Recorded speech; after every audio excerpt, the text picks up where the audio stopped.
I can't move from this spot if I want to kill the other one, because this guy is looking for a ghoul heart as well. So I'll just chill here.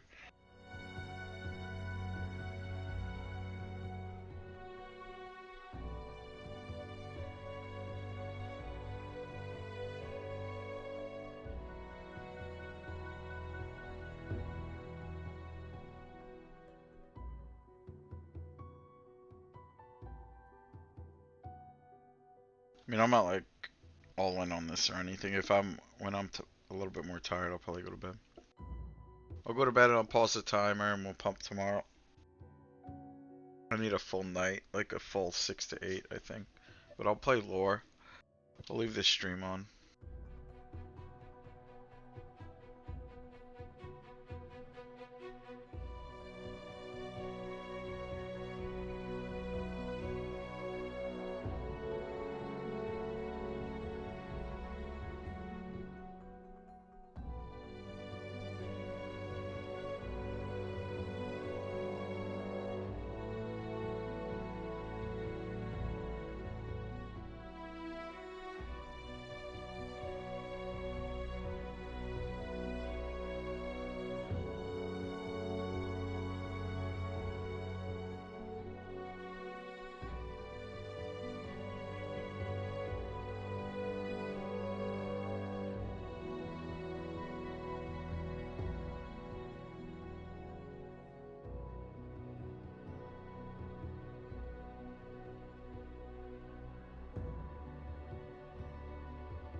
Alright, Kufu.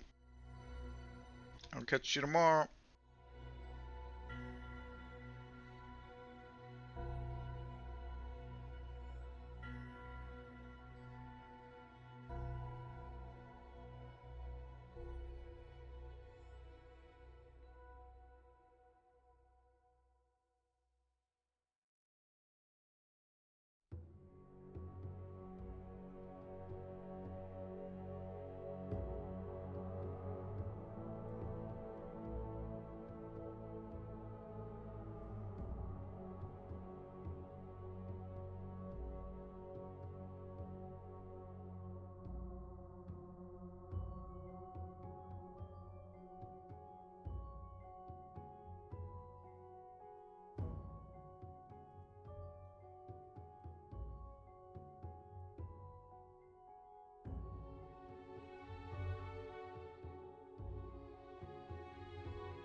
Alright, so I have to see. Here's what it is. Not the fastest spawn, but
What up, Trunks?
This one is 50-50. God dang it. I was on a streak and I thought it was just spawned every time.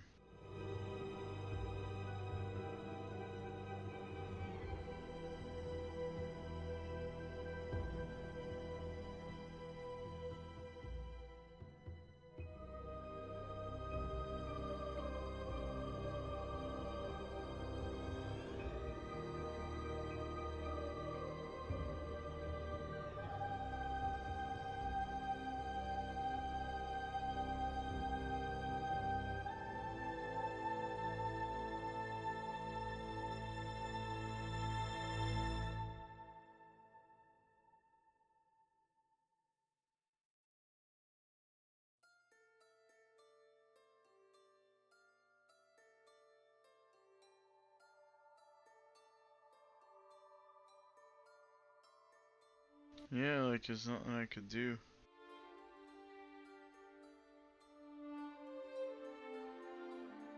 I'm stuck at that one crazy school forever.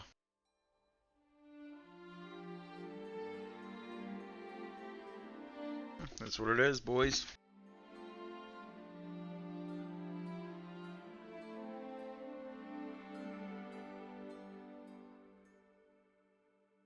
No, it's going to pop. It's still releasing content. Every 9 months is an expansion. April 1st, I guess, is Velius.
Yeah, there's still a lot of people playing. There's probably like 1,000 people on right now.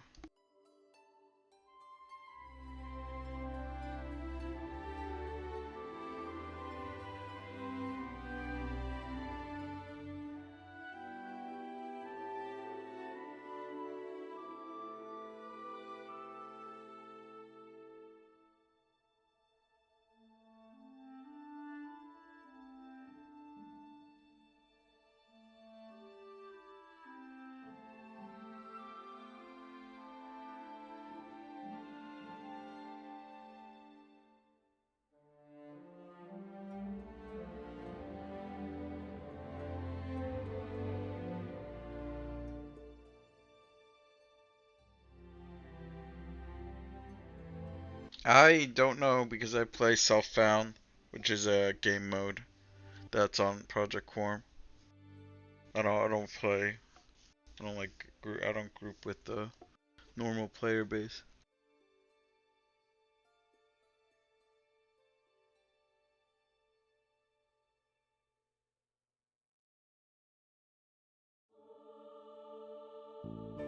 Someone in chat might know though. I mean, cleric, enchanter, and tanks are always needed, of course. But I'm sure anything could get a group.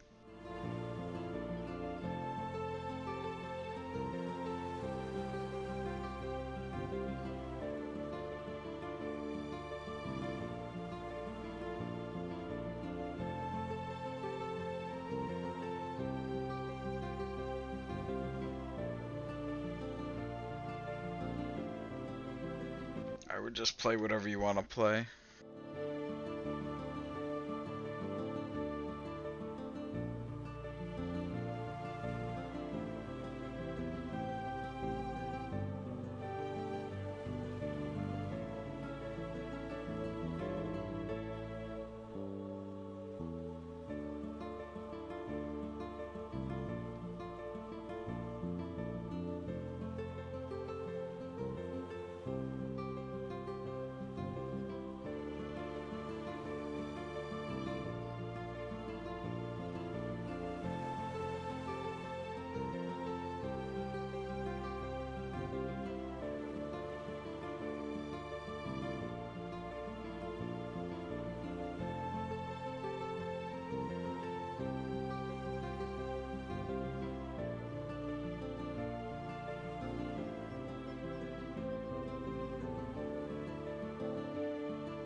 Why are you talking about RuneScape?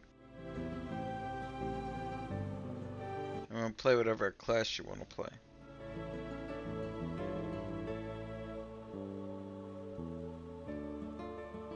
Trunks, get your XP pots, bro.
$57 forever. GG.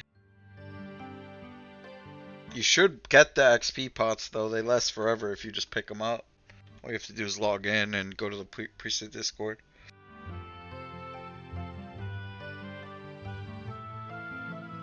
Goes for you too, dual nature. Preset Discord, merchant, he sells XP pots, 22 dose. 50% XP pots, less than an hour each dose. It's just a Christmas holiday XP pot event.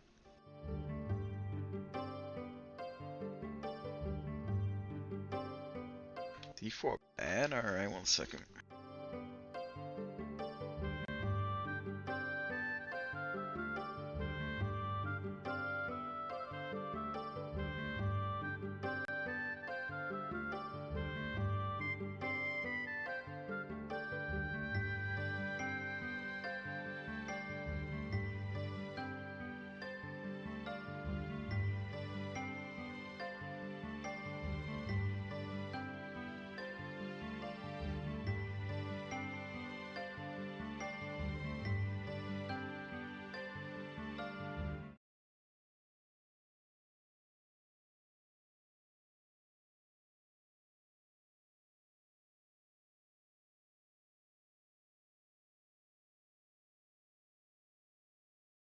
Yeah. Before bad, before dog shit, before escape. Ever made games made by devs. They've never played an RPG in their life. Before bad, before dog shit, before escape. Ever made, how could you mess it up? This bad, the itemization update 139. Make the game better, you will go beyond. Before bad, before dog shit, before the worst game ever made.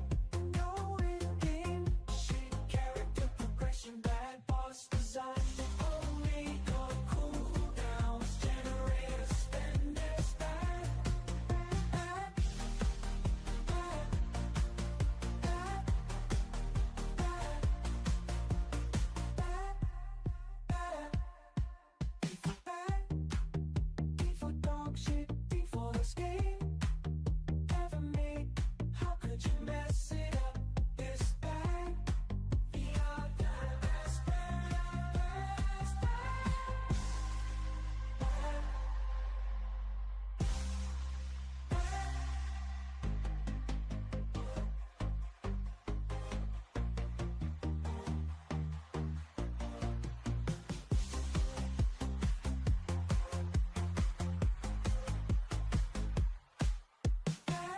only your cooldowns, generators, spenders, bad, bad,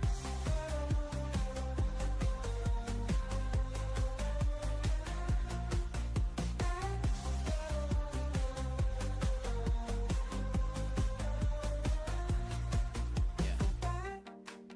Before dog shit, before escape. Ever made games made by devs. They've never played an RPG in their life. Before bad, before dog shit, before escape. Ever made, how could you mess it up? This bad, the itemization update 139. Make the game better, you will go beyond. Before bad, before dog shit, before the worst game ever made. No in-game shit, character progression, bad boss design. Only your cooldowns, generators, spenders, bad, bad, bad, bad, bad, bad, bad. Before bad, before dog shit, before escape. Ever made, how could you mess it up? This bad, the other best, best,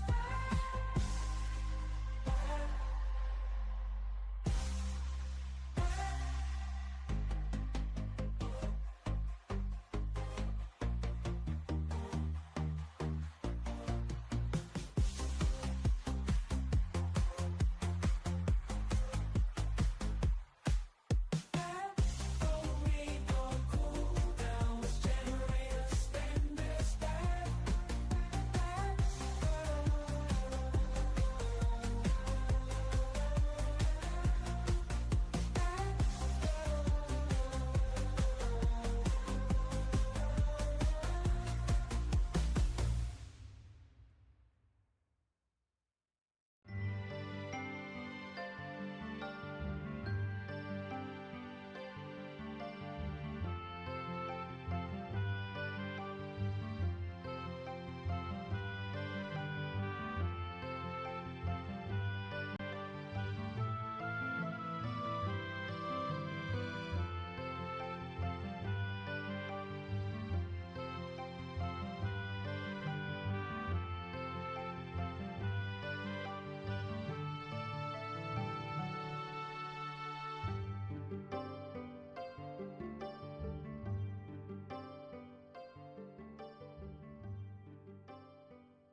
Am I muted? I'm here.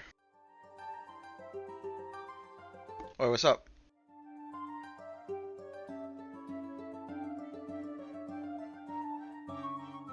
Oh, you said appreciate? Yeah, dude. I got you.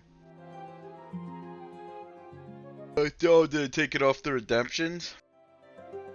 I did for a little bit, but I found out a way to do it easily.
Well, it's not dropping, but it is 6%, so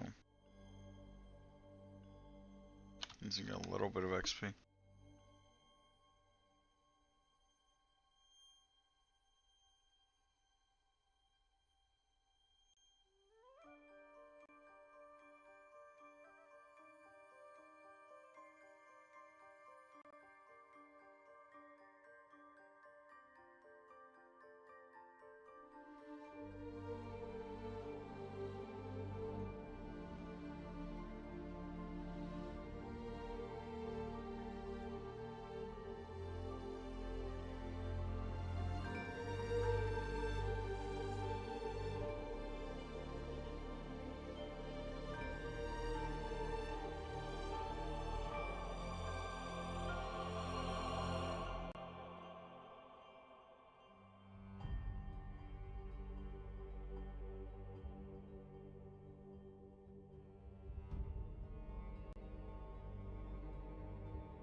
I'll do one more spawn.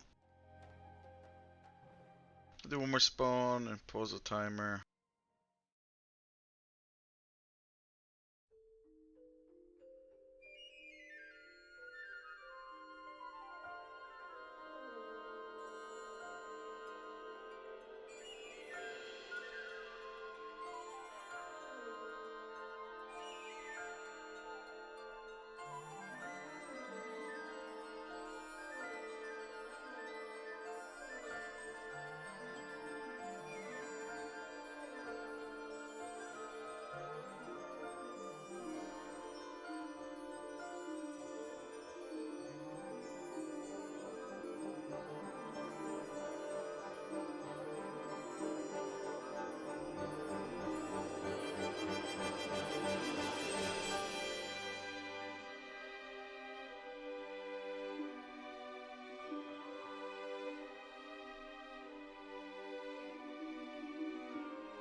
I updated the timer.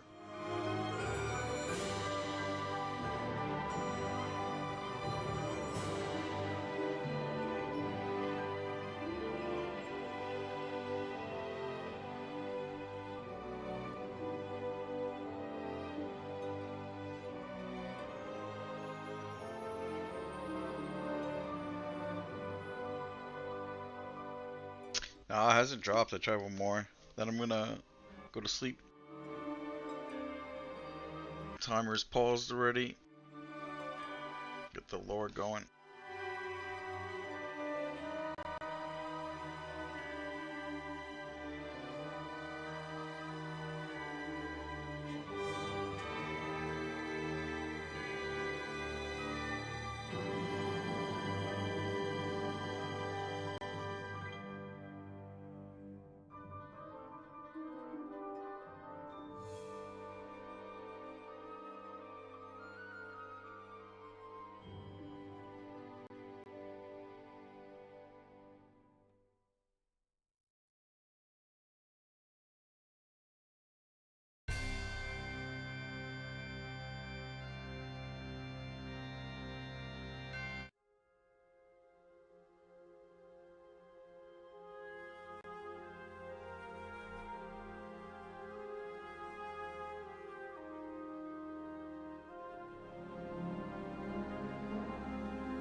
I just laying hands because I'm logging off. Plenty of mana to kill it when I get on tomorrow. It's in biz as well.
In the beginning, there was a perfect void, empty of all, even time and space, a vast and endless nothingness cloaked in a deep and all-consuming silence. Within this void existed the Nameless, a power so incredible and incomprehensible that in all the universe it knew only itself to exist, knew only itself capable of existing in the great expanse that was its realm. The Nameless knew not why it was there, only that it was. In the quiet expanse of the void, it sent itself out, to probe this empty space, to seek its boundaries if it had them. As it searched the void, all it could think about was the discovery of something different, anything other than itself. And there, as it willed it so, it found something different indeed. A pocket of space, and within it the flow of time creeping inexorably on. In all existence, this pocket of reality was the only thing different than the Nameless. Upon entering this space, something happened. Something terrible and wonderful, something terrifying and exciting. The pocket had the elements of space and time. The Nameless knew naught of these things and was unable to contain them within itself. The Nameless lashed out in all directions, filling the space with a force that knew no boundaries, then withdrew back into the familiar void to see what had become of the pocket. It was empty no longer. Instead of simply time and space existing, there now existed swirling energies, light and heat. Its perfect emptiness had been corrupted by the being of the Nameless. This new realm was still part of him, but different from all he had known. The energies collided and crashed. They were born and died. They became new and different things, none of which the Nameless had seen before or could predict. The Nameless felt wonder for the first time.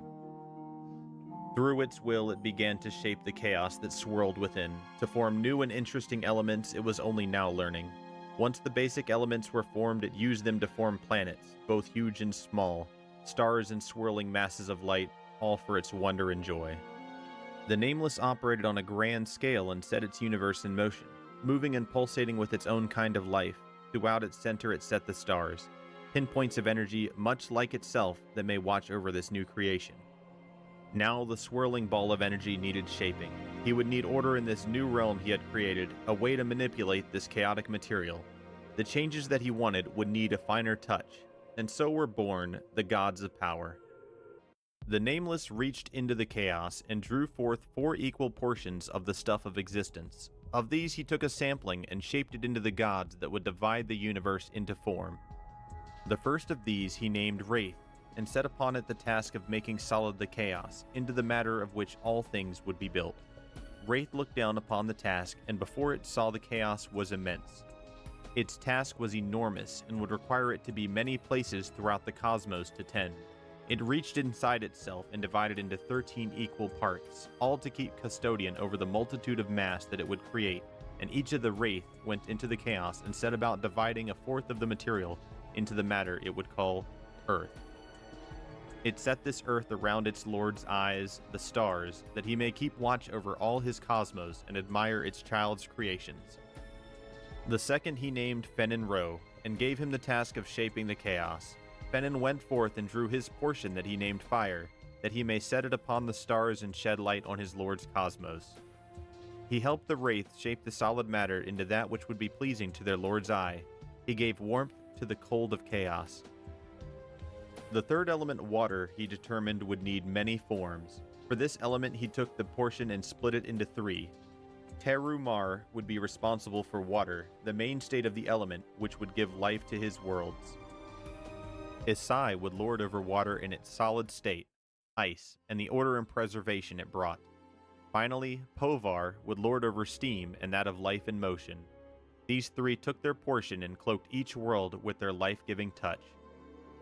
The final element he named Zegani. Hers was the duty of drawing away the material in between and setting each thing in its place. Her portion of chaos she drew away and made into air. This she used to blow the chaos away and blanket each world to cushion it from the harshness of the cold cosmos. The Nameless looked into its new creation and felt sorrow. It knew all that happened in this new place but could not experience it, for it could not contain him. Only the essence that he could reach within told him anything of this new world he had formed. He was detached from his own creation. He called out to the gods of power and commanded them to make minions, so that he could share in their experience of his new worlds. The four gods of power each reached into their elemental planes and drew forth a portion of their element to commit to this task. The gods shaped these elements with their will into that which would be their eyes and hands and that of their lord. Beings of energy, much like the gods of power, but able to influence the subtleties of each world. Beings of will, born of the matter of the cosmos. The gods of power knew in their dealings with each other that there must be constant balance in the universe, that it maintain its shape and no one force threatened to destroy the others, or the perfection they had strived to create under their lord's tutelage. Using this balance of force as a foundation, they began to create the gods of influence in the model of a scale. A force of darkness or destruction would be placed on one side of the scale, while a force of light or creation would be placed on the other. In the middle would be a neutral or balancing force upon which each side would find themselves equal. This would maintain the balance the gods desired without too much of their direct involvement. As needed, they combined their elements to create each god in turn. Rodset Knife, the prime healer, bestower of life and healing. The Tribunal, council of justice. Bertoxulus, the plague bringer, master of death and decay. Nathaniel Mar, he who represents all that is valorous. Fizzlethorpe Bristlebane, the king of thieves. Kazakh Thul, lord of terror. Urlasi Mar, queen of love. Druzzle Ro, matron of art and goddess of magic. Inara, the prince of hate. Tunair, mother of all. Quelios, the tranquil, purveyor of peace. Ralos Zek, the warlord. Vishan, the worm queen, goddess of the sky and all dragon kind. Salusek Ro, the burning prince, god of the sun and flames. Karana, the rainkeeper, god of storms. Brel Ceralis, the duke of below and god of the underfoot. Prexus, the ocean lord and god of the sea. And so the gods of power had created each god in turn, good, neutral, and evil, which the children of Norath may choose to follow until the end of times. While the gods of light and darkness began to flex their newfound will and bicker among themselves, it was Vishan who first soared among the great new planets. There was much to be discovered, and the Keeper of Wisdom must know it all, such that she would have the power of knowledge to serve her purpose. There was much to see, and many different worlds swirled within the space and past each other, seemingly oblivious to each other's existence. There was nothing of particular size among them, as all life was plant-like, or that of simple animals. Taking it all in, Vishan realized that she could not keep her eyes on all of it without some kind of help. She soared to what she felt was the planet closest to the center of all that was. Here she would place her progeny to grow and watch over her lord's creation. Here would be born the seeds of her watchful dominion. She named this world Norath, meaning foundation in the tongue of the gods. Upon this foundation, she raked her claws across the frozen continent of Velius as a farmer would plow a field. Here, she would sow her seed. She lay upon the world for many days and nights and laid her eggs within its scars. The first dragons walked the land and flew the skies. Powerful beings of great intellect, wisdom, and strength, they ruled the land as the firstborn of the gods. Of all creatures that would come, these would be the least diluted, the purest form of that which is to be born of the divine. Brel Ceralis, being the god of the underfoot, felt the claws of Vishan dig into his domain, the spine beneath each world. Immediately he looked upon Norath and saw what Vishan was doing. Looking upon this, he saw a potential threat to the balance that had just been formed. From his plane of underfoot, a dark realm of vast caves and endless tunnels, he quietly created a magical portal to a cavern deep in the belly of Norath. Through this portal, the Duke of Underfoot seeded the depths of Norath with all manner of creatures. The Duke of Below then returned home, sealing his portal within a labyrinthine chamber of mystical living stone. As the other gods came to Norath, Brel Ceralis approached each of them, and after some time convinced them to meet as one to discuss the fate of the world. In attendance was Tunair, the Great Mother, Prexis, the Ocean Lord, as well as Ralos Zek, the Warlord. Brel, carefully avoiding all queries as to the origins of his information, told of Vishan's discovery of the new and potentially powerful world in which she had deposited her brood. Words befit of the King of Thieves poured forth from Brel's lips, and he proposed that they accept an alliance of sorts, to which all save Ralos Zek agreed, ignorant of the fact that Brel had already released some of his creations into the underfoot of this new world. The planet that would be called Norath was divvied up between these beings of power for the purpose of keeping the Worm Queen in check. Each would create a race of beings to watch over Norath and keep a vigilant eye on the schemes of dragonkind. Brel claimed the bowels of the planet and created the dwarves, stout and strong, deep beneath the mountains of Norath. In the abysmal depths of the oceans, Prexis left his children, the Kedge, hardy aquatic beings of great mental power and stamina. And on the surface of Norath did Tunair create the elves, creatures of limitless grace and beauty, and Ralos Zek the giants, fierce and formidable beings, intent upon the defense of their lands. It was inevitable that such energies involved in seeding planets with life would attract even more of the gods, and it was the elves who drew the unwanted attention of Inaruk, Prince of Hate. In a decrepit tower overlooking the dark decaying alleys over the plain which he ruled, Inaruk waited, stoking the fire of his hate until it was a raging inferno. Inaruk cursed his fellow gods for not including him in their pact, and vowed to make them regret such disrespect.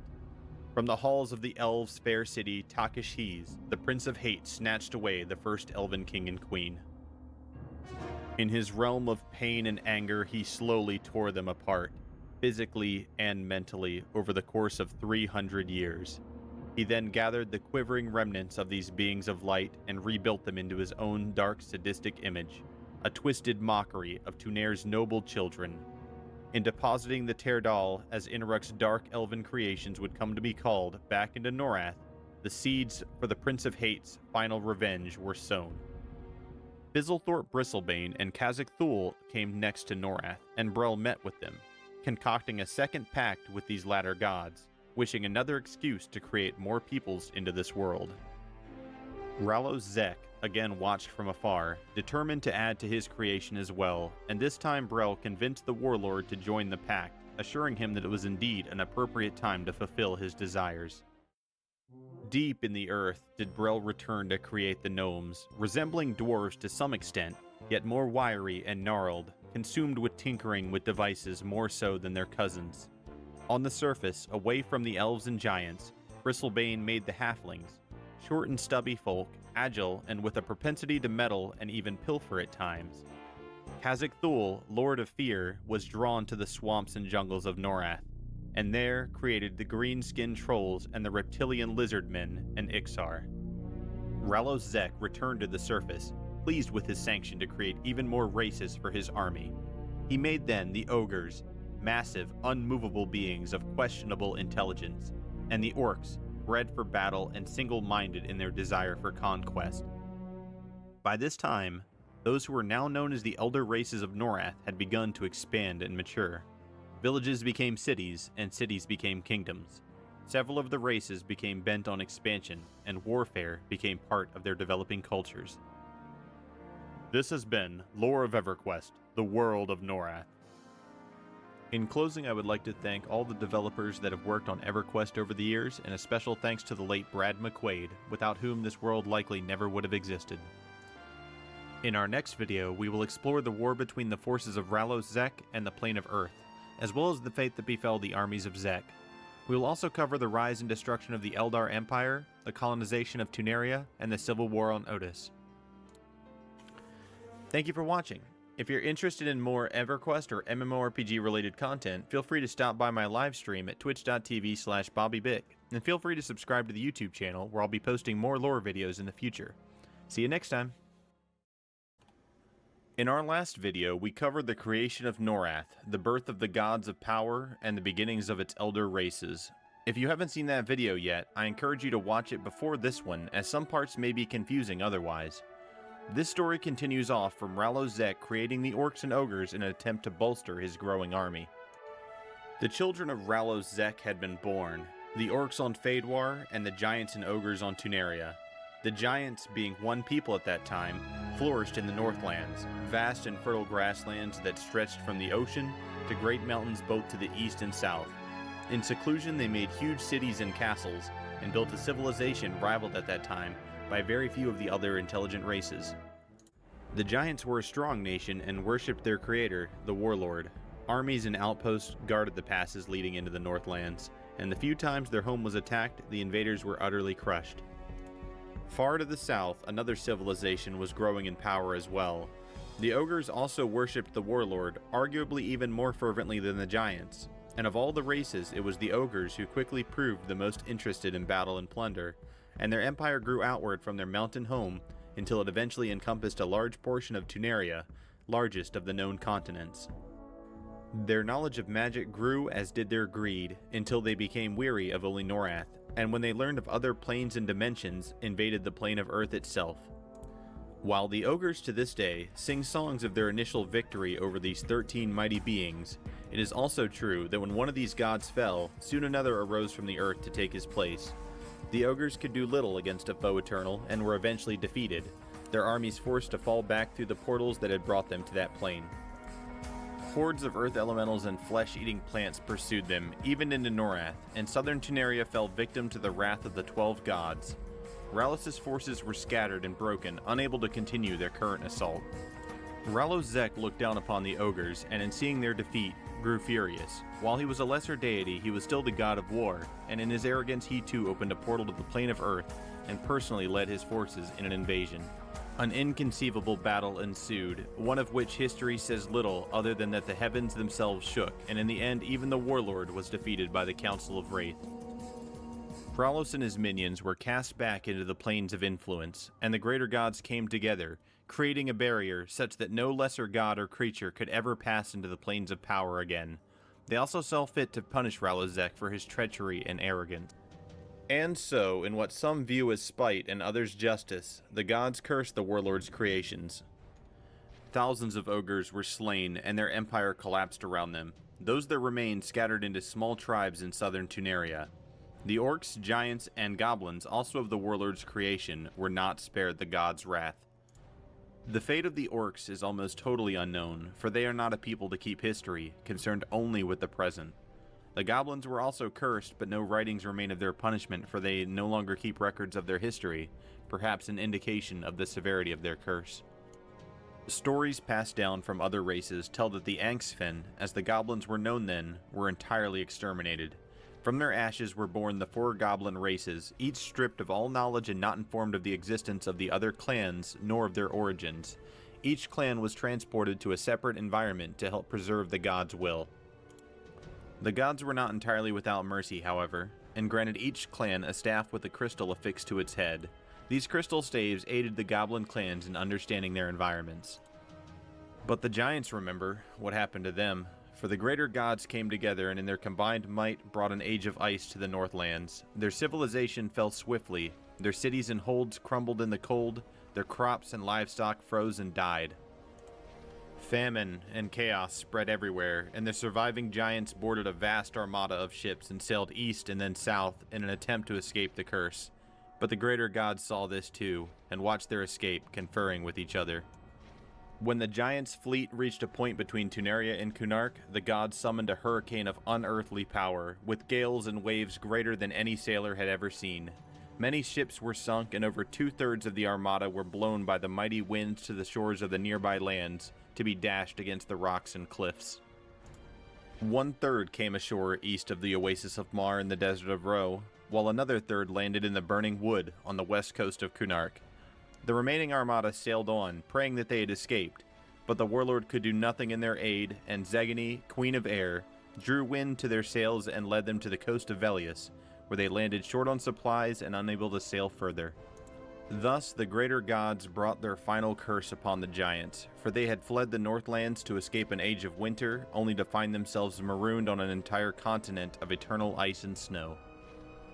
In the desolation that was the desert of Ro, many of the giants died from the heat and lack of water. The few who survived became a wandering band of nomads, fiercely afraid of others, attacking anyone who would wander into their ever-moving camps. They are called the Sand Giants by those who have encountered them and lived to tell the tale. Those who landed on Kunark became the hill, forest, and mountain giants, and were soon enslaved by the Ixar, rulers of the Sibilician Empire. It wasn't until that empire fell that these giants became truly free again, able to begin anew. The final group of giants, those who landed on Velius, became the Frost Giants and Storm Giants. These were the mightiest in the armada, those who had survived the great hurricane, and it was their anguish and pain as they were blown south through the waters that named the Ocean of Tears. They eventually adapted to the cold and began to rebuild a civilization in central Velius, always careful to stay clear of the ice dragons who also dwelled there. But whether frost, storm, sand, mountain, forest, or hill giant, they remember and they curse to this day the greater gods, the rulers of the planes of power. As the chaos of the gods swept over many parts of Tuneria, an occurrence stranger still was visited upon the elves of the Eldar Forest. On a stormy night, amid the howling winds feeding the blizzards in the Northlands, a couple emerged from the woods, alerting the sentries on watch. The guards stared in dismay at first, and then rang the alarm summoning the captain of the guard. Captain Petron looked down at the disheveled pair to see their king and queen, lost to them so many years, returned. Where they had been, no one knew, but the captain could see a wildness in their eyes. He imagined an incredible ordeal, to be sure, to keep them from home these past 300 years. The two were immediately brought to the palace of the new king, their cousin, who had taken rulership of the kingdom in their absence as was proper. The king, of course, began preparations of ceremony to return the kingdom to its rightful king and queen as soon as they were healthy enough to return to office. Sadly, the cousin would never see this day, as both he and his wife died of a mysterious illness within 2 months of the king and queen's return. And so the new kingdom began in death. The royal family began to turn away from the ways of the forest and look beyond it to other lands and those that dwelt there. They looked on with envious eyes at their neighbors and soon spread the desires of conquest throughout the council. More and more, those in the council who were friends of the forest began to move away, take ill, or disappear on hunting excursions altogether. The ideals of the elves turned to an empire. The elves built great armies and took to the primeval forests of Norath, creating a vast empire that spanned several continents. By this point, the Eldar Forest, the elven realm of old, spread across the entire southeastern quarter of Tuneria. Tree communities and marble cities were built in the forest clearings and meadows, their white towers and spires climbing out of the forest higher than the tallest tree. Legends say this prosperity drew the jealousy of Salusek Ro, Lord of Flame. He arched the spine of the Serpent Mountains, bringing heat from the burning sun to the ancient forest. The rivers ran dry, it rained less each year, and while the great elven druids fought long and hard using their powerful magics to combat the change, they could only delay the inevitable. Slowly, the forest gave way to desert, and eventually even the fair elven city Takishis crumbled, and the elves were forced to flee Tuneria, leaving much of their greatness behind. What had survived the great kingdom of the elves they loaded onto ships they built from the remainder of the forest. They then sailed east toward the continent of Fadwar, where their scouts had found a suitable area for them to call home. Tuneria lost to them, they began to build anew in the woods of Fadwar, and soon took hold of a large portion of its lands. As the dust was settling over the now sun-scorched Tuneria, the last of the gods came to Norath to create their people. Nathaniel Mar, god of valor, and Arlasi Mar, his twin sister, the goddess of love, created the barbarians, a hardy race who settled the cold and rugged Northlands, near the ruins of the giant empire. Being the youngest race, they were generally unwashed and rugged, possessing very few social graces. While their culture was primarily warlike, there were those among them who began to believe in something more. By this time, the other civilizations of Norath had either long since declined or were well on their way, and this small minority of barbarians saw an opportunity to triumph where others had failed. Perhaps it was the seed of wisdom planted by the Mar twins, or perhaps it was only by chance, but as the barbarians spread out across the lands, warring with both each other and any other race encountered, this tiny movement continued to grow. And so, even amidst the desolation and war, there was hope. This small and enlightened group of barbarians were the fathers of the human race, and they rapidly gained a foothold throughout the lands, studying the lost art of geomancy. The Combined Empire, as these barbarians which began to resemble what we now call humans, spread throughout the known world. This empire then died even more quickly than it grew, and for reasons still unknown. And while they are the ancestors of every human on Norath, and their relics and ruins still litter the lands from Otis to Fadewar, little history of this period remains. After the fall of the Combined Empire, the remnants of mankind dwelled mostly in the center of Tuneria, inhabiting primarily the vast and fertile plains of Karana. Villages appeared and prospered, several reaching the size of towns, and 2 even became cities. To the west, a strong and noble band of humans, led by Antonius Bael I, founded Kinos, under the lofty principles of law. Freeport, to the east, became an active and dangerous port of call for all who dared to venture into the Ocean of Tears and beyond to the shores of Fadewar. Humanity, much to the disdain of the elder races who watched from afar, remained strong, even daring to rename their home after one of their own instead of one of the gods. The great continent of Tuneria would forevermore be known as Antonica. This is not to imply, however, that humanity was at peace. Competition was fierce, and when resources grew scarce for one reason or another, many groups abandoned the promises and alliances of their past and fought. A few leaders spoke out against the violence, urging the masses to remember why they had fled the cold north. Others reminded them of their former glory and the might of the Combined Empire. These leaders insisted that humanity adhere once again to those principles which all had agreed. Explorers and adventurers had been returning from afar with tales of elves, dwarves, and other strange creatures, as well as descriptions of ancient abandoned cities. A few even came back with limited knowledge of sorcery and the mystic arts. And when that discontent minority of leaders heard of all this, they became both jealous and determined. A small, frail man of great intellect called Arid led this group, and he formed them into a council. They quickly became irritated, even disgusted by their fellow man. Leaving a small network of spies behind, the remainder of Arid's followers fled the city of Kinos and boarded a small fleet of ships. They sailed to the west and landed upon the barren coast of the island of Otis. The land was sparse and uninhabited, and quite appealing to the council and their people. They quickly built a city of their own, dissimilar in almost every way to both Kinos and Freeport, for it was almost entirely a towering castle. Aridin it was called, and within it the scribes and scholars who called themselves High Men gathered and analyzed reports, captured books and scrolls, and other artifacts brought to them by their spies. The first human mages since the Combined Empire were born. Wizards, sorcerers, and enchanters occupied the great halls of Aridin and grew immensely in both power and knowledge. It came to pass some years later that a small group of erudites discovered the lost art of necromancy.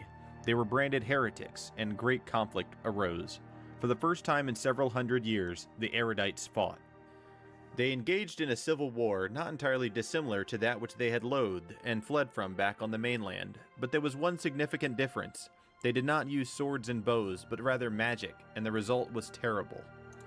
Lives by the hundreds were lost, great buildings and structures destroyed, and eventually the heretics were forced to flee Aridin, to hide and regroup in the southern regions of Otis.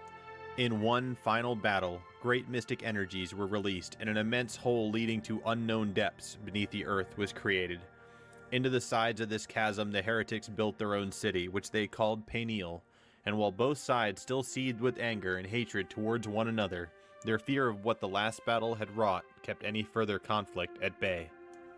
And now here we are, in the Age of Turmoil. The beginning of this age has been filled with wonder. The elder races have begun to reclaim their former glory, while younger races have matured. An active economy stretches across Otis, Antonica, and Fadewar. While conflict and battle are hardly rare, it has also been centuries since open war has plagued the lands. A myriad of alliances and factions have been formed, friend and foe plot and scheme, and the world of Norath is ripe for action. But those are stories for another day. This has been Lore of EverQuest, the world of Norath. In my next video, I'll be covering the kidnapping of Ferunavai, the birth and rise of Lannis Tevil, and the Battle of Bloody Kithakor. Thank you for watching. If you're interested in more EverQuest or MMORPG related content, feel free to stop by my live stream at twitch.tv/BobbyBig, and feel free to subscribe to the YouTube channel where I'll be posting more lore videos in the future. See you next time. There are many stories to be found in the world of EverQuest, but few can be seen as having as big of an impact as that of the rivalry between two young women and the forces which they each represented. This is a story that encompasses a large part of Norathian history, and as such, it is impossible to cover every nuance and character involved in it. It all started in the Plane of Growth. One of the smallest of Tunair's creatures, a simple wisp, yearned for a life more than that of simply wandering the plane of the Mother of All. Believing it could do great deeds in Tunair's name and bring balance in Norath if only it had the opportunity to do so. This wisp would eventually venture forth from Growth and found itself on the field where a great battle had taken place between orcs and the Kodadal, or High Elves. There, upon that field, the wisp inhabited the body of a fallen High Elven soldier and would forevermore be known as Galith Verideth. Galith, having now shed his ethereal form and taken a mortal body, ventured to Felwith to seek the life he had so desired all these years. Tunair, always mindful of her creations, looked on with sadness. It was forbidden to leave the Plane of Growth, and the spirit would no longer be under her protection, forced to face the perils of a mortal existence. Galith's journey as a High Elf would start at the hands of Tinkal, Guildmaster of the Paladins of Tunair. It was in the halls of the Paladins that Galith would quickly prove to be a highly capable knight, rising quickly in the ranks of the Royal Guard of Felwith. His skill would eventually catch the eye of the King of High Elves himself, Ssfhc, and he was appointed as a king's advisor as well as to protect both Tiras and the Queen, Alicia. While much of Galith's time was spent with the king, he found himself spending more and more in the company of Alicia. The two discovered a fondness for one another, one which did not go unnoticed by the king. Galith, unaware of the king's suspicion, was equally unaware that he was being followed. On a sunlit morning by the pond in the palace courtyard, Galith and Alicia found themselves alone again. This time the couple found themselves joining hands, a sight which did not escape the eyes of a wood elf rogue sent to spy on their activities. It was that night that Galith and Alicia would meet in the Greater Fadark to watch the sunset. It was that night that the Chosen of Tunair would be brought into Norath. Upon returning to the city, the couple were stopped by the guards. Alicia was whisked away behind closed doors, and Galith informed he had been barred from the city by order of King Tiras. In his anger, King Tiras locked Queen Alicia away in one of the towers of Felwith's keep. Soon it became apparent that the queen was with child. Alicia, fearful for her future child's life, never revealed the details of her last night with Galith. Her handmaidens agree to silence, and somehow directly under the king's nose, her pregnancy remains a secret. The body of a mortal is not designed to birth that of divinity, and sadly, Alicia would not survive the day her daughter entered the world. This child of divinity was secreted out of Felwith under cover of night by those loyal to the late queen. They sought out the exiled Galith and left the baby in his care, warning of what would befall her should the king learn the details of her birth. Galith agrees to this charge and names his daughter Ferunavai, meaning Chosen of Tunair, and would occupy her youth training her in the ways of the Paladins of Tunair. Elsewhere on Norath, another child of divinity will enter this world. The Moon of Blood is the most holy night for Inaruk's followers and occurs once every 27 months. On this heinous night, every follower of Inaruk must murder a good being to honor their god. The Dark Elves take this tradition further. The nobles choose a commoner to mate with that will then be sacrificed in Inaruk's name. On this bloody night, Vendela Gakal, a high priestess of Inaruk, attended the festival in Neriak Commons. It was there she would lay eyes on an exceptionally handsome common male among the crowd. The high priestess brought this man to her inner sanctum where the two copulated throughout the night. When she awoke the next morning, the commoner had disappeared. The following year, the high priestess would give birth to a child of extraordinary abilities, beyond that which any Terdal had ever possessed. Other Terdal watched as the child grew, becoming more fearful of her developing powers and natural abilities of dark magics. Eventually, their fear gave way to action, and a group of assassins was sent to end the child's life. This attempt on her life would be thwarted by an aging Shadow Knight named Larthik Kishin. Even in his latter years, Larthik was a force to be reckoned with, and he dispatched the three would-be assassins with little trouble. After the attempt on her life, Larthik found himself approached by none other than the Prince of Hate, Inaruk, himself. Inaruk, pleased at Larthik's defense of his child, conscripted him into service as her tutor and bodyguard.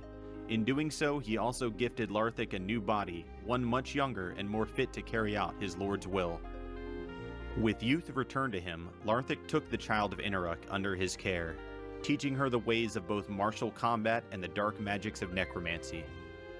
Lannis Tevil would be the name of the child of hate. She is the embodiment of hate upon Norath.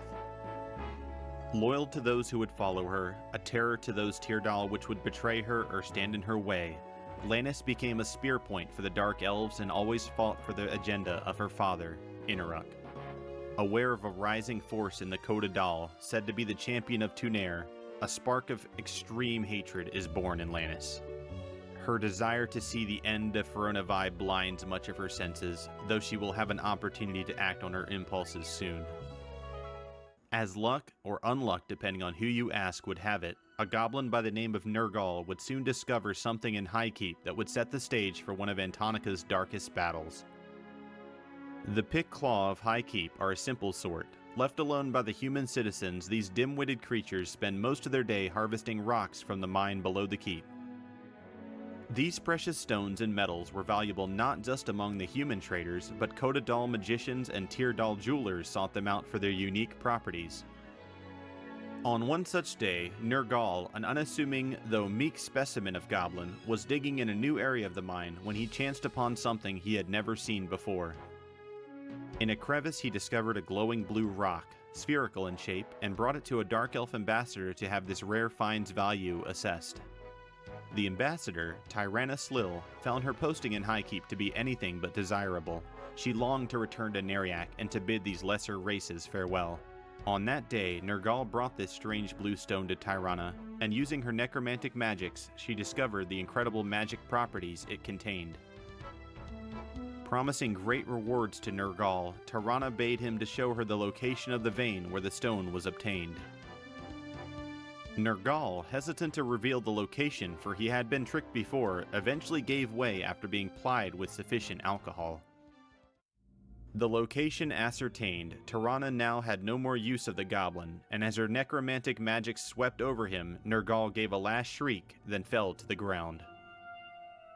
With stone in hand, the Dark Elven ambassador set off immediately for Neriak, using her relationship with the Shraylock Orc clan of Highpass for protection through the Commonlands. Arriving in Neriak, she hastily sought out Knight Larthik and presented the find to him along with the promise of more where it came from. Larthik studied the stone in his hand, turning it over and sensing the magical potency contained within. To Tyranna's dismay, Larthik ordered her to return to Highkeep, and she was issued additional orders to be carried out immediately. Begrudgingly, she would begin her journey back.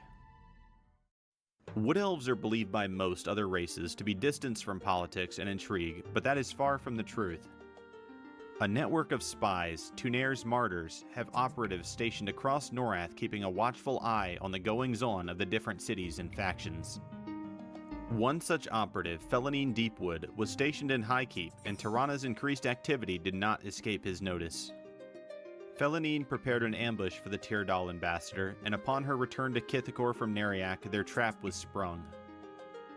Her entourage was quickly cut down with arrows, and Tirana herself met an end to Felanine's blade through the chest, her necromantic magic unable to keep up with his close quarters combat. The Wood Elf searched through the now deceased Tirana's belongings and discovered the orders given to her by Larthic.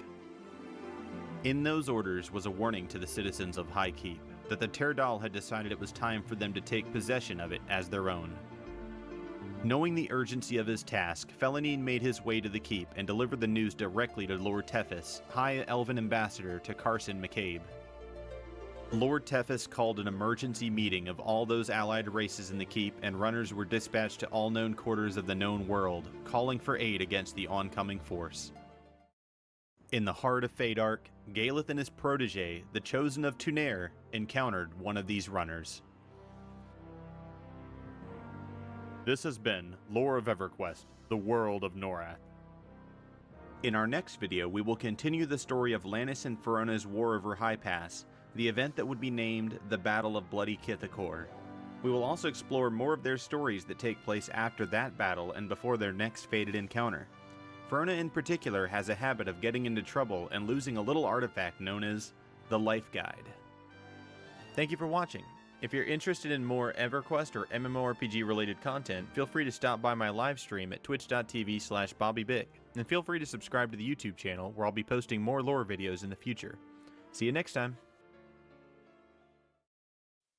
It had been many winters since the two High Elves had begun their training in the forests of Fadark. Galeth had been diligent in her training in this time, and the girl he raised was gone. In her place stood the woman Tunair had chosen to be her champion. He had raised her in the knowledge that she was born a princess, but warned that the details of her birth would make her a target for the king. However, Galeth could not deny the will of the mother, and seeing his daughter coming of age, knew it was time for her to venture out and see the world for herself. Verona would not be alone in her journeys, though, and would find herself in the company of an interesting group of characters. A highly capable ranger, Lorison Oakwind, would be the first she would come across in the forests of Kelethan. Cyanach Heartsinger, the half-elven bard that would entertain the party as well as boast of their accomplishments in taverns across Antonica. Dabner Dreadnever and Ognet Esnertob, a gnomish duo fond of tinkering with clockworks and serving Brel Ceralis. Dagda Icefury, barbarian warrioress and reluctant savior of those gnomes. Dreezel Pocket Dip, one of the greatest rogues but with the misfortune to be blessed with a conscience that wouldn't let him steal. The proud blacksmith Thuber Axebringer, whose blades were fine enough to impress even the likes of King Kazon Stormhammer. In Freeport, their paths would cross with Sir Jevic Isqual, Paladin of Mar. And lastly, on Otis, the group would meet one of the greatest practitioners of magic in their time, the wizard Al-Kabor. This party of adventurers would travel across the known world together, involving themselves in all manner of events that would often have long-standing consequences in the way history would play out. Theirs was not an easy journey, and the group would find itself butting heads with members of another party on a few occasions. Vala Ka-Izal, a Teardal wizard of formidable power, held a strong dislike of Dagda Icefury, and would pursue her relentlessly with her two companions. Part of her brain was transplanted into the troll Ra-Kash Vri, granting him greater intelligence but binding him to Vala for life. And with these two was also Gargan Bumblock, who was only smart enough to be afraid of his companions and follow their orders. As Verona and her gang traveled across Antonica, they would eventually hear rumors of distant lands found across the Ocean of Tears. Ever ready for new adventures, the companions set out to see these new lands for themselves, and would eventually find themselves in what we know as Kunark. Theirs was not the first expedition from the mainland to land on this continent, though not to their knowledge. Two previous expeditions had landed on the shores of what is now called Verona Vi in years past. These had been wiped out by groups of giants and froglocks. Across Kunark they would journey, all the while the watchful eyes of the guardians of this land, the Ring of Scale, watched. This fellowship of mortal races made its way to the tallest mountain they could see, across a fiery land full of wormkin. The Ring of Scale could stand to watch by no longer. The sacred grounds of Vishan's Peak could not be violated by these outsiders. In what seemed like mere moments, the party found themselves surrounded by towering dragons and worms, clearly outmatched. The dragons, however, were not foolish. Being divine creatures themselves, they could sense the influence inside of Verona, and were not willing to risk angering the higher power which clearly favored her by ending her life. Instead, sensing an opportunity to gain information and solve this issue, the Scale Guardians struck a deal with these travelers. The dragons requested they give them knowledge in exchange for their lives, as even though their watchful eyes covered much of the land, they were not everywhere, and the goings-on of the mainland could be invaluable. Not knowing the full extent of this demand, Verona's party reluctantly agreed. What the dragons had neglected to mention is that this exchange of information would have side effects for the issuer. As the knowledge passed from them, the memories of the travelers began to unravel. How they had reached these lands and their own friendships became a haze. Content that this would make safe their mountain temple, the dragons at last conjured up a series of portals that would send the adventurers back to the lands their earliest memories showed. The party had been scattered, and they weren't even aware it had happened. What transpired did not go unnoticed by other forces operating on Kunark, though. Korokust, operating as one of the Ixar Lich King Veneral Sathir's agents, received reports from his fellow councilmen in Chardok about the memory manipulation. This information caught Veneral's attention, as the notion of stealing others' memories would prove pivotal to his grand designs. Not knowing where the travelers had ended up, Veneral had no choice but to bide his time and keep his scouts searching for what had become of them. Her memory was a fog, but Verona Vi found herself in familiar surroundings. She was back amongst the trees of Fadark and could at least recall where she called home. Looking up from the campfire, a smile beamed across Galeth's face as he saw his protege approaching. He quickly noticed, however, that something in Verona had changed, that while she saw him, it was like she was looking at a stranger.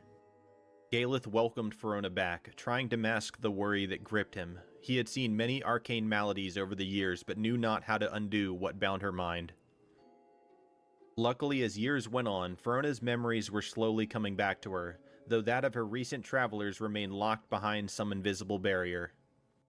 It would be roughly 10 years later that a messenger bearing word of war would cross her and Galeth's path. While the armies of Lannis were growing, Tunair was readying her chosen to save her people. She knew the time had come for Verona to lead the Coda Dal against the growing threat on Antonica, and for that she would need to face the king. In a dream, Tunair spoke to Galeth, telling him it was time for the High Elves to meet the royal child, to seek the aid of the noble spirit Equestrial on their way. She then sent forth the spirit of the departed Queen Alicia to King Tyrus during a great banquet at Felwith.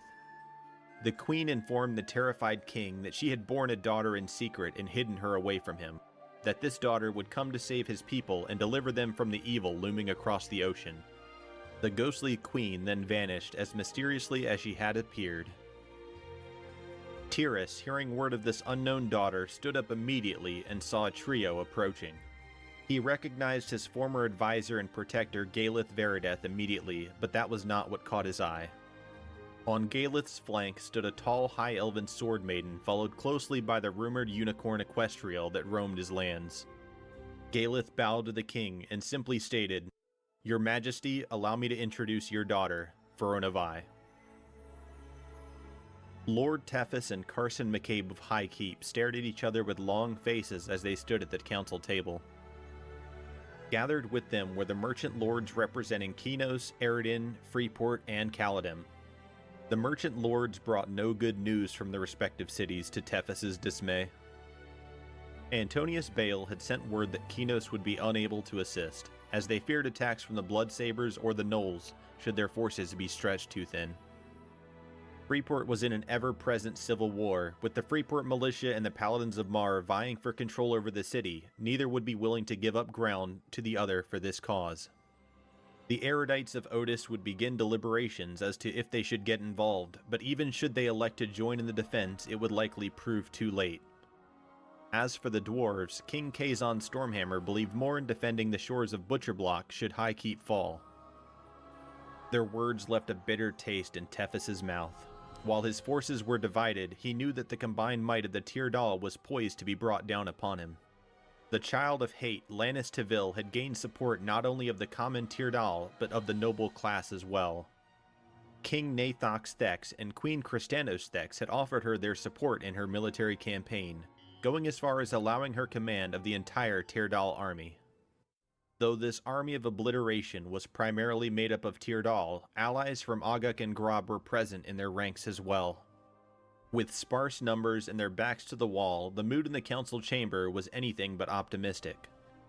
Lost in his thoughts, Ssfhc didn't notice that two strangers had been escorted into the council chambers. "Perhaps you are not as alone as you think, my friends," said the taller stranger as they lowered the hood from their cloak.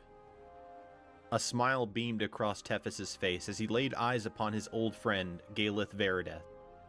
Galith motioned towards his companion, "And this young lady is Verona Vi, Paladin of Tunair and my finest student yet." Word of Verona Vi had already reached the Lord of High Keep. The news of a lost princess travels quickly. Ssfhc, realizing he was in the presence of royalty, quickly bows his head, only to be met with Verona's protest. "We come with the support of King Tyrus and the rest of the Coda Dal." The council was overjoyed to hear that the entirety of the Paladins of Tunair was en route to help defend the gates of High Keep. Shortly after, a messenger entered the council chambers and whispered in Carson McCabe's ear. Word had spread amongst the adventurers of Norath, and many of those loyal to the Army of Light were volunteering to aid their cause.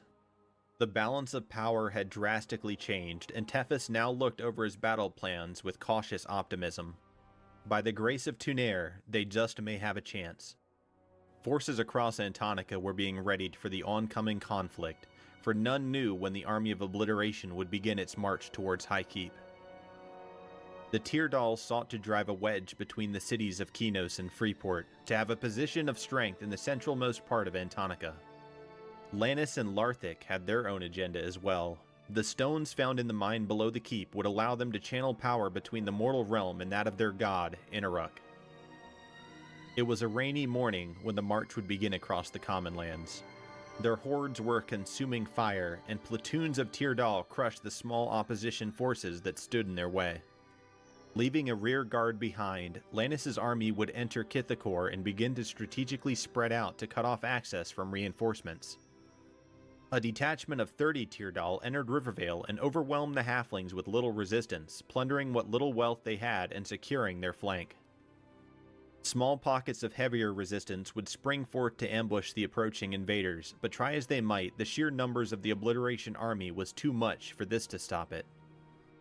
Ssfhc, Galith, and Verona waited at the foot of High Pass, the noise of battle becoming louder as it echoed through the trees. With them were the assembled forces of the Paladins of Tunair, as well as the brave adventurers who had volunteered to take up their cause. The ground shook with marching boots. Animals fled the forest in a panic stampede. The brunt of the Army of Obliteration had arrived at the doorstep of High Keep. Lord Ssfhc stared out at the army before him and saw the Child of Hate for the first time.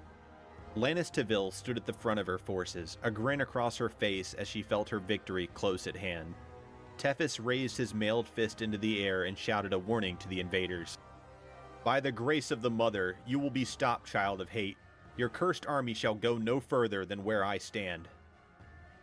This proclamation was met with only laughter by Lannis, and the reply, "Old fool, you feel such hate for me, and in that I am glad.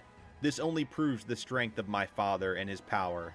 However, the hate you feel towards me is nothing compared to the sheer depths of hate I hold towards you and your kind. Prepare to feel the full power of the force that is hate itself." With these words, the final battle for High Keep would begin, and the armies of Obliteration and Light clashed. Lannis and Ssfhc quickly came to blows, her swords ringing out against his shield as he struggled under her relentless assault. The aged fighter eventually gave ground, and Lannis's blade struck his shoulder, causing him to lose his shield. In an attempt to stop the bleeding, Ssfhc whispered for aid from Tunair, and a blue glow healed his shoulder. Lannis did not let this opportunity slip by, though, and Ssfhc looked up just in time to see a channeled blast of magic spring forth from her fingertips. The magic caught Lord Ssfhc off guard. Stunned, he was unable to defend himself as Lannis struck a final blow, sending him into the embrace of the Great Mother. Verona saw Ssfhc fall and rushed to his aid, only to find she was too late to save the Lord of High Keep. Wasting no time, Lannis sprung upon the Chosen of Tunair and began raining the same blows upon her that had brought down her previous victim.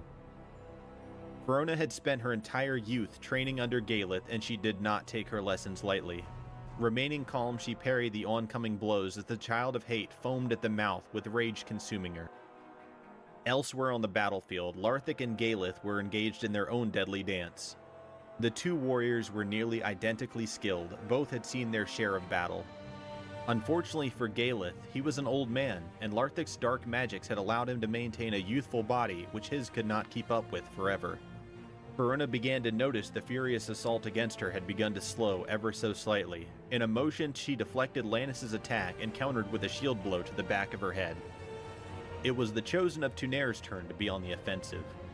Dodging a deadly sword thrust, Lannis was being driven back by the force of Verona's blows. The Great Mother was greatly displeased seeing the blood spilt in her forest, and Verona seemed to grow in stature and strength as she continued her assault. Lannis had never been on the defensive this much, and her eyes, once a blaze of hate, were now filled with exhaustion. In desperation, she cried out to her mentor and protector Larthic for aid. Hearing her cry, Kashin was filled with rage, and in a single blow knocked Galeth unconscious with the pommel of his sword. Larthic looked across the battlefield. What should have been the eve of the Tyrdal's victory was slipping away. Reaching into his cloak, Larthic produced the glowing blue sphere that had been discovered by Nergal. The orb glowed and pulsated, vibrating with energy. Holding the orb to the sky, Larthic cried out for aid. "Inaruk, in the name of Lannis Tevil, I beseech you, attend her!" And the energy inside the orb was released.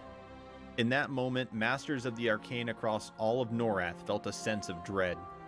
The very essence of the plane of hatred was reaching out and touching the mortal realm, their magic sensing a way to bridge the connection themselves. Those inside of Kithakor were feeling much more than dread.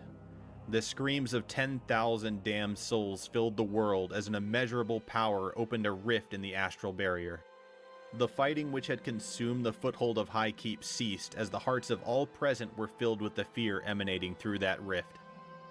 Larthic, orb in hand, was encased in a pillar of fire as the energies of Inaruk were channeled through him, tearing him apart.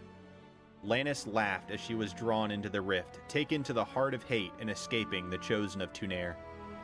Coming to her senses, Verona called what remained of her troops to retreat as the power from the rift continued to grow. Escorting her mentor to his feet, the two fled as the rift exploded with energy. In only a moment, the presence of the Prince of Hate extinguished all life in Kithakor, and the battle would be over. The forces of High Keep had been victorious, though it did not feel as such. Much of both armies were now cursed into eternal unlife, wandering the forests of Kithakor. What remained of the Tyrdal forces retreated back to Neriak, unable and unwilling to continue an assault through those cursed lands. Galeth and Verona bid farewell to Carson McCabe and the rest of the Council of High Keep. They, along with those paladins of Tunair which survived, would make the journey home to Fadewar to bury the deceased Tethys. As they had traveled through Antonica, Verona had felt a growing battle taking place inside her mind. Her journey had awakened even more memories inside of her, but pieces were still missing.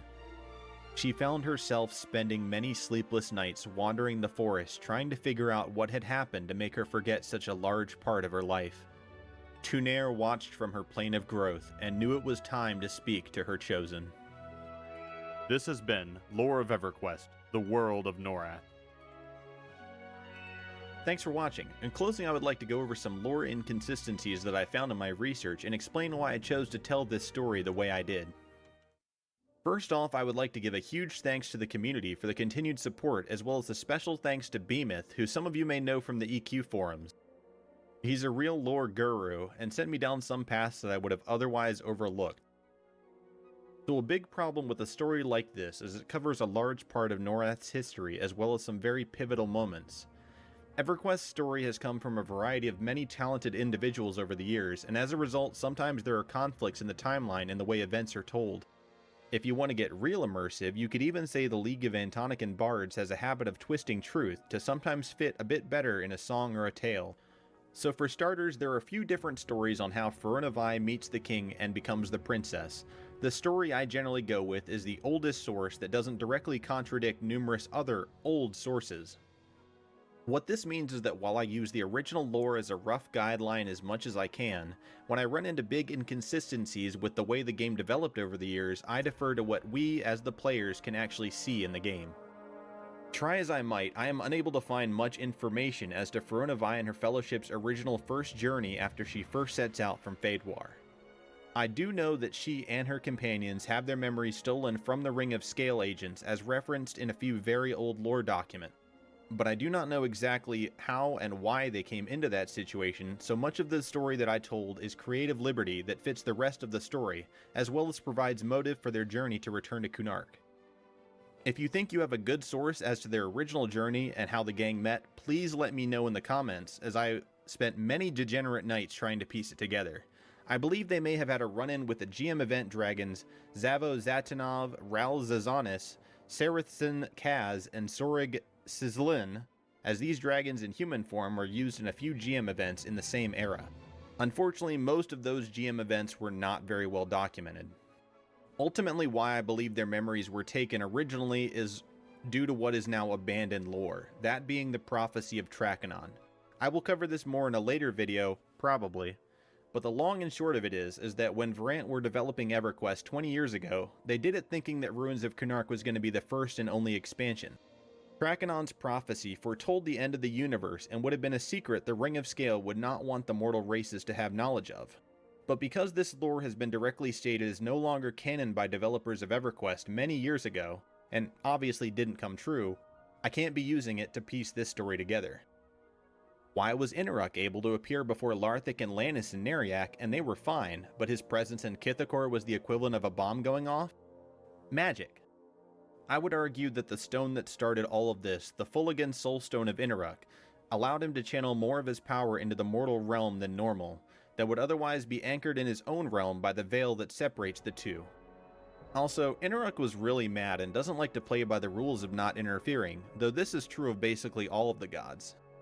Lannis is allowed to dual-wield one-handers as a Shadow Knight because she is the child of hate and does not play by the same rules as you and me.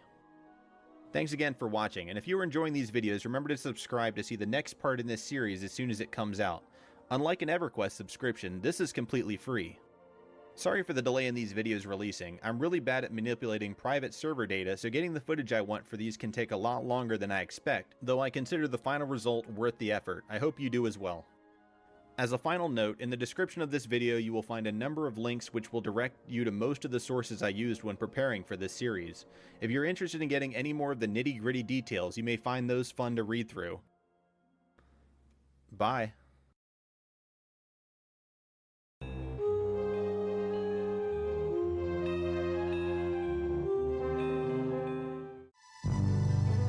The story of the Koldane begins in Paladin, long ago. A densely populated underground city mostly consisting of dwarven miners, Paladin was built deep into the mountainside of the continent of Fadewar. For thousands of years, the dwarves had earned a reputation throughout the world as excellent miners, sturdy warriors, and devout clerics. Devout to their creator, Brel Cyrillus, who planted them in his image deep underground, where he knew they would thrive. But new opportunities for mining often came from above ground and across oceans, as dwarves would journey far and wide in search of new tunnels to mine. The king of Paladin at the time was contacted by a representative from a town on the other side of Norath that would eventually become known as Aruden, about an opportunity to mine quartz on the newly inhabited continent of Otis. Paladin had never sent a mining colony as far as Otis, but it had also never turned down an opportunity to do what many dwarves saw as their true purpose.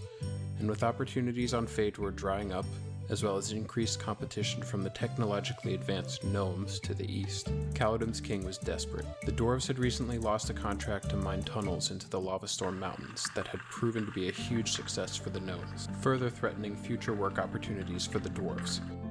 The king of Paladin knew he had to accept the Otis contract, and knew he would need to send his best and brightest miners and sailors, as the journey would be long and the task difficult. A dependable and steadfast middle-aged miner named Colin Dane was selected by the king to lead the expedition.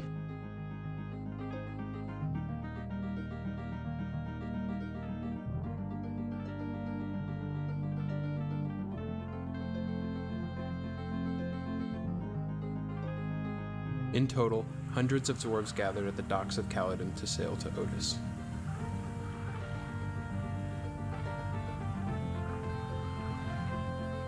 The fleet of 4 ships encountered no issues departing Fëanor and sailing the southern route around Antonica and toward Otis.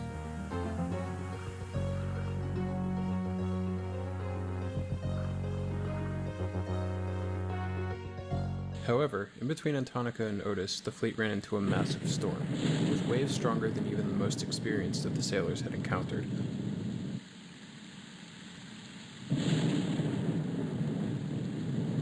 One of the ships was lost on the first day of the storm, and the remaining 3 were brutally tossed and turned by the apocalyptic waves.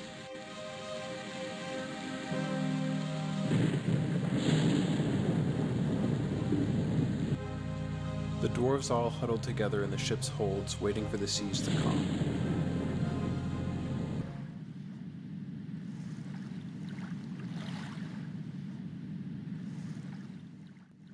Finally, after 8 days of turbulence, the gales subsided and the dwarves crawled up onto their tattered decks to assess the damage as their cartographers attempted to pinpoint how far off route they'd gone.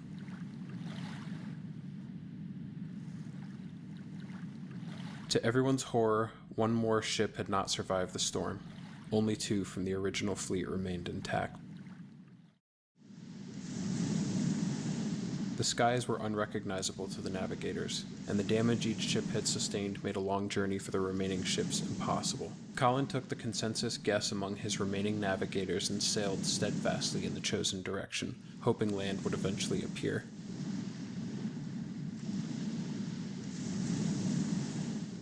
Two days later, with no sight of land, the only thing all of the crew could agree on was that the air was getting colder. Some nights were so cold that it was normal for the dwarves to wake up each morning and find another member of their crew had frozen to death.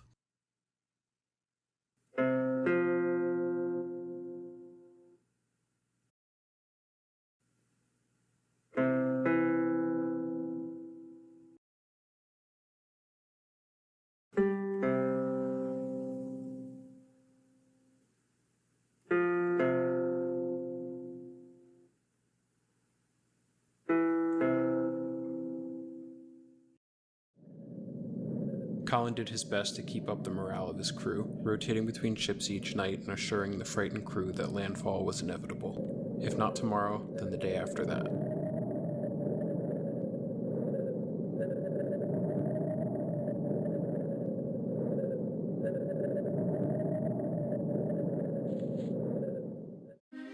Eventually, Colin's words rang true as audible cheers erupted from the front ship's deck when a large, white landmass appeared in the distance.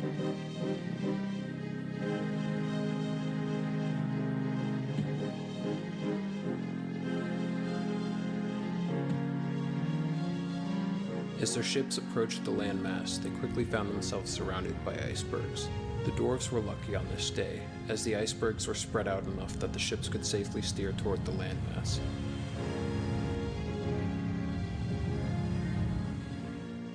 By the time the first ship anchored against the landmass with a giant thud, less than 100 of the dwarves remained of those who left the docks of Paladin only weeks ago.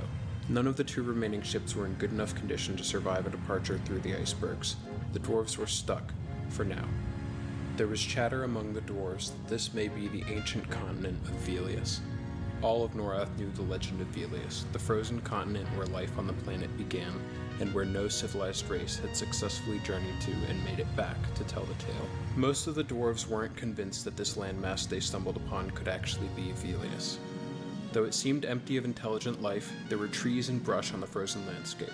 Colin's first plan involved finding wood and other material to construct shelter and prevent more dwarves from freezing to death. There's an old dwarven saying that dwarves are like time itself, neither can remain idle. After suffering through their first night in the open tundra, the dwarves decided to follow their instincts instilled from Brel and find a way underground. And so the quartz miners from Paladin settled in a nest of caves discovered a few miles inland from where they landed. In the days and weeks that followed, Colin planned for the scavenging of more wood to try and repair the ships and hopefully, one day, attempt a return home.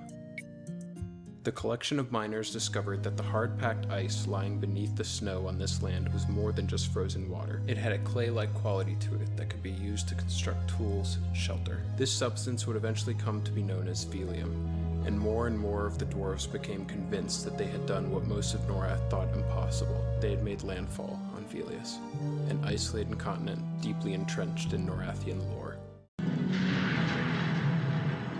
The great crystalline dragon, ruler over the plane of sky, deposited life onto a lifeless planet, and with one swipe of her mighty claws, laid claim to the promise of a new world.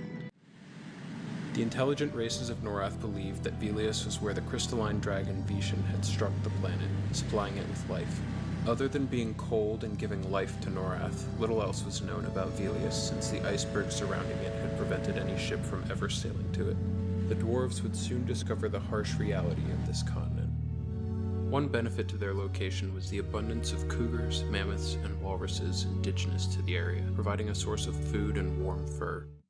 Over time, the dwarves tunneled deeper into the earth and constructed what began as primitive forms of shelter, and eventually grew to become more advanced designs of houses, taverns, and even libraries, mostly modeled off of memories from Paladin.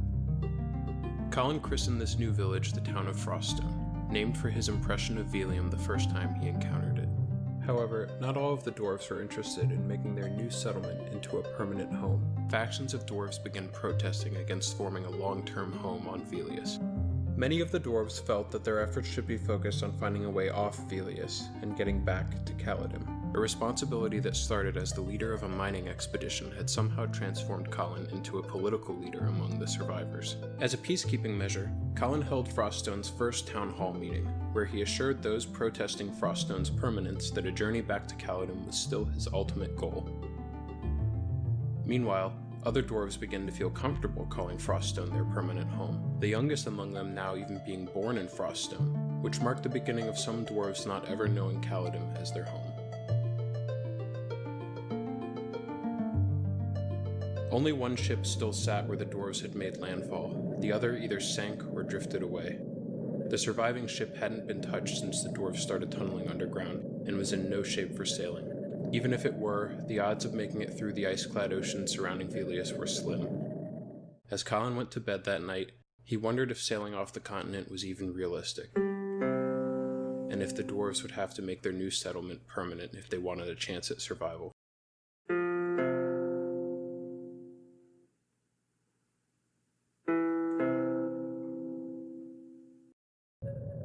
After a few months, rumors began surfacing among the hunting parties who journeyed to the surface that giant figures had been spotted out on the landscape.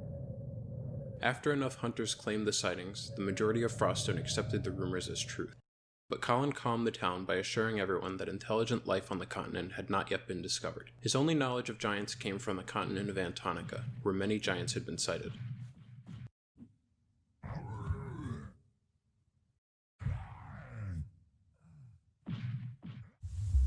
Lore books told the tale of a curse that plagued all giants after their creator, Ssfhc, attempted to use an army of his creations to conquer the other gods. After the army's defeat, a council of victorious gods decreed a curse on all of Ssfhc's creations. They would be just as strong, but stripped of all intellect. Reacting on nothing more than instinct, they were reduced to some of the strongest, yet dumbest, races on Norath. The dwarves knew this lore well, as their god, Relsarilus, formed a rivalry with Ssfhc early in Norath's history. This bad blood spilled over to each god's creations, as the dwarves and ogres had a rivalry that spread across 2 continents. Little did the dwarves know their landfall on this uncharted continent would begin a continuation of the 2 gods' hatred for each other. A few weeks later, after a hunting party had failed to return from its typical outing, some dwarves began panicking.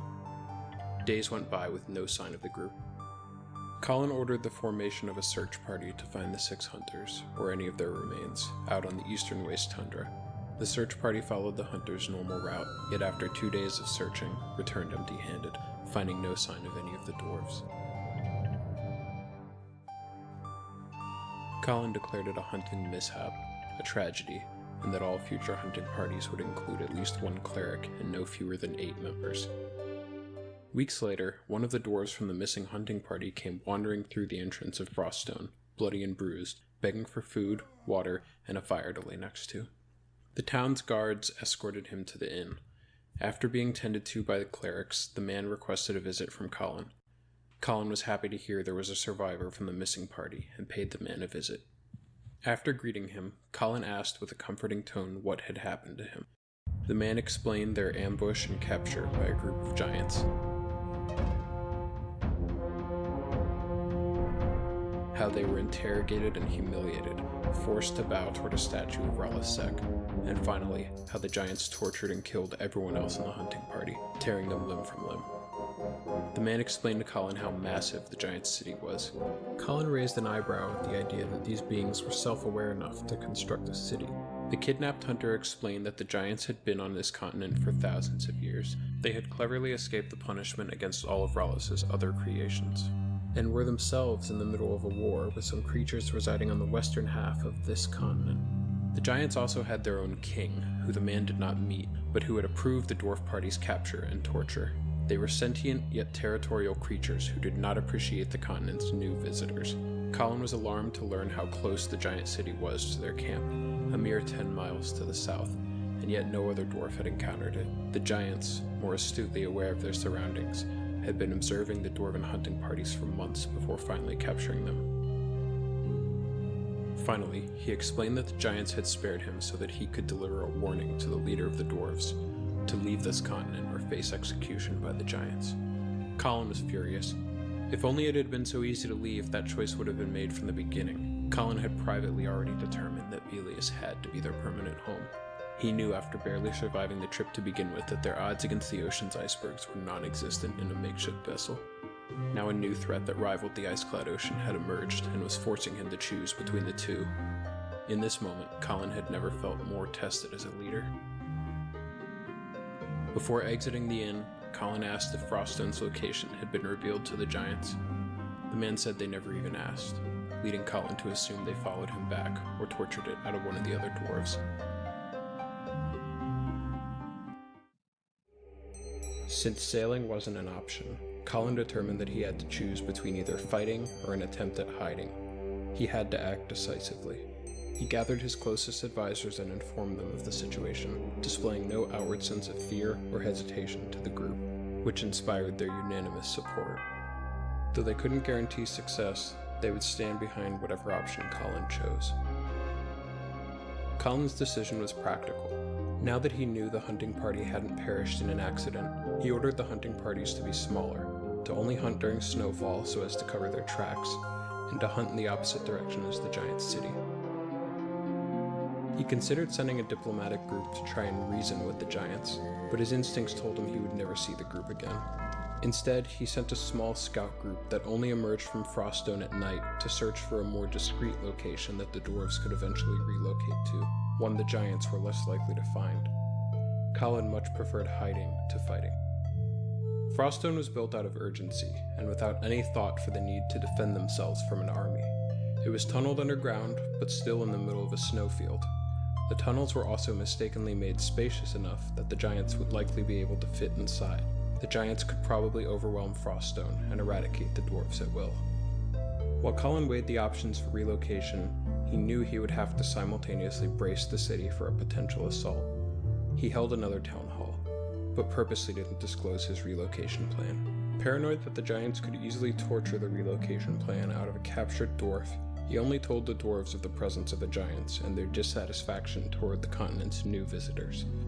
He expressed his conclusion that keeping a low profile and bracing for an eventual confrontation was the short-term plan. Meanwhile, as Colin's most trusted scouts searched for a new home, the giants began preparing an assault on Froststone. Despite trying to mislead the giants by covering their tracks, the larger creatures could only be held off for so long. The king of the giants devoted 100 soldiers to prepare the invasion. Eventually, the dwarven scouts believed they'd located an ideal successor for Froststone. Late one night, the scouts personally led Colin to the site for his approval.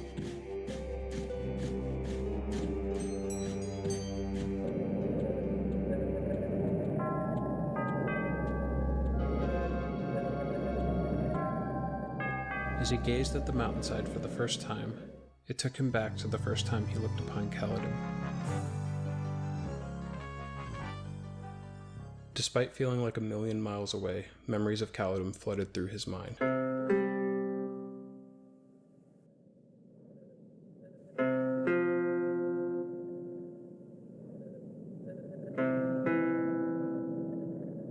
snowflake landing on his cheek brought him back to reality. His mind was made up. He felt something special about this location. By tunneling into a mountainside, and better yet, behind a waterfall, the dwarves could disguise their location much better than a hole in the middle of a field. Better still, the location was in a region farther northwest than Froststone, where the weather was often worse and giants were rarely spotted. More frequent snowfall created the perfect camouflage for covering tracks and easily escaping pursuers. The site's excavation began immediately, as Colin designated his best miners to the task. But there was no fanfare back in Froststone, as the majority of the dwarves were still being kept in the dark about relocation.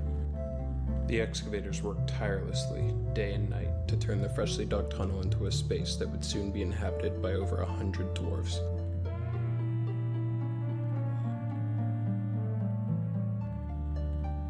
As the days passed, Colin knew time was running out. He concluded that their new home would not be ready in time to avoid the giants. With an assault probably imminent, the dwarves began setting traps throughout the caverns leading into Froststone.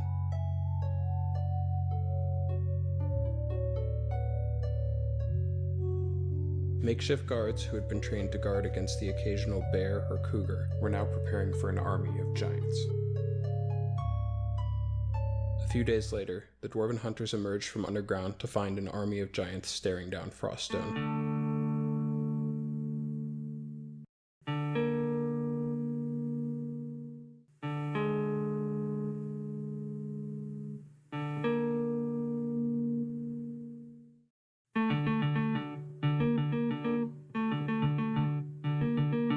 The day had finally come for Froststone to defend itself, but Colin knew the real plan was to evacuate and relocate as many dwarves as possible during the skirmish. The head giant, donning a red beard twice the length of any dwarf, called for the leader of the dwarves. Colin began to feel nerves creeping in, as he prayed his ultimate plan was still a mystery to the giants. As the giants charged the cavern's entrance, Colin ordered the town's populace into a shelter, one he knew had an evacuation route that had been kept secret from all but Colin's closest confidants. The guards stood near the front of the city, just past where the final trap had been set. Colin knew they would ultimately be used as a distraction so the majority of dwarves could escape. Fortunately for the dwarves, the giants struggled to maneuver into the caverns as their large frames made them vulnerable to arrows and avalanche traps.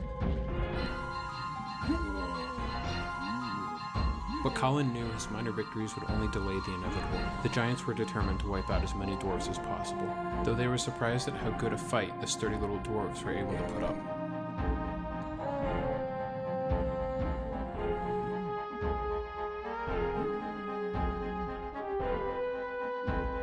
As the battle for Froststone waged on, Colin felt the earth rumble each time a trap would trigger or a giant's corpse fell.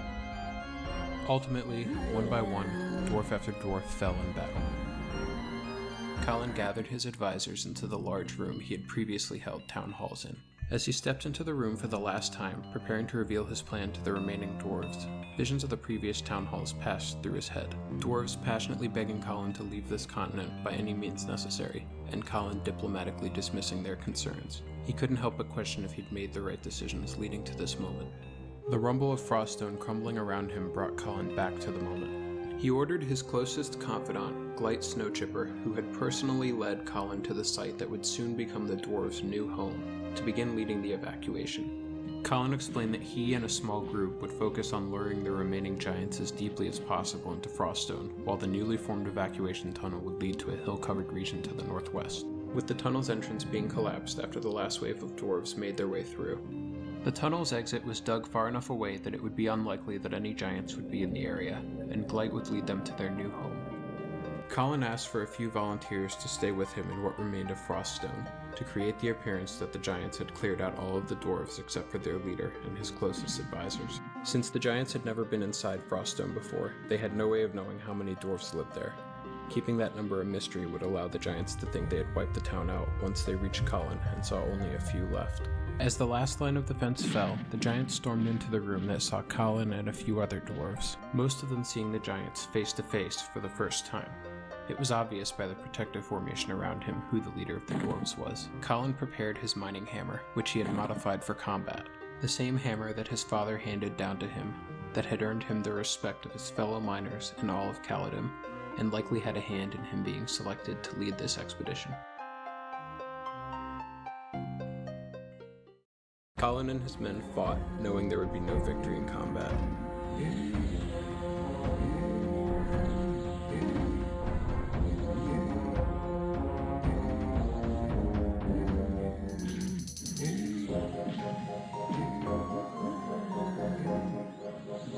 Victory would come from distracting the giants while wave after wave of dwarves evacuated and the tunnel leading to the escape route was collapsed. As Glyke collapsed the tunnel's exit, he knew he was sealing Colin's fate behind him.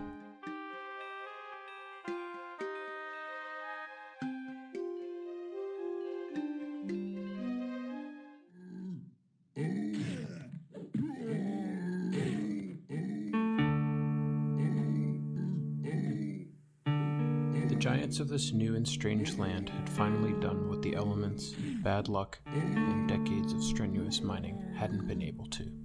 They broke Colin down, first mentally, and finally, physically.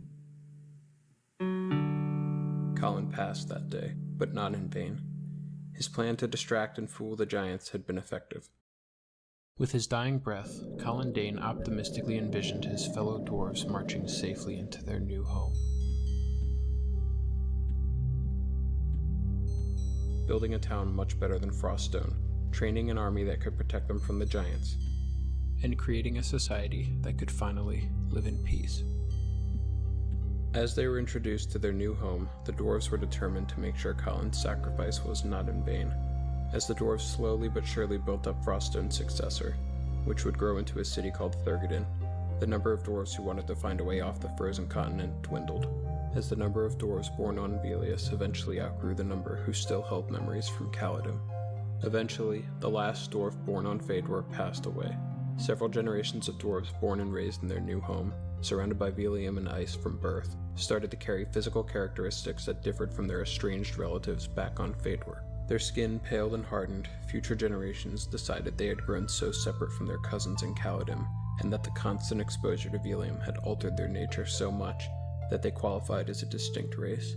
The dwarves began to see themselves not just as dwarves, but ice dwarves, and renamed themselves in honor of the sacrifice and leadership that came from their first leader. The contraction of Colin Dane's name, the Coldane, is how they chose to identify, and would go on to develop their own new culture befitting their harsh environment and constant fears of war with the giants. The Coldane even named their political leader the Dane. Each new leader would take on the name Dane, followed by the numeral representing their order of succession since the original Dane. Meanwhile, it wouldn't be long before the giants, thinking they had rid themselves of the tiny nuisance once and for all, began spotting parties of dwarves in various parts of the continent. This time, the carefully chosen entrance to the Coldane city kept its location a mystery to the giants. Skirmishes breaking out in the tundra between giants and dwarves were common, and the rivalry between the two races would only escalate as the Coldane population, as well as access to resources, increased.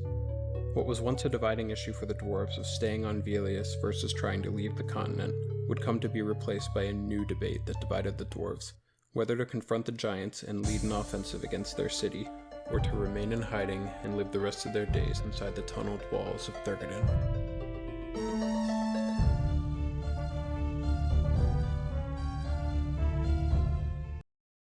Hey level uppers, it's Larry, and this is a 3-part series around the history of EverQuest's very first expansion, The Ruins of Kunark. The beginnings of Kunark had no shortage of turmoil, and the theme of power rising and falling remained persistent throughout the story. And what a story it is. The entirety of the continent of Kunark was originally occupied by an intelligent snake race called the Shisar.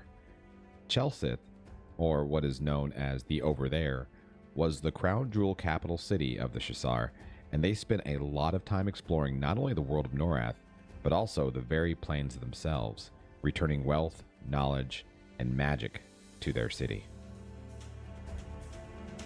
Throughout the Shisar's occupation of Kunark, they took an interest in enslaving the race of Ixar, who were children of Khazak Thul created back during the Age of Monuments, which was when many of the final editions of the Norathian races were created. While the original history of the Ixar before enslavement is relatively unknown, What is known was that they were divided and extremely vulnerable. This ultimately gave way to their entire race being enslaved by the Ssfhc, who would use the Ixar for labor, torture, and even as a food source. At their peak power, the Ssfhc race had shunned the respect towards their god, which was interestingly enough also Khazad-dûl, and proclaimed that they had exceeded all mortal boundaries and had become gods themselves. A covert Ixar rebellion had already been in the works, but fate was quick to intervene. Khazad-dûl and other gods were angered by this blasphemy, and a horrible plague known as the Green Mist was unleashed upon Chelsith and the lands of Kunark, which decimated the entire population of Snakemen along with their cities. The Ssfhc put forth all their magic and power in hopes of shielding their capital, but all that would remain of them would be a river of flesh and blood. Not all of the Ssfhc succumbed to the Green Death, however, and few would manage to use their ancient magic to escape secretly to the moon of Lucklin, where they created the Grey, a dome of vacuum around their settlement, to protect them. Meanwhile, the Ixars were completely unaffected by this plague, and with the Ssfhc seemingly extinct, the Ixars were now liberated, and thus begins the story of the rise of the Ixar nation. The Ixar recovery efforts took centuries, and over time they migrated around the continent and formed tribe states. The most prominent tribe states were the Kailong, Nathsar, Obulus, Jarsath, and Kunzar. Conflict in Norath is forever unavoidable, and the need to create and fill the power void is a perpetual cycle. A key figure, the young and powerful warrior mage from the Kunzar tribe born in Terrassus, Vinral Sathir, had a new vision of uniting the Ixar nation. Over time, he proved himself capable and became the war chief of the Kunzar. In his new position of power, Vinral conquered and assimilated the 5 tribes, which was then called the Empire of Ik. The imperial city of Ssfhc was built, and this would serve as the base of operations for this newly formed empire. Learning nothing from their ancestors' captivity, Vinral Sathir enslaved the giants and froglocks of Kunark. Through this brutal aggression, the empire thrived and grew immensely in power. Torture wasn't out of the question either. One of Vinral Sathir's most loyal subjects, Kern Machta, was the imperial executioner and interrogator. And instead of having the halls of Ssfhc filled with unsavory sounds of torture, Vinral had a massive tower constructed where Kern could have his way with enemies of the empire. Vinral and his necromancer wife, Drusilla, who remained in the grand city of Terrassus, eventually started a family by having a son named Ryle. And Ryle would play an interesting role in this story soon enough. The inevitable nature of death is rarely ever accepted, and time is unrelenting. In his old age, Vinral Sathir feared what was to come. To compound the issue, Vinral's wife, Drusilla, had recently died, and in his state of fear and paranoia, he banished the citizens of Terrassus and used magic to seal the entrance to the city to protect his massive library of knowledge, as well as the crypt of his beloved, from defilement.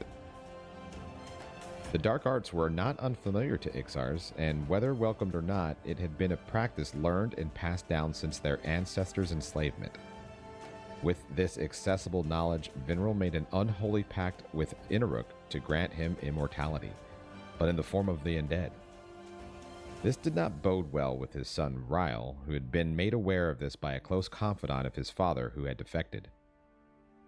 Ryle disrupted the ritual, and this proved to be quite troublesome, as it left his father's soul trapped inside an amulet. Ryle took this amulet and hid it away to be forgotten. The throne was now his. And that's the end of part 1 of 3 of the History of Kunark lore session. Thanks so much for watching, stay tuned for the next episode, and we'll see you soon. Level up hype!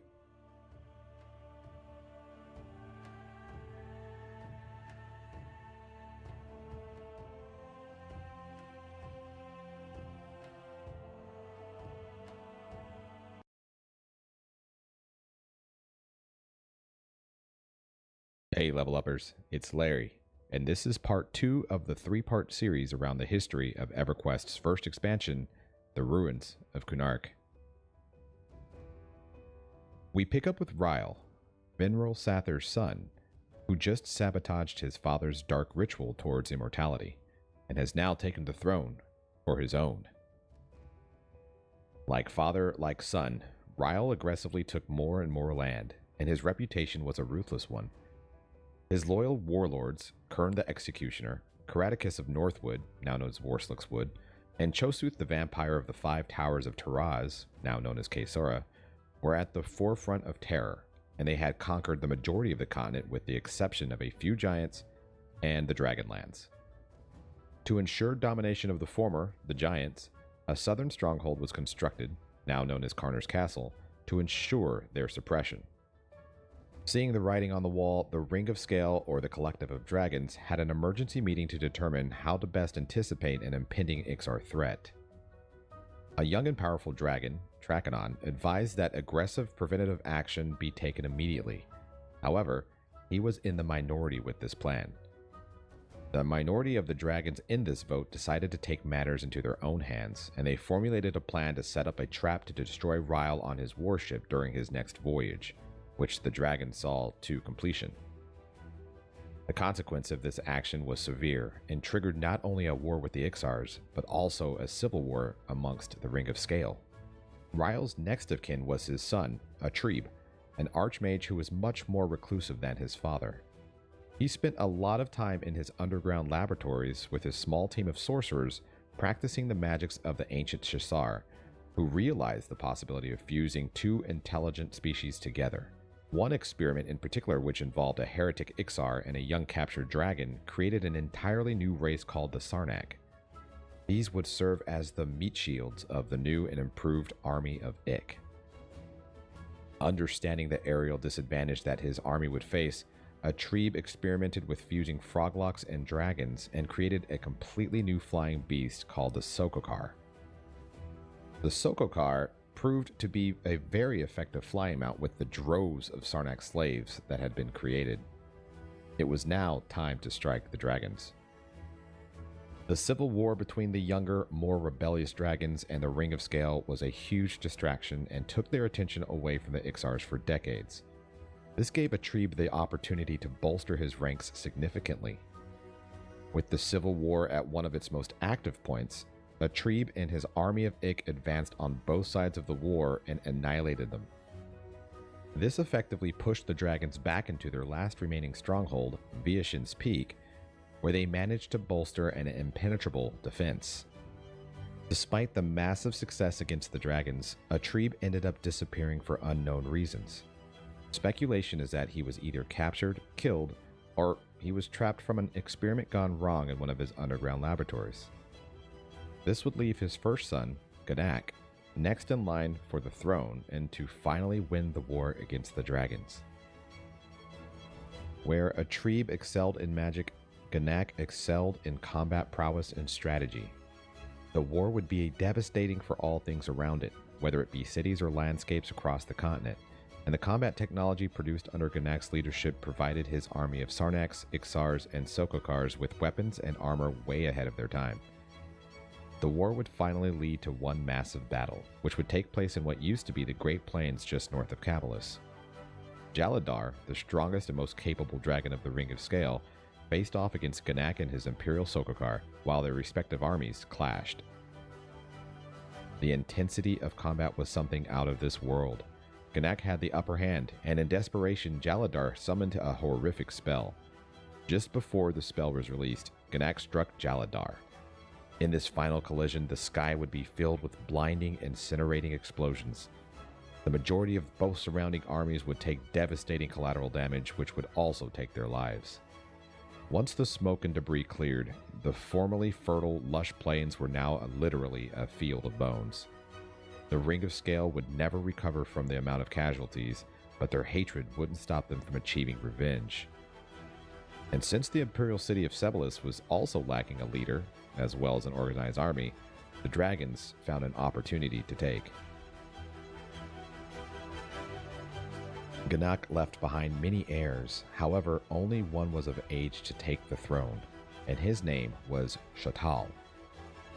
The coronation was quick and void of any real celebration given the circumstances, and with it, the barely of age new emperor would face his most difficult test sooner than later, as Ixar scouts reported that there were some remaining dragons en route to Ssfhc. The young emperor did what he could to gather any guards, wounded soldiers, and brave civilians with arms. They mustered up the courage to put up a front line, but the first wave was quickly wiped out. Miraculously, the ragged forces managed to push the war-torn dragons out of Ssfhc, but it was the aftermath of the attack when the defending forces realized the true intent of the desperation attack. The Imperial Palace had been destroyed, and with it, all of Gnak's heirs, including Shatal, were killed. The Sathir dynasty had abruptly come to an end. And that is part 2 of 3 of the History of Kunark lore session.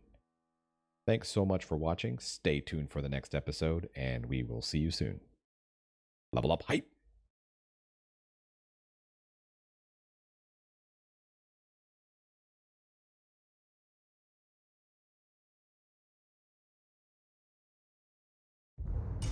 Hey level uppers, it's Larry, and this is a lore overview of one of the more challenging and rewarding dungeons of classic EverQuest, Guk.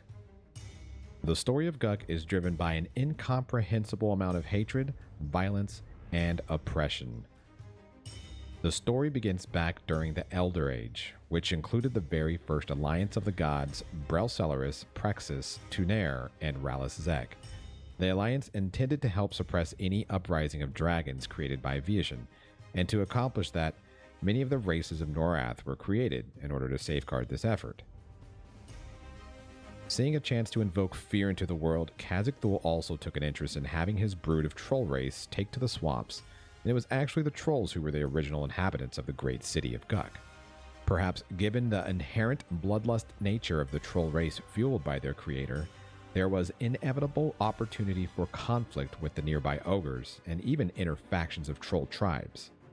And a lot of this conflict surrounding the devastating transformation of Guk begins with a curious artifact and a prophecy of epic proportions. The Prince of Hate, Inaruk, found an opportunity to break the unity amongst the troll tribes by way of a young shaman named Zrakth.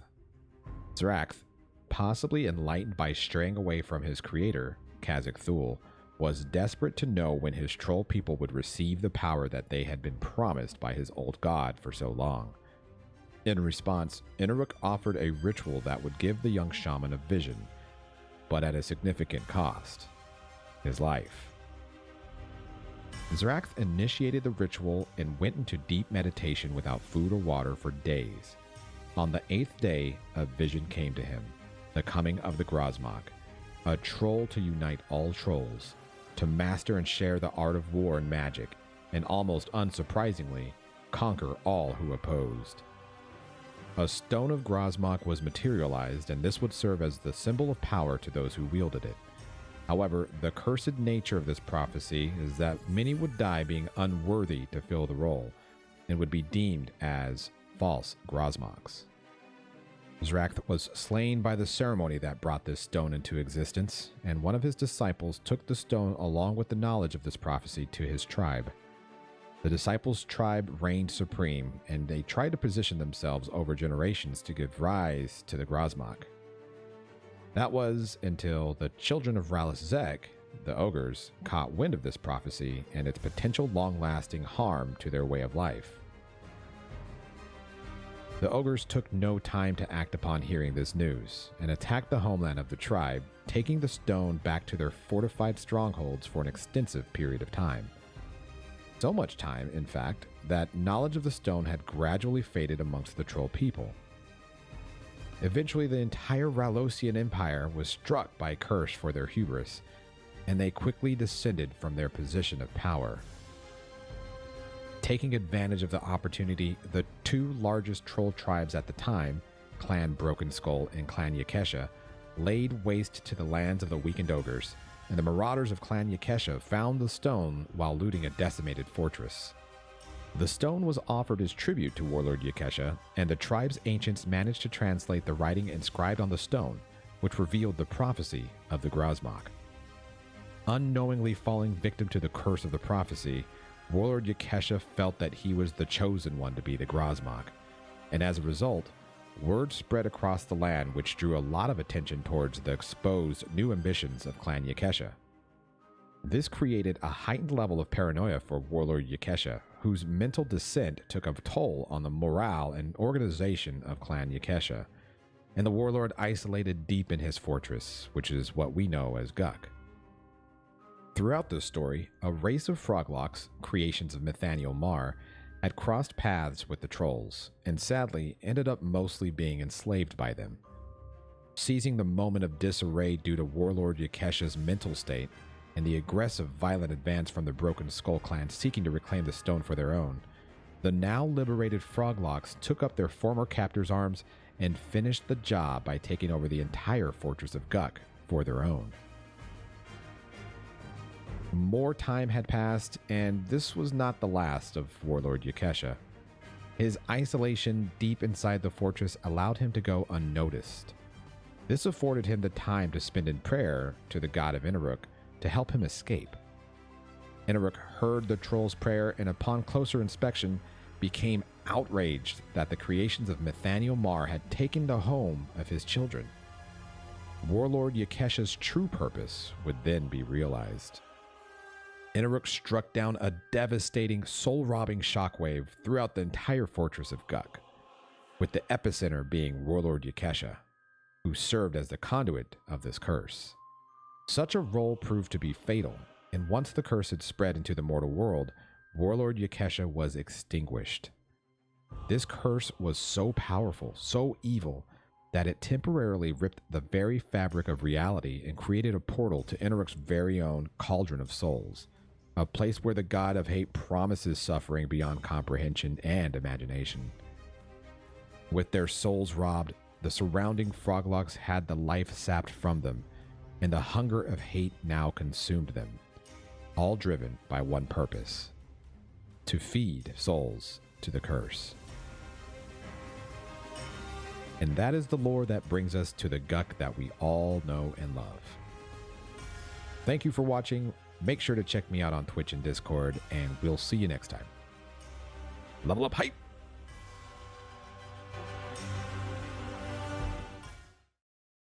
Hey level uppers, it's Larry, and this is an overview of one of the most iconic classic mid-level dungeons, the Estate of Unrest.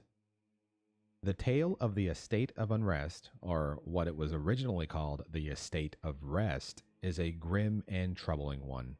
It involves tragedy, jealousy, and murder. Let's go back in time a few centuries to help understand how this horrific tale unfolded. The story begins in Antonica, more specifically in Erudan. A noble erudite family, known as the Quelborns, were devout followers of the god Quellius, and wanted to spread knowledge and awareness of their god's virtues of tranquility and peace all across Faedwer. Nicadius, the husband and cleric in the family, also looked forward to settling down with his then pregnant wife, Jessa, and raising their new family. The trek from Antonica to Faedwer was a perilous one, and Jessa was almost immediately struck with illness, struggling to stay alive. Jessa was able to deliver their daughter during the voyage, but unfortunately it came at a grave cost, and Jessa died shortly after. In memory of her mother, Nicadius named his daughter after her mother and decided to settle in the secluded mountains of Dagnar's Cauldron. The estate was eventually constructed, and Jessa's remains were later buried under the gazebo. Life was peaceful as anticipated at the Estate of Rest. Travelers and adventurers seeking solitude or recovery from the surrounding dangers were all welcomed here, and were taught about the good word of Quellius. Over the years, the daughter, Jessa, grew up and married a dwarf named Kil Ruxif, and she would eventually bear his child shortly after. Or would she? The brother of Kil Ruxif, Garanel Ruxif, absolutely despised his brother, which was fueled by his immense amount of jealousy of his life. It was rumored that Garanel had an alcohol issue and was progressively becoming more unstable and even insane over time. One fateful night, Garanel snuck into the estate and tortured and murdered everyone. Nicadius, who was standing vigil at the chapel, yelled out for Quellius just before being struck down. Quellius did, in fact, appear and was infuriated at the grotesque scene caused by the envious dwarf brother. He was subsequently cursed, which caused him to die immediately, and the curse itself reserving Garanel's spirit in the afterlife to spend an eternity in pain, and was doomed to the confines of what we now know as the Estate of Unrest. Time had passed, and the evil-filled ghost of Garanel had festered in hatred and pain for so long that he actually started to strengthen as a result of it. Meanwhile, back in the heretic city of Painiel, a curious priest of Khazad-dûl was intrigued by the story of what occurred at the estate. Unfazed by the dangers that had been reported, the Dark Arts priest traveled to the estate to see the chaos firsthand. Upon the priest's arrival, Garanel attempted to kill the intruder. However, this particular foe to Garanel was much stronger than anticipated. The priest was able to subdue Garanel and threatened to banish him into eternal darkness. Not fond of the void, Garanel decided that he would hear this priest out. By the end of their conversation, the priest became fascinated by how things came to be for Garanel and decided that he wanted to invest all of his dark powers towards the cause. In a gross display of Khazad-dûl's power, the priest raised the dead and intensified the evil across the entire grounds of the estate, even sacrificing his own life to see Khazad's will through. And that's how we get to the Estate of Unrest that we all know and love. Once again, thank you all so much for the support and the kind words from my previous videos. Thank you again for tuning in, and we'll see you next time. Level up hype!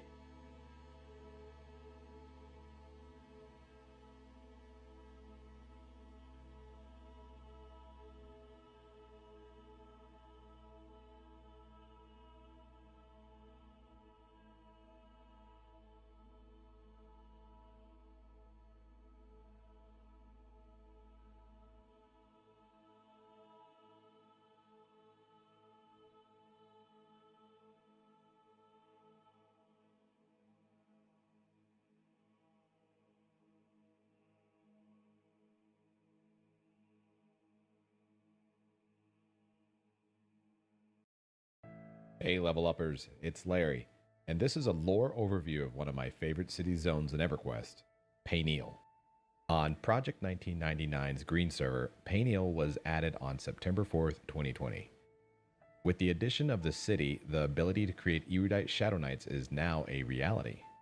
This also brought a few other changes to the server to include shrink potions, special quests, and additional necromancer spells such as the highly anticipated subversion line, better known as Twitch. At the time of this recording, there are no comprehensive patch notes to highlight all of the changes, but what I wanted to do in this video is to actually outline the lore of Painiel and how it came into existence, because I feel like it's truly a fascinating tale. So here we go. Painiel is the city where worshippers of Khazad-dûl reside, also known as Khazakites. And this was not necessarily by choice. Practitioners of necromancy once lived within the gates of Iridan amongst the erudites. However, due to their unrelenting practice of this forbidden art, the powerful necromancers were outcasted from Iridan and subsequently labeled as heretics. A battle of epic proportions took place as the followers of Irud wanted to extinguish all that remained of these followers of the god of fear. The battle was cataclysmic, and at its apex, a massive tear into the earth was created by the impressive escalation of magical damage done by both sides. Both sides responsible for this irreparable damage were shaken to their cores and decided to cease any additional conflict for the time being. The heretics could no longer organize their efforts openly and had to retreat into the cavernous depths of what is now known as the Hole. Being secluded not only bought them time, but also gave the illusion that they had completely phased out from existence. This could not have been any further. This is where and when the original city of Peniel was born, and gave way to the heretics to practice their dark art of necromancy uninterrupted. While exploring the depths of their now thriving underground city, they discovered a curious item called the Vault of Living Stone. This was a self-repairing artifact created by the god Brel-Celeris, intended to serve as a magical seal to protect Norath from the plane of Underfoot, which was riddled with vicious elementals and other unsavory types. The heretics, determined to try to figure out how to harness the artifact's powers, managed to damage it just enough to break the safety seal that kept Norath safe for so long. The full regret of their mistake wasn't fully realized until Earthen Lord Yale and Underfoot's denizens swarmed through what is now the Broken Seal and, in quick fashion, demolished Peniel and its residents.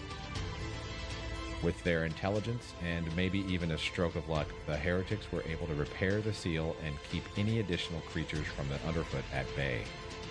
But their old city of Peniel would never be occupied by them again, and was now occupied by Earthen Lord Yale and his horde. The surviving heretics that managed to flee relocated their efforts and found a suitable location near the top of the chasm that was just out of reach of any harm. In memory of what was lost, the heretics named their newfound city and what we now get to experience on Project 1999's Green server as Peniel. That's all I have. I hope you enjoyed a little bit of a lore session around the city of Peniel. Looking forward to doing some more content like this in the future, especially as we get closer to Kunark. Just as a reminder, we have a thriving Discord community, so make sure to check the description below to see how you can join that server.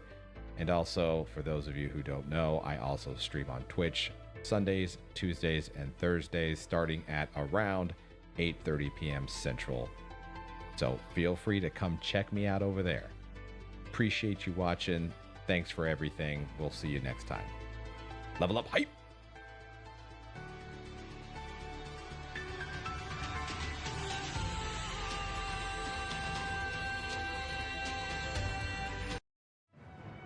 There've always been mysteries surrounding EverQuest. Tales of a clockwork dragon, quests that haven't been discovered, swords made of fire, horrors beneath the waters of Lake Wrath. This guy?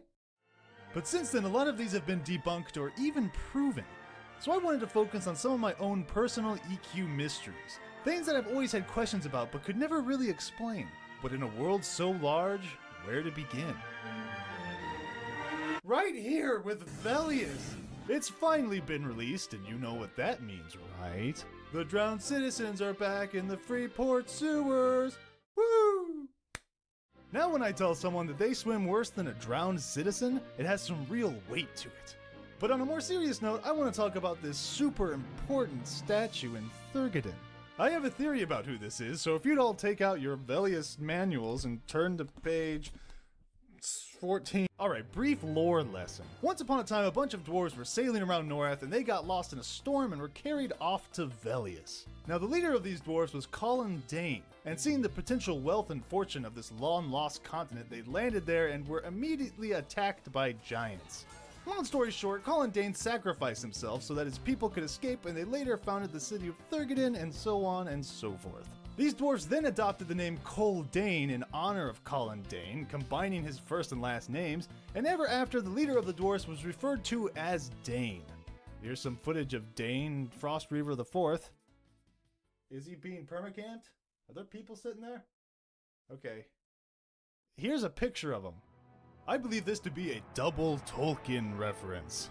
In Lord of the Rings Tolkien lore, the dwarves kind of passed on a name, Durin, much like the Danes of EverQuest. And I won't bore you with the details of that. I could, but I won't. That's reference 1. Reference number 2 would be the actual name Dane. I'm sure you're all familiar with Dane Ironfoot, Nain's son, Lord of the Iron Hills, who slew Azog with his red axe at the Battle of Azanul Bazaar during the Third Age and later became king of Durin's folk after Thorin Oakenshield was killed at the Battle of Five Armies. So I think this is Colin Dane. Seems like a pretty good assumption to me. He even has his magical pick, Snow Chipper, in hand. Nerd! Or you know what? Now that I think about it, it's probably just Brel Ceralis. Here's another statue that's always bothered me. Why is this a hill giant? Shouldn't it be an ice giant? Well, no. Besides the fact that an ice giant statue would probably look a lot like a normal ice giant, this is actually the homeland of the giants. After that fiasco with Relazek, the gods put a curse on all of his creations. Ogres and goblins were stricken dumb. I don't know what happened to orcs. Maybe they were given red eyes and green skin and kilts. But the lush green land of the giants was covered with ice and snow, and the giants that didn't flee their homeland slowly turned into ice monsters. Now I know what you're all thinking. That explains the giants, but what happened to this guy? Well, I don't know. But don't worry, Goblin King. I'll save you!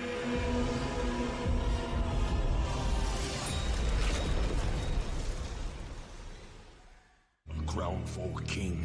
Druid Reens, everyone's favorite thing. Besides being an obvious Stonehenge reference, I still have no clue as to what these are or where they came from. As far as I know, there's no lore about them, but I mean, druids probably made them, right? There's certainly enough to get the job done. They're made out of giant dark stones with sharp, evil-looking red symbols. That doesn't seem very druid-like, which leads me to believe that something isn't right with them. On closer inspection, I began to notice some strange things about the marker stones. Okay, so follow me on this. A lot of the druid rings appear to be broken down, while others are perfectly intact. I thought that was weird, so I decided to start marking these down on a map, not really thinking anything would come of it.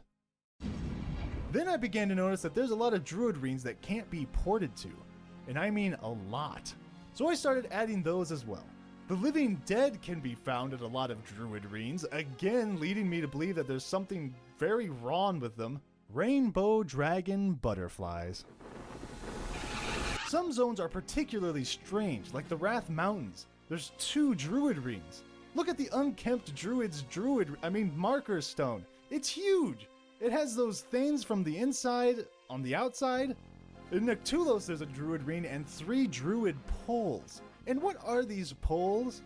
After locating every druid ring and pole in the game and mapping out their locations and the zones they're in, I discovered that I was wasting a lot of my time and that none of this means anything and that the developers are crazy people. Speaking of the Wrath Mountains, what a strange place. There's sphinxes, lizard people, dragons, cyclops, giants, undead, giant undead, and amongst all of these, giant arm statues.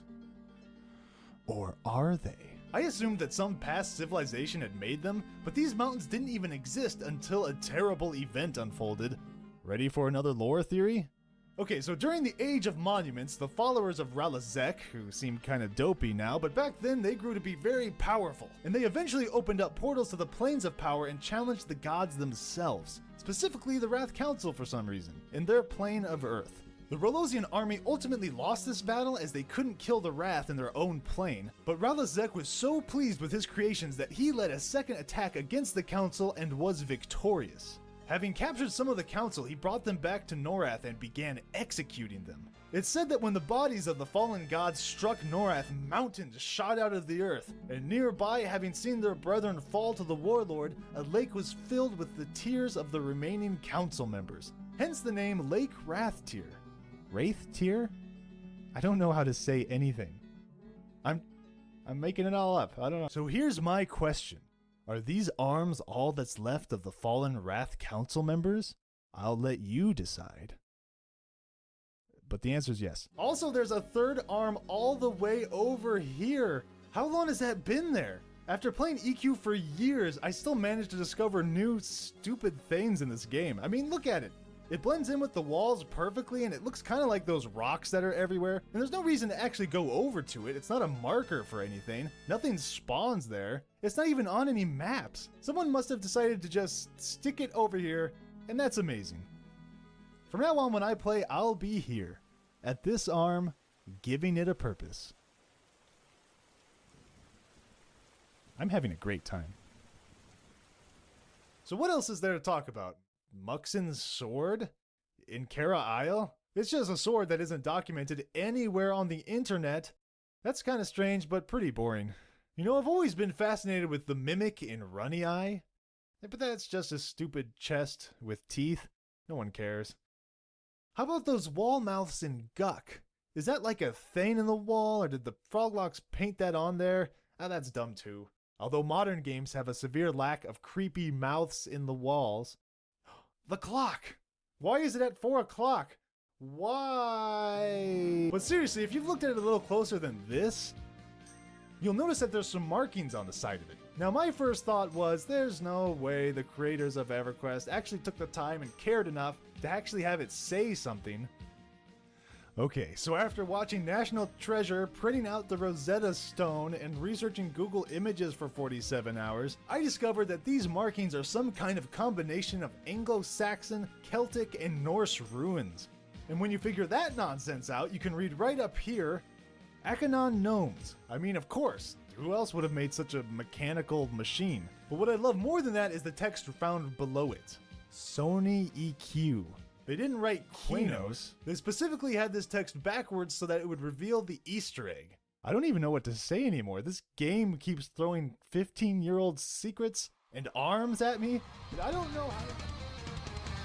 But wait, are there any other places in EQ where you can find strange ruins? Well, I searched everywhere, and I mean everywhere, and I found one other spot. The EC Tunnel, specifically in the hands of druids. A lot of these symbols appear on the blade of the Nature Walker's scimitar. This one was harder to figure out because the small pixelated text is almost impossible to read, and there's a few runes that I just couldn't find, but you can basically fill in the gaps. It says, "May Earth and Sky protect you, KTR." And I assume the KTR stands for Karana the Rainkeeper, but the C and the K seem to be the same symbol, so I don't really know.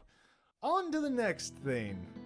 I'd like to take this time to talk about the giant gears of Steamfont for a second. Normally when I try to bring this stuff up to people, they never seem to understand what I'm talking about. These things are massive. I would even say comically large.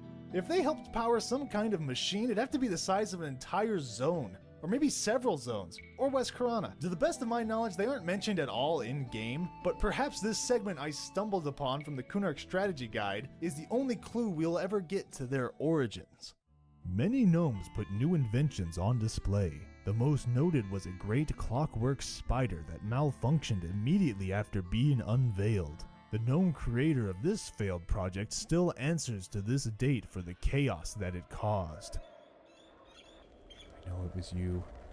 I know what you've done, and you won't get away with it. Opal Darkbriar is a weird NPC. She might just appear to be the High Elf Wizard Guildmaster in the Academy of Arcane Science, but she's also the Dark Elf Cleric Guildmaster in the East Freeport slums? What? This nicely dressed man in the ill-begotten sewers seems to be the only guy who knows what's going on. Greetings, beware the corruption that has infected Freeport.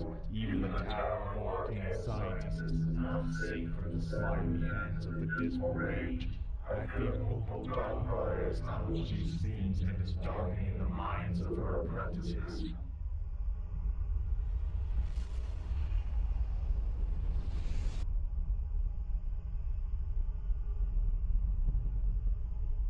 What a creepy weirdo in the sewers. If you actually go and talk to her, she says, "You're not a member of the wizard class. Be gone." What does it mean? Alright, I'm putting an end to this. I could go on forever, which I guess is a credit to this game, isn't it? You know, the more I look around and explore EQ, the more I realize just how much effort was put into it. I used to find dead ends or strange pots or seemingly meaningless NPCs and think just that these things weren't finished or didn't have any thought put into them. And the more I question these things, the more I discover how wrong I was. So the next time you're mindlessly grinding EXP or farming plat, take a second to look around. Explore a little. Go on an adventure. Have some fun. This game is amazing, and there's more to it than just raiding or gathering items, in my stupid opinion. As for me, well, I plan to keep on learning and finding meaning in everything. I still don't know much about Kunark, and I really want to talk about the history of the deserts of Ro. Ever wonder why this thing is here? Well, there's a reason for it. Or how about the Oasis of Mar?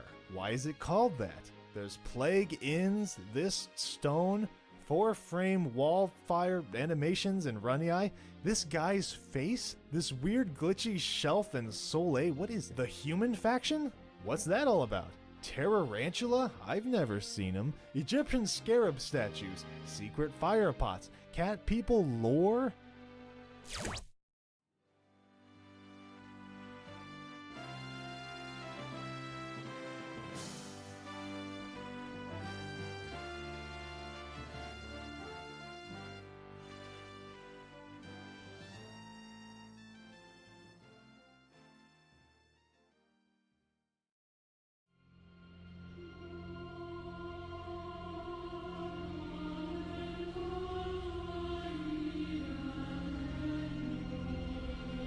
The mysteries of Norath whispered to me, called my name, even screamed at me like the death squelch of a Bixie Lord. I knew there was only one thing left to do. Talk about more of them. There are so many mysteries in EverQuest that they couldn't possibly be contained in one video, so I've made another. And once again, these are my own personal mysteries. They may be common knowledge to some, or maybe you've never even heard of this stuff. I don't know. But in my most recent search for knowledge, I heard rumor of a man, a myth, a legend, Miracle and his magic highway. That means I'm gonna talk about lore. Miracle was a man who lived thousands of years ago, and he was once one of the erudites who founded Erudin with Erud. I don't know how to say it. The erudites were a small group of humans who were tired of the race's bickerings and wars and sought out the island of Otis as their new home. They were the intellectual type and would usually study one of the 3 schools of magic. But Miracle was different. He was power hungry. He wanted all the magic. And when he discovered a new school out of Neriak, necromancy, well, forget about it. He went nuts. In time, he found others who were interested in this forbidden art and formed the group known as the Heretics. And it wasn't long before the other erudites discovered what they were up to and civil war broke out on Otis, because trying to raise the dead is bad. So Miracle did the only thing that anyone would do in that situation. He ran away.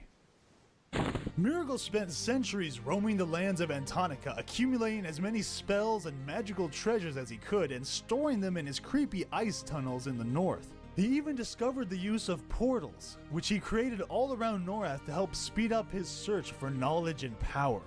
By the way, that's what Miracle's highway is. But I really want to finish the story. Meanwhile, Otis was ravaged by war. The whole was created by the erudites' magical firepower, and afterwards the heretics founded their city of Peniel there. And though after all this time Miracle had prolonged his life to a great extent, he was finally dying. He went back to the heretics, hoping that they had discovered some crazy, awesome way to cheat death, and since no one really knew who Miracle was after all that time, they welcomed him and traded knowledge for knowledge. And with his last remaining life force, he teleported back to his creepy caves and prepared his final spell. The enchantment laced with necromancy was finally made, and Miracle hid his remaining and fragile life within the phylactery, a small device yet pilfered from the other necromancers. Clouds of mystical energy gathered and then dispersed, revealing a shell of the man Miracle once was, an undead mage, what ancient scripts and legends called a lich. In his haste, however, Miracle had made a miscalculation. The lich, while retaining all the mystical power of his former self, lacked a spirit. Only the mage's soul, and now locked within the phylactery hidden deep in the catch, retained the ambition and desire to amass knowledge and power. The spiritless lich possessed none of these human traits, and Miracle's soul screamed in silence as the undead creature began to aimlessly wander his menagerie of wisdom and enlightenment, his rooms filled with artifacts of power. Oh my god. My f***ing voice. So what does this have to do with anything? Miracle's highway. Remember when I said that? For a long time, I thought this was just a theory, but I guess it actually existed in the game for a brief time. The idea was that the more evil-aligned races would have a hard time traveling around Norath, you know, because the boats are in good cities and there's like druid NPCs at the druid rings and such. So these magical teleportation fire pots were added to the game so they could get around easier. And although they were quickly removed, they do seem to line up with Miragul's crazy hijinks. There's one in the Kinos Catacombs that takes you to this hut in Toxulia Forest, complete with abandoned heretic pets all around it. I rest my case. You can't interact with these two at all on Project 1999, but you still can on the Easy server.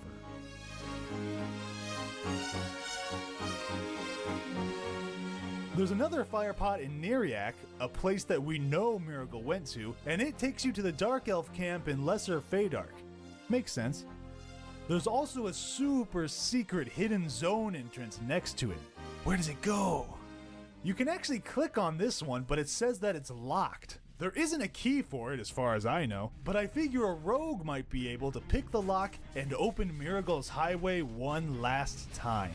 So I went searching through all the slums, taverns, and back alleys of Norath until I found the most dastardly, underhanded, devious rogue in the history of Norath. It's Mashiara!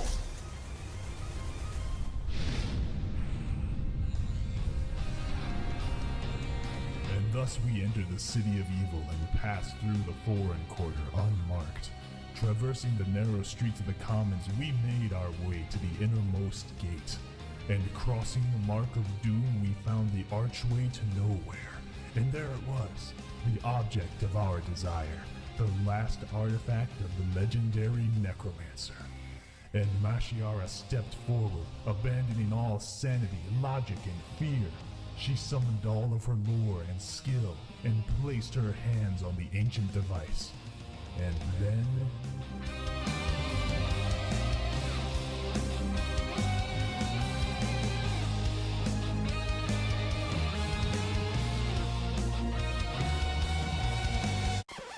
it doesn't work! It's also super interesting to note that this fire pot was mentioned much later in EQ's timeline. There's a dark elf in the zone Sunrise Hills, whatever that is, and he mentions the portal in passing. He probably sounds something like this. Most fools pass by that spot blissfully unaware of the great secrets hidden behind it. Have you ever stopped to wonder why there's such a beautiful archway leading to nothing?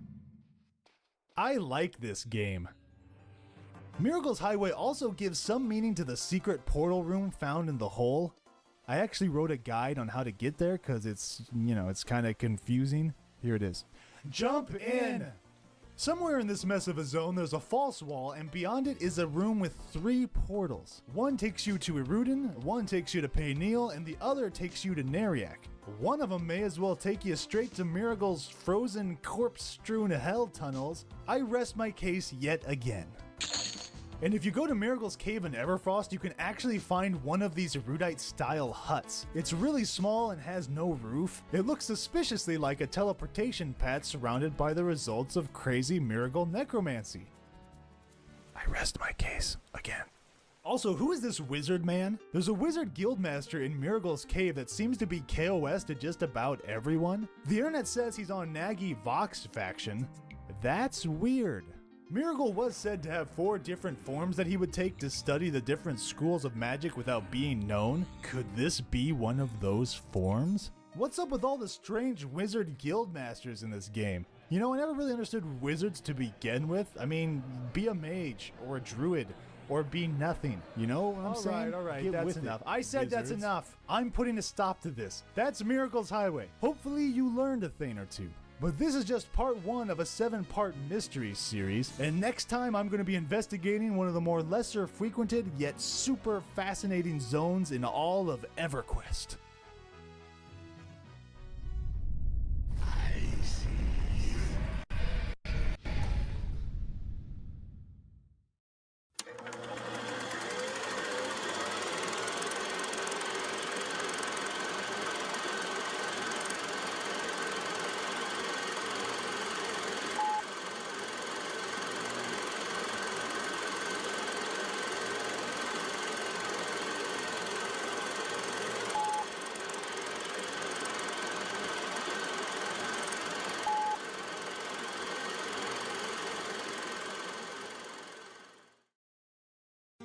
You know, Miracle's Cave from the previous video reminds me of another strange labyrinth in EverQuest, the Gorge of Keen Zorb.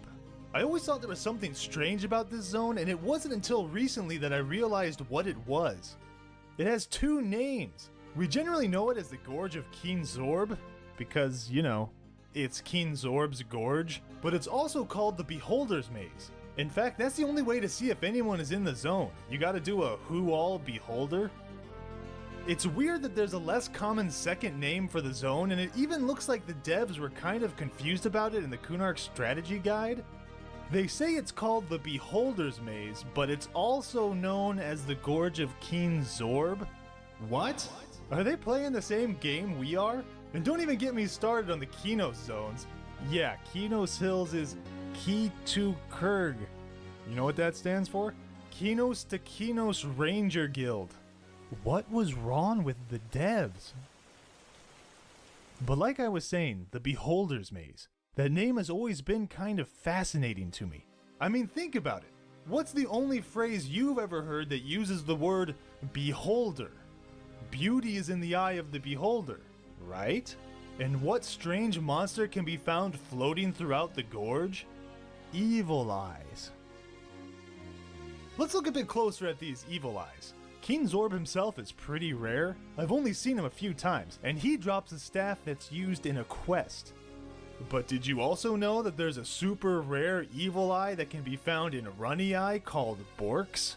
It's like a strange anagram of Zorb, if someone didn't know what an anagram was. And he drops a lens that's used in a quest to get another staff, the Staff of the Observers. The Staff of the Observers. Now, we observe with our eyes, right? But the quest givers use their telescope to observe. But what do they observe? The heavens. And look, there's a constellation. I wonder what it means. Wow, that sure was informative. I'm sorry. But check out the next video. It's already out. Go watch it. Here, I'll even put up a thing. Bam! Click it. It's a real video where I've actually solved one of my oldest EverQuest mysteries.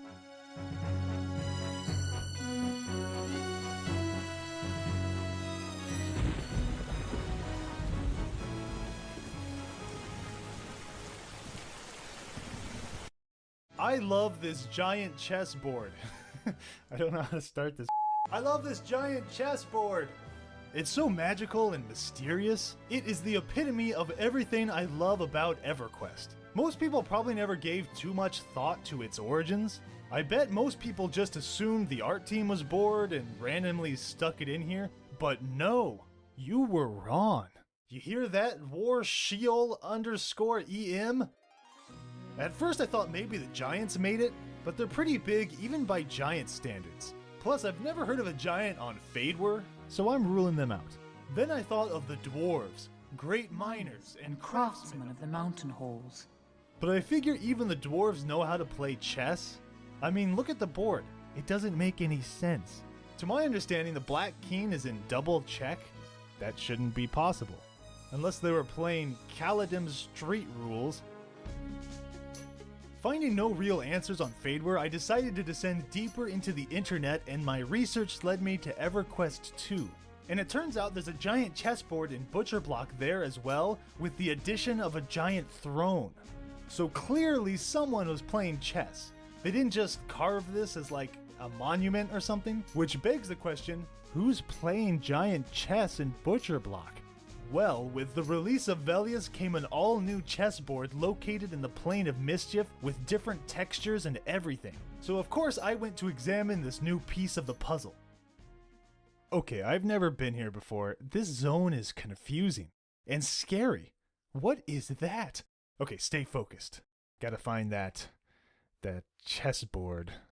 Oh hey, look, a little one. I mean, it's no giant chessboard, but it's a start. Wait a minute. Do you notice anything familiar about this chessboard? It has the exact same layout as the one in Butcher Block. Bristlebane was playing chess! Edit. Okay, they're not exactly the same, but it's close enough. Look at the board. All the pieces seem to have moved up one space. Some of the colors are different. Some of the pieces have fallen over or moved a little, but overall the layout is almost identical. There's still 10 pieces on each board, 6 pawns, 2 knights, and 2 queens, and this king is still in the weird double check position. It was Bristlebane. Clearly, Bristlebane did this. It was Bristlebane! It was Bristlebane! Okay, for those who may not know, Bristlebane is one of the gods in EverQuest. He's the king of thieves. He's a trickster, sneaky, plays games, and the plane of mischief is his home.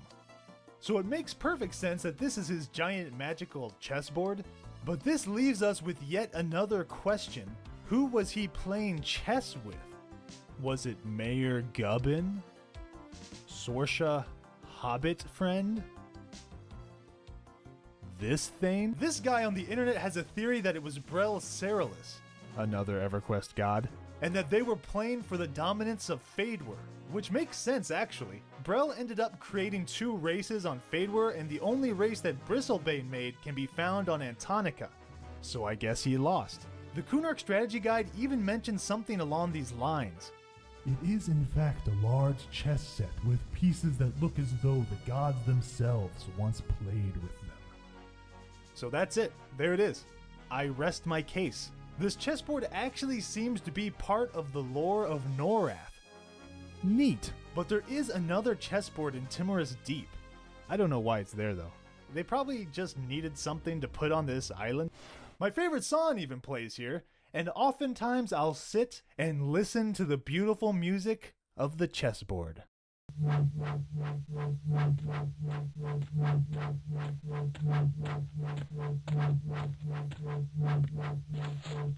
I don't want to interrupt the music, but I just quickly want to say to look out for the next mystery video, because it definitely won't be about board games, if you can believe that. I'll be discussing one of the most ancient and powerful races in all of Norath.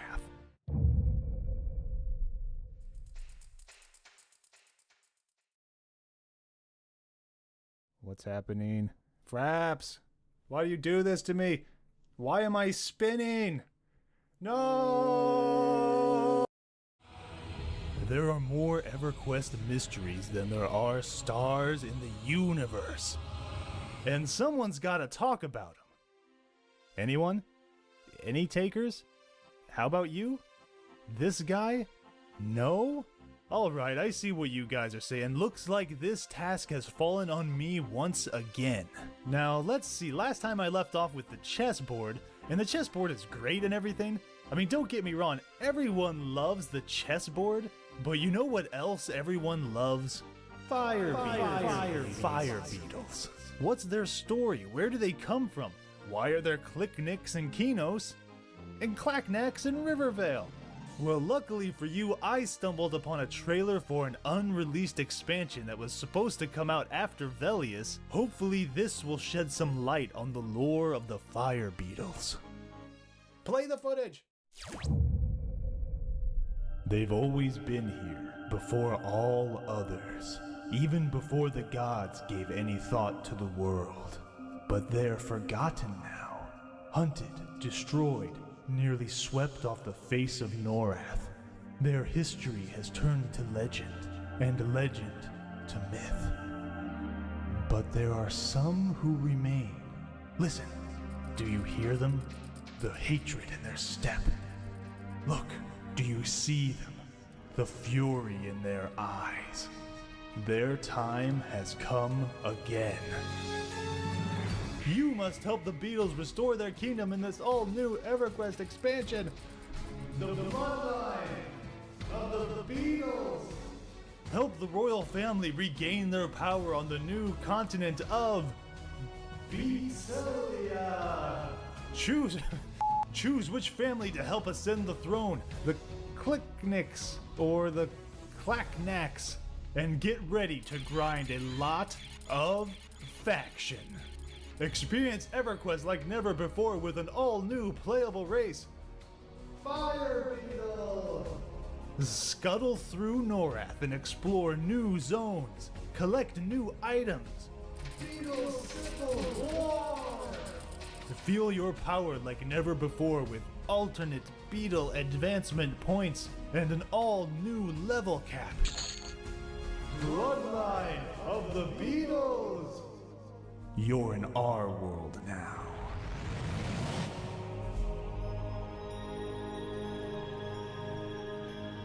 Wow, I can't believe they scrapped the Beetle expansion and went with the alien cat people one. Whatever. Okay, this next mystery is kind of, I don't know, out of my league. I'm in over my head with this one. It's too mysterious. It's the Ssfhc stone.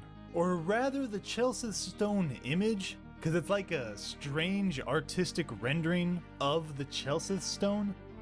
Most of the information about this thing comes from EverQuest 2, so I don't really know if it's canon or applicable to EQ1.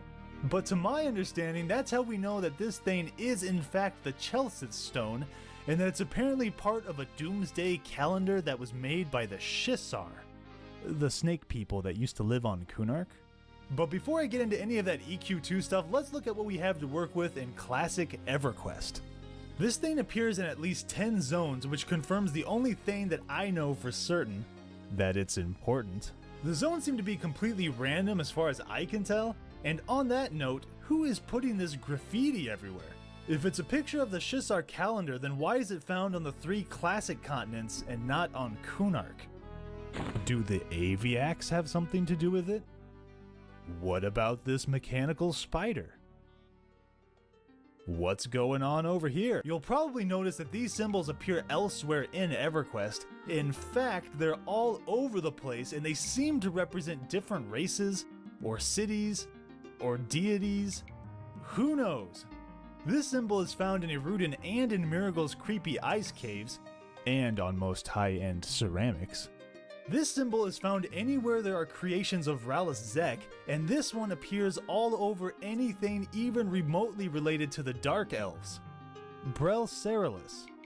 I read a theory that this one could be Vishan, and that these 3 symbols could represent the gods who first created races on Norath to keep the dragons in check. Tunar, who made the elves, indicated by these 9 markers. Does that symbolize the Druiderines? Brel, who made the dwarves and gnomes, indicated by his candle crown, and Prexis, who made the Kedge, and he might have made other races, I don't know. The Othmer? I think he had a hand in making the drowned citizens, but the most interesting of all the Ssfhc stone images can be found in Permafrost. This one actually has Monopoly pieces set up around it to make it look more like the face of a clock, reinforcing the idea that this thing tells time to some capacity. Also, did you notice these giant Lady Vox claw marks out here? That's pretty cool. Ugh, stay focused. There was actually a thread a long time ago on the Project 1999 forums where everyone tried to figure out what this image means. I can't really tell if a conclusion was reached or not. There's another theory here, something about a lizard man prophecy, although it seems pretty similar to the Shisar one. Okay, time for EQ2 talk. Disclaimer, I don't know what I'm talking about. At some point, someone found a secret cutscene or something in EverQuest 2 that revealed another layer to this image, and it fills in the gaps indicated by these points. So did they have all this in mind back in EverQuest 1? Kinda looks like it. So this is like 1/2 of 1/4 of some prophecy? Anyways, these new symbols have led a lot of people who know more than me to believe that this is indeed a calendar predicting the end of days. I guess these symbols represent events on a timeline, like the fall of the Combined Empire, or the Relosian invasion into the Plains of Power, the Green Mist, the destruction of Lookline. Does it collide with Norath? I don't remember, I might be getting my games mixed up. I've read that this symbol represents Vishan, or the Sleeper, or Inoruk, or Mayon Mistmore, or maybe Mayon was the arrow. I also read that he was the only person who actually knew what any of this meant. So if he was the one running around the original 3 continents putting this sign everywhere, then that would make some sense. It does seem to be made in Neriac neon.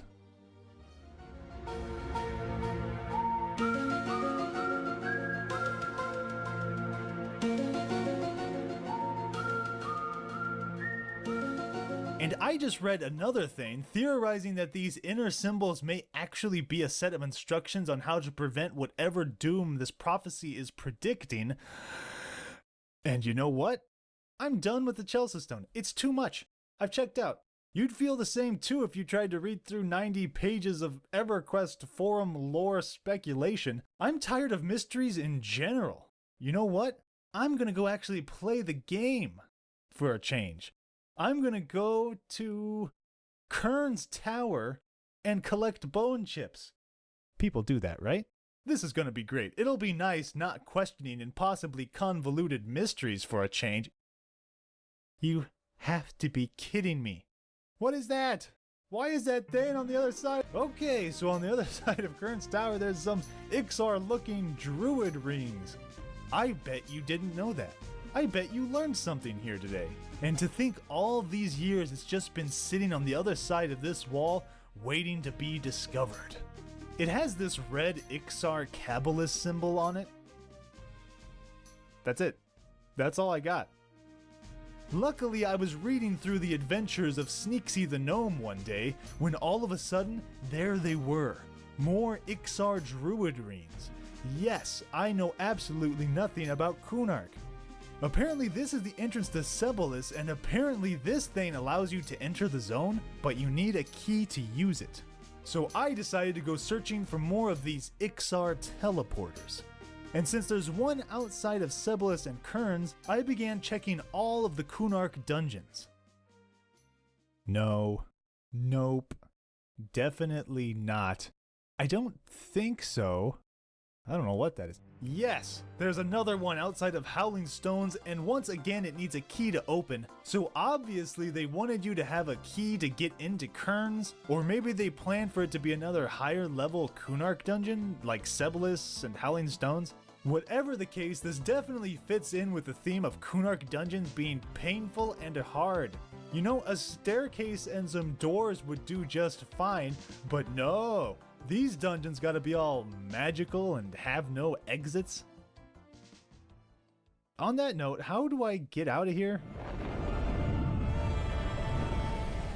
Yeah, that might work, but I'm not really a wizard.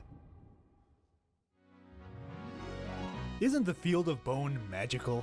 It's gotta be one of the best zones in the game. There's unsolved mysteries, a tower that looks like Orthoth, an island with a King Khan on it, the skeleton of an ancient dragon that's actually part of the lore, underground tunnels with weird snake thrones. Who made them? The Shisar? This guy? I'm gonna go with the Shisar. There's spider caves and the ruins of Kaysora. The list goes on. Well, I guess that's the whole list. The point I'm getting at is that all things must come to an end, and this video series about mysteries on EverQuest is no different. But hopefully you've learned something. Hopefully you've come to appreciate this game a little bit more. You know, you'd be surprised by what you can find if you simply take the time to look. And maybe the next time you're sitting around the tunnel buying your golden Ifriti shoes or your Velium crystal wedding rings, you'll take a moment and ponder the existence of fire beetles. Or stop by Freeport and pay the drowned citizens a visit. Maybe you'll gather the gumption to figure out what this thing means, but I wouldn't recommend it. And as for me, well, I think my days of investigating mysteries are finally over. I mean, there aren't any left. I've seen them all. Done them all. I talked about all of them. The only thing left for me to do is actually play the game. So feel free to look me up in North. Maybe we can talk about lore and mysteries while I'm harvesting platinum pieces or negotiating my reputation. Maybe working on my epic mission or wangling some experience points. Gotta get my trade skills up, get my fashion quest on. You know, I've had the same set of armor for 8 years. I should probably work on that. I should really go to Kunark someday. Maybe hit level 51. Did you know that the level cap was raised from 50 to 60? I had no idea. I was studying lore. I hear Velius is nice this time of year. Ooh, maybe I should go hand in hand.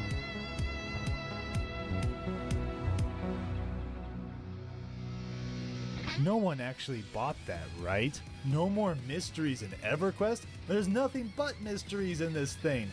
Did you know that there's a secret vault in Highkeep? And what about these graves in Mistmore? Who's this? And who's that? Is this bridge a lore dragon, like that one? And who made these giant hands in the Inathul swamp? I know there's a lot of lore about the Froglocks and the Trolls and Kazakh Thul and the Mar twins and the desert and Selesic Row. I still haven't talked about the Oasis of Mar. What's wrong with me? Why does this stone exist? This is the only one in the whole game and it serves no purpose. And don't even get me started on the gypsies.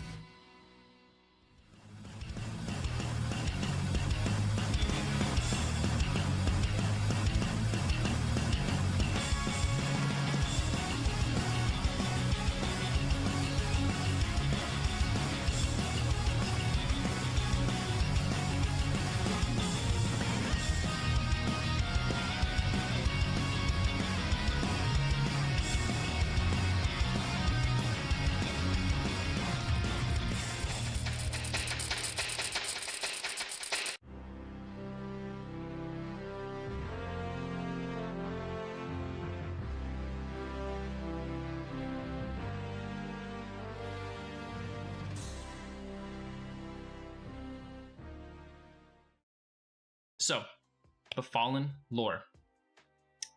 Way back in the day, before Befallen was what we know now, Befallen, right? There are two possibilities which come up in the lore, neither one being decisive. Well, we know one definitely happened, and the other one potentially happened. First, the original structure of Befallen might have been a remnant of Ssfhc. We see some of the architectural designs that are in Befallen in the non-completely ruined sections mimic a little bit of what we see in Felwith. Okay, so there is some implication there that Befallen was made back in the age of Ssfhc by what we now know as the High Elves. Furthering that, we have a Thex Mallet there, or I guess the pieces of a Thex Mallet there, which is a symbol of the royalty of the rulership of the High Elves.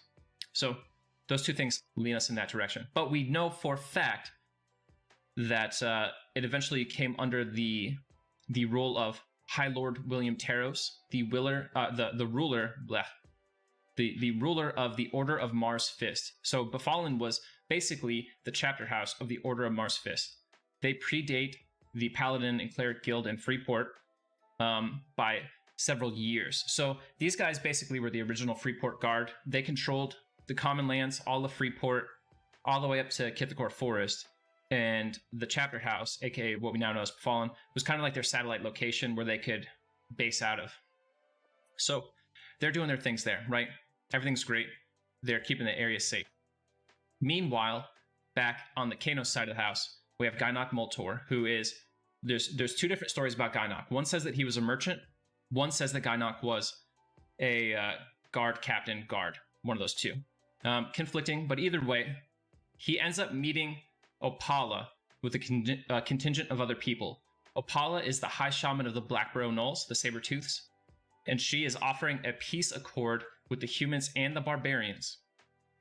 Gynok Moltor, in one story, the merchant story, is that he's greedy and he sees she has all these magical rings on her hand and he wants them. The other story is that he is a guard captain and he hates all non-humans. Either way, what we know is that Gynok Moltor had a bone-bladed claymore and he wielded it, pulled it out, and cut Opala's paw off.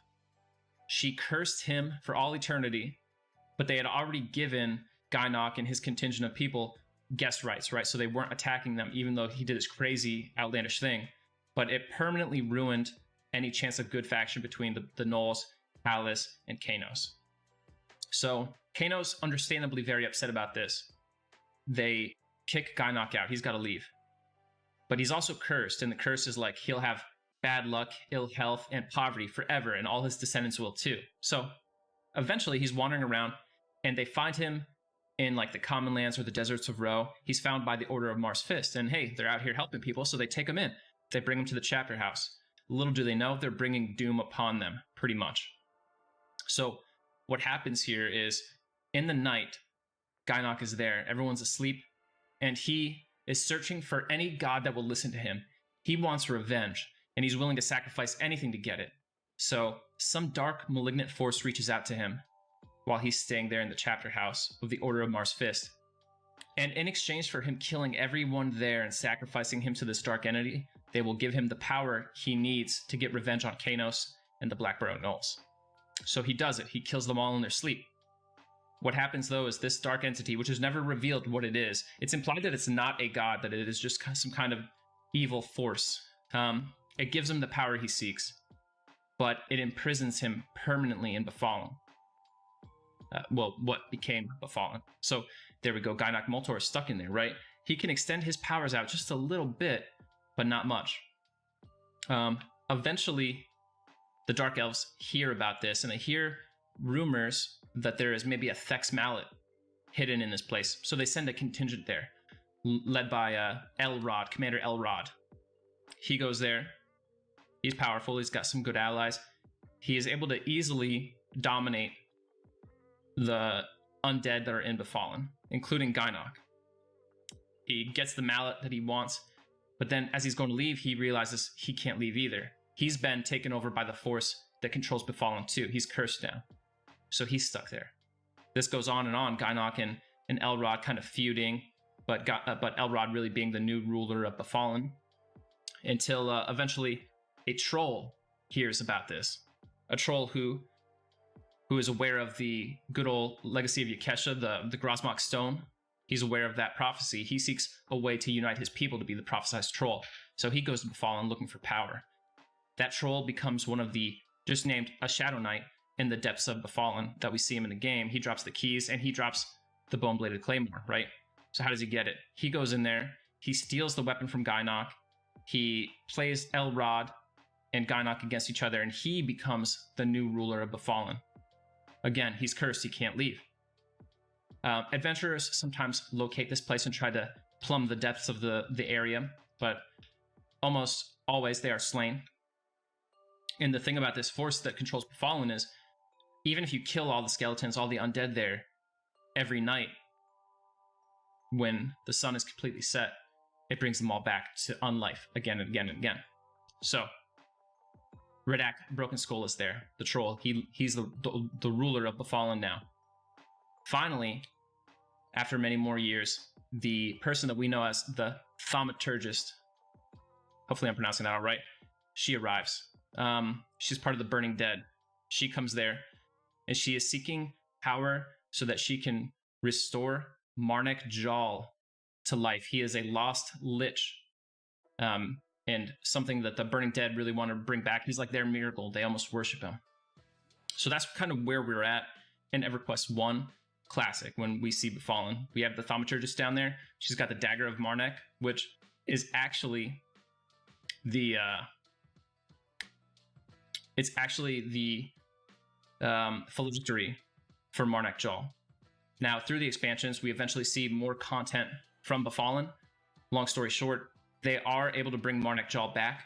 He's in full power. He commands Befallen. He is more powerful than the force that contains all the other leaders of Befallen there. So he is able to move about freely, but he doesn't because he's still trying to understand the exact nature of this evil force here so he can use it to his own ends. Finally, a quest comes about and you want to cleanse Befallen, right? There's a group of holy knights who wish to cleanse Befallen once and for all of all the evil that is there and the evil presence that resides there. So they discover that what you have to do to permanently cleanse Befallen so that the evil is no longer powerful there is you've got to go there, you've got to acquire all the magical items, the magical weapons, which have been significant over the years, and you've got to slay all the evil there. In order, you've got to kill Gynok Moltor with the Bone-Bladed Claymore, Commander Elrod with the Thex Mallet, Redak Broken Skull with the Bone-Bladed Claymore again, the Thaumaturgist and Marnek Jal both with the Dagger of Marnek, and then after you've done that, the Force brings its last host back to life, its last opportunity to stay in this world. It brings back the risen High Lord William Taros, the original commander of the Order of Mars Fist. And if you kill him with the Dagger of Marnek, the curse is broken forever. That's the lore of Befallen. Hope you guys enjoyed. Hey, level uppers, it's Larry, and this is a lore overview of one of the more mysterious dungeons in Kunark, the Crypt of Dalnir. To understand the Crypt of Dalnir, first you should understand who Dalnir actually was, and that story begins back during the reign of Emperor Gnak and the Age of Turmoil. For full chronological Norathian perspective, this is the same age where the whole was created as a result of the massive magical battle between heretics and erudites. Dalnir, or with his more prestigious title, Haggle Baron Dalnir, was a noble and legendary weaponsmith who would on occasion study necromancy. In contrast to others who delved in the dark arts, Dalnir didn't want to rely on them to try to cheat fate or extend his mortality. He had accepted that his accomplished life would come to an end. To glorify his life, he wanted to build an elaborate but hidden final resting place, where his wealth, his vast library of history, and advanced arcane studies would symbolize his great intellect. Incidentally, the crypt was never intended for outsiders to marvel at his accomplishments. As a matter of fact, the crypt wasn't even intended for anyone but for Dalnir himself. Upon completion of the crypt, Dalnir saw to it that all involved with its construction were put to death. The only one spared was the servant of Dalnir, who was given specific instructions of burying Dalnir upon death. Naturally, it would be Dalnir's final act that would ensure that nobody would find his treasured resting grounds. Dalnir put a curse upon the entire crypt, which would seal it off from any outsiders getting in or insiders getting out. His servant would spend the rest of his days in solitude within the crypt.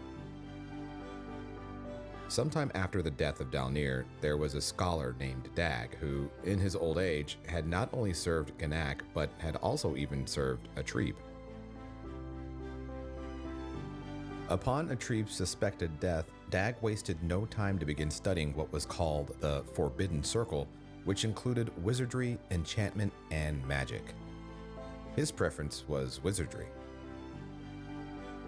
During this time, there were very specific laws in place that prohibited any Ixar from studying magic of this type, but Dag broke these laws and would continue to seclude and conduct private studies with his Sarnak slave, Cly. Only Cly would be allowed to assist with these blasphemous studies because nobody else could be trusted. Kurn Machta, the imperial executioner and interrogator of the Ssfhc Empire, would commission Dag for a magical dagger to be crafted for his personal use. Dag traveled to Kern's tower to start his work, and he also brought a special forge called the Forge of Dalnir, which belonged to Haggle Baron Dalnir himself. This forge would imbue magical spells and properties into weapons. There was an incident in particular where Dag had stepped away from his work, leaving his journal behind. The Empire was already suspicious of Dag, so the opportunity wasn't missed to go through his personal belongings, if the chance presented itself. Of course, his journal contained all the details of his secret forbidden practices. This information was immediately passed along to Kern, who was told to deconstruct Dag. Kern allowed Dag to finish the dagger, and after the final stages of enchantment, Kern shackled Dag and informed him of the judgment that he would be facing. Kern then plunged the newly crafted magical dagger into Dag and killed him. Dag's property and belongings would then be burned to ensure that there would be no other Ixar bold enough to explore these blasphemous studies. Shortly after, a few Ixar guards were to escort the Forge of Dalnir back to Kabalis, along with the Sarnak slave, Cly, to be reassigned. However, being quite capable with the knowledge he had learned over the years from his now deceased master, Cly enthralled the Ixar guards and disappeared with them, leaving the Forge of Dalnir behind. Cly took this forbidden knowledge and used it to gain incredible power. Being familiar with who Dalnir was and the magical powers observed from the Forge, Cly would reunite with his Sarnak people and coerce them against their will into joining him in retaking the crypt. Only Cly would be able to break the curse protecting the centuries-old crypt of Dalnir. Once Cly and his followers, or for faction's sake, the Cly, were established, they completely excavated the crypt and expanded it even more to create an immense underground laboratory. Cly knew that the allure of the non-curse protected crypt with the vast amount of riches and knowledge would be quite the attraction for would-be looters. But for Cly, this was an opportunity to create a trap. With his powerful ways of mind control and coercion, non-assuming treasure seekers who entered the crypt would be possessed. Their primary purpose now to serve the hive mind of the Cly and defend the crypt with their lives. And that is the lore that brings us to the Crypt of Dalnir that we all know and love. Thank you for watching. Make sure to swing by Twitch and Discord, and we'll see you soon. Level up hype!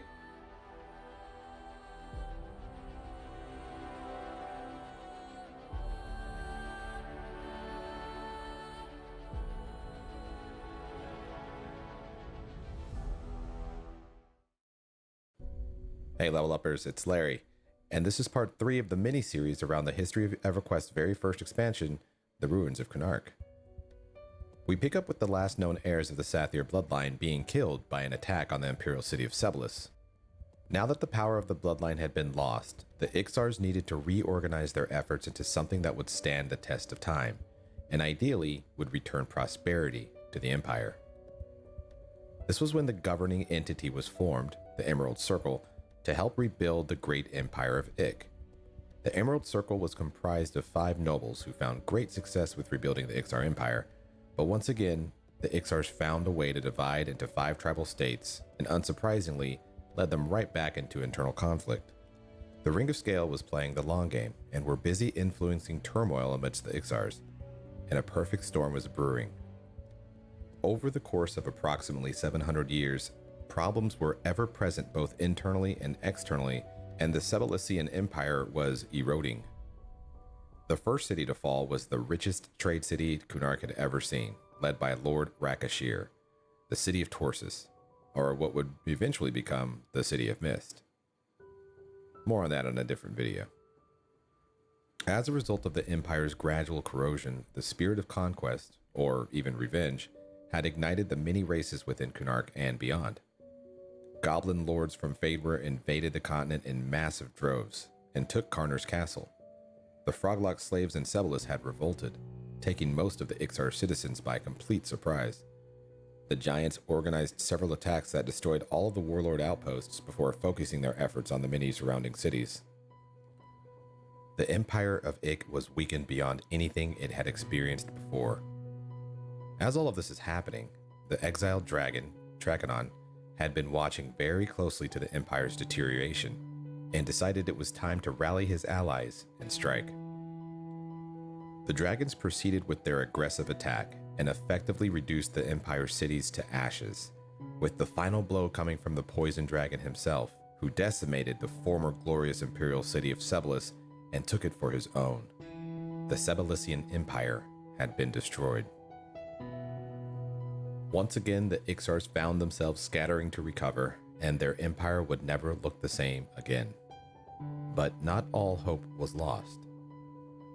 The Crusaders, an army of Ixar Shadow Knights with some mystics and legionnaires, were led by a very powerful Shadow Knight named Rock Nylok.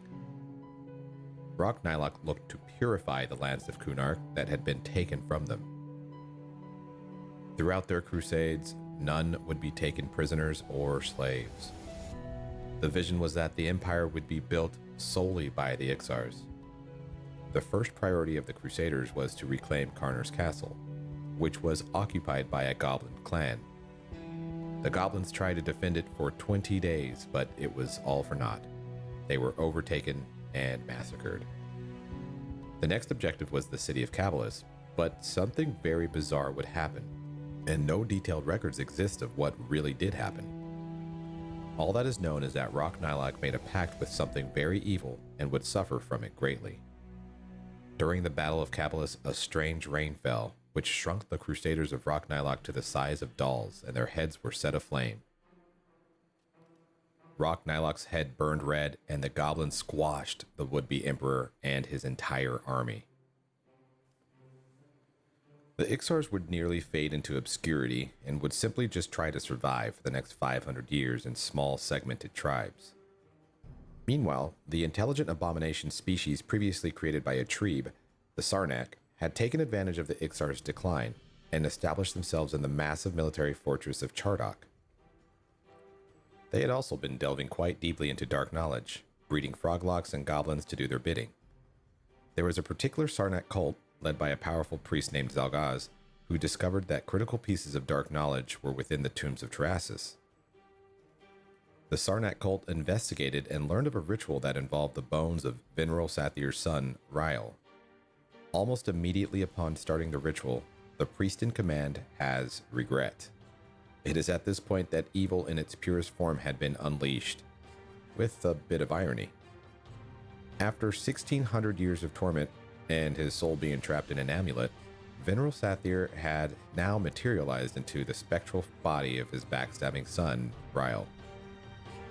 He wipes out all the Sarnaks responsible for this ritual with the exception of the one, Zalgaz, who he converts into a vampire to do his bidding. For the next 100 years, Vinral traveled across Kunark in relative secrecy, collecting whatever sources of power he could find. He also managed to coerce the goblins and giants to follow his lead, with the promise that he would grant immortality and untold power. Once he had acquired enough power, he had occupied and rebuilt Karner's castle, which would serve as his fortress and the focal point of his dark and evil magic.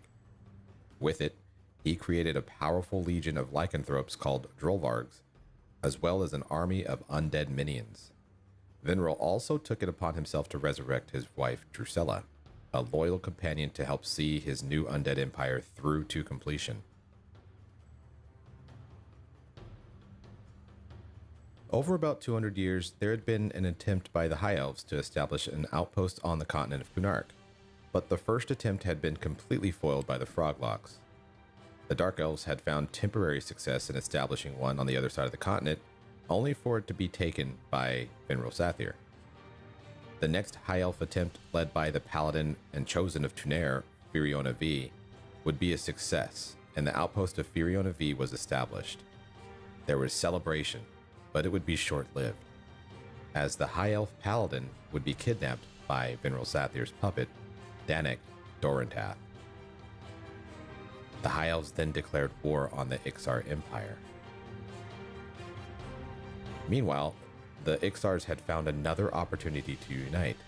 This time they were led by a powerful warrior named Vekin, who wanted to see the Ixars return to glory, in not the same way that the Sathir bloodline had failed them in the past. Vekin took over the captured city of Cabalus, which would also be known as New Cebalus, the capital of the Cabalisian Empire. Vekin regarded the resurrection of Vinral Sathir a direct threat to the rise of the new empire, and he aimed to do whatever it took to stop it. And this is where the timeline begins to the expansion that we all know and love, the ruins of Kunark. Thanks so much for watching. I hope you enjoyed the history lesson on Kunark, and we'll see you soon. Level up hype!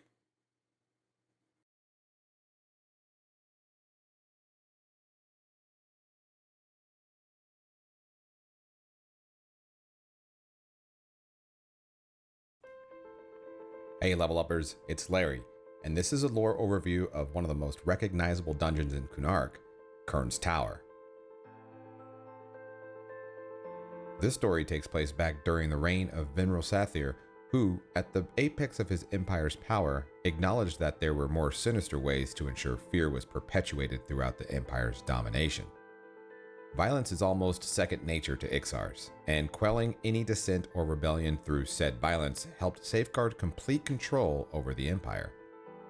During a time where Ixars were conquering, enslaving, and murdering all those who resisted across Kunark, it eventually got to a point where the processing of enemies of the empire could be streamlined.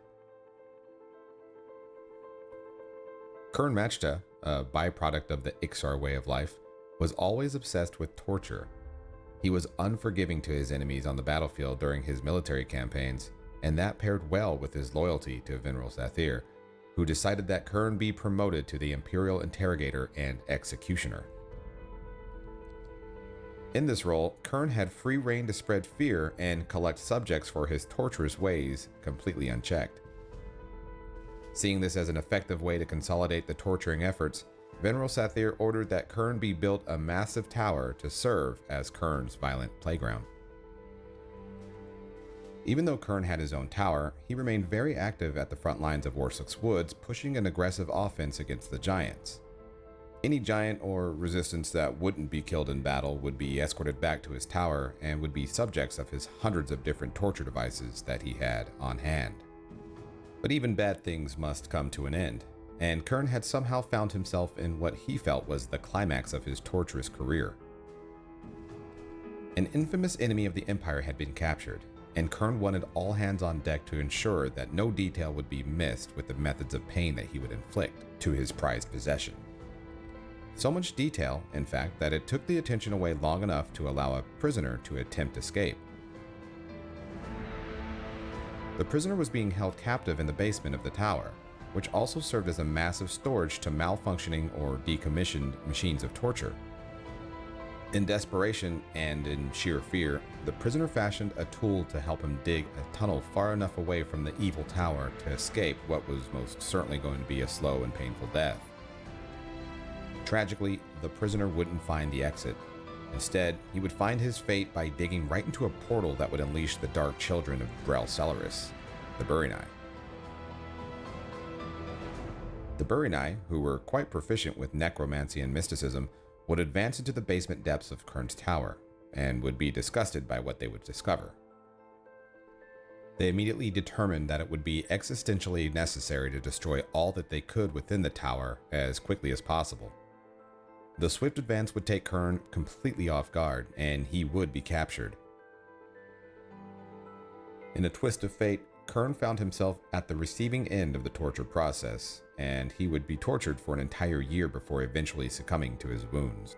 Tapping into the dark arts, it's suspected that the Burinai raised the fallen jailers and other Ixar inhabitants into a state of undead torment as eternal punishment. And that's the lore behind the Kern's Tower that we all know and love.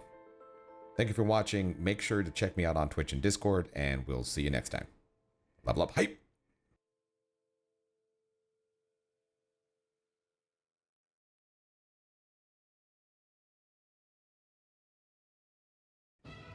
Hey level uppers, it's Larry, and this is a lore overview of one of the more interesting dungeons in Kunark, the military stronghold of Chardok.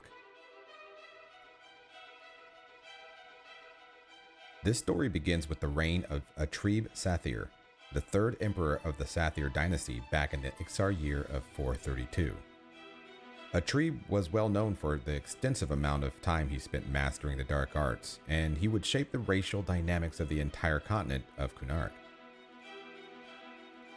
After countless failed attempts, Atrib would eventually succeed in magically melding Dragon and Ixar to create a completely new race of intelligent dragonmen, the Sarnak.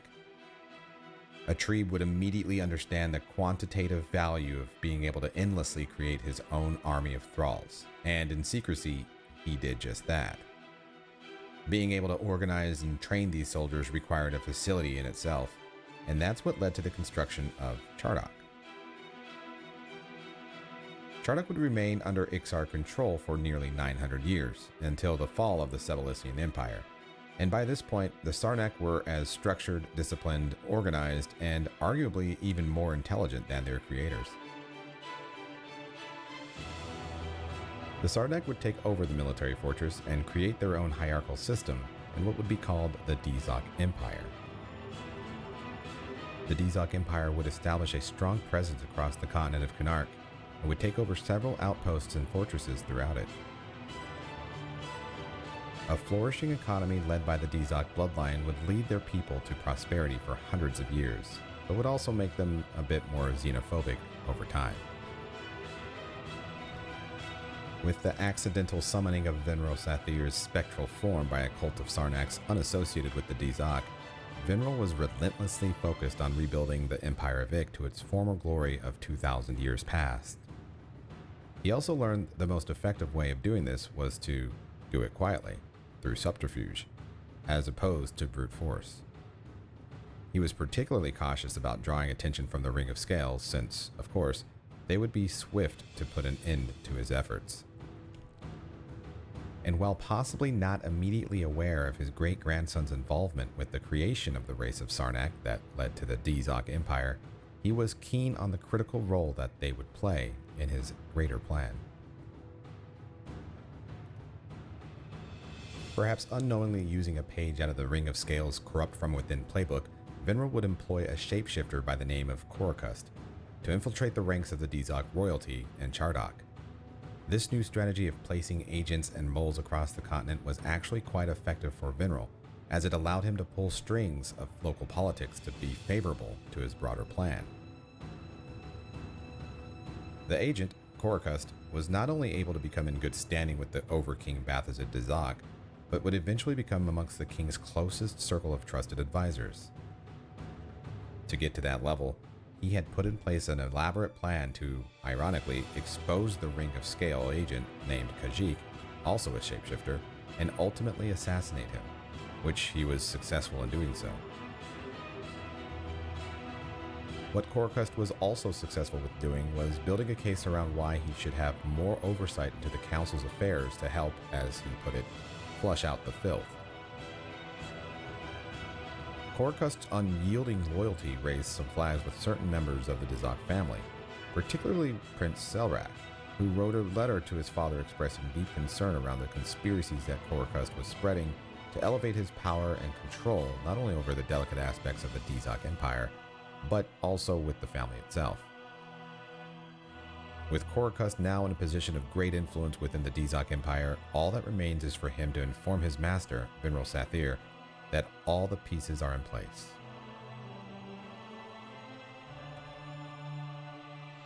And that's the lore behind the zone Chardok that we all know and love. Thank you for watching. Make sure to check me out on Twitch and Discord, and we'll see you soon. Level up hype!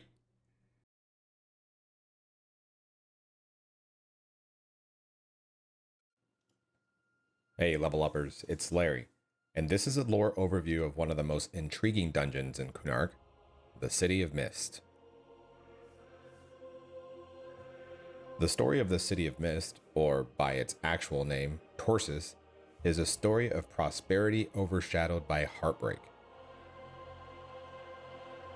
After the Shasar had succumbed to the Green Mist Plague, the Ixar people wasted no time before starting to build the foundations of their future empire over the next few hundred years. Most Ixar banded together into 5 major tribes and built cities, such as the Kunzar tribe building Charasis and the Kailong tribe building Vexar. Lord Rakashir would go on to build the city of Torsis, which would serve as a critical trade city for the Ixar. Through his leadership, the city would become the richest trade city Kunark had ever seen. Bustling bazaars, vibrant festivals, and devout faithfulness to the Church of Khazad-dûl were all pillars of this wildly successful city. With the eventual construction of Sebelis, the Ixar cities would thrive in might, power, and grandeur. Lord Rakashir's wife, Queen Neashir, was also instrumental to much of her husband's early success, and her and the Lord would eventually start a family by having a daughter. Despite the lavish and comfortable lifestyle, Queen Neashir would become weary and tired of her husband's politics, which started to take a toll on their relationship. There is a festival in particular that Lord Rakashir hosted to appoint another high priest into the Khazad-dûl clergy. The festival would also include the High Scale, which was an order of knights that would attend the event to present and judge various contests of skill in arms. One knight in particular that was present at this festival was named Kieran. Kieran may not have been the mightiest of knights, but he certainly had a successful track record out in the battlefield. He also had quite the controversial reputation amongst the High Scale. Traditionally, it wasn't uncommon for knights of the High Scale to practice complete celibacy. However, Kieran would convince the public that females played an integral role in the religious crusade, and that celibacy, while it still did have a purpose in divinity, non-celibacy also had equal importance within the church. The Queen found Kieran's presence and energy to be quite attractive, and the two would have a secret relationship behind the back of Lord Rakashir. In one instance, the head housekeeper discovered Kieran's high-scale icon left behind in the royal chambers while Lord Rakashir was away on a journey. The queen's infidelity eventually turned into her disappearance from the city, and she would never be seen again. At least, not alive. Lord Rakashir was seemingly devastated by his wife's disappearance and immediately had scouts deployed to search the surrounding area for any traces of her, as well as hiring mercenaries to venture into dangerous Froglock territories in the event that she was kidnapped. But there would be some accounts that Rakashir was more aware of this betrayal than most thought. Whether it was a facade or general concern, nothing would surface. Lord Rakashir would question the faith of his god Khazad-dûl, and action as a result of his wavering faith started to become apparent to the church, whose funding was effectively reduced to nothing. And perhaps Lord Rakashir's wavering faith may have been set in motion by this betrayal. Khazad-dûl wasn't amused by one of his followers being a non-believer and taking an entire city with him, so a clear message had to be sent. Khazad-dûl would send a minion to kidnap his daughter and banish her into eternal torment, which would seal the fate not only for Rakashir but for the entire city of Torsis. In pure defiance and even hopelessness, Rakashir would start to set in motion the complete collapse of the trade city's economy. At this point, Khazad-dûl had had enough, and the same green mist that put an end to the former Ixar's oppressors, the Shasar, had come full circle and was deployed by the god of fear to obliterate the residents of Torsis. The once glorious city of Torsis, now consumed by mist, would have its residents replaced with their undead versions. The palace reavers and golems that were once assigned to protect the city were now left with no other directive than to destroy anything that would enter. Rakashir would also be conjured back into the city in spectral form, but even more disturbing is that so did the queen. And this was an indication that she never actually left the city after all. Considering the fact that Kieran's death out in Otis happened well before this event occurred, the mystery behind her disappearance starts to take on a whole new meaning, and with Rakashir being at the center of it. And that's the lore behind the dungeon City of Mist that we all know and love. Thank you for watching. Make sure to check me out on Twitch and Discord, and we'll see you next time. Level up hype!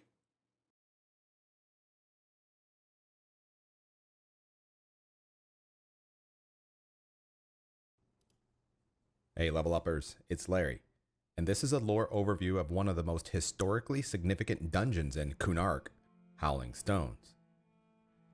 There is a ton of context that's captured in the History of Kunark series, so make sure to refer to that as needed. Once the Green Mist had all but destroyed the entire population of Shasar, the Ixar people would form into independent tribes across the lands of Kunark, and they would start to build their own towns and cities. One tribe in particular, the Khunzar, were responsible for building the grand city of Terrassus, and Terrassus would grow and thrive for 200 years, leading into one of the most significant figures being born from it, Vinral Sathir. Originally a potent warrior mage, Vinral Sathir became a practitioner of necromancy over time, and he was always seeking knowledge and power behind the dark art. There was a rather powerful piece of text in particular called the Unholy Writ of War, and this caught Vinral's attention. Before Vinral was born, there was a powerful Ixar named Kotis, who had mastered both mysticism and necromancy to impressive levels.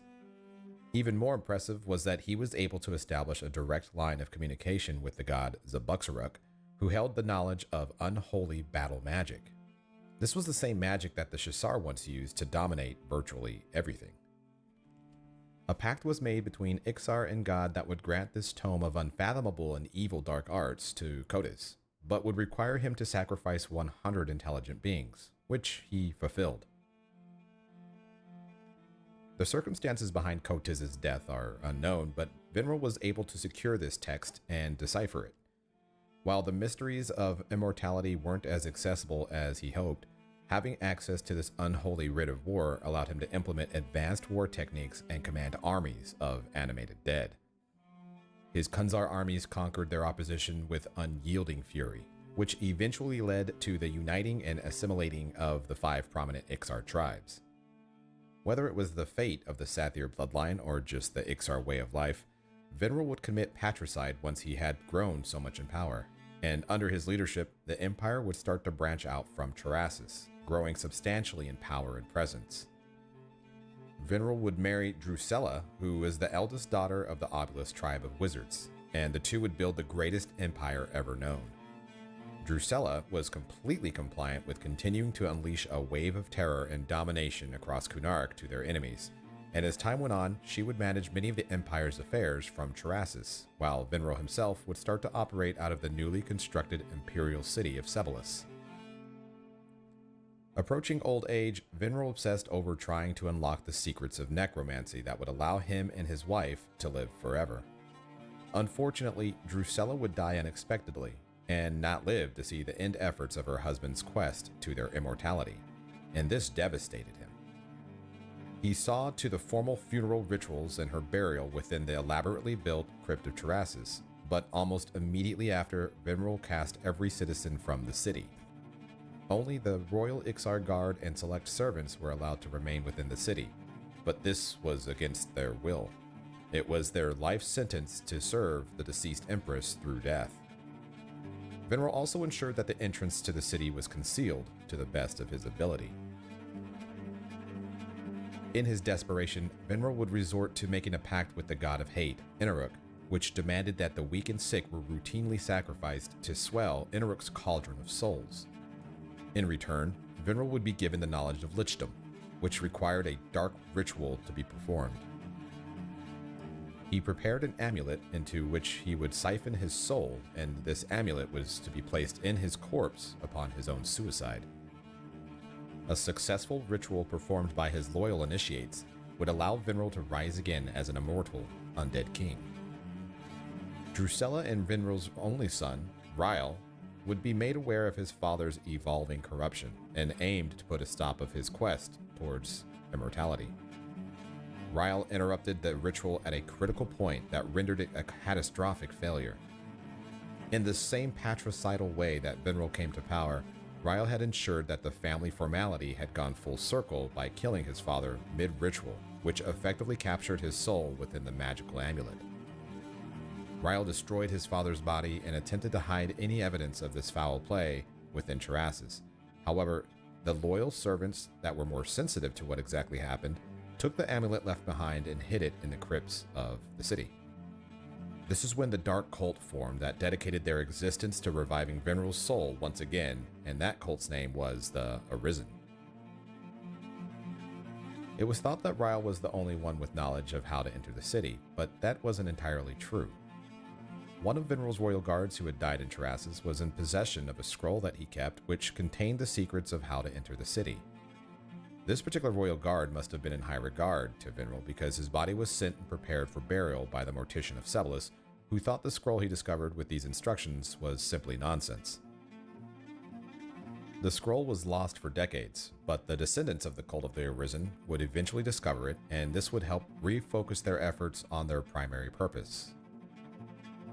Decades after his treachery, Ryle would be killed in a surprise attack by Trakenon and his band of outcast dragons. And the wreckage, located in the North Sea of Timorous Deep, wouldn't be discovered for hundreds of years. A sledge merchant, or scavenger, who the Arisen had connections with, brought in a wealthy haul of items from the wreckage that included the pendant of Ryle.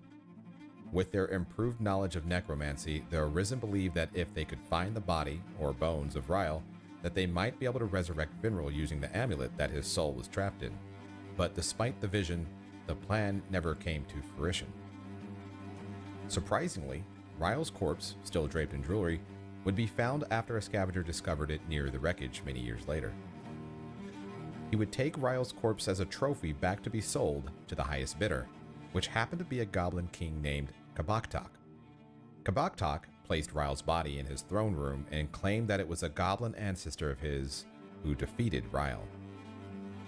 There was ongoing, escalating conflict between the mountain giants and goblins, and the mountain giant king, Farslik, a descendant of Warslik, captured the goblin stronghold that included the now bones of Ryle, which the giants took as a souvenir.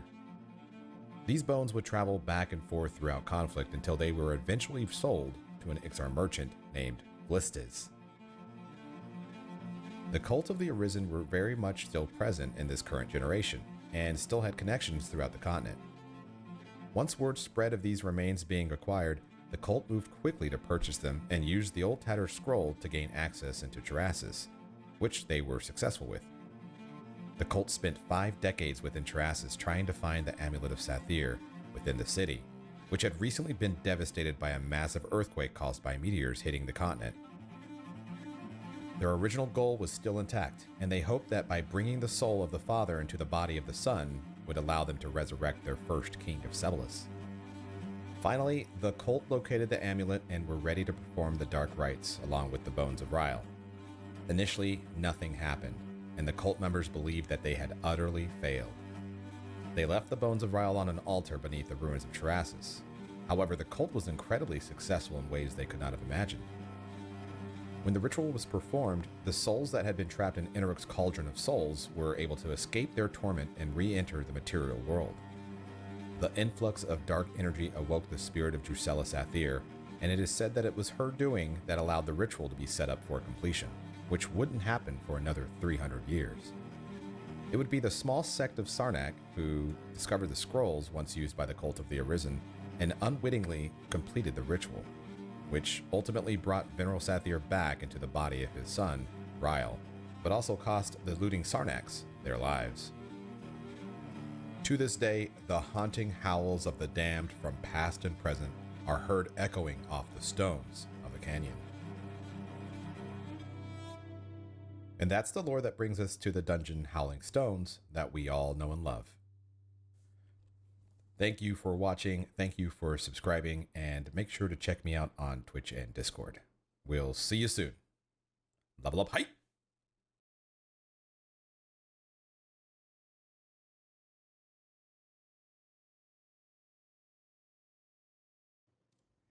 Hey level uppers, it's Larry, and this is a lore overview of one of the most defining dungeons in Kunark, the Imperial City of Sebelis. As a friendly reminder, there is a lot of context that is captured in the History of Kunark series, so please be sure to refer to that as needed.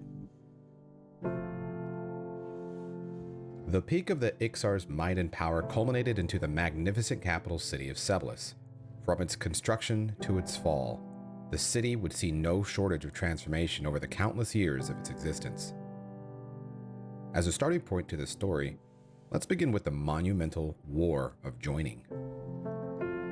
Veneral Sathir of the Kunzar tribe and his army of live and undead soldiers were able to showcase their terrifying strength across the lands of Kunark. Through this strength, he was able to conquer and annex the remaining 4 Ixar tribe states, which at the time were the Kailong, Nathsar, Obulus, and Jarsath. As the first king of the newly formed Ixar Empire, Veneral heralded in a new era of empire building that started with the Kunzar city of Sebelis. This city underwent significant renovations and mind-blowing expansion to become the capital city of the empire. Much of the growth of the empire of Ik sprawled across the continent, and Veneral realized that in order to sustain the scale of his empire's expansion, he would need to also ensure that there was a labor force large enough to allow for it to happen. Thus began the First Slaves' War. In this war, the Empire of Ik crushed and enslaved the mountain giants, forest giants, and froglocks in a sweeping campaign of carnage. With the slave labor now at peak levels, Veneral looked to expand the Empire's trade opportunities, so he had 2 naval shipyards constructed, including the Danak shipyard, which is located in what is now known as the Over There.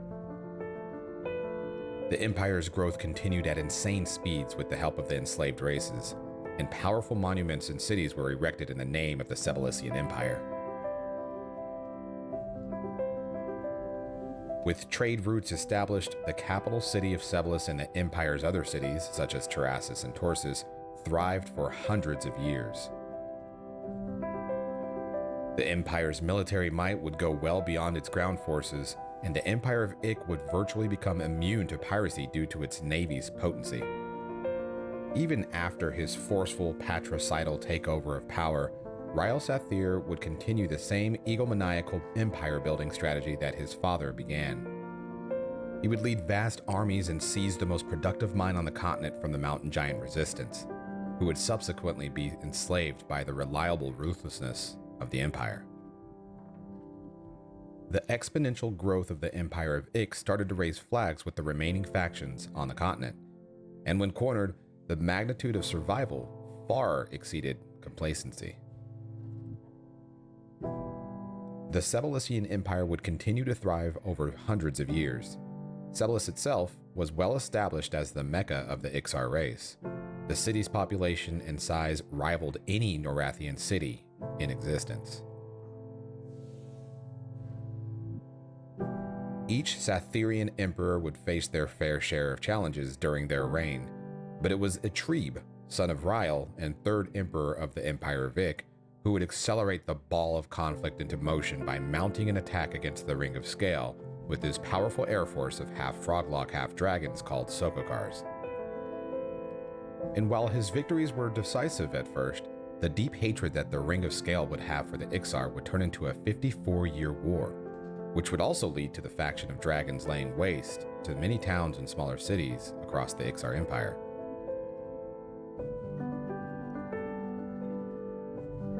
The war would reach its apex when the fourth emperor of the Empire of Ik, Gnak Sathir, and the leader of the Ring of Scale, Jalad Dar, would both succumb in their final battle, which ultimately rendered the war as inconclusive.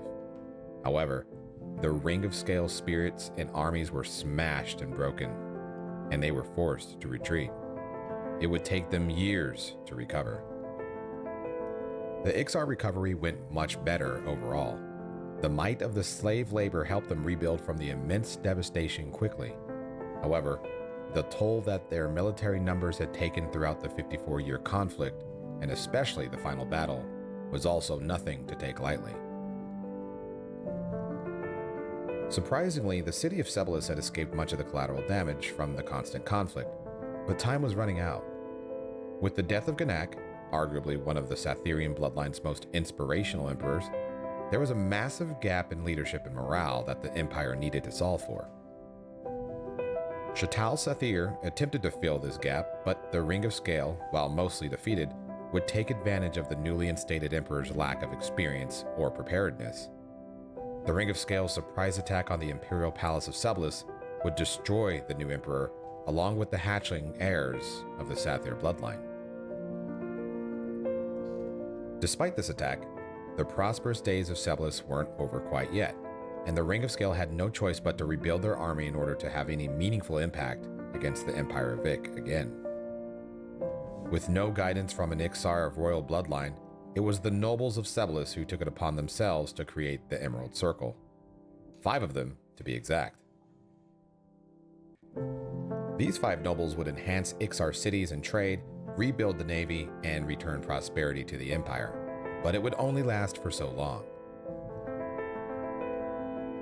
With no enemies to vanquish, the arguments over land and influence escalated to a feverish pitch within the Emerald Circle, and they would ultimately disband. The Empire would revert back to 5 great states based upon the ancient tribal divisions of the Ixars themselves. This sprung the imperial city of Ssfhc into disarray, which infectiously and understandably started to deteriorate the entire empire. What would follow would be a several hundred-year civil war across the entire continent, as noble families and merchant houses waged war against each other, seeking to gain the upper hand and claim the title of emperor. Most of the empire's cities were hanging on by a thread, and the capital city of Ssfhc was no exception.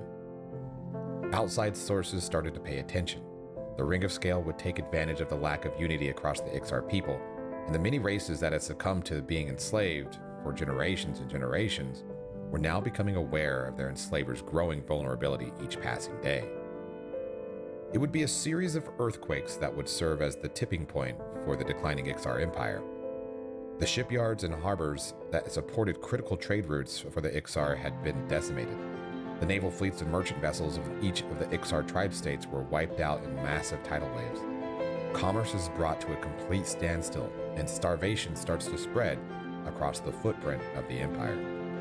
Precious artifacts and wealth of knowledge is lost when the ancient city of Terrasses is rocked into ruins. The citizens and armies of Ssfhc, weakened by the effects of a failing empire, tried their best to recover, but the starving Froglocks would have no other choice but to revolt, causing irreparable, irreversible damage to the former glorious Imperial city. Since being responsible for the death of Ryle Sathir, the pure hatred that Trachanon had towards the Ixar had been festering for nearly 600 years throughout his imprisonment. The battlegrounds of Gnak and Jaladar had never really recovered either, and it was still polluted with bones of those who fell in that magnificent battle. Seeing an opportunity to send a clear message, Trachanon would go on a murderous rampage against the vulnerable Ixar and toss endless amounts of their corpses into the field of bones. He intended for this to be a warning to any who would seek to fill the shoes of the Ixar and their failed empire. The Ring of Scale, now led by Jaladar's daughter, Baradar, would seek to stop Trachanon from utterly obliterating the entire Ixar race, but it would fall on deaf ears. Trachanon would vow to stand watch over the Ixar that if they should ever rise again, he would be there to smash them down. To ensure this vow to completion, Trachanon would finish the job that the liberated Froglocks had started, and he would decimate the city of Sebelis beyond recognition. The once great council chambers of Sebelis would now serve as the nest for the unrelenting, ever-vengeful dragon for the next millennium. And that's the story that brings us to the dungeon Sebelis that we all know and love. Thank you for watching. Make sure to check me out on Twitch and Discord, and we will see you next time. Level up hype!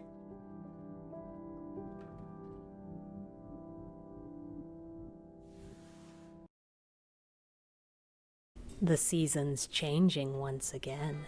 Daylight wanes while shadows grow longer, and wind mournfully howls through the dead leaves. A chill challenges the fading warmth of summer, and suddenly you're just a little less certain that there isn't a pair of unfriendly eyes on your back. Lock your doors, draw your curtains, and join me for the story of a single broken heart that sealed the fate of an entire city. Kunark is an unforgiving land. It's no exaggeration to say that everything on the continent is bloodthirsty. Those who are not allied with the Ixar will find very few friends here. It's a land of extremes, with scorching deserts, bitter tundras, and festering swamps. Where life can find a foothold, it does so desperately, flourishing to the point of uncontrolled overgrowth. The Emerald Jungle is just such a place, a lush rainforest teeming with life. Here, explorers will find ravenous plants, nightmarish leeches, and mosquitoes large enough to suck out your soul. What I'm saying is that Kunark is North's Australia. However, alongside this abundance of flora and fauna, somewhere between the jade canopy and the spiderweb of roots, there's something rotten. A corruption lingers in the heart of the Emerald Jungle, reaching out to contaminate those who wander too close. This impurity can be traced back to one place, an abandoned city half devoured by the surrounding jungle, forgotten and left to rot in the humid wilds. Its cracked stone and crumbling walls seem to stand stubbornly defiant against the encroaching vegetation, a wrathful shadow of its former glory. Those who came across these ruins noted how the sun could never quite get through the everlasting mist that surrounds it. Not knowing its true name, the ignorant simply called it the City of Mist. It is now only a place of death and memory. Ghosts of merchants aimlessly wander the decrepit streets. Skeletons of long-dead slaves stare at nothing for decades, while golems continue a ceaseless patrol, not realizing that there's nothing left to protect. The only living inhabitants here are the deranged, the bewildered, and the lost. Mentally and spiritually twisted by the darkness hanging over this city, they are prisoners without lock or chain, yet unable to escape all the same. The decaying finery hints at a robust past that was once full of life and even luxury. The cause of its downfall has been a great source of speculation. The populated city fell silent and still overnight, not to a war, not to a plague, but to something that didn't spare a single soul to tell the tale.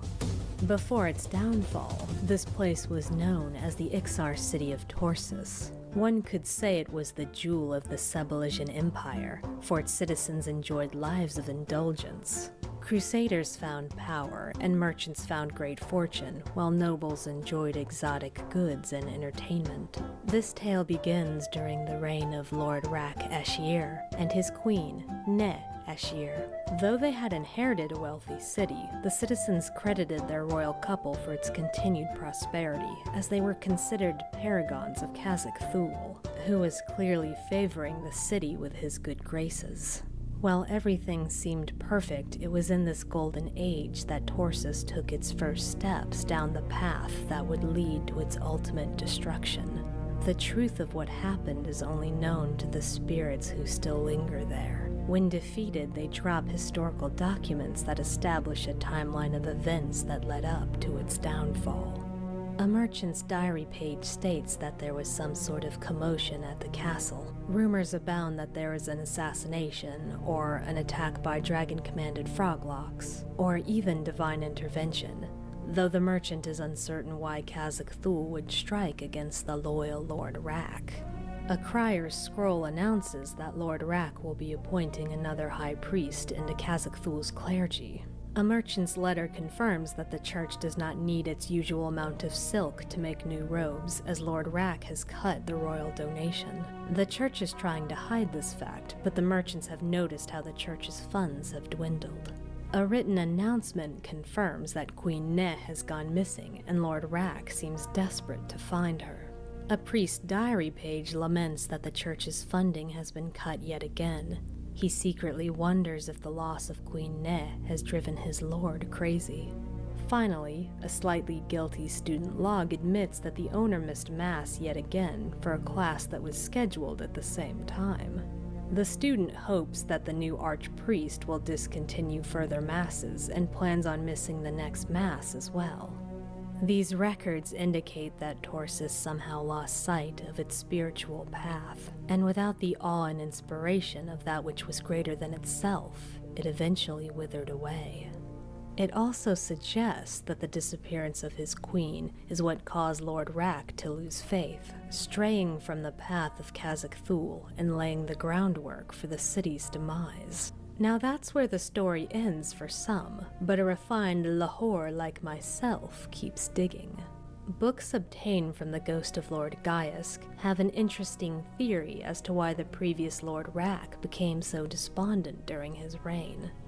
The head housekeeper's log from Lord Rak's reign states that while the Lord was away on a journey, a high-scale icon was found in the royal bedroom. This is a particularly juicy scandal because these icons were only worn by the Crusaders of the high scale, who were a divine and, traditionally, celibate sect of knights. That was until Kern joined their ranks. He was the exact opposite of celibate, and frequently lectured the use of females during religious crusades. His various victories helped support his message that non-celibacy also had its place within the church, and apparently within the queen.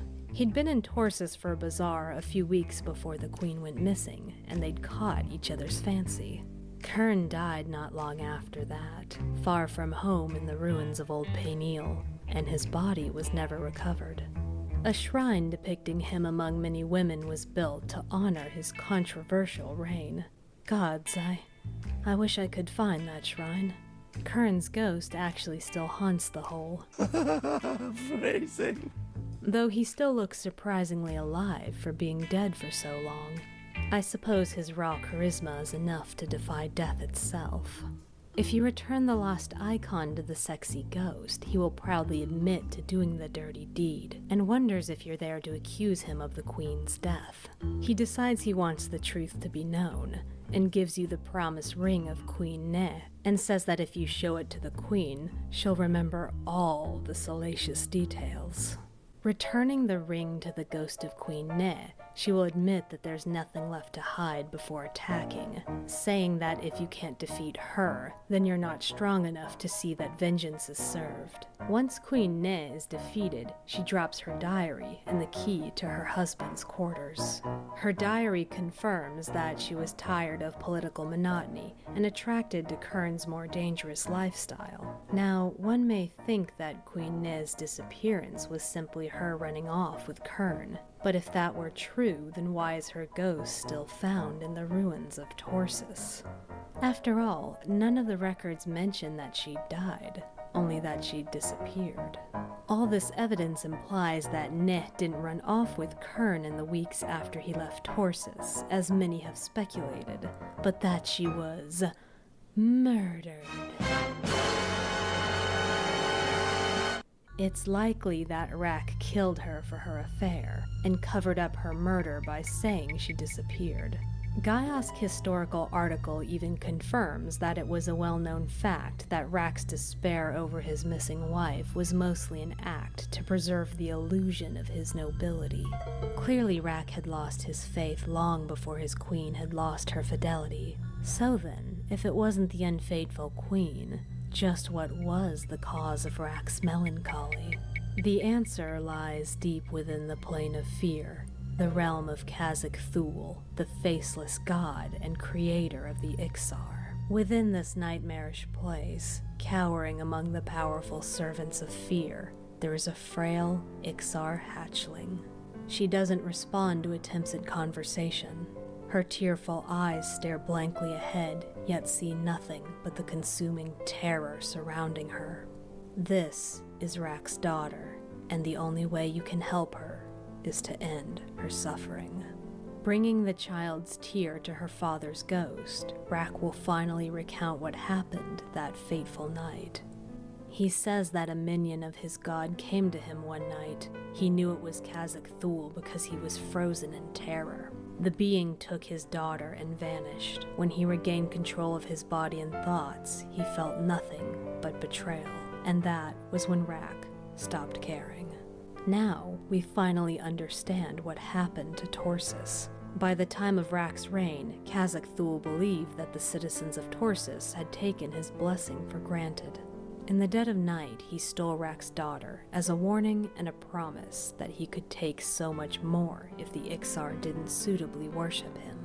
Rather than spurring his servant to action, it had the opposite effect. His god had already taken his daughter. Her absence left no fear, no hope, just a consuming despondence. For the remainder of his days, Rack went about sabotaging the connection between his people and their god. He never told his people to neglect Ssfhc. He simply made it acceptable and even rewarding to do so.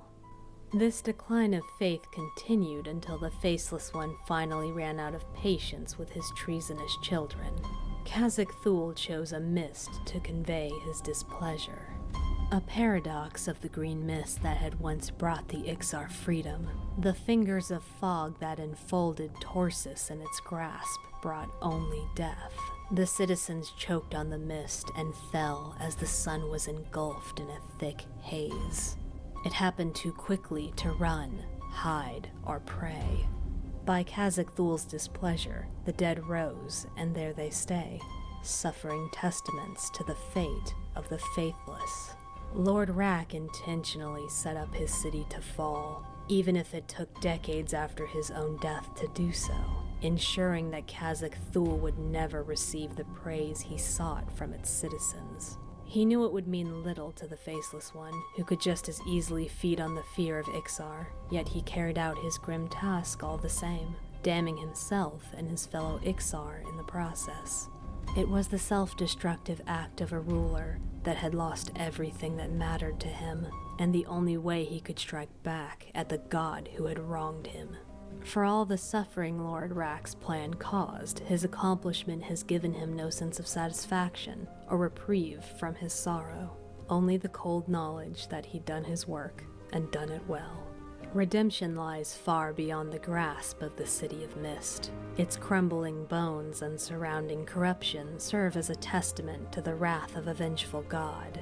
And as a rotting grave to a grieving father who never forgave himself.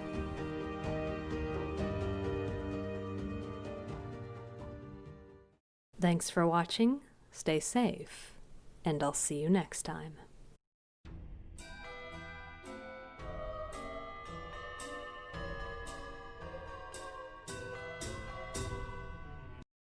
Every person, every place has their scars. Norath is no exception. The chasm of the over there, the burning woods, the literal scars of Velius, and of course, the hole. And like any scar, it has a story to tell. Deep in the bowels of the earth lies an elaborate city, teeming with constructs, riches, ghosts, and the creatures of the underfoot that killed them. And Kern. Hi, Kern. Just how did such an advanced city end up abandoned at the bottom of this cavernous pit? Well, the short answer is erudite pride. The long answer is that one day, the erudite race decided that they'd finally had enough of the smooth-brained, mouth-breathing populace, so their leader, Erud, led an expedition to find an isolated home where their tall foreheads and massive egos could study the world in peace. Setting out from Kinos, they traveled across a quiet body of water, which was then named Erud's Crossing, and found such a place on the continent of Otis, where the only other halfway civilized occupants were a race of cat people called the Kirans. While they didn't exactly like their new visitors, they weren't technologically or magically advanced enough to do anything about it. So they remained in the south while the erudites settled in the north atop the Grand Plateau. Thus, the city of Erudin, named after their leader Erud, was built by the erudites. Again, massive egos. Things were well in the sparkling city for a time, until the erudite Miracle had a midlife crisis and became obsessed with unlocking the secret to immortality. For this, he called out to the dark gods, and Kazakh Thul answered. Yes, Kazakh Thul is doing things again. He does a lot of things. He shared the gift of necromancy with Miracle, giving him the potential of immortality through death, if he was strong and clever enough to master it. Miracle took this knowledge back to Erudin and shared his sinister discovery, hypothesizing that not only would he and his cohorts be able to live forever, but that they would be able to enslave the spirits themselves. Unsurprisingly, a sizable portion of the population didn't appreciate the dark arts, and forced those who did out of the very city that they had helped build, calling them Kazakites and heretics. A mere 200 years after the founding of their city, the erudites broke into civil war, divided over the study of necromancy. During one of these bloody skirmishes, Erud himself was killed by the very people he had once led. In the wake of his death, the citizens of Erudin decided they'd had enough. Discarding their moral high ground, they leveled a deadly spell against the heretics' camp in Toxilia Forest. One that couldn't be blocked, and one that wouldn't leave a single survivor, intent on ending the war once and for all. The heretics sensed their impending demise and began crafting a response of their own. They knew the oncoming barrage couldn't be stopped, but it could be redirected. The erudites unleashed their attack in one of the greatest concentrations of magic that Norath has ever seen, and the heretics responded in kind.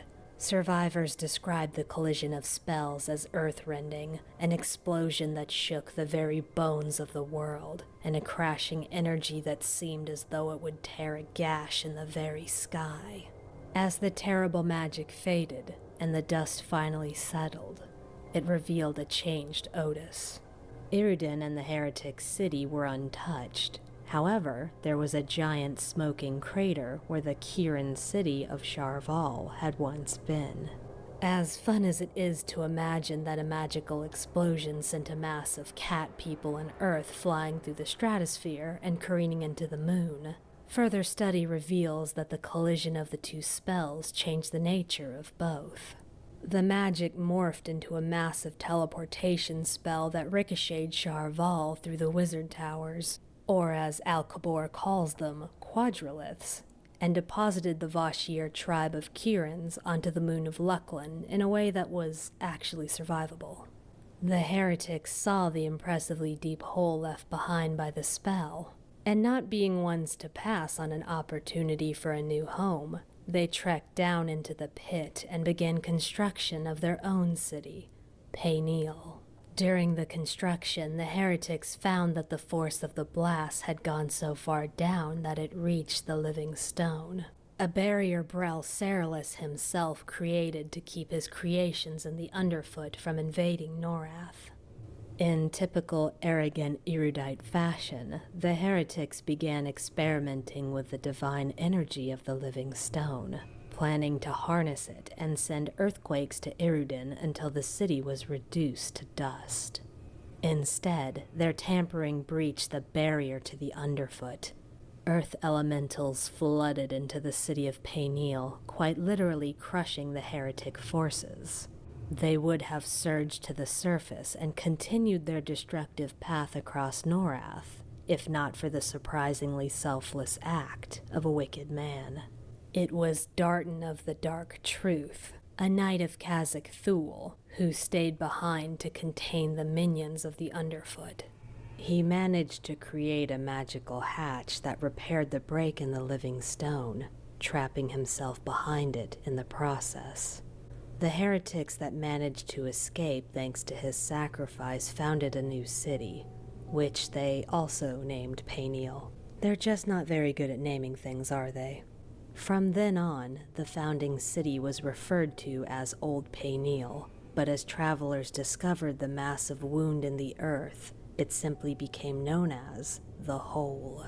Being that erudites can never seem to leave well enough alone, and the fact that they'd left a ton of their artifacts and books behind in the evacuation, they once more tempted fate by researching how to open the very hatch that had saved them. They eventually discovered a blood ritual that would weaken the hatch long enough to temporarily open it, but it also weakened the blood donor, who usually became a victim of the monsters waiting right behind it. Some years later, this process was simplified to a magical key, one that the heretics would sell to naive adventurers who had no idea of the horrors that awaited them down in the hole. If you're wondering if the denizens of the underfoot ever have managed to escape, they have. All thanks to an egotistical little gnome who never learned from history and was thus doomed to repeat it. But that's a story for another day. Thanks for watching, stay safe, and I'll see you next time.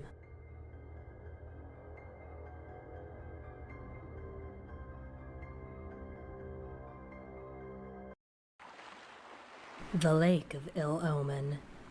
Surprisingly picturesque for a man-made lake.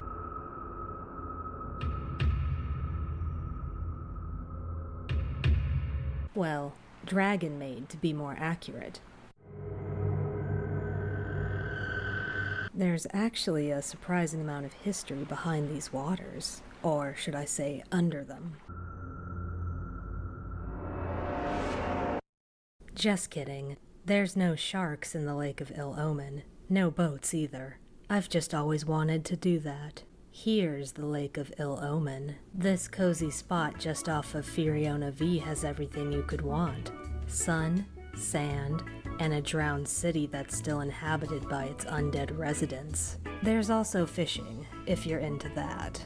But maybe you're not here for the fishing, or sand, or Nub's black granite. Maybe, just maybe, you're wondering about the ruins jutting out of the lake.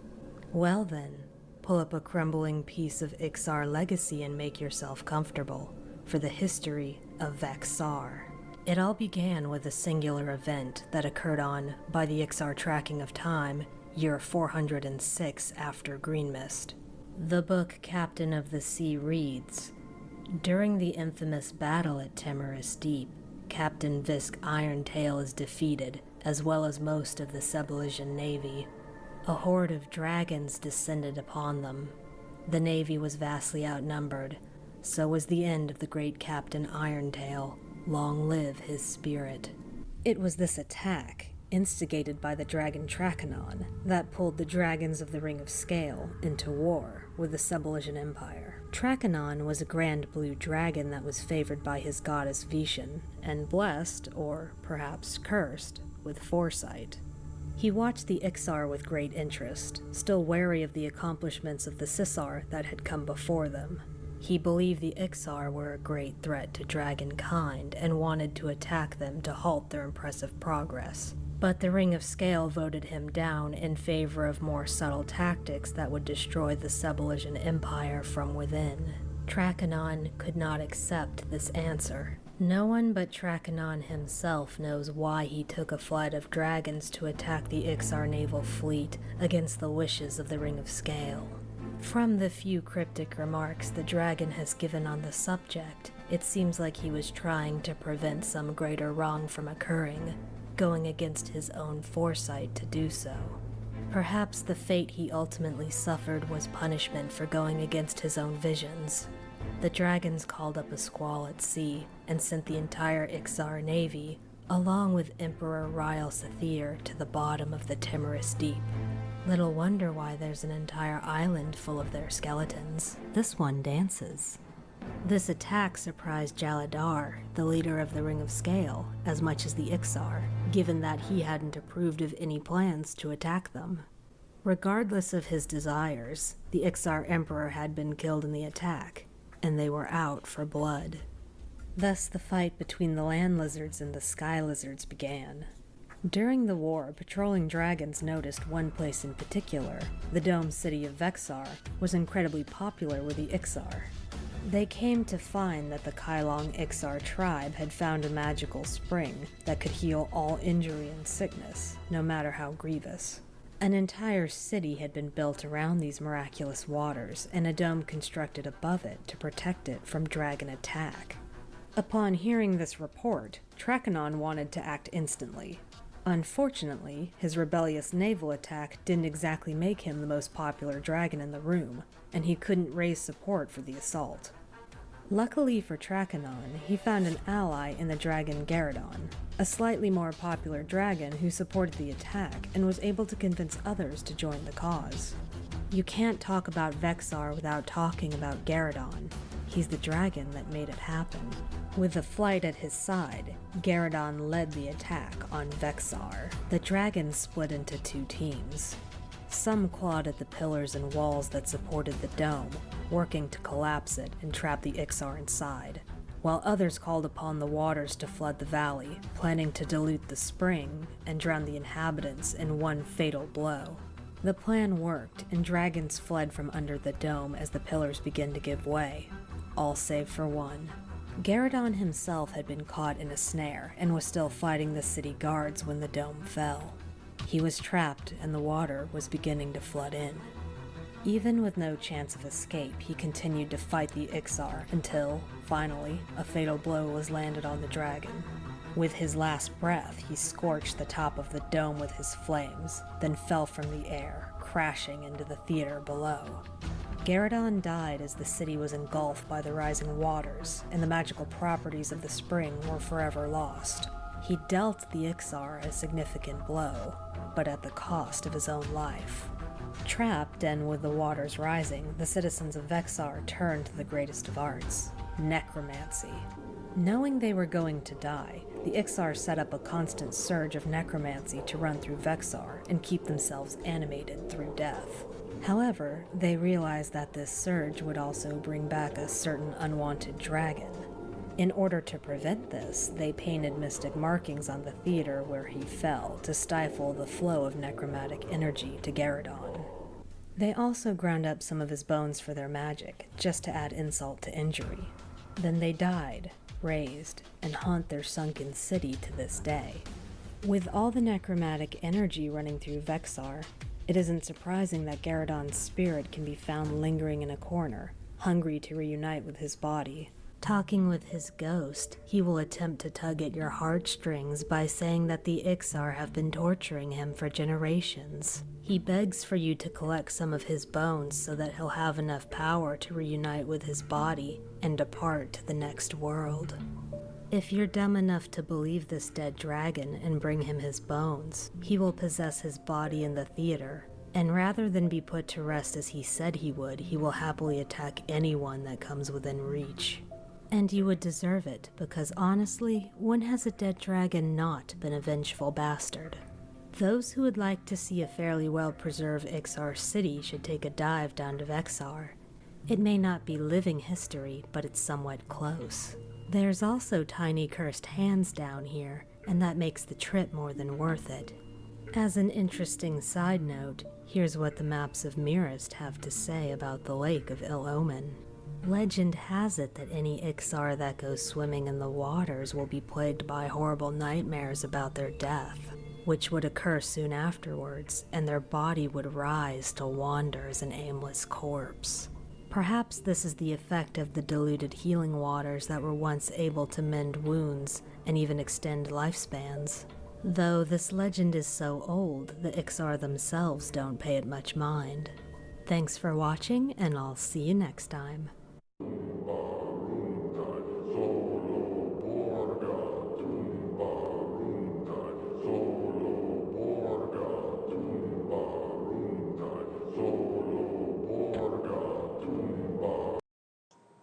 Hello all. So I've been really curious since we landed on the shores of Natimbi, what the story was of Gates of Discord. It's kind of hard to figure out just from going to the zones and looking around. It's kind of hard to tell from the quests and the raids exactly why we're doing any of this or who we're killing other than for better loot, which is a compelling reason in and of itself, but I want to know more. So just as a caveat before we go too deep into this talk, I've collected a lot of information about this from a bunch of different random stuff on the internet. Probably some of it's wrong or incorrect. I filled in some of the gaps with interpretation. If you know more than I do, I'd love to hear about it. So, where are we going? Gates of Discord takes place on Teologia, which is this little guy down here, south of Otis. You can't see on the map, but the reason why Teologia has never been found is that because no one's dared brave the Abysmal Sea, which is a huge, vast sea that's apparently much scarier than the normal oceans that separate the continents on the planet. So after we freed Ssfhc from his prison in Plane of Time, Ssfhc gave the mortal races more knowledge. He was originally imprisoned in Plane of Time because he helped the mortals transcend to the realms of gods, and this dude's just super excited about sharing with the mortals what he knows. So shortly after Ssfhc gave the mortals more knowledge, Kaliav Jinuar of the Wayfarer's Brotherhood began having these horrific visions of a place beyond the Abysmal Sea. Very Obi-Wan Kenobi style disturbance in the Force. So the leaders of the Wayfarer's Brotherhood, Morden Rasp, Kaliav, Nadaria, they set out to build this enormous city-sized ship that could survive the voyage. They did two things. They built the Queen of Thorns, which is the massive city-sized ship, and they also located the Gromzok Stone. The Gromzok Stone is this like powerful artifact. It's actually on the Queen of Thorns boat. You can find it, but good luck finding it. And that's sort of the reason they were able to finally get through the Abysmal Sea. And when they got there, they found like a small landmass just off the coast of Teologia that seemed to be uninhabited, and they set up camp there and set up portals and things like that, and then began exploring Teologia. But what they found when they first arrived was some pretty horrible stuff. Only one adventurer survives to tell the story. Even the shores of Natimbi seem overrun with things that aren't friendly. And that's when the Wayfarer's Brotherhood gets us involved. They say, hey, there's this huge new continent out there. You guys are pretty good at clearing out Mistmore catacombs. Maybe you can kill these things too. So if we want to find the source of Kaliav's horrific visions, we're going to have to fight. So in addition to the horrifying creatures on Natembi, the explorers also find a race of elf-like people known as the Yunjo. And there are 3 factions of Yunjo. There are the Trusik, the Nihil, and then the Enslaved, or the Slave Resistance. So one of the factions is called the Yunjo Slave Resistance. So the Trusik are headed up by Vrex Barkst Karat and Nakofia. These guys are the religious fanatics that worship Trushar, a false ocean god. We killed Koronov already. He's the real ocean god. Don't these guys know? Jeez. The Trusik really have a zero tolerance policy for non-believers. Their plan is you believe or you die. That way there's no dissidence. The Inkata zone, the Unmasked Chapel, is their home base. That's where Nakufiel, who's kind of their prime leader, lives, and Ukwa is one of their holy sites. That's where Rex Bark's Karat is. We gotta kill these guys to prove to the Nihils that we should be trusted with access to the most sacred parts of Tealosia. So that leads us to the Nihils. They are non-religious Yunjo. The Trusik hate them because they don't believe in the Trushar, and the Nihils do not want to just be killed because they don't believe in Trushar. The Nihils are really the main allies helping us on Tealosia. They want our help too, but they don't really trust us. They've been sort of fighting against the Trusik for a long time, and now there are some other invaders to fight against as well. So the fantasy of doing all the trials in Vexed and the sewers of Nihilia and Tipt and all those places really are all about working with and building trust with the Nihil, so that the Nihil will finally let us into Kotaz, or let us into is wrong. They're going to help us figure out how to get into Kotaz and Kivik and eventually Zebu as well. So that's their plan. There's also the Yunjo Slave Resistance. They need our help. They're trying to break free and fight back against an invading force that's conquered Tealosia.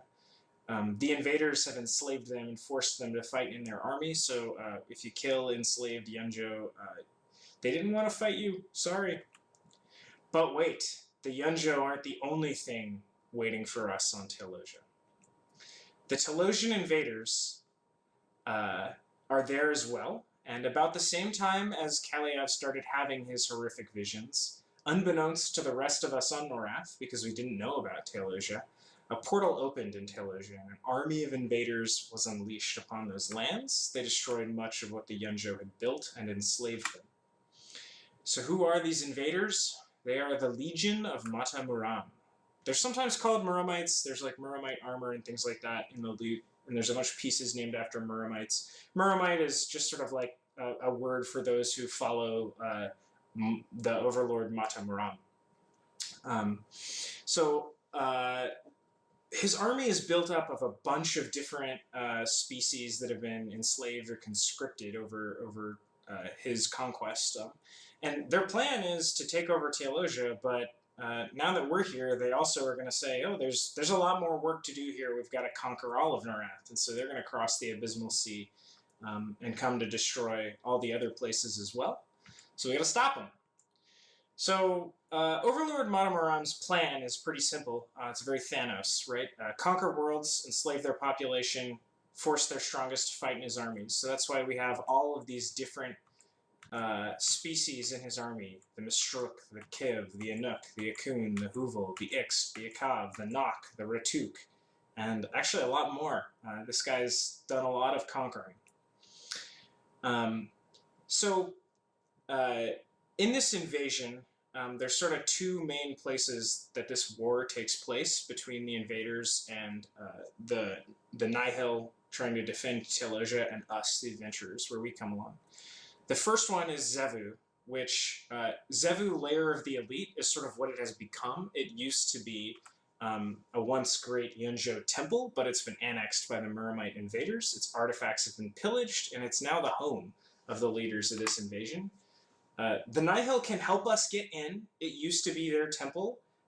They know about this place, but they want us to help defeat the Trusik first, which is why we had to clear Aqua to get access to Quivik, and then clear Inkuta to get access to Zebu. Takarish Zyke, the final boss, holds the signet of command necessary to access the top floor of the temple. The top floor of the Temple of Zevu is called Tasvi, or Takvi, I'm not sure. The seat of the Slayer. This is just the top floor of Zevu. It's like a second zone in the game, but like it's the way you get into it is by requesting an instance from an NPC at the beginning of Zevu. He'll only give it to you if you have the signet of command from defeating Takarish Zyke. So this zone is just the most powerful lieutenants and commanders that have been sent by Overlord Monomorem to Tealosia. Cuvo leads them. Tunat Marem is actually his title in the Legion. It's not part of his name. I think it means like lieutenant of Monomorem or like right hand of Monomorem or something like that. But his name is just Cuvo. So if we defeat him, we're going to end the invasion of Narath. But when word of this reaches Overlord Monomorem in the realm of Discord, well, I'll see you there. That's all I got. That's the story of Gates of Discord. It's why we're there, besides the loot. Thanks for watching. Hello, my fellow Narathians. First, I would like to thank everyone that participated in the EverQuest request. There was a lot of interest in the Froglocks and Barbarians, and I just happen to have a story that includes both. So get ready for a lot of name pronunciation disagreements and low-quality drawings. Here's a question. What do Northmen from the frozen tundra and frogmen from the swampy south have in common? Aside from their obvious inferiority to the tiered doll, of course. According to the books From Pawn to Paladin, surprisingly a lot. I'm not even being lazy by trying to cover the origin of two races at once. The fact is that barbarians and froglocks could almost be considered twin races. Speaking of twins, let's go to the most famous pair, the Mar twins. Mithiniel Mar and his sister, Erolisi Mar. They were created by their father, Tarumar, the Phantom Lord. However, he brought them into being without a predetermined divine purpose. Highly irregular, yet not uncharacteristic for a neutral god.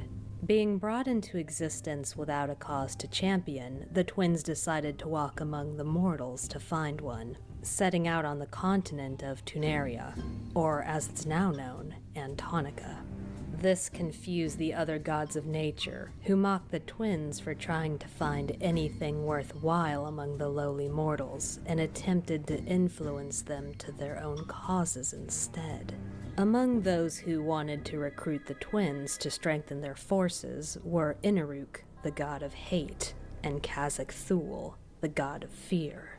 With this common goal in mind, these two sinister gods thus formed a pact, creating an alliance between their children that still exists today. The trolls actually immortalized this pact by naming their homeland for both gods, blending their names and christening it Inathul Swamp. I suppose it's a better name than Kazakruk. They're trolls, you can't expect much. Inaruk sent his Teardal followers after Erolisi to tempt and seduce her into corruption. But while her father hadn't given her a divine purpose, he had given the goddess a brain, and she easily saw through their deception. To escape the followers of hate, she traveled to the forest of elves that hadn't been twisted by Inaruk's spiteful touch. It was there that she found warmth, beauty, and probably some interesting plants. So it was that Erolisi Mar was embraced by that most mortal of traits, love, and became the goddess of it. While his sister was harassed by the forces of Inaruk, her brother was beset by the minions of Kazakh Thul. The Faceless One sent all manner of horror against Mithiniel to instill fear in the young god, summoning phantoms, serpents, and unnamed abominations to torment him. Where his sister had been blessed with wisdom, Mithiniel had been gifted an ironclad will that these lesser underlings could not hope to break. Realizing that the young god would not fall prey to such minor terrors, the crafty Kazakh changed his tactic. He used Mithiniel's bravery against him, luring him deep into the swamps of Norath, where his deadly, dark presence was strongest. There, Mithiniel was ambushed by an army of trolls, lizard folk, and creatures of unspeakable horror. Overwhelmed in the very heart of the Faceless One's territory, he became a captive of the Lord of Fear.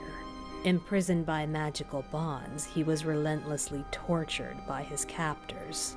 Mithiniel desperately prayed to his father, repeatedly asking for forgiveness and salvation. Yet his prayers went unanswered, while his torment continued. Weary from his constant torture, and weakened by the dark magic of Khazak Thul, Mithiniel fell into a deep slumber. Unfortunately for him, he would find no reprieve in his sleep, for nightmares fall within the realm of the Faceless One's daughter, Terras Thul. Her father bade her to enter Mithiniel's dreams and use her skill to subtly deceive him into surrendering his gift of life. No specific details are given on exactly what this is or how it works, but this gift seems to be how gods create mortal races, making it an extremely valuable resource. Using her masterful manipulation of the subconscious, she tricked the slumbering god within his dreams and stole his gift of life. Once she had what she wanted, she returned Mithiniel to his memories of the worst of his waking tortures, plunging him deep into unceasing nightmares. There was no escaping his torment. Awake or asleep, he suffered the worst that fear had to offer. All seemed lost for Mithiniel. Between the merciless, unceasing attacks of Khazak and Terras, it seemed all but inevitable that even his impressive will would break, and he would become yet another minion of the Faceless One. However, Terras doesn't have sole jurisdiction of the subconscious. While she is the Lady of Nightmares and takes after her father, her brother, Morel Thul, is the Lord of Dreams and takes after his mother, Quellius, the goddess of tranquility. Oh, I can feel the eyebrows raising. Unfortunately, my drawing hand is tired. Isn't that right, boy? So I'll have to explain myself in part 2. Don't look at me like that. You saw this was part 1. You knew what you were getting into. Thanks for watching. Stay safe, and I'll see you next time.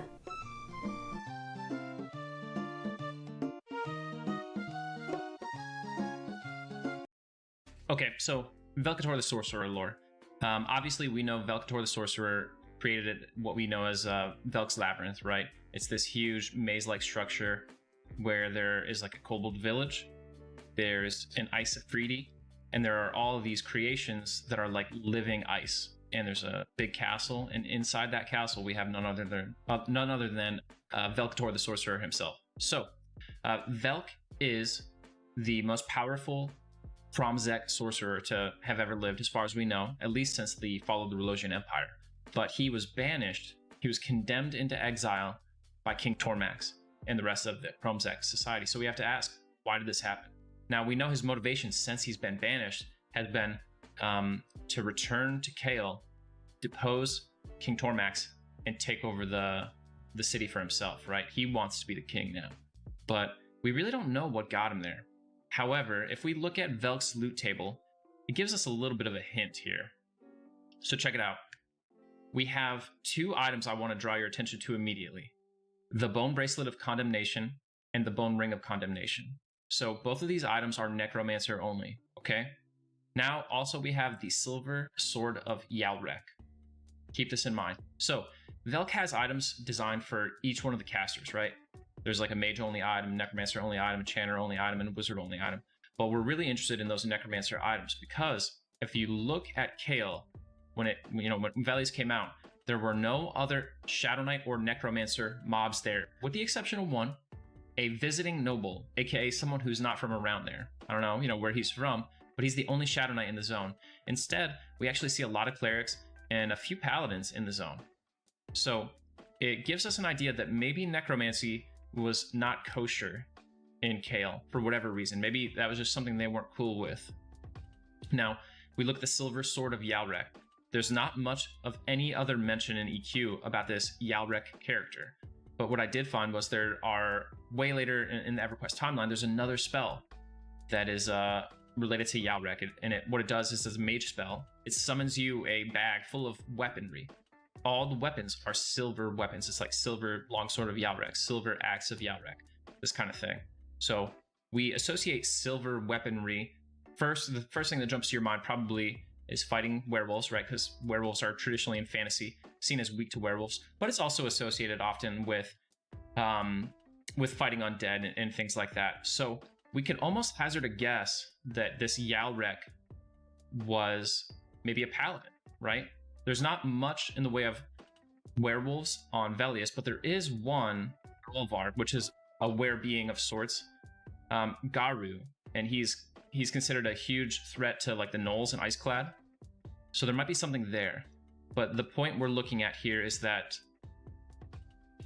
the sword of Yalrek's sword, right? He's not going to give it up. It's in possession of Velkator. So we think he's maybe a paladin. Velk has his sword, and Velk has items which imply he has dabbled in the arts of necromancy, which we already have circumstantial evidence is frowned upon in Storm Giant, Frost Giant society. So here's what I think happened. I think as Velk was exploring all the elements of magic, he started looking into necromancy in secret. I think this Yalrek person discovered him. I think to try to hide it and not let it get out, a battle ensued. I think Velk killed Yalrek, one of his Storm Giant brethren, stole his sword, and then was promptly discovered, right? Because it's kind of hard to hide something like that in such a small society. And then he was permanently banished. He was condemned, like his bone bracelet of condemnation, his bone ring of condemnation. He was condemned into exile for the rest of his life. Now, you might wonder, like, how do we know that Yalrek was really a Frost Giant at all? He could have been just like some other dude, right? Maybe it was an adventurer, and Velk killed that adventurer and took his sword. Well, the name Yalrek is very reminiscent of a bunch of other Frost and Storm Giants in the zone. Specifically, that last three-letter bit, Rek, with a preceding bit, is used frequently with higher tier Storm Giant names. A lot of Storm Giant nobles and wizards in particular have that Rek name.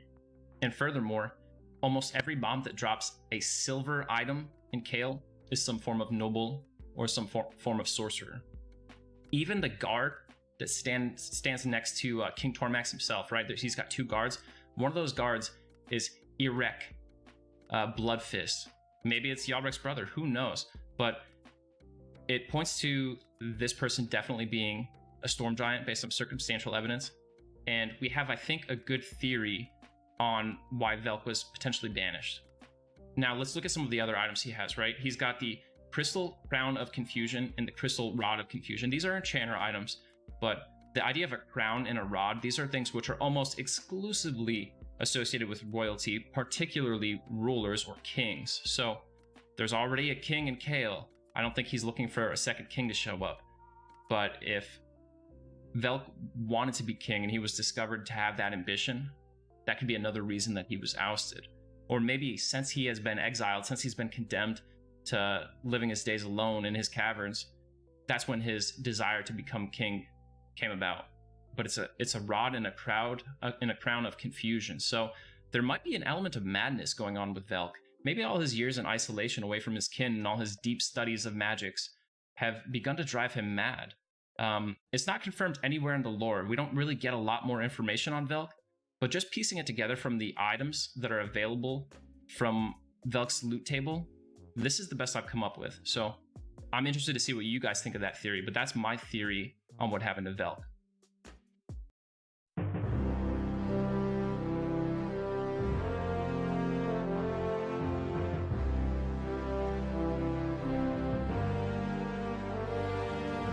The desert of Ro, a land of death and oppressive heat, holds many ancient secrets within its scorching sands. From the hordes of undead to the mysterious Spectre Island, the desert covets many secrets. One such secret still stalks the dunes to this very day.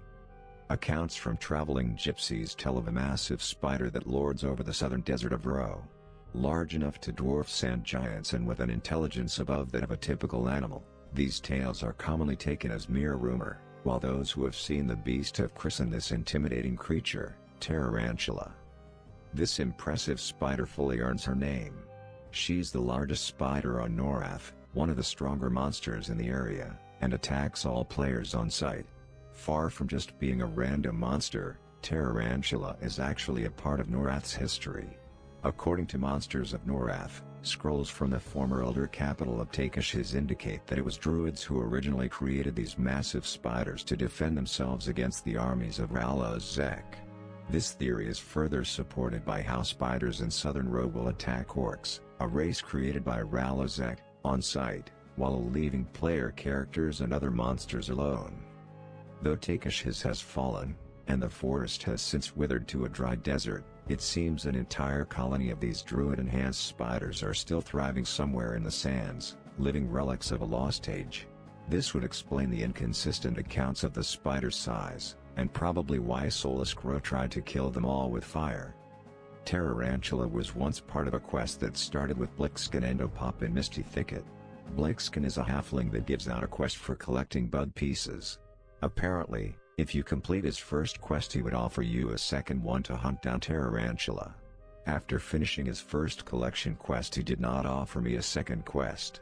When I tried to turn in Tarantula's heart and legs he refused to take them. If you would like to kill this living bit of history for yourself, be prepared to kill a lot of other things first. She is a rare spawn that doesn't seem to have a placeholder, but once you see Tarantuling spawn you're on the right track. She doesn't drop anything impressive, and her questline is broken.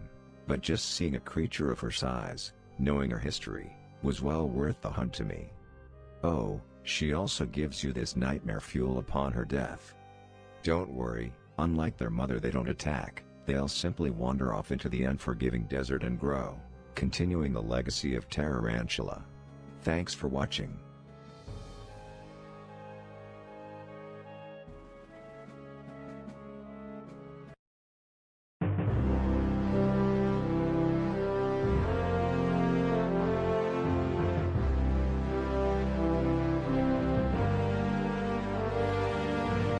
Wait, did you see that? Go back, go back. Yeah, that. Let's talk about that today. EverQuest has no shortage of strange and interesting creatures, but perhaps none are so unique as the large, reanimated hands that lurk in the corners of the world. These abominations are usually only found in areas with a high number of undead, with most adventurers encountering their first reanimated hand in the estate of Unrest. These hands seem to prefer using their middle finger as their head, even though any one of their fingers could serve this function just as well. Despite lacking eyes, ears, or a nose, these massive hands use their entire body as a sensory organ to see, hear, and even smell their prey, likely through some unknown magical means. These hands are also proficient magic users, having an array of spells at their disposal. Coming face to finger with one of these monsters is truly a unique, if terrifying, experience that begs the question from many horrified adventurers: where did these things come from? After many hours of research and late nights, I found the answer. You see, giant hands are, in fact, giants' hands. That's right, these aren't creatures that look like hands or hands that were somehow grown to a massive size. These freaky hands found throughout Norath are from the giants themselves. So then, just how did these hands go from scratching giant butts to becoming their own independent abominations? I'll tell you. To answer that, we have to go back to Rallo-Zek's failed campaign to assault the Plains of Power with his army. After losing, Rallo-Zek left his creatures to the mercies of the gods they had just failed to kill. There was little forgiveness afforded to the cruel and aggressive creations of Rallo-Zek before the campaign, and even less afterwards. The warlord's children would know the wrath of the gods, as every race that marched with him suffered.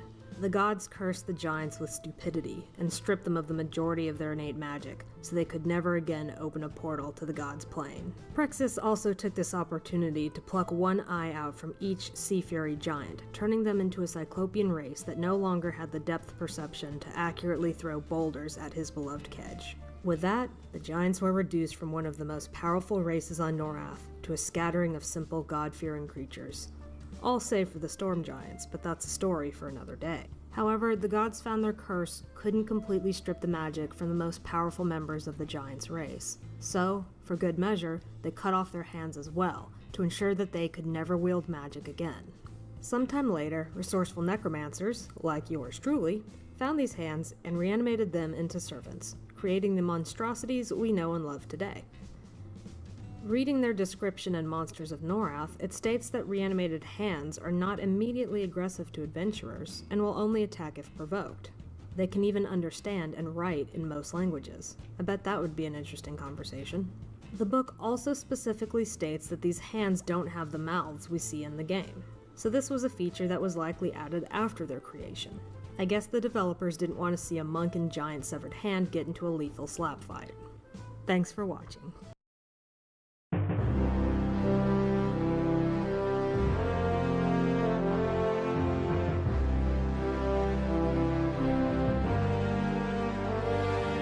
Dragons. As the first living race on Norath, it's no surprise that they've had a monumental influence on the history of the world. If you've played EverQuest, you probably know this dragon. And this one. Maybe even this one. But what about this guy, Zlandakar? He resides deep within the caverns of the Dragon Necropolis, a sacred place where the children of Vishen lay their dead to rest. If you can navigate your way through the twisted, trap-filled tunnels guarded by cheatery that hate you, and manage not to get served up by these Dancy boys,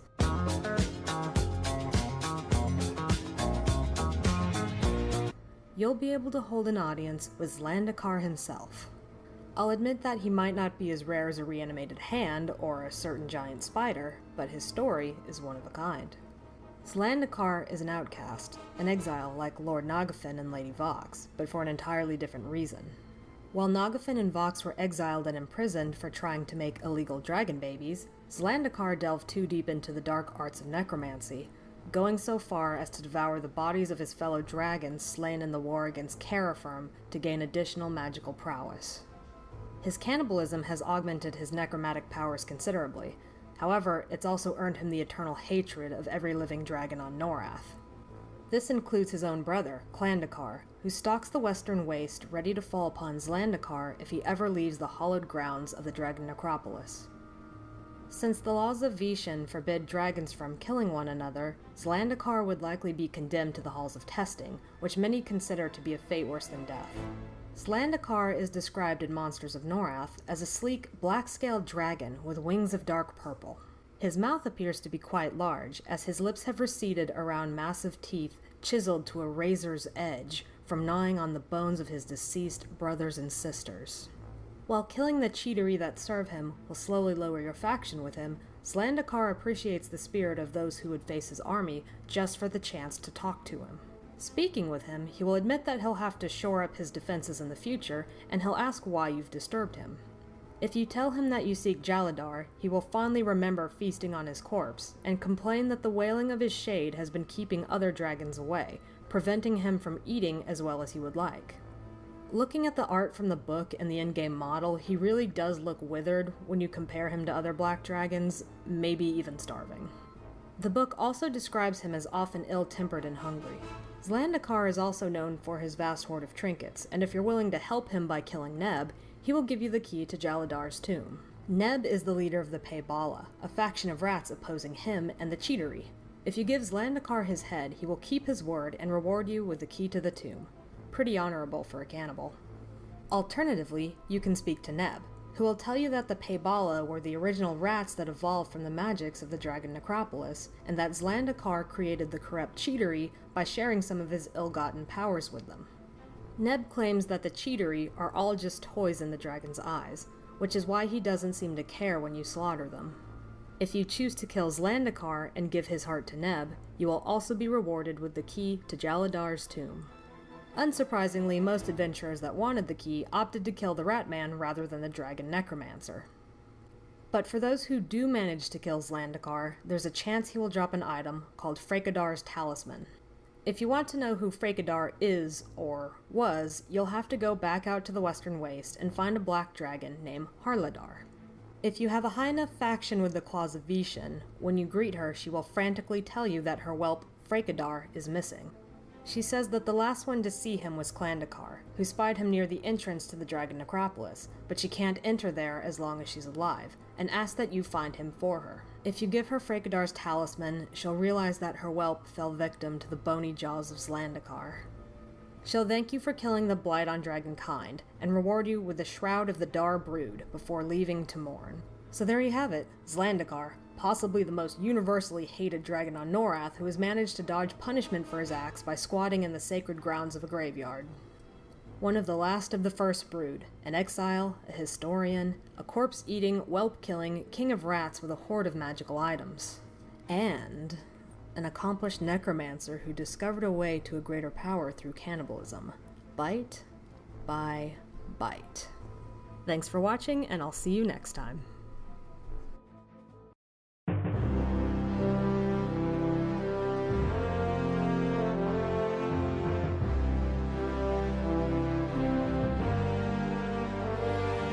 When you play an online game, it inevitably changes you. The friends you make along the way, the challenges you overcome, the grudges you develop, and the unique, beautiful world you get to, oh, what the friggity fudge-coated frick is that thing? Do you ever feel like someone's watching you? Well, it might be these guys. Eye guys. These things have been disturbing Norathians since the game launched, and it's not hard to see why. I personally find these things horrific specifically because they're not monsters with a large eye, they're just huge floating eyes that are evil. They have no ears, noses, limbs, or mouths, and their floating allows them to move with complete silence, like a murderous cloud. Apparently they don't need to eat either, just sleep and stare. They are able to hear, but not very well, and rely primarily on sight to spot any incoming danger. They can also vibrate the antenna protruding from their thick, vein-covered hides to emulate voices. They understand common, so in theory they could communicate with other races. But all attempts to negotiate with them have failed, as they much prefer using their charm magic to enslave any intelligent beings around them. Their charm spells work on players too, so if you're not careful while fighting them, you just might end up as an NPC's pet for a while. Talk about a confidence killer. If you meet an evil eye that tried to blow you up instead of swoon you, congratulations, you've found the rarest of the rare. Wizard eyes! See, evil eyes come in two flavors, enchanter or wizard. Enchanters will hang out in small groups or communities, surrounded by slaves. Wizards, on the other hand, enjoy their own company and will not gather with other wizards or associate themselves with the enchanter groups. Evil eye wizards are stronger than evil eye enchanters, as they focus directly on elemental damage. In fact, they're so strong that the froglocks of Lower Guck worship them as powerful allies or even gods. For their part, the evil eyes don't seem to return their affection or even care about their fate. The exact origin of evil eyes is unknown, and the Monsters of Norath book doesn't give us much to go on either, only proposing two theories of where they might have come from. One is that there doesn't seem to be any record of evil eyes before Ralosek's campaign against the gods, and they may be a holdover from the war. I think this is implying that they're actually creatures from another plane of existence that use the portals Ralosek's kids created to enter Norath. The other possibility is that the evil eyes were once a group of human enchanters who were trying to master various forms of transmogrification and somehow screwed it up so badly that they became giant floating eyeballs as a result. The truth of their creation may never be solved, but I do know for a fact they're not reanimated giant eyeballs because they're very much alive. I checked. The largest community of evil eyes in EverQuest is in the Gorge of King Zorb, a gathering of enchanters led by, you guessed it, King Zorb himself, and they have a long-running feud with the Pick-Claw goblins of the Renii Citadel at the other end of the gorge. Sometimes I think the only reason the halflings of Rivenvale haven't tried to clear out the Renii Citadel is that the goblins serve as a buffer between them and the evil eyes. According to the book, the evil eyes are slowly expanding their influence outwards into other lands, which is why you see them in places like East Corana. Sorry, High Pass Hold, I know you already have a lot to deal with. I can't figure out what this shrine, altar, or pattern is supposed to mean. There's a pillar back here that I also have no idea what it's for, but it seems to have an eye symbol on it, so I doubt the Minotaurs or goblins would have built it themselves. While we're on the subject of crap I don't know, this. What is this? Is this a tail? An optic nerve? There's definitely a disconnect between the artwork in the book and what actually ended up in the game. Another minor inconsistency is that the book says they always float even in death, but in the game they clearly drop when you kill them. Well, that's all the information I have on these creepy peepers, and with that we've covered all of the standalone body parts that inhabit Norath. Yep, that's all of them, all 2 of them, just hands and eyes, nothing else. Nothing else. Nothing else. Thanks for watching, and I'll see you next time. Alright, full disclosure, I was actually planning to do a video on the Kedge, but my hard drive decided to die and take all of my footage and scheduling down with it. Big thank you to my friend Ssfhc for helping me get back up and running. Seriously, I'd be sunk without all of his help. I'll link his Twitch below if y'all want to check out any of his stuff. It's not EverQuest related, but it's still pretty good. Thanks again.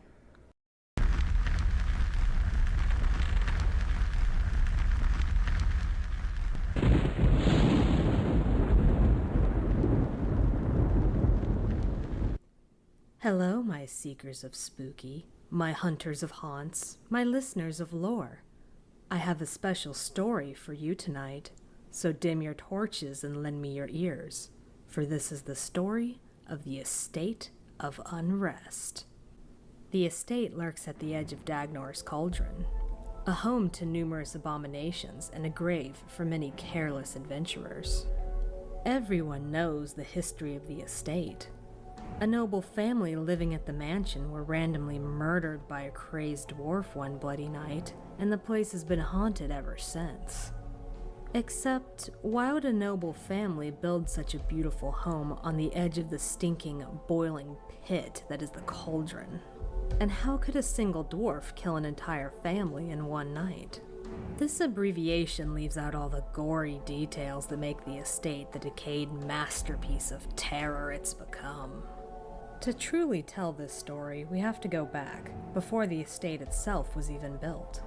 Dagnor's Cauldron, so named after King Dagnor Butcherblock IV, who plunged to his death in the waters below, is said to be marked by the displeasure of the gods.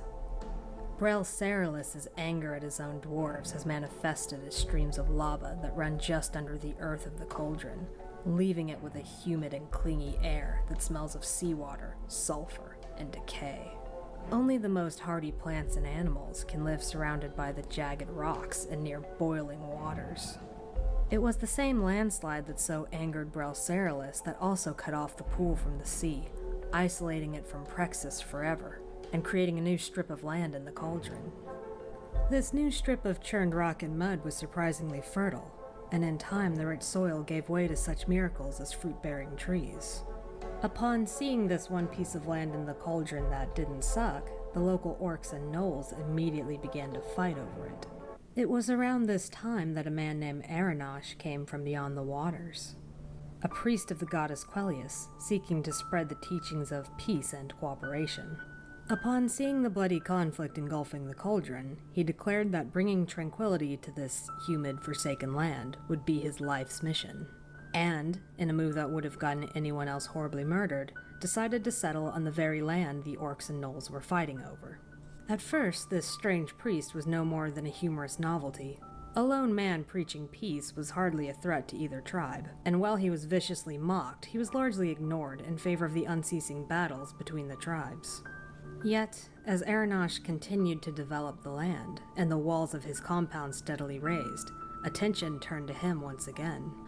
Aranosh was threatened, yet he did not falter, for the unwavering faith in his goddess and his cause pleased Quellius enough that she smiled down upon him and blessed him with plot armor, allowing him to continue his work. Once the temple was finished, the very creatures that had insulted and threatened Aranosh began knocking on his door. At first, it was only a few curious souls visiting under the cover of night, but soon, orcs, gnolls, and others were coming to the temple in greater numbers. The priest accepted everyone with open arms, tutoring them in the ways of cooperation and the teachings of Quellius. While he was never able to completely cease the battles of the cauldron, the area around his temple remained peaceful, and he even managed to convince some of the warring denizens that not everything could be solved with hatred and fear. Lies and slander, of course, but his ability to persuade was truly impressive. As remarkable as Aranosh may have been, he was still mortal, and eventually died of old age. After his death, the temple was abandoned, yet it was left untouched out of respect for his legacy. As the years wore on, his temple finally collapsed, and the rotting wood nurtured the surrounding plant life. A sweet story, isn't it? But that's not why you're listening. While Aranosh died peacefully in his bed, his predecessor, Frederick Willhaven, and his family wouldn't be so fortunate.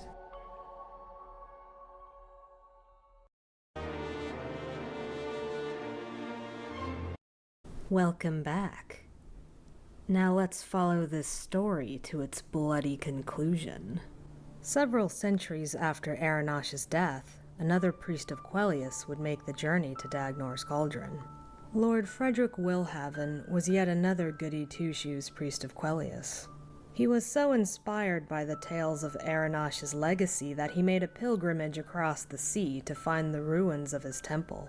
Along with his very understanding wife, Lady Anna, his eldest Maria, his son Gaston, and his young daughter Sarah. After months of searching, they eventually found the remains of the long-lost chapel. Upon discovering the holy site, Frederick declared that he would not only follow in Aranosh's footsteps, but would do one better by bringing both peace and culture to the cauldron. It's important to note that Lord Frederick was not only a priest, but a noble as well, something that was reflected as he began designing plans for the new estate.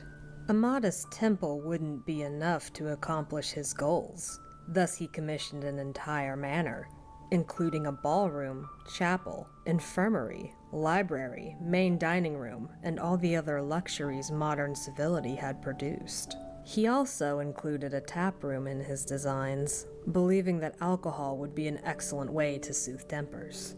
The manor was built with the family chapel constructed directly on the foundations of Aranosh's original chapel, inheriting the same protections that had guarded the previous priest.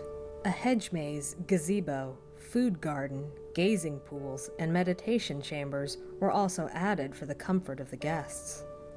Once this truly massive undertaking was complete, the Willhavens proudly christened it the Kindly Estate. All were welcomed to visit the estate and heal, or give up their violent ways and stay. Frederick's first success was a troll named Stonebite, who agreed to a more peaceful life and took a job as a bartender of the tap room. Stonebite was both charismatic and intelligent, surprising many of the guests who chatted with him. If he'd survived, perhaps he would have served as an ambassador for the estate.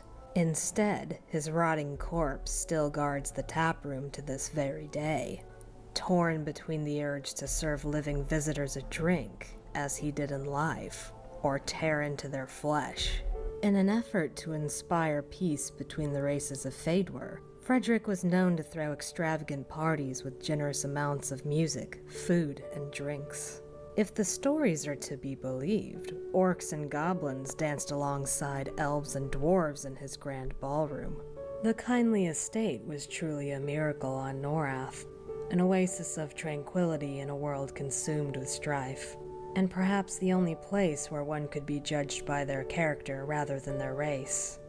As we all know, where there is light, there will inevitably be a darkness hungry to snuff it out. Now here's the part we've all been waiting for. A lich named Tentragon glared at this miracle from the shadows. Its blessed presence burned hatred into his every bone. See, Tentragon had big plans, and the first step was getting a base of operations. He wanted a defensible position somewhere out of the way, without being completely isolated from a fresh source of nearby victims to turn undead. One of the most tragic stories in Norath's history was primarily motivated by real estate. Getting to kill a few holy followers in the process was just a signing bonus. The Kindly Estate was just what he was looking for in a lair, except there were a few things keeping him from simply walking in and claiming it for himself. First, there were the knights to contend with. A group of 7 human and erudite paladins, led by their captain, Torklar Battlemaster, were dedicated to protecting the estate, and had easily fought off his small horde of undead numerous times. Second was the terrain. The defensible position that Tintragen wanted so badly made it difficult to approach. Surrounded on 3 sides by naturally steep cliffs, and with a 10-foot-tall guarded wall protecting the only entrance, this peaceful sanctuary was impressively fortified. Last, but certainly not least of his worries, was the fact that he couldn't physically enter the estate grounds due to a talisman called the Hearthstone of Gentle Dissuasion.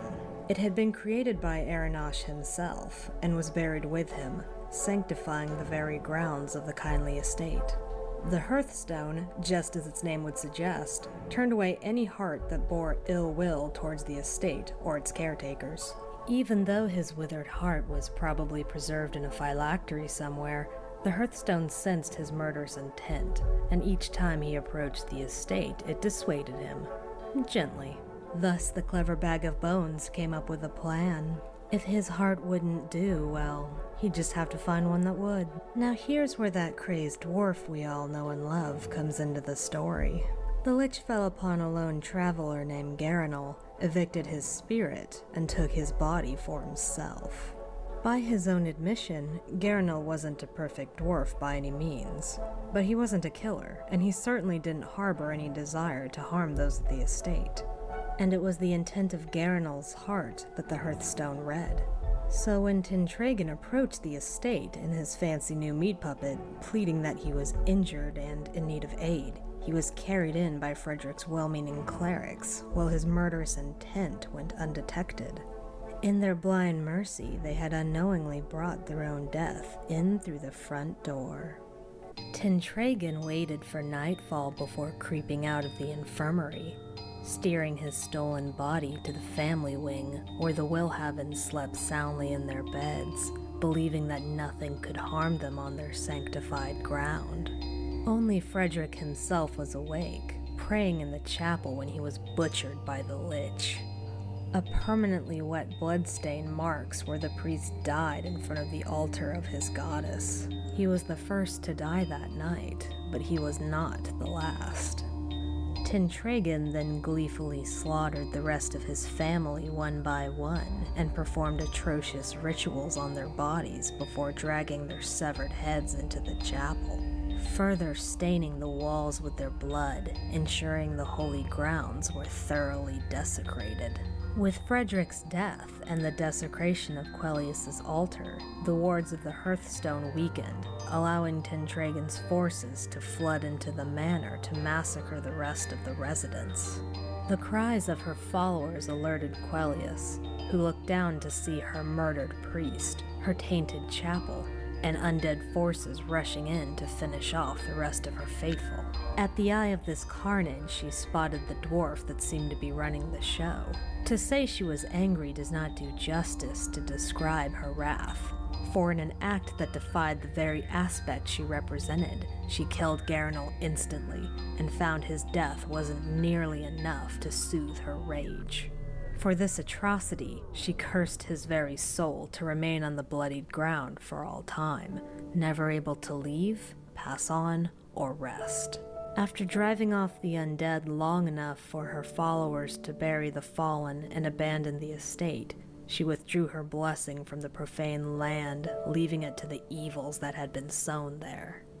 Under the influence of Quellius's curse, Garanol's corpse rose again with Tintragen still inside. He'd already been dead long before her hissy fit, and it was Garanol's soul that was trapped at the estate, not his own, so the goddess's curse didn't really inconvenience him. Once he was back in his own body, he would be at full strength, and with his new base of operations, he could sweep across all of Fadewar if he so desired.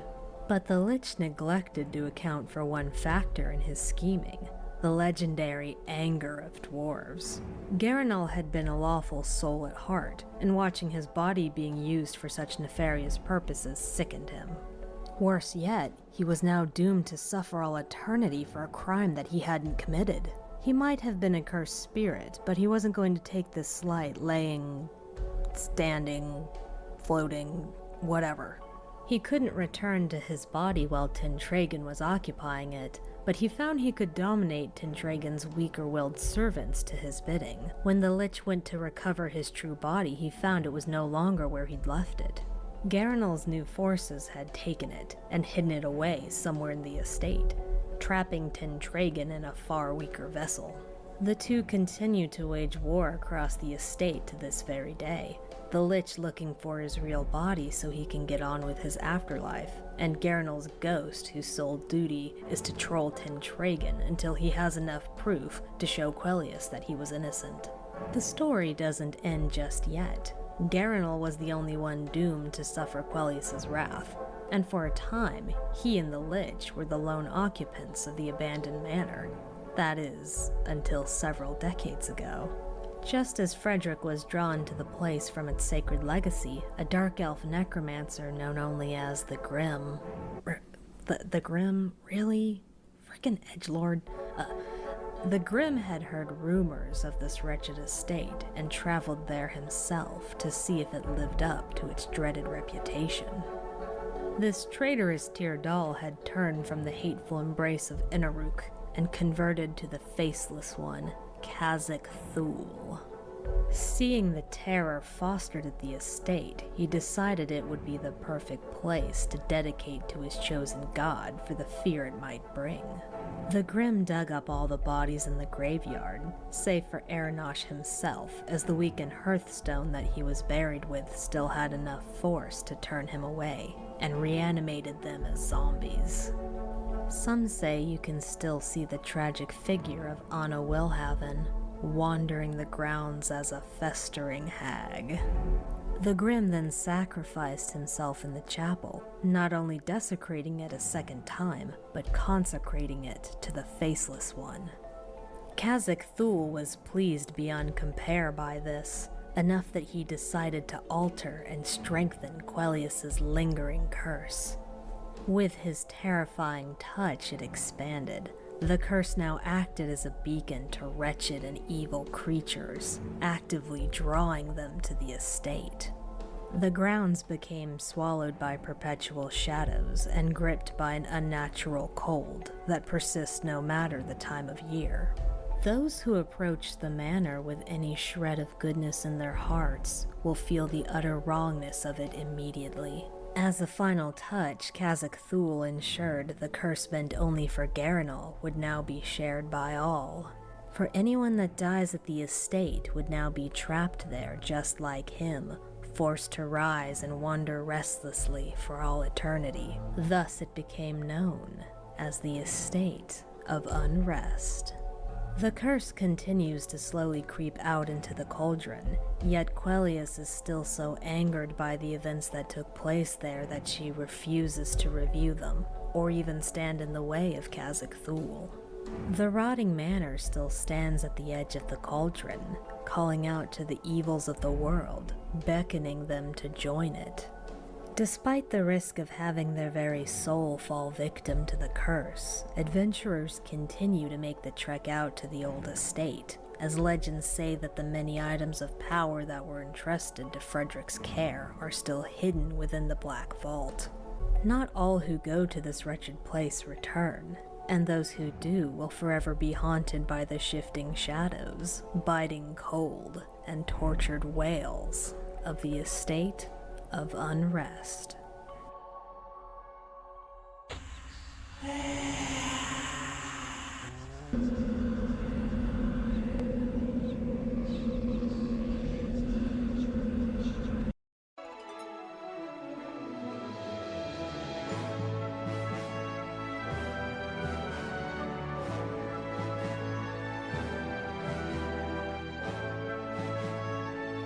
The western waste at the edge of Velius are claimed as dragon territory. They nest there, worship there, and are eventually put to rest there.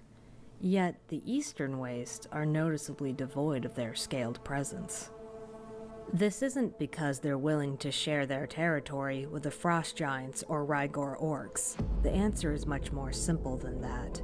They're afraid, as they should be, as should you. The dragons cower at the beast that resides in the eastern wastes, the most powerful creature ever spat out of existence, an abomination that threatens all of Norath with its mere presence. The gods themselves don't dare challenge it, and Mayong Mistmore himself locks his doors and hides under piles of his scantily clad followers at the mere mention of it. Veterans of the game still have nightmares about this wretched monster, and the echoes of its cruelty are immortalized on old forums. My fellow Nerathians, today I don't bring you a story. Today, I give you a warning.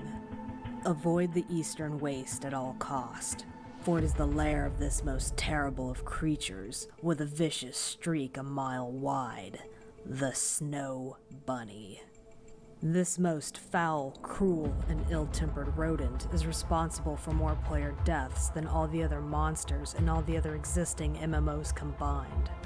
When it hops, the ground shakes. When its nose wiggles, the sky trembles.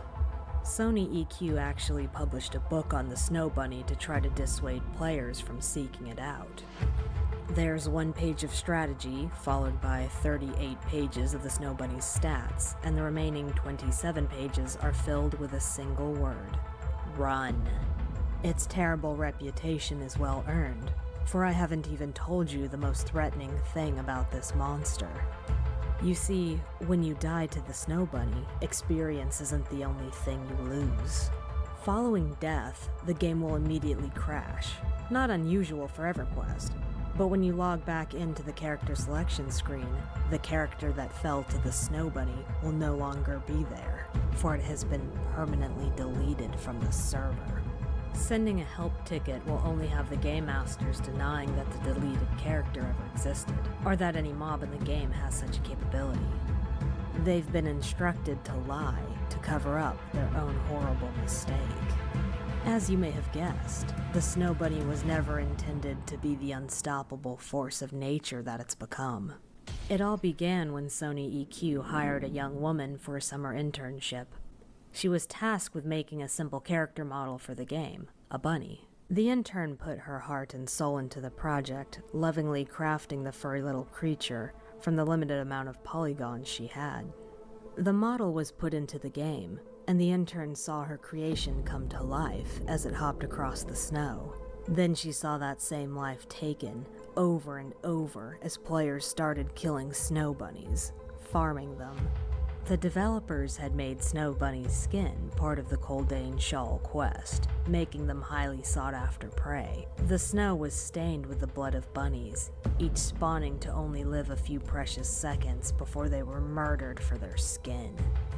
The intern couldn't stand it. She had given the Snow Bunny life, only for it to die, over and over. She had to stop the slaughter of her creation. Desperate, she turned to the dark arts. Waiting for a moonless night, she sacrificed an EverQuest Titanium edition in an unspeakable ritual and called out into the void. Surprisingly, it seems that something answered. The Snow Bunny changed that night. Its code became corrupt, maxing out every status and cannibalizing abilities from raid bosses to incorporate into its own. The game masters tried to delete the delinquent script, only to find that it was tied into the server itself. The monster couldn't be purged without taking the entire server with it. With the number of player bodies piling up, the developer was running out of options. In a last-ditch effort to stop this atrocity, they decided to try deleting the entire Eastern Waste zone from the Talonzek server. Rather than being a silver bullet for the bunny, it was a skeleton key. The deletion of its original territory allowed the Snow Bunny to hop to other zones. There was no stopping it after that. A highly populated PvP server became a graveyard within a matter of weeks, as the Snow Bunny was free to hunt down players. Talonzek was quietly shut down afterwards, the death knell in the fight against the Bad Bunny. No further attempts were made to contain or defeat the beast. It was simply left there, at the edge of the world. Originally, the developer told the game masters not to make any announcements about this anomaly, but a few game masters defied the order and managed to slip a warning into the game. An NPC enchanter named Tim was placed in the East Commonlands. When hailed, he would say this: Be warned, ye adventurers of the beast of the eastern waste, for no man has fought it and lived.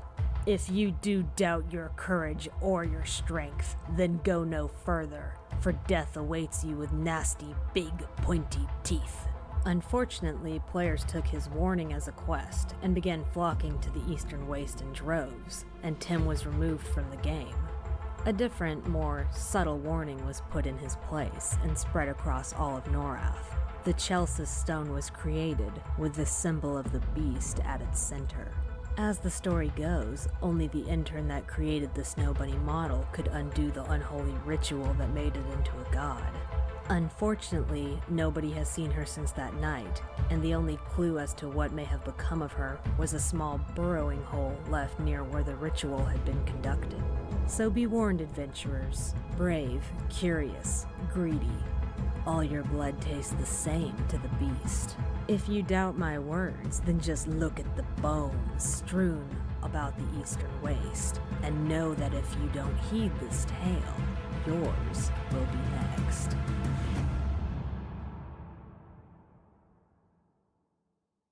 Well, can you spare some rations? 'Cause I sure need a drink. I lost my stuff, I'm feeling out of sorts. Those trains just keep chasing, no idea which way I'm facing. Has anybody here seen my corpse? For some crimes there can be no respite. For some crimes there can be no forgiveness. For some crimes there can be no justice. The word dragon brings a certain image to mind. One of a fierce, towering beast clad in armored scale, with wings that can blot out the very sun. The Temple of Vishen is full of dragons that personify the strength and pride they are known for, all save for one, whose visage stands in stark contrast to all those around him.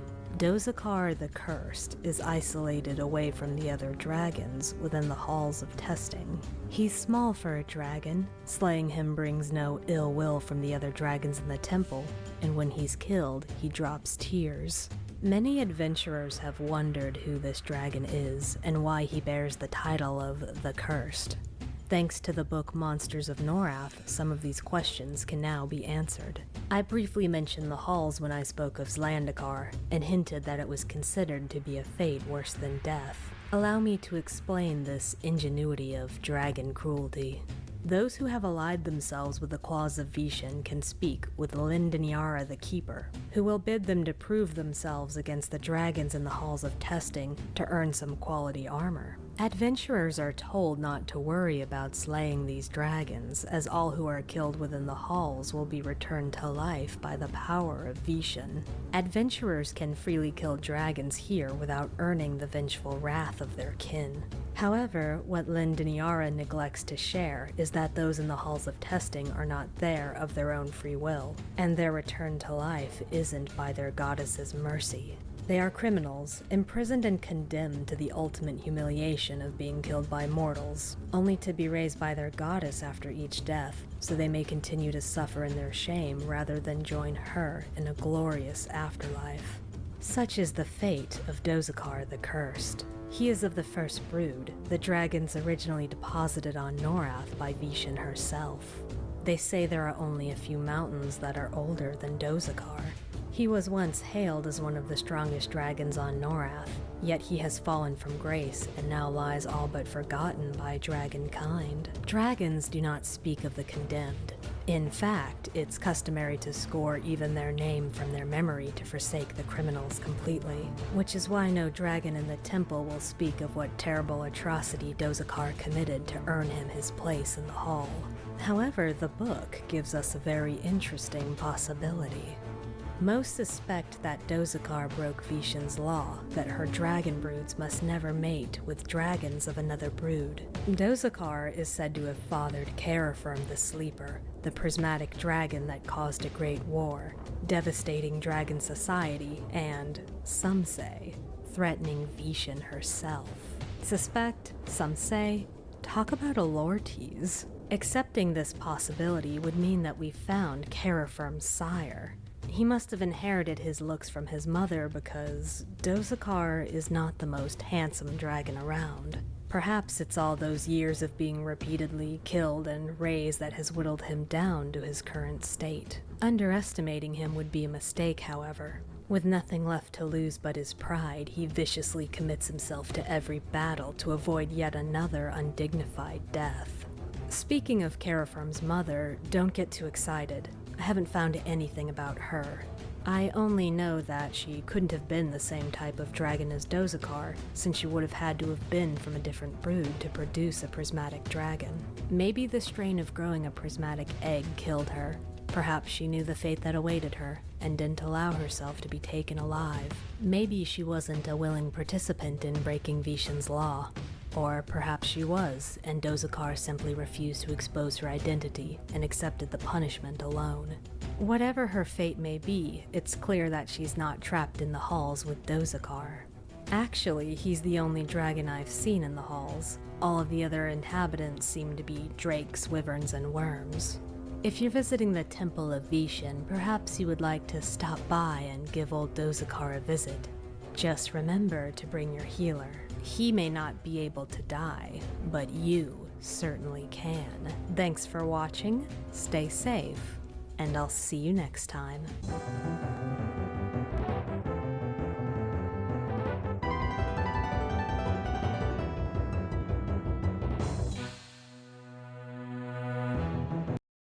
Welcome back. Before I go any further, I suppose I should explain how the god of fear and the goddess of tranquility had some godlings together. So here's the divine version of the birds and the pixies.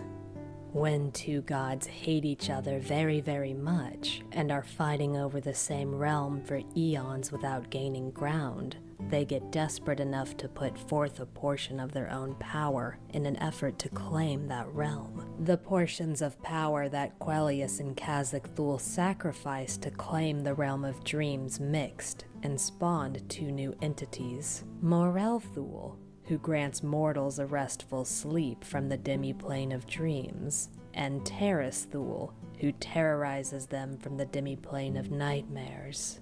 So you can thank her for that nightmare. You know the one.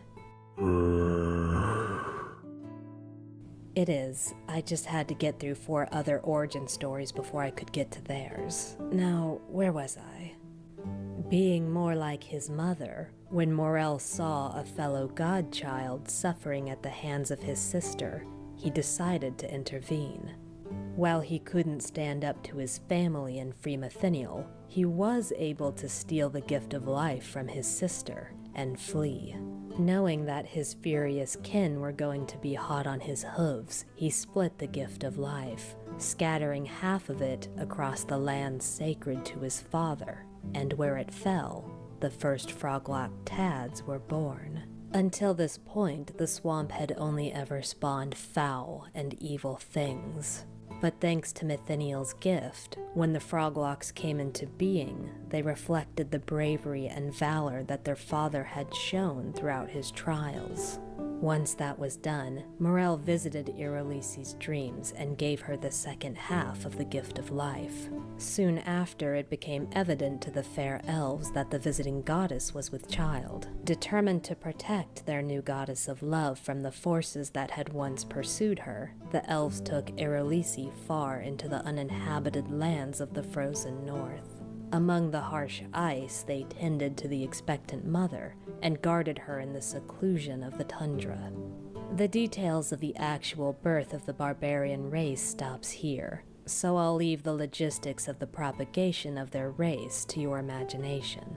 If there was any issue of genetic similarity among her children, she obviously solved it. While the elves protected Irolisi in the north, and Methiniel was still being tortured in the south, the first generation of Tads grew into adult Froglocks. Morel continued to guide the burgeoning race through their dreams, informing them that the god who had given them life was suffering in captivity. Guided by these dreams, the first Froglock army raised from the swamps of Norath and marched to Mithiniel's prison, starting a war with the minions of Khazak Thul that would last for uncounted years. Despite their bravery and dedication, the Froglock race was new to the ways of war, while the tactics of the underlings of fear were practiced and crafty. The Froglocks held their ground and even enjoyed some small victories, but they were never able to get within reach of their imprisoned god. They didn't allow their defeats to discourage them, however, as the Frogmen never stopped their ceaseless assault against the daunting odds. After some years of fighting, a small army arrived on the border of the swamp that was Mithiniel's prison. This army wasn't made up of trolls or lizardmen or even froglocks, but the ancestor of all man, the hardy barbarians. Just like the froglocks, the barbarians had been guided to the swamps by visions and dreams about their imprisoned god, and they were just as determined to free him.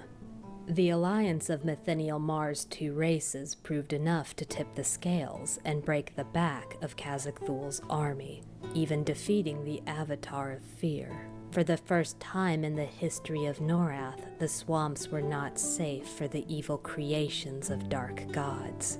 The Froglocks and barbarians finally reached the trap god's prison, and using the guidance of visions they'd been sent, managed to free him.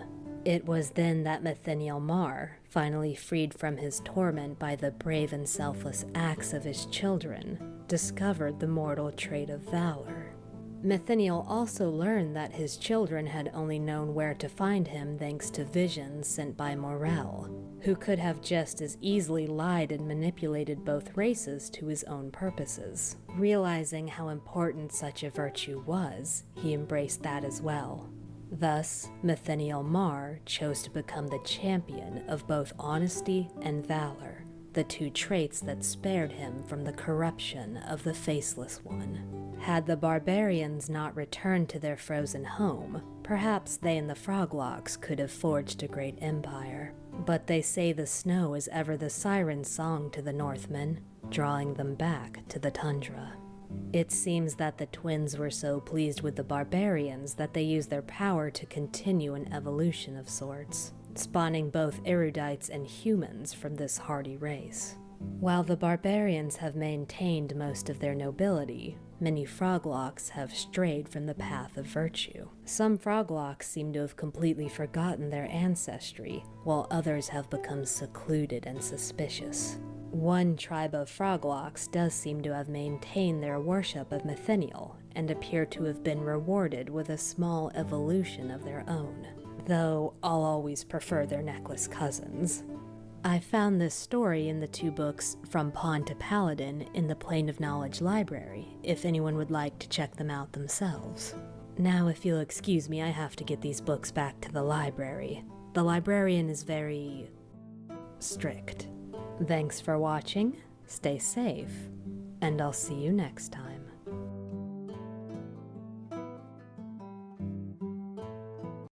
In a world of gods and monsters, dragons and giants, ghosts and vampires, mere mortals are small, frail things.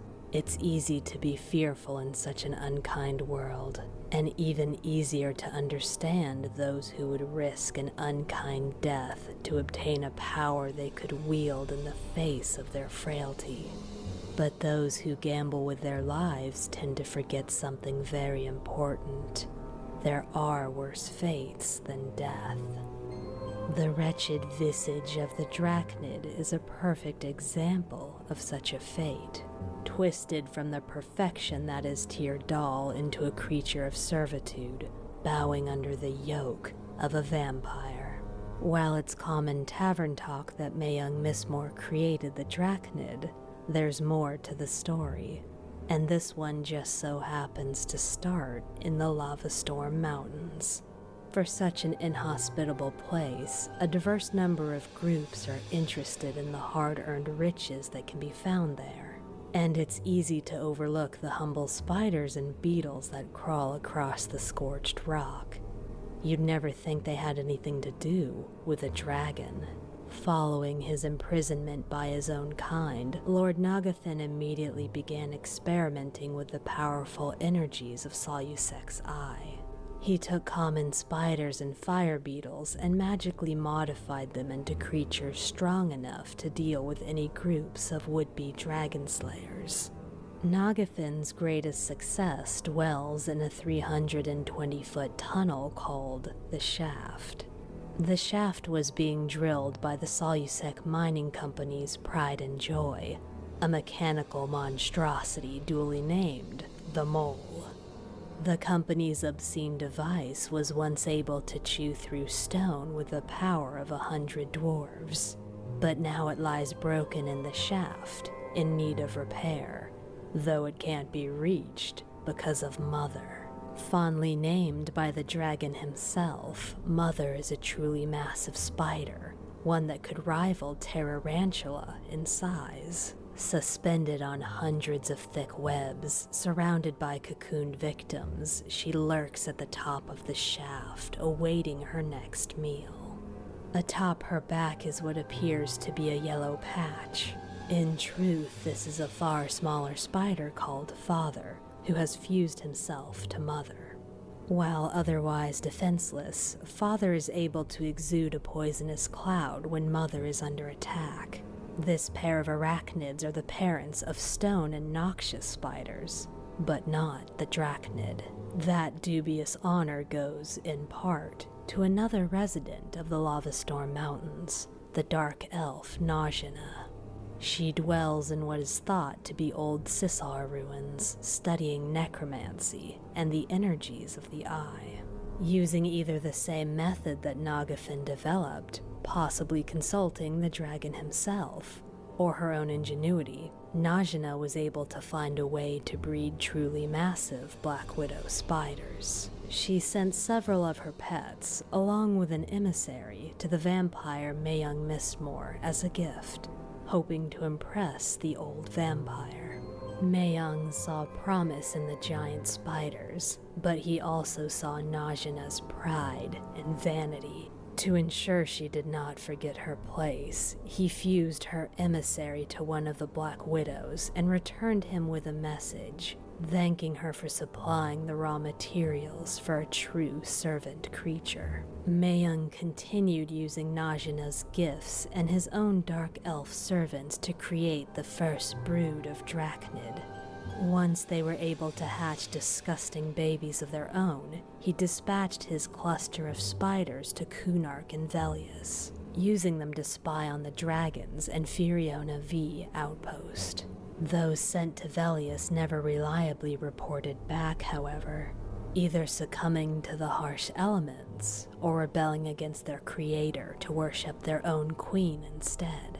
Drachnids are formidable, if not appealing, opponents. With the magic of a tier doll, the mobility of a spider, and a tendency to cooperate with each other, they've become a force to be reckoned with. They can even speak a butchered version of dark speech. Not that they have much to say to anyone aside from Mayung himself.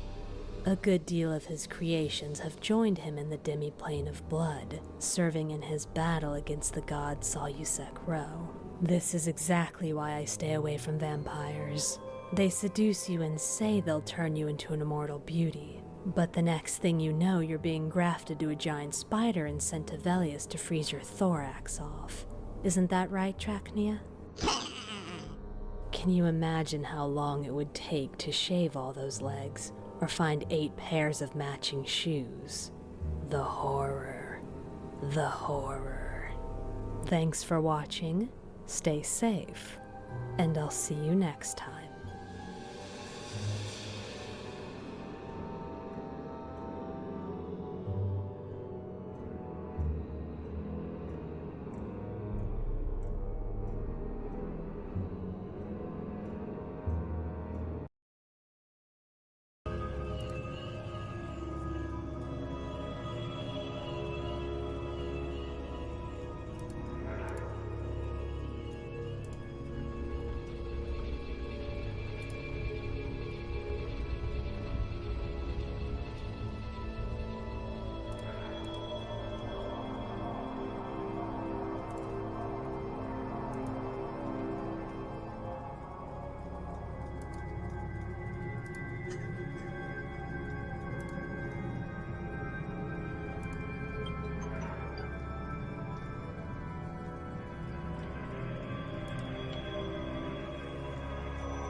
Hi, GG Willikers.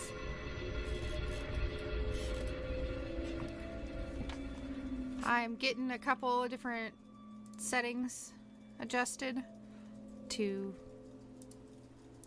go live.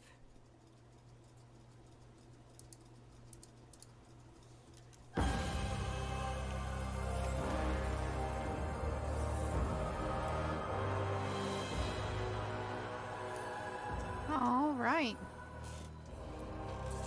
I think all my settings are good. I hope everybody can hear me all right. If you can't, just say something. Either in Discord, you can send me messages on Discord at why hello thar. That's THAR. Or you can, when I'm in game, you'll be able to send me a tell in game. And you can also message me on Twitch. Can you hear me all right? How's the sound? Willikers.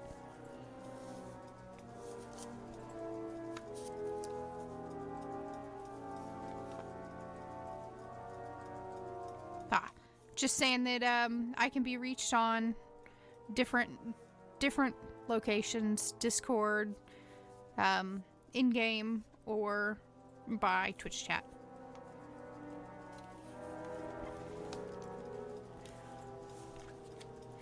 So, in the ancient past of Norath, there exists a race of beings known as the Julos. Most knowledge of them has been lost to the annals of history and time. But if you look closely, if you read between the lines, you can unearth more than you think about this lost period of time in Norath's history. The Zulos lived in a place called the Dead Hills, or what we now call the Dead Hills. In ages past, it was also called the Great Unknown. And on our map of Norath, let's go to... It's a little early. This is in the Age of Adventurers. This is before EQ1. This is in EQ Online Adventures. And here it is the Great Unknown. So the area we're talking about is bordered by the Wraith Mountains, right here. And the mountains separate it from the Firat. And then, as time passed, some of that opened up, and we saw that there were actually a couple of different mountain ranges there, and that the Firat existed on both sides of the Wraith Mountains a little bit. And you have Lake Wraith Tier right here, and the Dead Hills are right here. By the time we get to the Age of Turmoil, this is the earliest maps we have in the Age of Turmoil. This is from the documents, the design documents. And you can again see here's the Firat, here's Lake Wraith Tier, Greenblood River, Agug, the Wraith Mountains, and the Dead Hills. And Age of Turmoil. You have right here the Firat and the Greenblood River and the Dead Hills with the Mountains of Wraith and Agug. Right there. In the Age of Destiny, which is the timeline of EQ2, we actually know that this area is still preserved. You would get there through the Straits of the 12, which of course is a reference to the Wraith Council, so the Wraith Mountains in Lake Wraith Tier, and it would be highborn. And again, if we notice in the map here from EQ Online Adventures, at the top is highborn.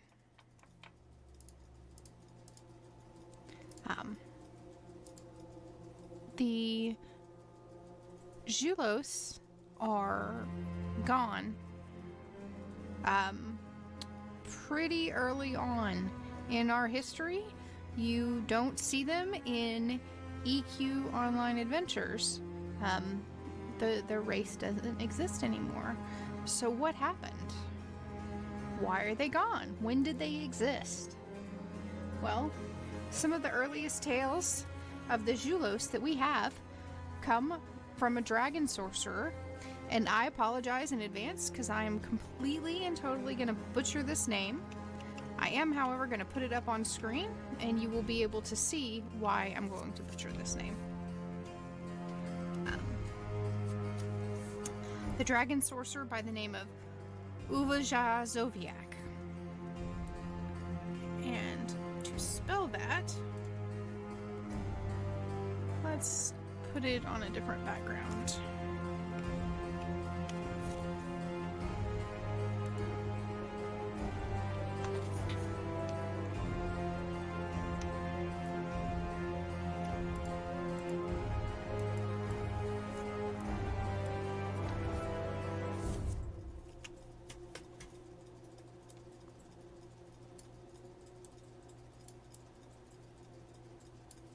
So, Ssfhc told this tale to the scholars of New Tannin in the Plane of Knowledge. Ssfhc was considered a draconic legend by the dragons of Skyshrine in the Age of Turmoil. So in the times of EQ1, Ssfhc was ancient even then. He was an ancient letter, and he considered the Julos to be many ages ago, remembered only by the spirits of the ancestor dragons. That's how long ago the Julos populated Norath. The Julos lived, as I said, in the lands that we would know as Tunaria, later in Tonica, in the southwest corner. The Julos themselves called their empire Barox, and it was made of several different kingdoms, which was led by a hereditary monarchy. The dragons described the Julos as wicked yet noble. Dragons lived in fear of the Julos, telling stories of their young, like ghost stories. For the Julos were excellent at slaughtering the dragons, and built cities from the bones and sinew of the slain dragons.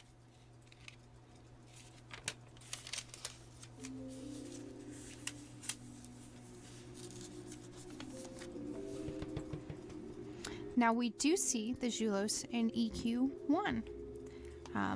We see them as we actually go to explore the Dead Hills. And this is a scout we see. It's important to know that this is an undead scout, and that this sighting happens during the events where the Aetherneer is tainting the lands of Norath in EQ1's timeline. This is a Julos Prime. As you can notice, there's clearly physiological differences between the Julos. As they get greater in power, it seems like they tend to thin up. I had another image around here. I may have closed it by accident. This is the Dead Hills. There's something significant about this too. One other thing that we know about the Julos is that they were incredibly educated and advanced. In fact, the Julos created the behemoths. Now, if you're wondering, just what are the behemoths? Well,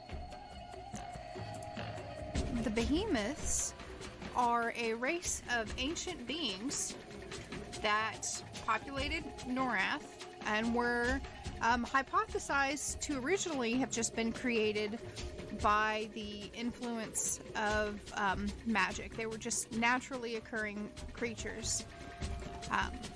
But we obviously know that to be untrue now, because we know that they were created by the Julos.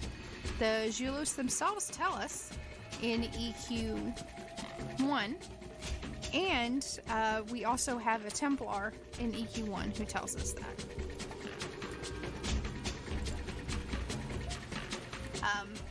The behemoths were a race of immense reptile-like beings of gargantuan proportions. They were easily some 180 meters in length, with a very broad rib cage. Their limbs were long and powerful, perfect for striking down the greatest of prey. We see the Julos not as living versions, but as dead versions in EQ2. And you can see in this image here the corpse of one. And that's in EQ1 in the Dead Hills. So let me come right over here. We're going to hide the name of that dragon instead.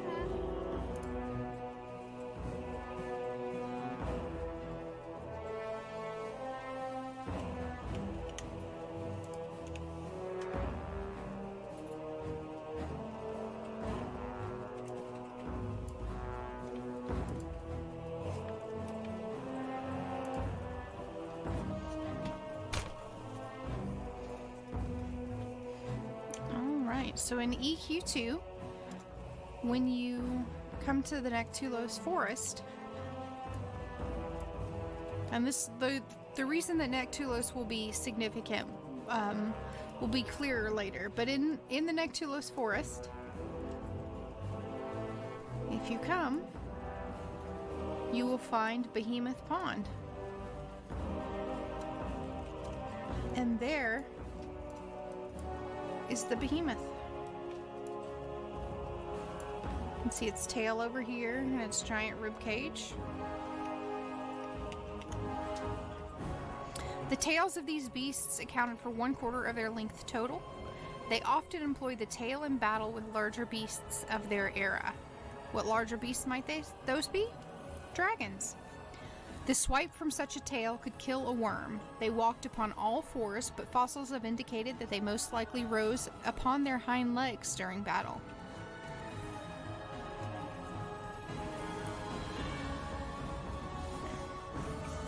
Their immense fossilized bones can be in various hard-to-reach locations of Norath. The fossils are quite a find, but never intact. One behemoth is rumored to still be in existence in the Age of Destiny, and was last recorded in an ancient dragonkind scroll to have been lumbering upon the frozen steppes of the frigid plain. The same scroll indicates a fear of these beasts among dragonkind, one of the first races to inhabit Norath. Romiak Justathorn tells us that his theory is that the early dragon communities could have been laid to waste by a single behemoth.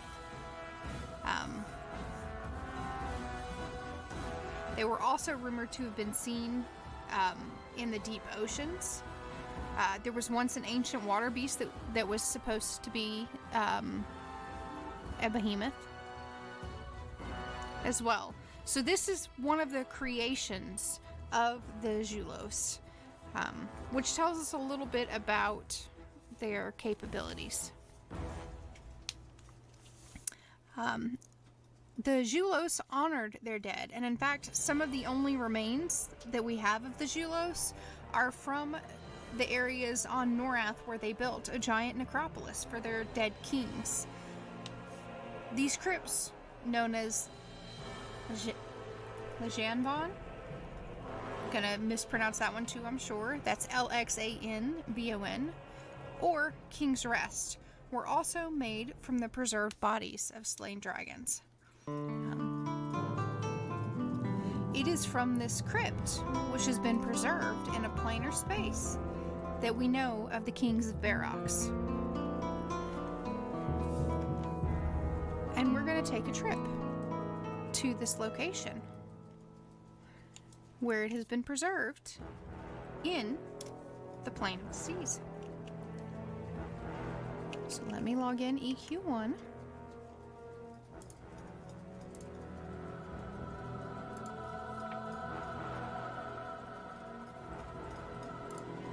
And we'll go to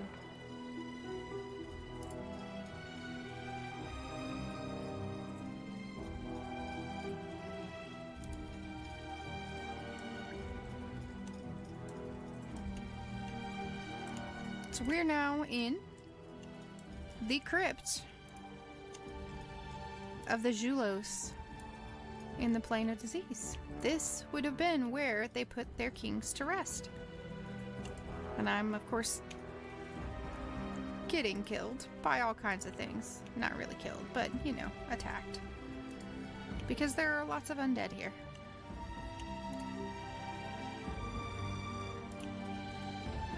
I will show you this same place in EQ2 in just a moment. So while I kill these, I'm going to tell you a little bit more about them. We know that the Julos Empire lasted for 13 generations of kings. We don't know how long each generation was. Given that this was a race that could take on the dragons with ease, and who the dragons lived in fear of, we can assume that they were a pretty hardy race, which probably means that they lived a long time. The dragons themselves lived for centuries, and still do live for centuries. So we can assume that the Julos had similar life expectancies, but that is an assumption. The first king of Barox was known as Bali Adan, the founder. Bali is considered the greatest of the Barox kings, and this is because he carved his kingdom from the wild lands with blood and steel and great leadership skills, is how it is described. One of the things that Bali is known for as well is being a extremely skilled crafter. He created an artifact called the Torch of Legendbaum, the Torch of King's Rest, or at least that's the name that it was given much later in the past of the people. And it got that name much later because the dragons buried him, or excuse me, not the dragons, but the Julos buried him in King's Rest. And so when they originally buried him, they buried him with his torch.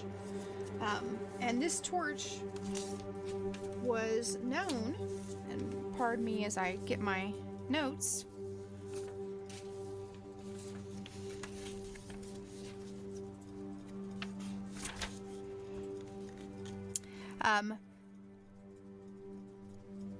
it is said to look like an open torch with a burning blue flame, and is known to possess immense power. Part of that power was said to envelop the user in a guardian shield of light blue flame that provided them with protection. Now, what's interesting about that is we also know expeditions during the era of the Age of Adventures, which is EQOA, we find out and find evidence that the Tyrdal visited the Dead Hills. So not only did they visit the Dead Hills, but while they were in the Dead Hills, they were visiting an area known as the Pagoda of Thex, or Pagoda of Talthex. The Pagoda of Talthex was where the Eldar Empire hid artifacts of power. They described it as hiding evil from itself by, hiding it in plain sight. Right, so the idea was that there were extremely powerful magical signatures in the Dead Hills, and so the Eldar Empire wanted to use those magical signatures to hide the magical signatures of evil artifacts. And we know that the Tyrdal were there, and we know that the Tyrdal were there sometime in the 8th dynasty or before. Now, in the times of EQ Online Adventure, they were in the 47th dynasty of the Tyrdal. So we are in a much later period of time now in EQ2 and in EQ1. So, and at that time, basically what that meant was that the expeditions into the Dead Hills by Dark Elves actually predates the building of Neriak. And I say that this is significant because in Neriak, we can find something very, very interesting.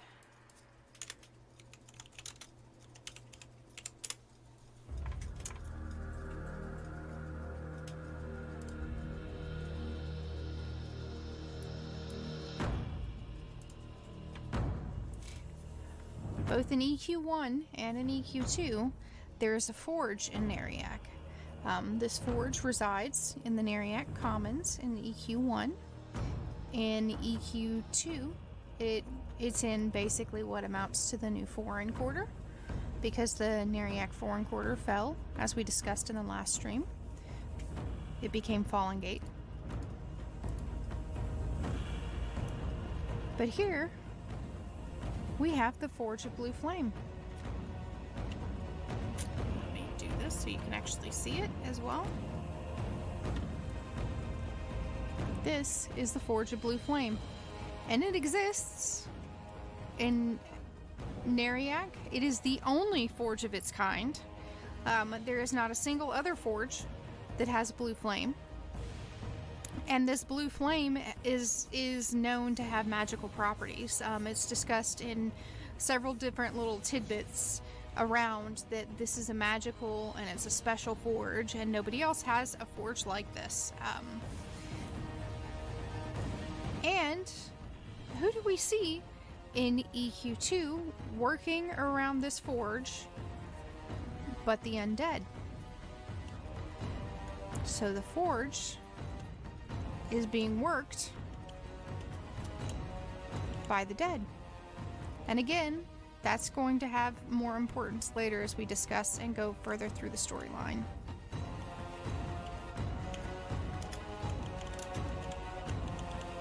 So now, we're going to head back into the Crypt of Decay as we discuss the next of the second of the kings of the Julos that we know of.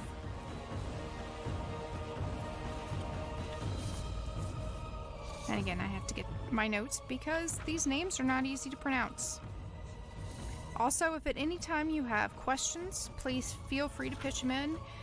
If you at me on Discord, it's easier for me to see that somebody's got a question.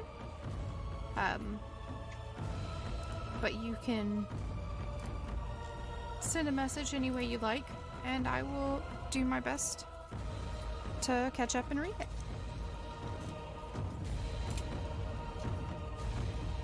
All right, the second king of the Julos was Pizzo, P-Z-O.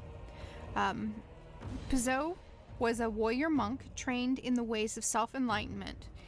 He led the Great Enlightenment across the Kingdom of Barox.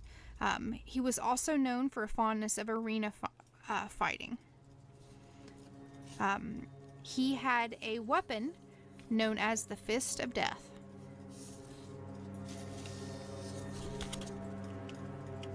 And as we're look at that, we're getting attacked over here in EQ2. So, or in EQ1.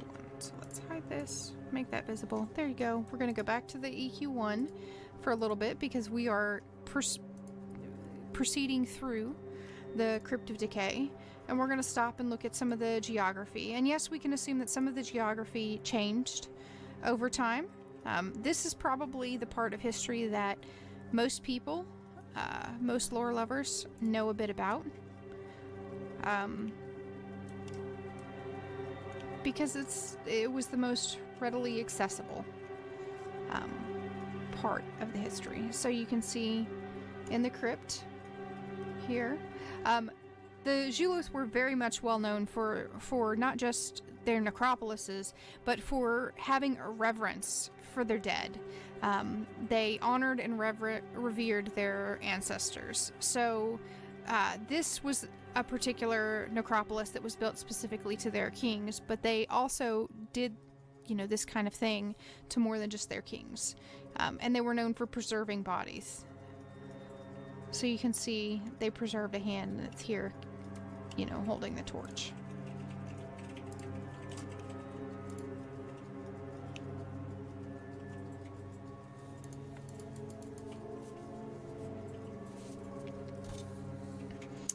The third king of Barox was known as a ruler of peace and harmony. He forged a great treaty with many neighboring kingdoms that lasted for many years. That's also interesting because we don't know what those great kingdoms were, but there are some heavy possibilities. We know that the dragons coexisted during this time. Another option might be the Glothae, right? The Glothae are an ancient race.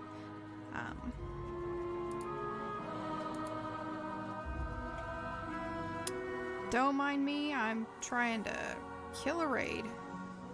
Not doing a very good job of it either. We'll see. We might not be able to do this. And here I am as a druid without a single heal. Loaded. Probably not my best decision.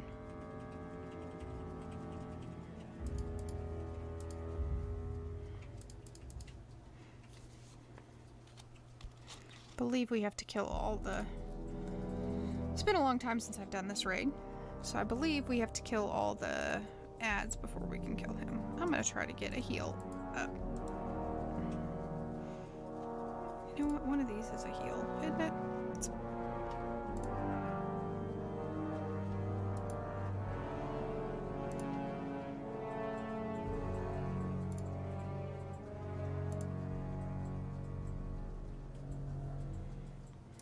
Go get him, fairies.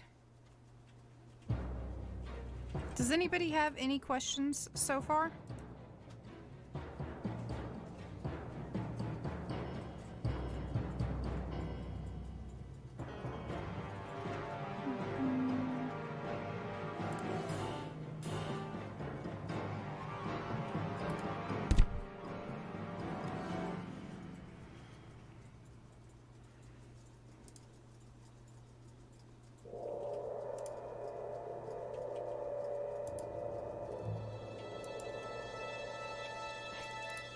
We have to kill his other ads. Okay, so let's go to the fourth king. Next to the founder, the fourth king is considered the greatest king of the Julos. He was actually worshipped fanatically during his reign, which kind of lends to that idea that they honored their dead. So they may have had some form of god king themselves, much like the Suldal do. Mido, the fourth king is named Mido. Mido was known for rebuilding the ruling palace into a magnificent building unlike any other. He also foiled many assassination attempts against his person and expanded his kingdom to include many new lands. So he was an expansionist king. Just double checking that no messages are being sent. And of course, healing myself. Oh right, this is not EQ 2. You have to target yourself. Silly me.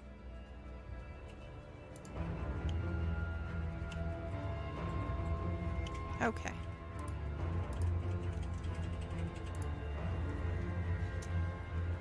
Well, while I am waiting for my dots to tick over here,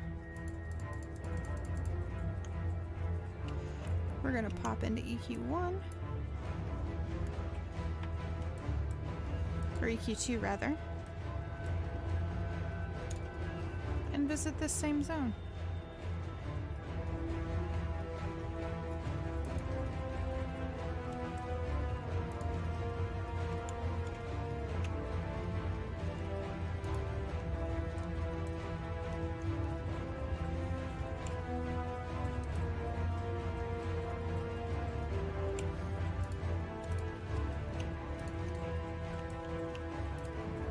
All the other names are done, so I think hopefully we'll be able to kill him now. Oh, right.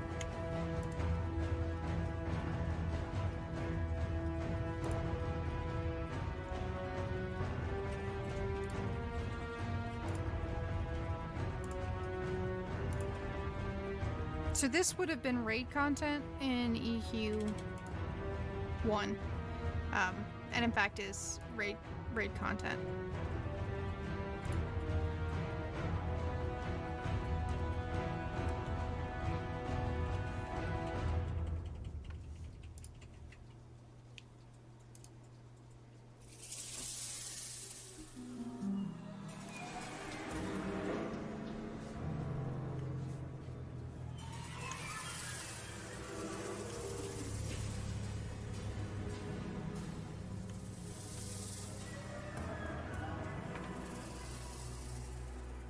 It helps if you have your damage shield up, right?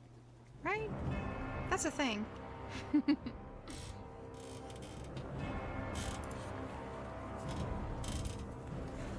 Also, this guy is blue to me, so that took me just a little bit longer there to kill him. And I'm gonna load my damage shield real quick. And I have not loaded in. Let's try that again.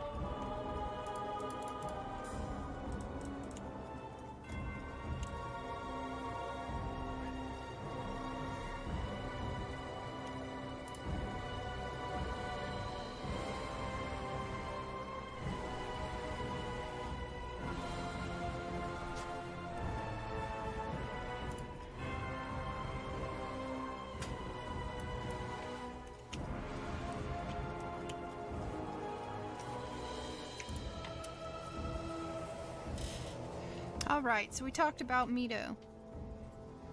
Hi, Art Chick. We're going to talk about Akapan now. Akapan was better known as the Nimble. For his quick feet and quicker wit, he was a rogue at heart.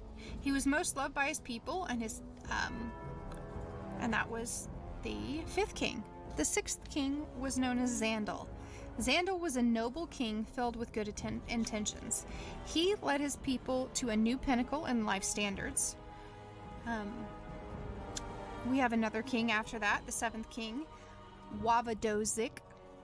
They loved their names. Wavadozik Adan. All of these kings are named Adan. The 7th king to ever rule the kingdom. Wavadozik was said to be the wisest. He was learned in the ways of priestly magic. His kindness and wisdom were unheard of. Randy Adan was a famed warrior in his own right. Nobody could match him one-on-one. During a battle, he led a small troop of his people and held off thousands of troops, turning the tide of a war. So we don't know who they warred against. We know his one-handed weapon was called Blood Defiance. Again, we can make some assumptions that he was fighting against the dragons, because they were so well known for killing dragons. After Ratty comes Cavilus. Cavilus was also a learned and intelligent king. He was called the Scholar King. He led his people in the building of the first schools and universities in the land, which honestly, in my opinion, is kind of terrible. Because he's the 9th king, so right, he's number 9 in the dynasty, and it takes them that long before they start building schools. After him, you have Xu, or Xu, a sorcerer king that wielded powerful magic to aid and defend his people. He created many of his own spells during his reign, and was actually loved by all. He had the creation of an artifact called the Wrath of Souls. Then we have Feig Adan. Feig was the 11th king. He was known as a just and valorous king, and he was honored by his people with a holiday just of his own.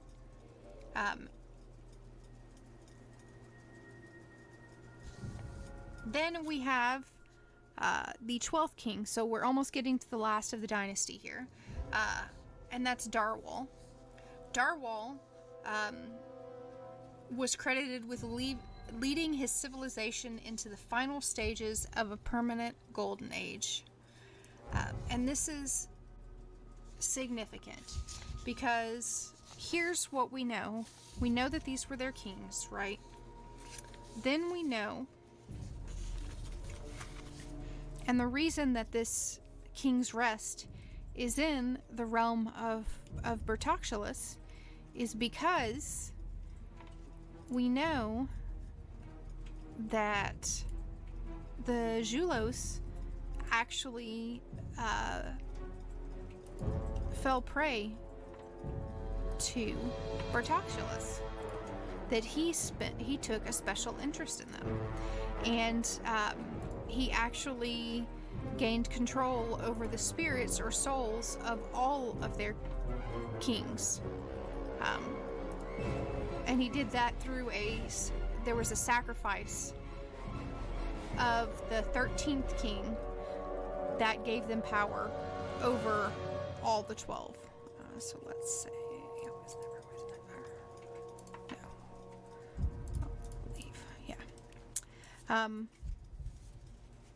and to understand why Bertoxulus did this, we need to actually go and tell a few tales.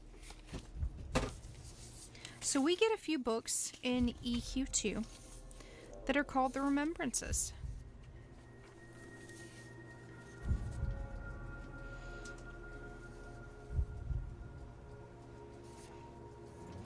In the Remembrances, we find out that in the kingdom of Barox, over their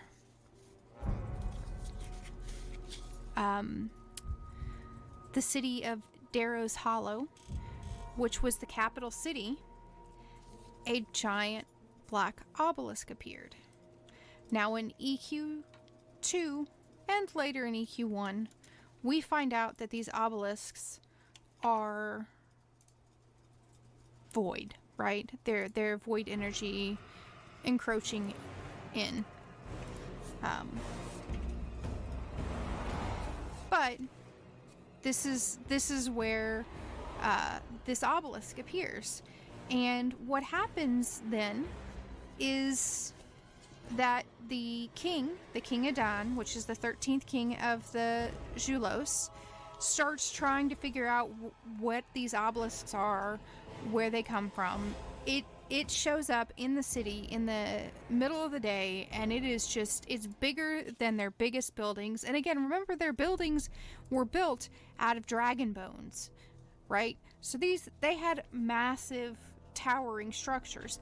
They built and created the behemoths. So they were used to creating these large, massive things. And here comes this tower, and it's bigger and taller, and it is dark, and they have no idea what it is. They have no idea what's causing it. It's an absolute mystery to them. I might be going the wrong way in this place. So, one of the people that King Adan calls on to answer question is what is called the Priests of the Heavenly Pantheon. And he asks their frightening gods, that's how they're described, as frightening, for insight. After hearing gruesome threats of death and destruction, the king remembered why his ancestors drove the holy men into the wilds. I hypothesize that the pantheon, that the heavenly pantheon, might have included a lot of the gods that we know are dead in Norath. So that would be Pai Zhao, which would be the god of passion. That would be Anquilacion, which would be the god of fire and destruction. The god of healing and growth and earth, which would be Pingwan Diku, and then of course the goddess of magic, Zaukunin,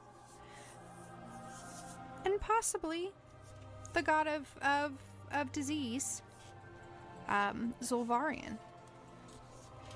Just because what we know of those dead gods, they were a lot more pure in their domains of influence, right? Their domains of influence were stronger than our domains in the Age of Turmoil and in the Age of Destiny, and even in the Age of Influence. Those domains are much smaller domains, right? Whereas if you were to look at the information about, let's say, Enquilation, it's destruction, annihilation, fire. It's not just one thing. So Enquilation would have been replaced by Soyusek Ro, right? Soyusek Ro is the god of the sun, but he's also the god of flames, right? It's not this all-encompassing, destructive kind of nature. Which suggests that the older gods, the elder gods, as it were, would have been more in tune with their influence, and it would have been a stronger influence. So basically what happens is they ask everywhere. The King Adon asks everybody, and nobody has any answers for him about this, until somebody by the name of Ultor Szanvan shows up. And I just remembered I had a button that will help me with what I'm trying to do.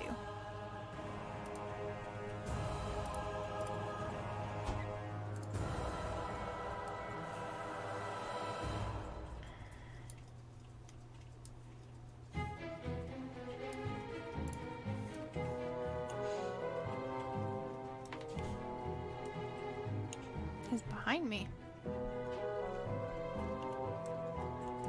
Haha. Oh lord.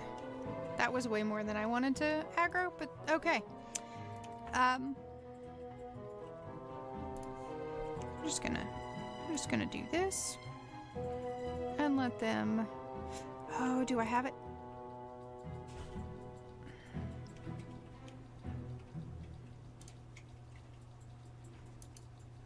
And they'll kill me, or they'll kill themselves on my damage shield. I need to actually load the other damage shield up too. The reason we're going through this is because, again, I've told you that the kings, the lost kings of Adon, are actually here in King's Rest, which resides in the plane of decay. Anybody who's in chat who feels like chatting, anybody can tell me what the name of the plane of disease is? You didn't know there was going to be a test, but there's totally a test.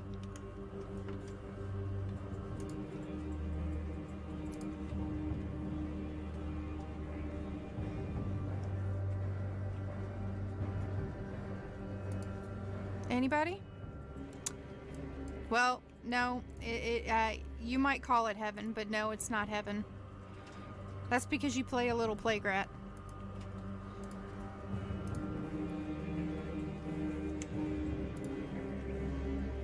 It's called Detriox Oxulus. So the king has somebody reach out to him, and it's a person by the name of Ultor Szanvan, and he appears before the court, knowing, saying that he knows what causes the obelisk to be there, that he knows why it's there, and that the answer isn't to be found anywhere else. The answer is to be found in the ancestors. It doesn't lay with magic or gods or stories, but it lies with the ancestors of Barox. So he says, I know how to speak. Ultor goes, I know how to speak to the dead. I can tell you how to speak to the dead and get the answers that you're looking for. I can help you do that. And this is how Bertoxulus slowly but surely starts to actually exert his influence over the Julos. He basically gets in. Ultor is actually one of the priests of death and decay that the Heavenly Pantheon was known for, and he basically lures over Ultor to his side, and Ultor becomes a faithful adherent of Bertoxulus. And then he goes to the people to the king, to King Adon, and he goes, okay, I got the answers you're looking for. He takes advantage of that fear and uncertainty that they had in order to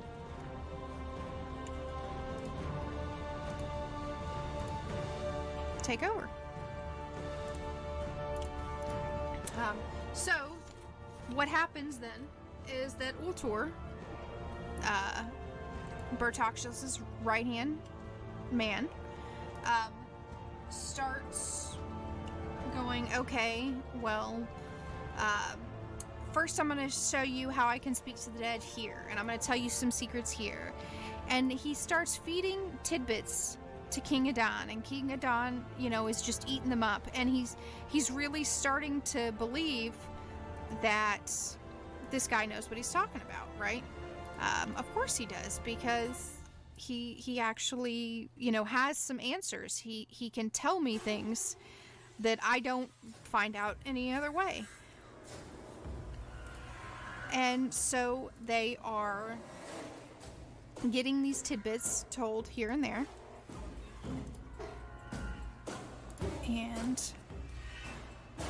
then Chancellor Ultor, because he has ranked himself up, and part of the way he ranked himself up was he just killed everybody else that would have been a threat to his power. So he goes to King Adon and says, okay, now you've seen what we can do, you've listened enough, your mind is open enough, now you can know the secrets of the obelisk, but we have to go visit King's Rest. And so King Adon agrees, and he goes to King's Rest with Ultor, and he spends some time kind of communing with his ancestors, basically until Ultor is ready to sacrifice him. And that's what Ultor does. Ultor sacrifices King Adon and uses that 13th king in order to gain power and take control over the other 12 kings of the Adon. And the tale, as we're told from Barox, in remembering Barox, is, and thus is the tale of how the people of Barox would lose their king in these dark days. The obelisk still stands within the center of the twisted ruins of Darrow's Hollow, having never changed. Just as we lost our king in his search for answers to the obelisk, so too would we lose armies, great and small, in their own search. Countless parties of adventurers have ventured into that now open doorway on the side of that blackened obelisk, but none have yet to return. There's a little bit more there. I'll tell you a little bit more about what happens after Ultor gains control of the kings. But first, we're going to tell another story. This one comes from the book Remembrances Prime. Now, I have discussed previously on stream that Remembrances, or that in the planes of Norath and in the planar structure, Norath itself is called the prime plane, right? The material plane, or prime. So it's referred to as the prime. Which shows that they're probably talking about Norath when this story comes in. And I'm just going to read this one. Reports have been coming in from as far away as the Great Forest and the Cherry Blossom Archipelagos of people contracting a mysterious illness. For the past several months, this virus was nothing more than a rumor, but it has finally been confirmed by various mayors that people have been falling down sick everywhere. As odd as it is that someone could get even sick in our day and age, what makes this story more unsettling are the physical deformations associated with this sickness. Though specifications of the situation are unconfirmed, it seems as if the ill are suffering from what can only be described as changes of the body, including rapid weight gain and odd growth spurts. That has significance. Let me see, while I'm doing this, if I can pull up the image that I lost earlier.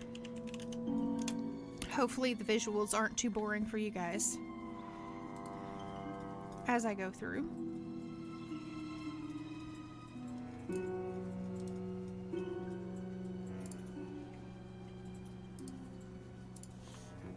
Okay. So we're gonna hide this for a moment.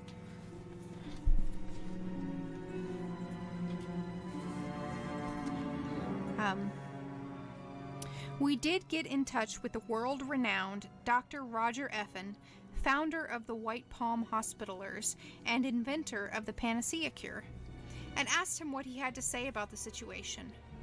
"This sickness is unlike anything I've seen before," he said. "The protrusions from the skull are the most unsettling of this kind. It's almost as if the bone is growing at a rapid pace, affecting the growth of hair as well." Protrusions from the skull. Right? Dr. Effin did leave us with a positive note. "I want the public to know that I will not rest until I find a cure," Effin said. "No matter how far I have to travel, I will see to it that the people of Prime can sleep comfortably at night." Dr. Bartholomew Oculus, or we might call him, Dr. Bart Oculus, chairman of the Association of Enterotropic Studies, disagrees with these findings, however. "I have told the people of Prime for many years that something like this would happen one day, but no one will listen. My findings show that the Panacea Cure will one day break down and corrupt the body." Oculus went on to say, "This illness is nothing more than another one of the lies that Roger has been telling the public for years. If the public would have listened to me and started taking my serum, this illness wouldn't have spread as far as it has already." With that, Dr. Oculus stormed out of the room, ending our interview. In other news, we have been able to get an exclusive interview with the leader of the Shadeways Harbingers. Calling themselves only the Shadow Father, his group claims responsibility for the unauthorized construction of the black obelisks throughout Prime. Before conducting our interview, we did our own research on this mysterious Shadow Father. Our sources say that the Shadeways Harbingers only came together as a group 6 years ago in the Great Coldlands. We might call that permafrost. Whereas the first obelisk was spotted in the Death Desert nearly 14 years back. That might be, I don't know, some part of the lands before the deserts of Ro grew. It's reasonable to say that we would have at least some part of desert land on Antonica before the deserts of Ro, showed up. Before the serpent spine were raised. Since then, several more obelisks have been constructed in some of the most hard-to-reach places, such as the Cloudy Plateaus, Serum Savannas, sounds a lot like the Plains Karana to me, and New Exitaran. All of the surrounding populations near these structures have coincidentally left. We have been unable to track down any of these immigrants for an interview, unfortunately. During our interview, all the Shadow Father had to say was the following: "We have closed our minds for too long. Secrets from long ago are being revealed. Come to us, and we will show you. Those who wish to know the lost knowledge will be taught and become like us. Those who reject it will regret their decision, but not for too long. Now, if you were to rearrange the letters of Dr. Effin, you would find that it spells Broadset Knife. And Dr. Bartholomew Oculus? Dr. Bart Oculus? Bertoculus?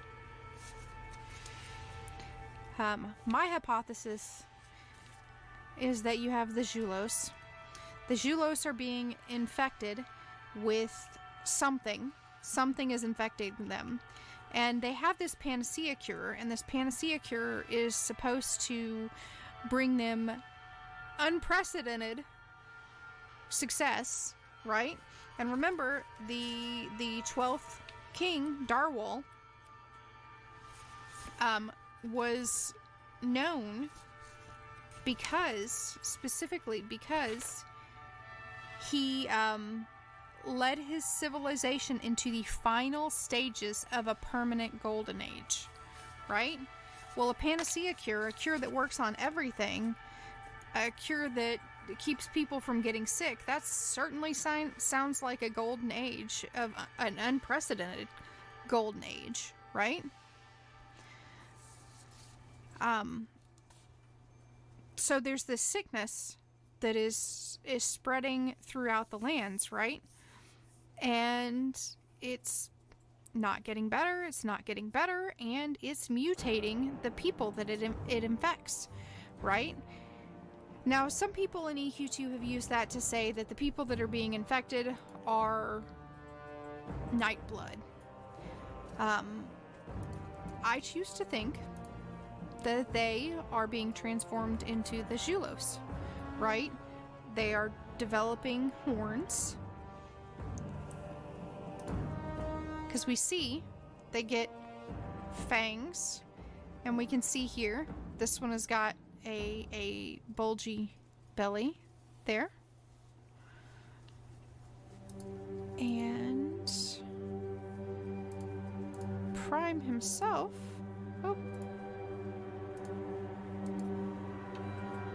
has giant horns, right? And we know these are the Julos, right? They tell us they're the Julos. And these are the undead versions of the Julos, by the way. We actually see them in EverQuest 1 when we go to the Dead Hills. We also find another thing in Dead Hills, and in fact, let's put EQ1 back on the screen. I'm gonna take her since she killed the second named real quick. We're just gonna camp over real quick, and I will show you a little bit of the Dead Hills.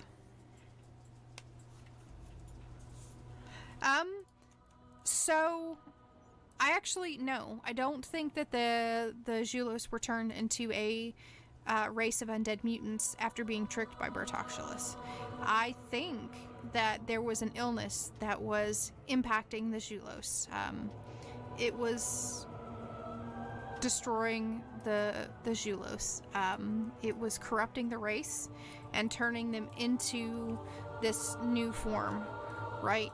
And they had already taken a cure called the Panacea Cure, and that cure didn't seem to be protecting them from the Julos, or from the illness.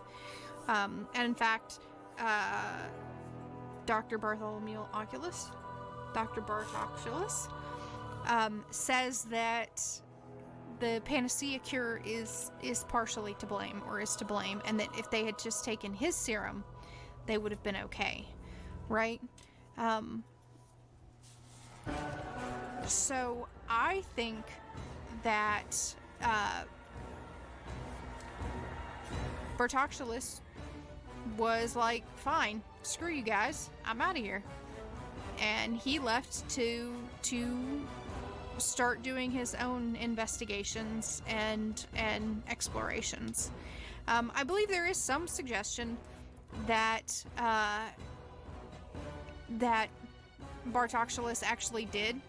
The Dr. Bart Oculus may have actually planted that disease, but I don't have that like hard canon in front of me. I was still looking and doing research into things. But we pretty much know that Dr. Roger Effin is Rodset Knife, right? And Rodset Knife, he goes, no matter how far I have to travel, right? So what does he do? He start looking for ways to travel between dimensions and worlds, to find the answer. So, who did I have in the Dead Hills?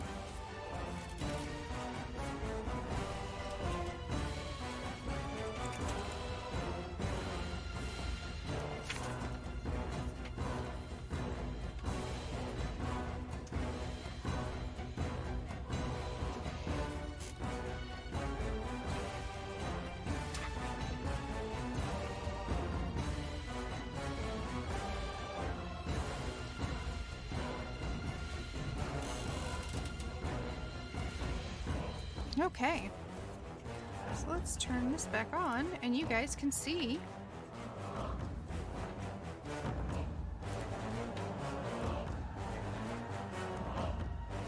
this is the Dead Hills.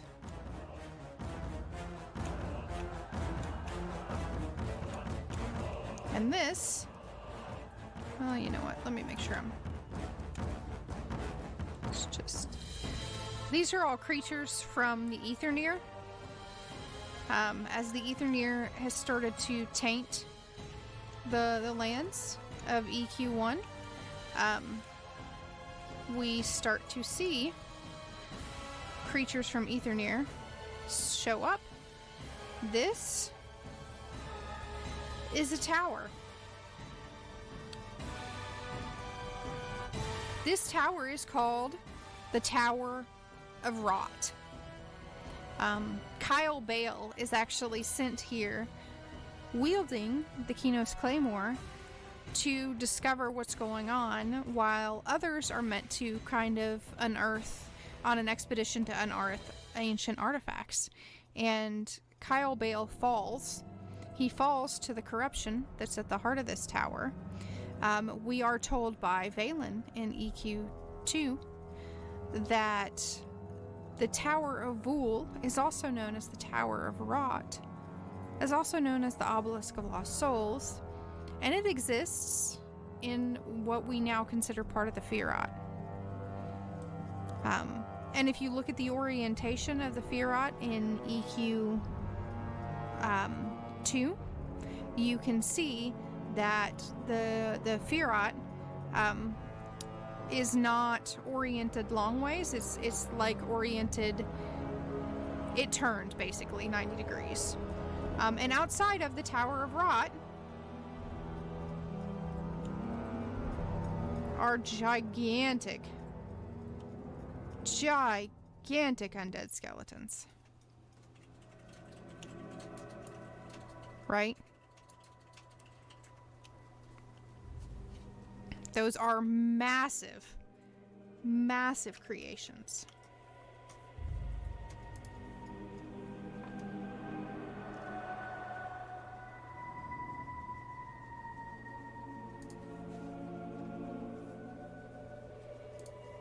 Sorry, I was checking to make sure I had no messages again. They are very massive lads. And this is in the Dead Hills. So you can go to the Dead Hills and explore several different parts of it. So this is the Tower of Rot. And again, in a minute, I will go back to the map that we see that was basically our release map of EverQuest. And if you see when I pull it up down here, there's actually a single tower, and that tower is the only thing to be drawn in that section of the great unknown, the Dead Hills. And it's actually said, it's rumored, that if you go to the Dead Hills, that when you stepped on the land, your energy and will was sapped. Your life force was sapped, and you would start to die until you stepped back out. The Deadlands also were known to have a clan of peaceful or pacifist ogres who abandoned Ralosek before the First Relosian War, and they lived here as well. You helped them during the same expansion to recover some of their own artifacts.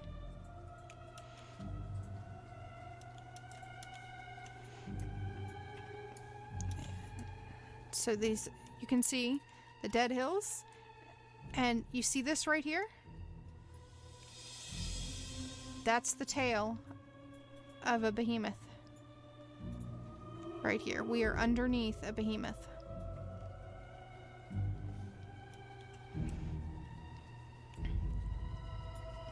I might not be able to get to the other sections of the Dead Hills yet. We're gonna see. I've only done some of these quests.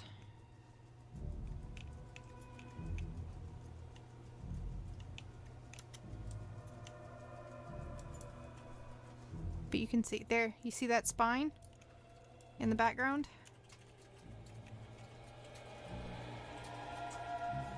Let's see if I can get it good. See?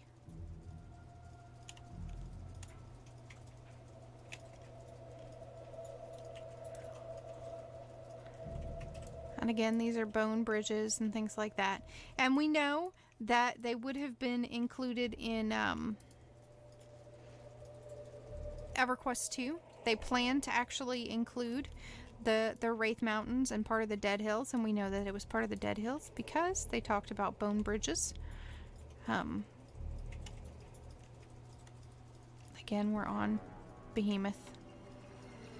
Parts of Behemoth, and you can see this tower is huge. That is part of the fossilized behemoth.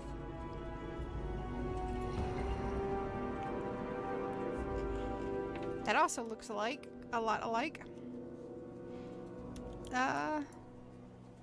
Lodazal.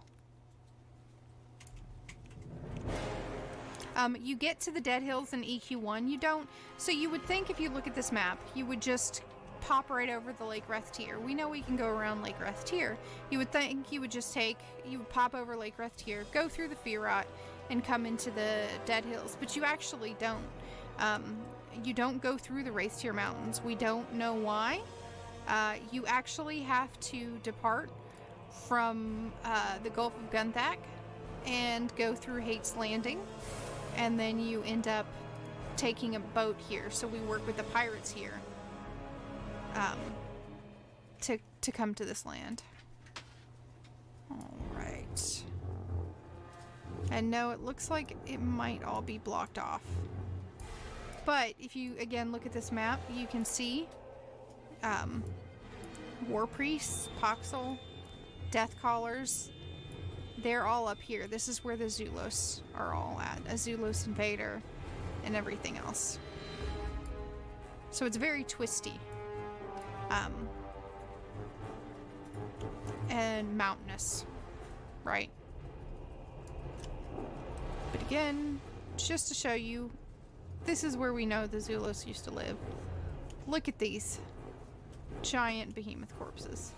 And the Zulos out here, the Zulos out here tell us that they are actually out here trying to resurrect their behemoths.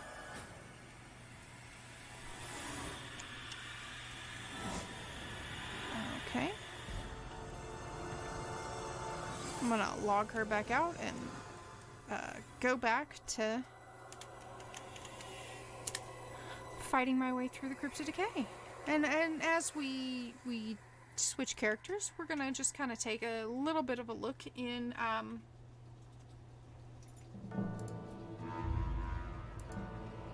EQ2.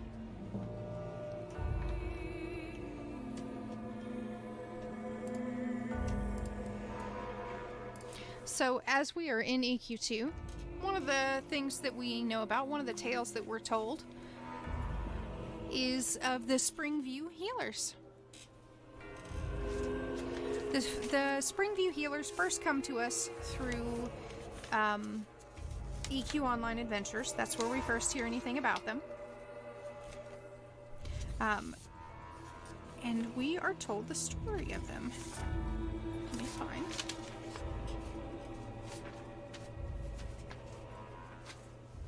That sheet. Like I said, I have a lot of pages and notes. I ended up with, I think, about 14 pages of printed.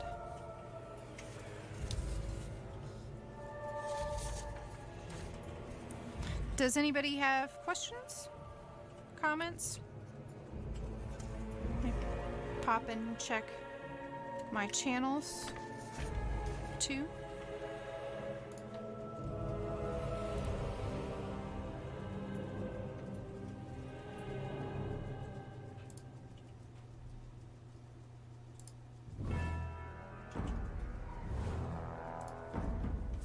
Okay.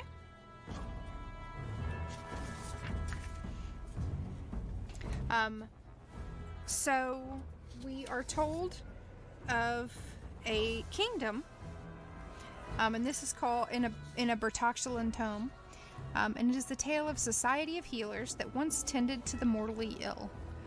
The healers constructed sanatoriums across the kingdom and were renowned for their skills. Then a tragedy befell the kingdom. A great plague spread throughout the towns and villages.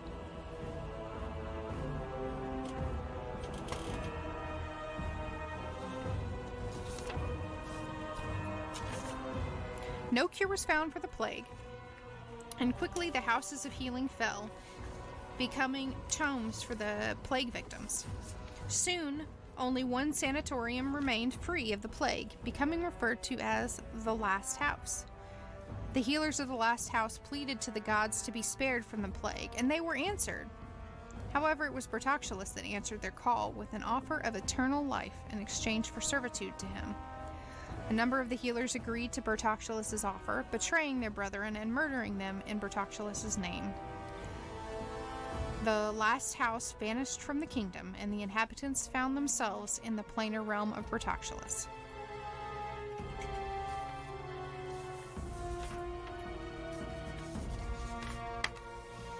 So that's that. We also have in the time of EQ Online Adventures, and again, this is why I think these things are all connected. In the time of EQ Online Adventures, we go to the Dead Hills, and there is a great tower in the Dead Hills. That tower is known as Invar, and we go there and we meet Jail Wraith. Now, if you don't know what the Jail Wraith are, I will show you. Or at least if you don't know what they look like.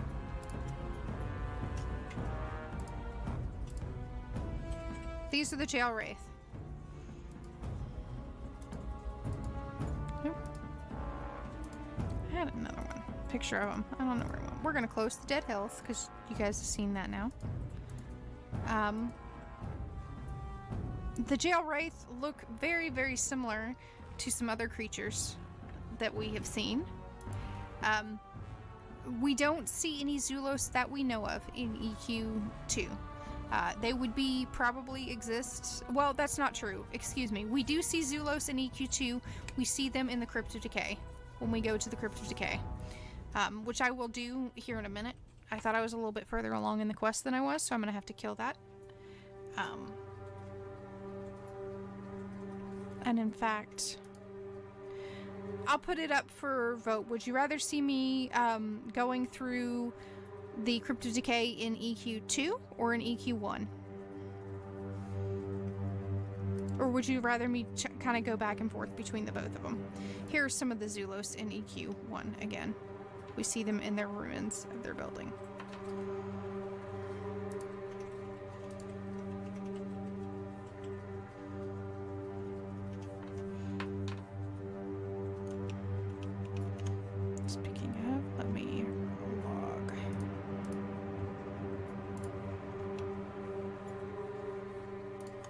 Anyway, these are the Springview healers. We meet them.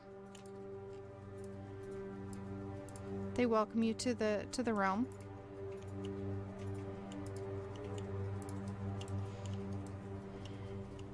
Ah, yes.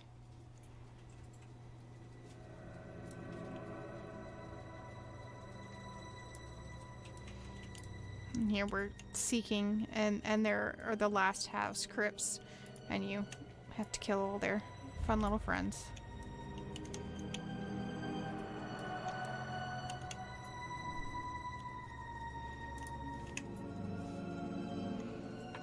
Oh, I say that, but you guys can't see what I'm looking at.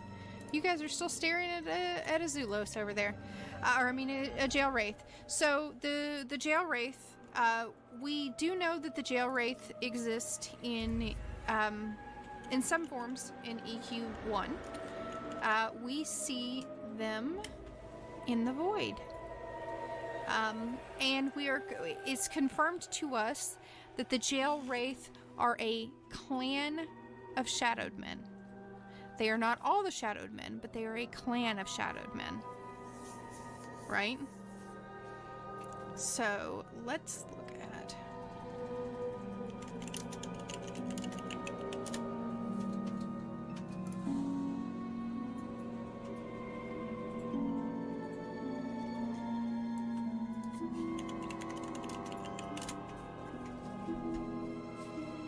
Well, it's going to be in my screenshot, so I'm pulling it up right now. And while I do that, we're just going to... Oh, that's the Cult of Primordial Malice.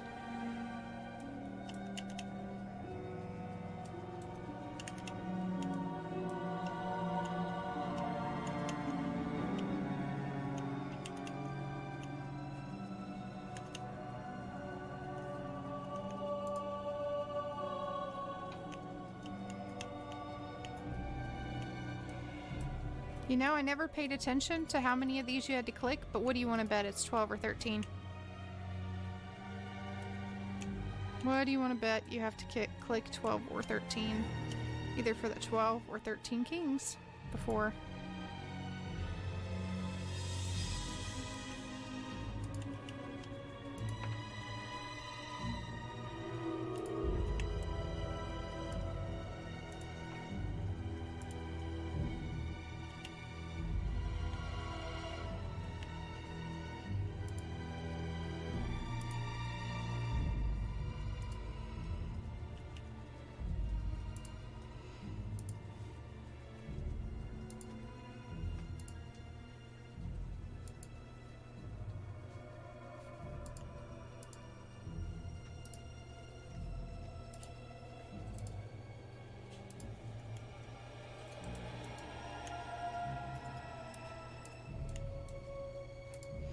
And then we get to come out and kill the Primordial Malice. Primordial Malice, for those who are unaware, if you look at the creatures of Primordial Malice, they're very fascinating. They are definitely undead. They have changed over time. But the Cult of Primordial Malice ended up in the Wraith Mountains. That's where they actually first set up. When they first set up the Cult of Primordial Malice, if you don't know who the Cult of Primordial Malice is, it's a cult to Lannis Teville, the Child of Hate, and the demigoddess of Malice. So the Primordial Malice set up they took what they could of Lannis Teville's remains, and they set up a cult in the Wraith Mountains, where they worshipped her and strove to help bring her back.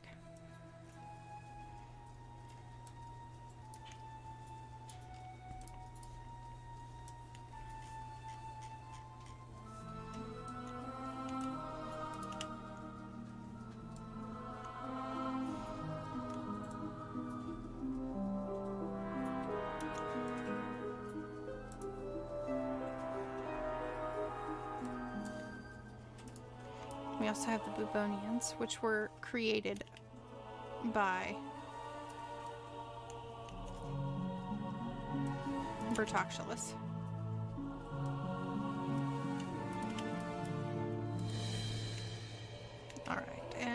I am back in EQ2 or in EQ1, getting beaten up by some priests here. Come on, mercenary. Oh, speaking of getting beaten up, there we go. This is why I like to play healers, because I can tab out. Look, we're just gonna kill all of them and let the gods sort them out. They'll come back. It's their fault for trying to attack me.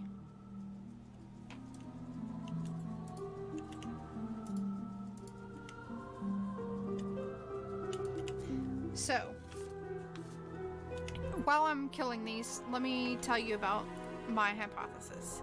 I think what happened is that Bertoxulus, Dr. Bart Oculus, was furious and unhappy about what his people chose to do with the panacea cure, which was Rodset Knife's cure, and he was worried about his people, and he was trying to save his people. He's looking for something to preserve them from death.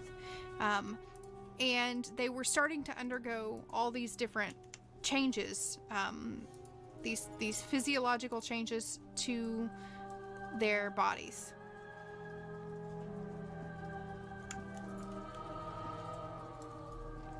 And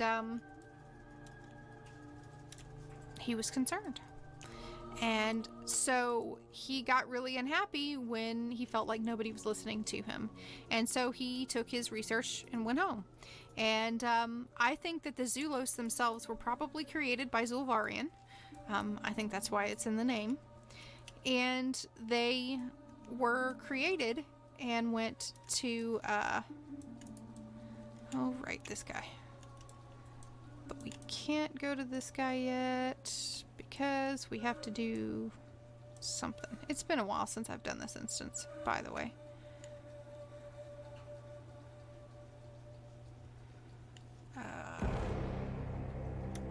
We can't go through there. Oh, but there's the Priest of Decay. You can see the Priest of Decay right there, the Crypt of Decay. Excuse me.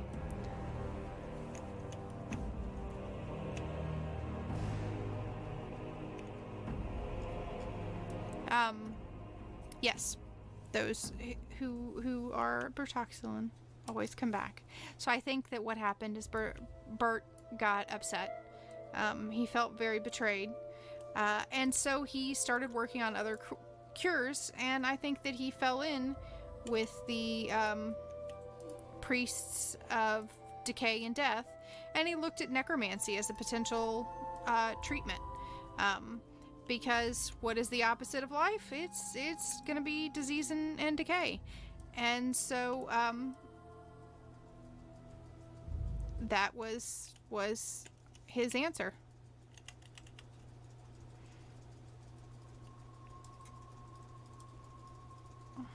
Oh, look at that, we got some little pustlings on us. They went down. And so that led to his essentially to him becoming more and more powerful and researching more and more.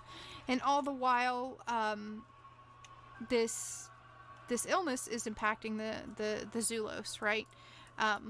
Meanwhile, Rodset Knife actually leaves. Rodset Knife actually leaves he takes a group of people with him, probably all from one of the sanatoriums, and they leave to go find a cure. And that leaving is a literal leaving off of the plane of existence. He hops in his spaceship, his super spaceship, and he leaves. And he goes to start finding a cure for the illness.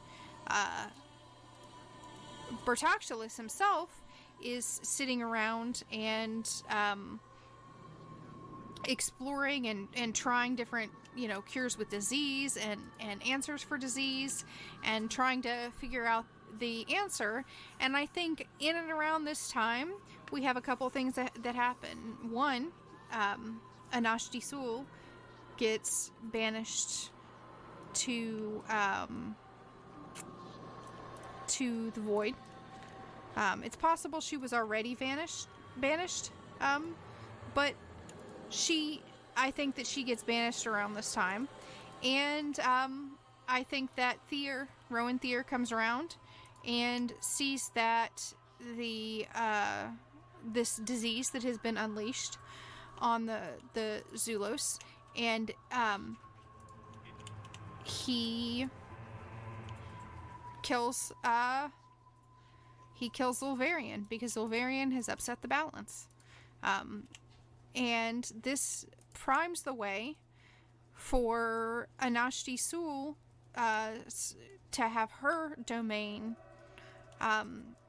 taken, and it primes the way for Bertoxulus to take over Zulvarians. And I think that that's what we have happen. I think that Bertoxulus is looking for power, and I think that he himself, because the Julos worship their kings, right?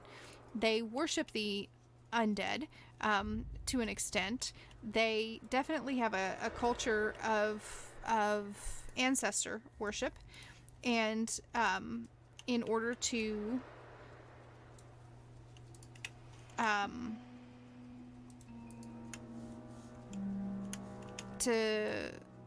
stop the decay from spreading, he goes to the crypts, and he starts searching there for ancient history that might, the kings might have, and trying to find anything. And I think, and he searches with the priests, right? He searches with the priests of death and decay, because if you can create death and decay, then you can stop death and decay. And that's what leads him into that power. And he obviously, we have a little video. There's the Crypt of Decay.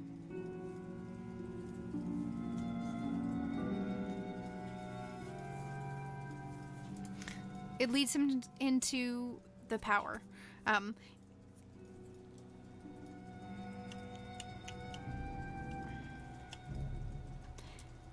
And he's sitting around in the Crypt of Decay, right? And then what happens is he ends up trying to go build his power structure, and he does that by going to the priests of the heavenly pantheon that would worship death and decay, which would have in the past been Zulvarian, right? And Zulvarian at this time is gone. Zulvarian has disappeared.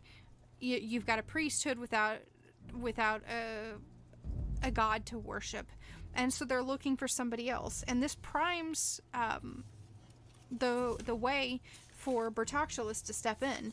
And we have lore that tells us this is again information coming from the dragons, where they say that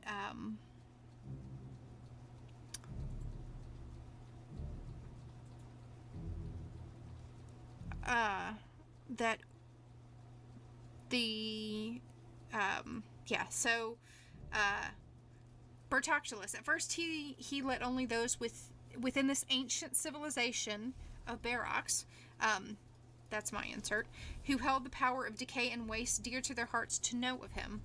As these first priests of decay came to be one of their number, was held above the others. So these were the first priests of decay, right? So the first people who worshipped Bertoxulus. And then his name was Ultor Svanzam, the Putrid, and he led the priests of decay in the spreading of their dark doctrine. Ultor was able to scheme and murder his way into the position of the chief advisor of the present king of the civilization, aka King Adon. Once Ultor reached this position of power, he tricked the king into coming into the crypt to visit the tombs of his ancestors. Within the crypt, in the presence of Bertoxulus's full might, right? So Bertoxulus's full might existed only within the crypt, the crypt at this point. So again, I think that what we see here is this corruption and this harnessing and stealing of the spirits of the dead kings and the power that goes into them. Because again, remember, the Julos revered their dead kings, right? So by being the leader of those dead kings, part of that reverence and that worship would come to Bertox. And I think we see Bertox here step into being as the new god of disease during this time. And it's through a ritual sacrifice of the king in the center. And then what happens is to assure that he has power, the 12 kings rampage through the land, causing death and destruction as they go. They were carrying an extremely deadly plague, right? So this extremely deadly plague is across the land, and it's spreading like wildfire. And they're looking for a cure, and this is how you lead to the last house in the Springview Healers. They were one of the places that was left over, and they are told that they would be given eternal life. I also hypothesize, as a side note, we know that an ancient race built the spires on Norath. We know that the jail wraith, known as Rodset Knife, was able to pop between worlds.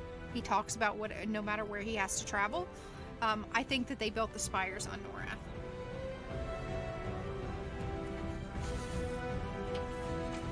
So, now I'm going to talk a little bit about the jail wraith, because the jail wraith. This is where I hypothesize that the jail wraith are the same race as the Zulos, and the difference really is that the jail wraith end up falling to the influence of Anashti Soul. So we, in EQ Online Adventures, and all of this, by the way, this information that I'm about to tell you that comes from the Jalwraith and EQ Online Adventures, we really have to thank Rezakai for preserving, because Rezakai is the one who preserved the quest dialogue and is actually mentioned by name. So thank you, Rezi.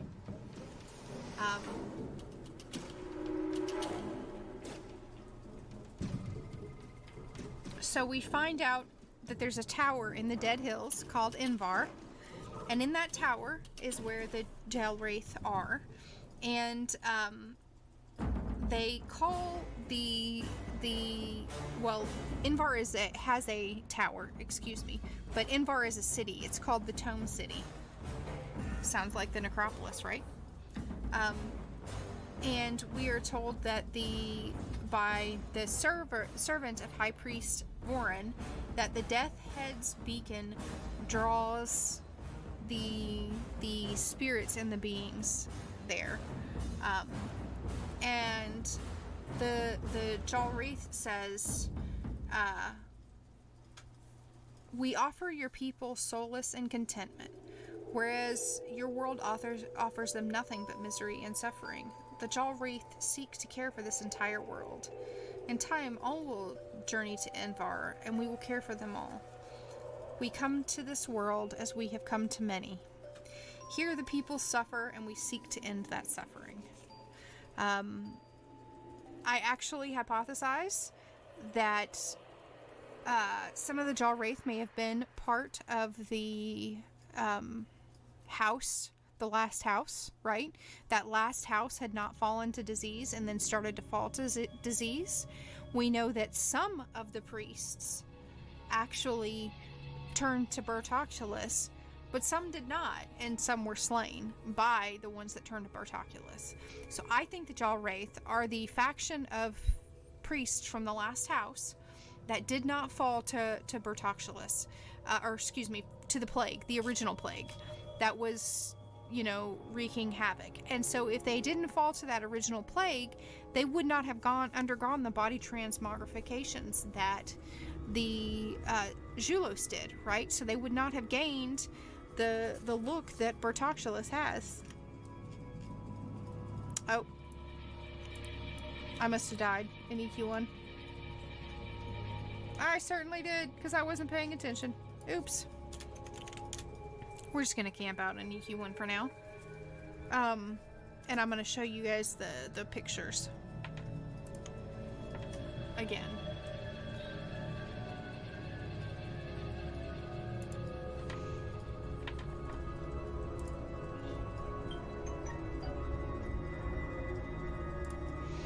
So here's the Jaw Wraith. But here is what Bertocculus originally looked like, right? And he was said to have had a handsome face, and his body was falling to plague. And when you go into the Crypt of Decay, which is where I would have to go, and I'd have to go get deep in there. But again, remember that this Crypt of Decay was built on the Julos, right? And you can see how they have the bones growing out of them. You can see here where they're morphing in between, back and forth. We have the story of Dr. Fine, and the story of Dr. Fine, that's what tells us that they were getting transformed. It tells us that they were they were growing ridges from their skulls, like their fangs, and their horns from their head. They were gaining body mass, right? Which is what you see even Bertocculus here. He's very skinny, but his stomach sticks out, right? And you see that in the Zulos. Their stomach does the same thing, right? So I think that the Jaw Wraith, and again, it's very similar body structures too, because they're a very thin race, a thin and long race, and so I think that the Jaw Wraith were the ones who took Bertocculus' serum, so they didn't undergo the transformations, but what they did get was eternal life.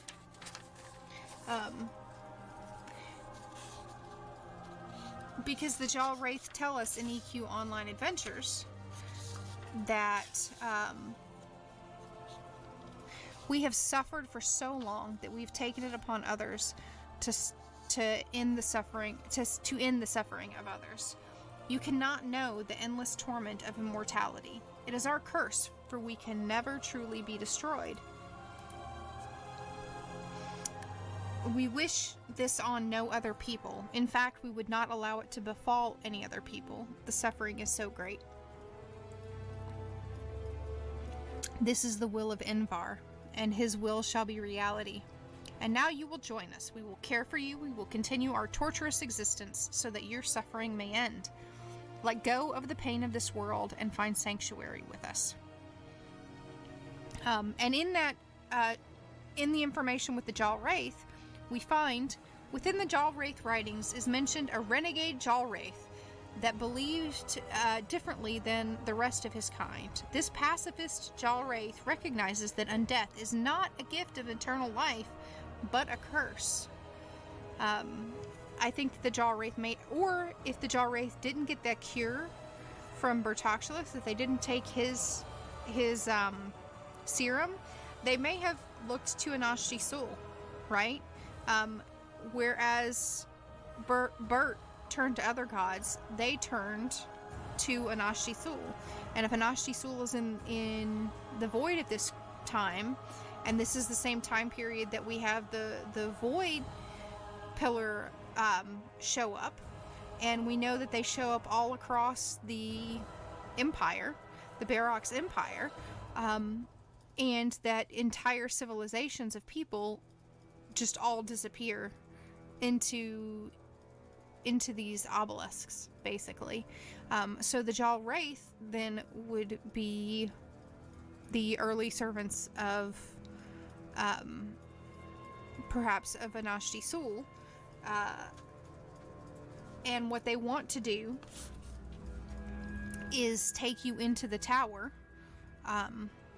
and you're drawn there, and they want to take you into the tower where you can be cured of immortality, so you would exist in a peaceful state with them.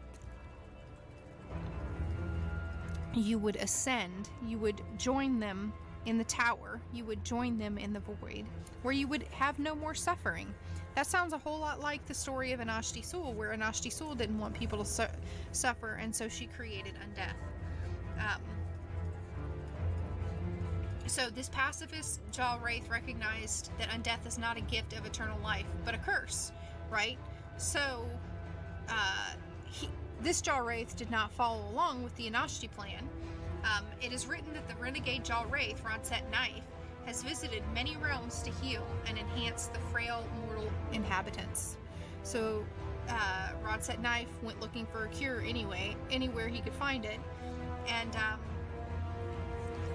it's just going around from world to world. According to the tome, Rodset Knife possesses great powers of healing and rivaling the dark powers of others of his kind. There are passages that speak of resurrection and mentions of rituals that enabled the Jail Wraith to communicate across worlds. And you're supposed to take it to the tome to somebody who's in the anagogical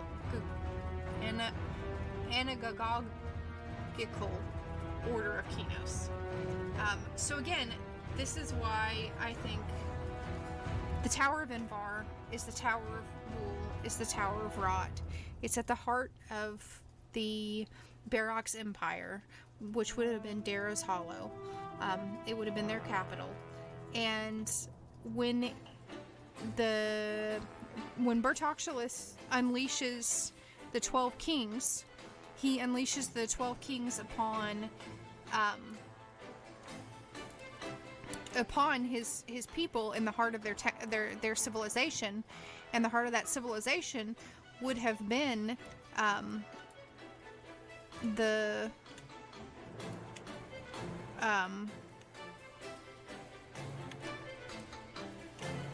it would have been Dara's Hollow, right? And so I think that he unleashed the armies and the kings, and at the same time we know for a fact that Barox is dealing with the Void Invasion, and Barox is dealing with the Zulos are dealing with the Void Invasion, and they are dealing with a plague at the same time, right? And that this plague is transforming them. We know that Anashti Sul's plagues, right, or the Anashti Sul, is her influence creates undeath, right?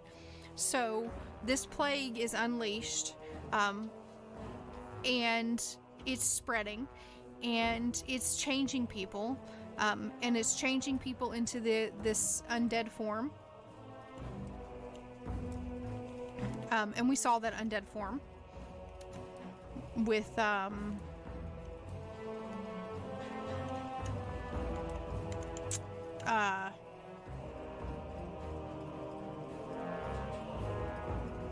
with the Zulos Prime and everything in the Hills of Dead.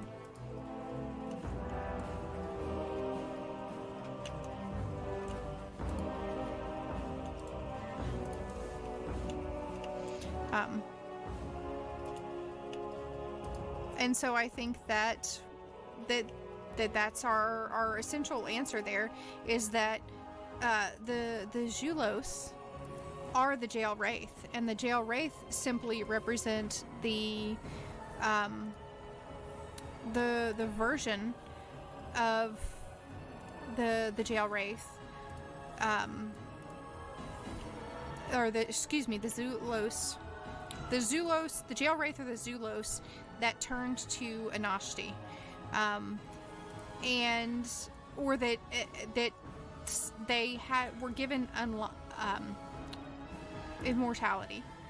They had eternal life, but that didn't solve the problem, and it just kept their body from transforming. And so that's why we see the physiological differences between the Jail Wraith, who we are told, again by Valen, the Jail Wraith are a clan of shadowed men. And they are actually in service to Anashti Sul.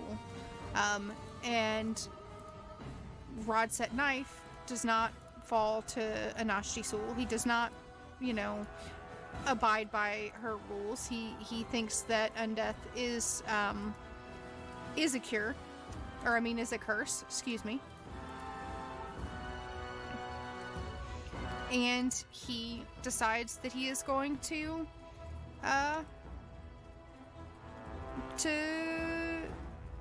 cure everybody across the world.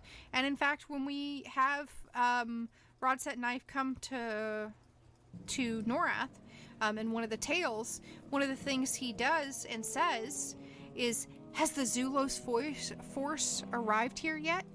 And we're told in that story, and this is again official lore, that he is very much obsessed with the Zulos and the Julos and preventing their corruption from spreading. That's what he's focused on.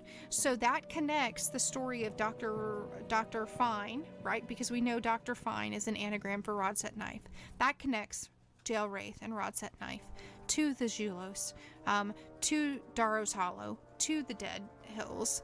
It connects them to Bertoxulus. I actually, there's some rumors that Bertoxulus is a different race, but I actually think that Bertoxulus is a Julos.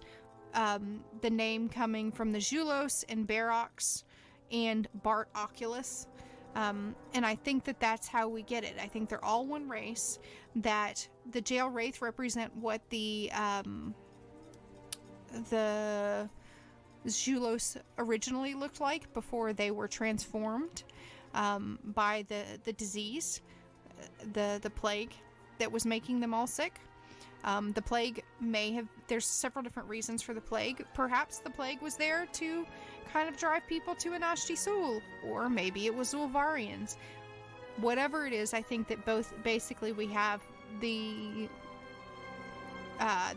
banishment of Anashti Sul at the same time, kind of when Rowan Thier is trying to handle Zulvarian, which makes sense as to why Anashti Sul doesn't realize or seems surprised that she can't sense Zulvarian, and it makes sense why Rowan Thier would not have immediately noticed that Anashti was banished, right? And it kind of makes the timelines make more sense together. By the way, we know that the shadowed men who worship Anashti in EQ2, in the Void, are Jail Wraith, because they look just like them. Let me see if I can get that image for you.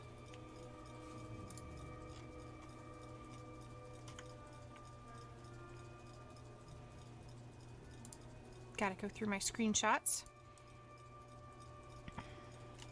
No, right. I'm supposed to.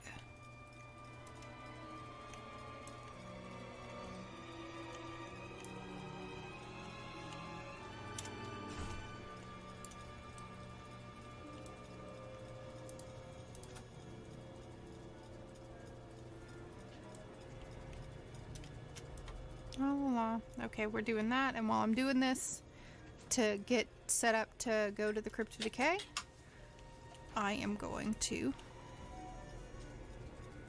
pull up this image that I took.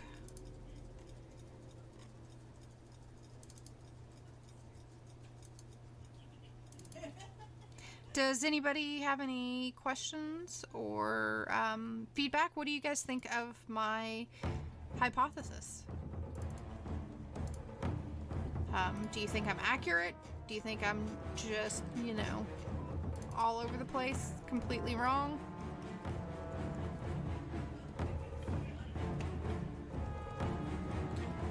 And where is the images?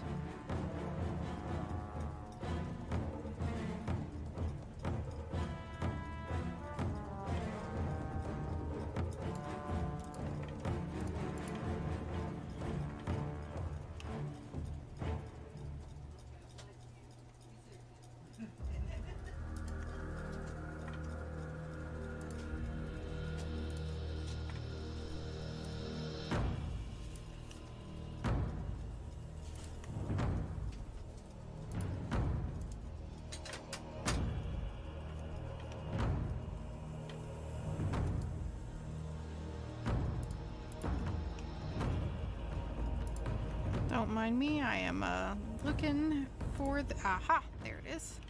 Because I found the picture I wanted to show everybody, but I had to find the right screen to be able to open it for you guys.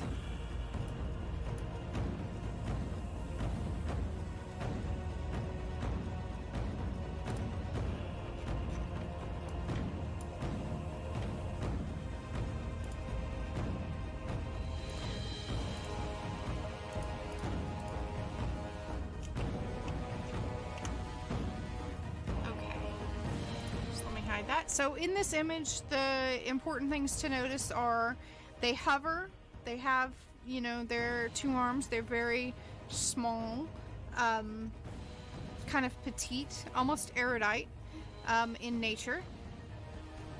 And they have runes, you know, little stones that kind of float around them. And you know, you can actually watch videos of EQ Online Adventures, and in those videos they actually attack with the runes. They'll throw them. In EQ2, we go to the Void, and we meet these. Same exact features, and they have stones that spin around, and they use those stones to attack you. And they hover. And look at these protrusions from their back. Don't those look really familiar?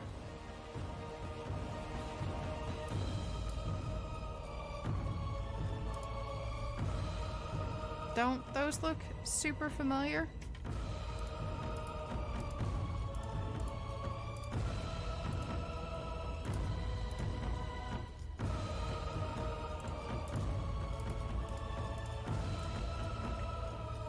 They've got the same protrusions coming out of their back. The only difference is the eyes.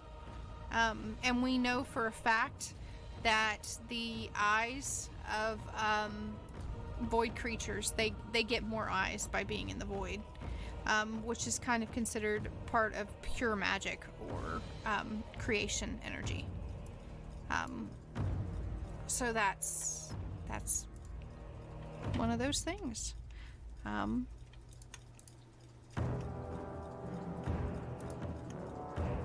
Alright, let me go back to my EQ2 window. And we're gonna go turn into her, and that should put us...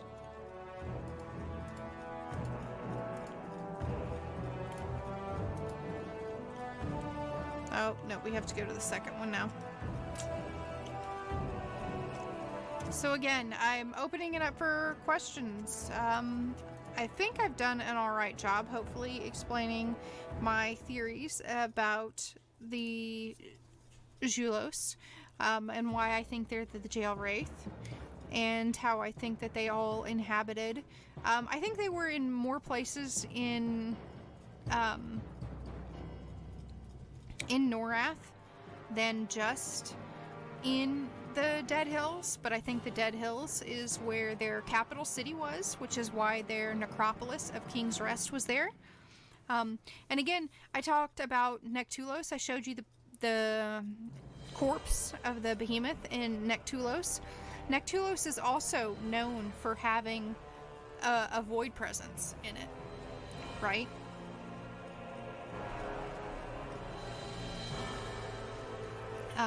It's one of the zones that kind of lines up with where there's a void presence in, you know, EQ2 and in EQ1, and, you know, perhaps back in the age of the Julos. That could have very well definitely been the Cloudy Plateaus, right? The Nectulos could have been turning cloudy at that point. First of all, we know there's a lot of plateaus in Nectulos. When you are traveling around Nectulos Forest in EQ2, you see the plateaus everywhere. They're all over the place. You just constant plateaus. And before the land was cloudy, it was probably, or I mean, before the land was dark, it was probably pretty cloudy. You know, the clouds of the Lava Storm Mountain slowly but surely built and would have created the Nectulos Forest, which is, you know, covered in darkness. So I think that that's, you know, where we get the Zulos, and I think that the Zulos are innately tied to undeath, and that if you go around, you see towers, and those towers are places of undeath, and those towers are also places where you see the symbol, what would be the symbol, what I call the Evil Bunny of Doom, but what is also the part of the symbols of undeath, in as we showed in the last stream, how in areas where there's a lot of undeath, you see that Evil Bunny of Doom symbol, that symbol that is part of the Ssfhc, well, that's part of the Ssfhc stone itself, if you look at the Ssfhc stone, but definitely part of the what we consider the Ssfhc calendar, right? The two symbols, the Enoxus and Atok symbols. There's the one symbol that has what we consider the Evil Bunny of Doom in the center. And I'm actually hypothesizing a new idea of what the Evil Bunny of Doom is. What if the Evil Bunny of Doom is not Keraphim? Because it never made sense to be Keraphim to me. What if it's the Zulos?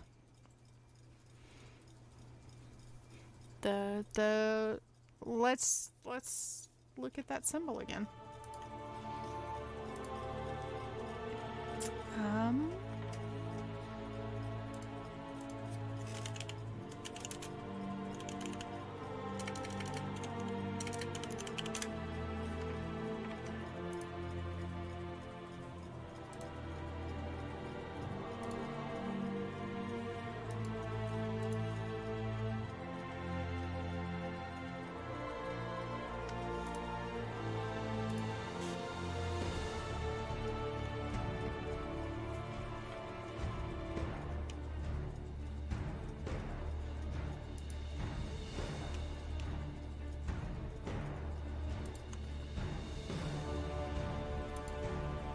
So let's look at that symbol. We've got the ears. There are actual eyes here. You don't see it on this version of it, but the eyes do exist there if you were to look in the black and white version. If you look at the symbol in Discord, you can see the actual Evil Bunny of Doom symbol. What if this is the ears and the face, and those are the wings that come off their back?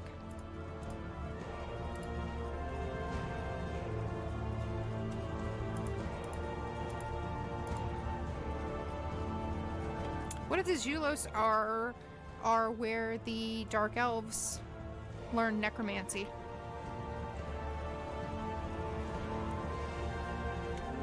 Remember that we are told, we know there is information that straight up tells us that the Dark Elves ventured to the Dead Hills. When you go there in both EQ1 and in EQ Online Adventures, they talk about how there are runes and symbols that are found around the Invar and around the Tower of Rot. And those symbols look to be Tyrdal in origin, right? So, and they predate the creation of Neriak, right? And again, by a significant period of time. So what if the evil bunny of doom is not Seraphim like everybody believes, but is instead a symbol of the Zulos, which would be representative of Bertoxulus, which would also indicate that they have a greater part to play because they are tied to the void as well, and Rodset Knife, and chaos, right? And when we go through the timelines, as we go through the Plains of Prophecy, right? The timeline I'm doing right now in EQ2. One of the things to note is that a lot of the other gods show up, right? A lot of the other gods make a decision to do something. They plan to work, against Lannis Tavil, right? Who's trying to enter into the plane of time. And they, the Dark Elves are kind of split over working with her or not working with her, because, we're just contrary like that. But Enoric helps with that. Gods of good and evil both help with that. Even Terras Thul helps.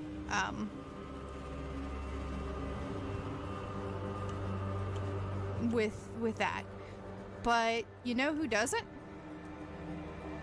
Bertoxulus. Bertoxulus doesn't help Lannis, and he doesn't help us. He sticks straight in the middle. And that in and of itself is kind of interesting.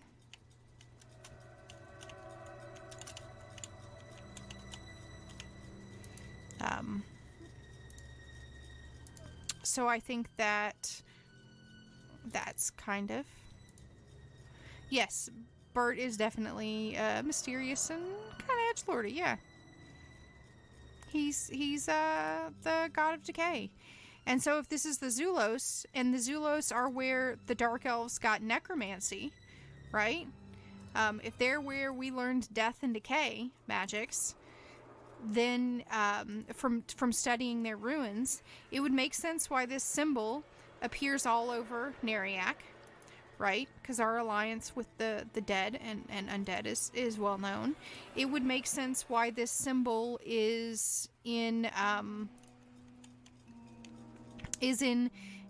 locations of where great undeath have happened, right? So in Oasis of Mar, in the towers there, where there are undead, that's where you see the evil bunny of doom symbol. In fact, when you see the evil bunny of doom symbol, when you see that symbol that I was just showing in red, that symbol is in places where there have been great necromantic acts, right? Where you have undeath show up.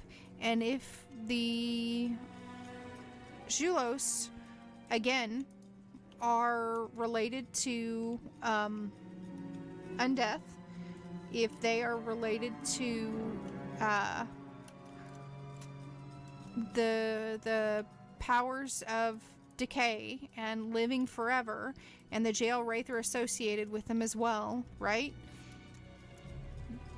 Then you have ties into the Void, you have ties into Anashti Sul, you have ties into Zulvarian that make the entire timeline that we have make a lot more sense. It puts a lot of pieces together so that things are more cohesive. Oh, hey Grimace, or no, Grime.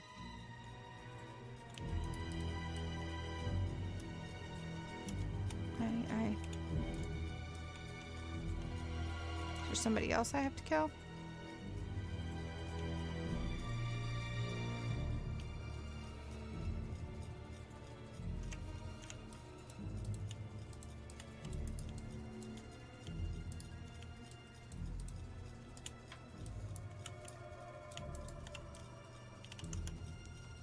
I have not done this instance in so long. And I'm only half paying attention to the game. So, questions, comments, feedback?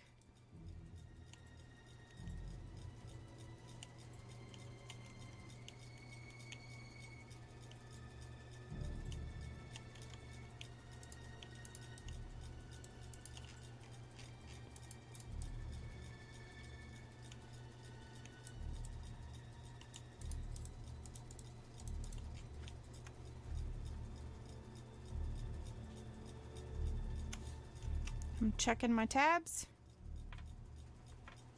right here to see if I've got any feedback.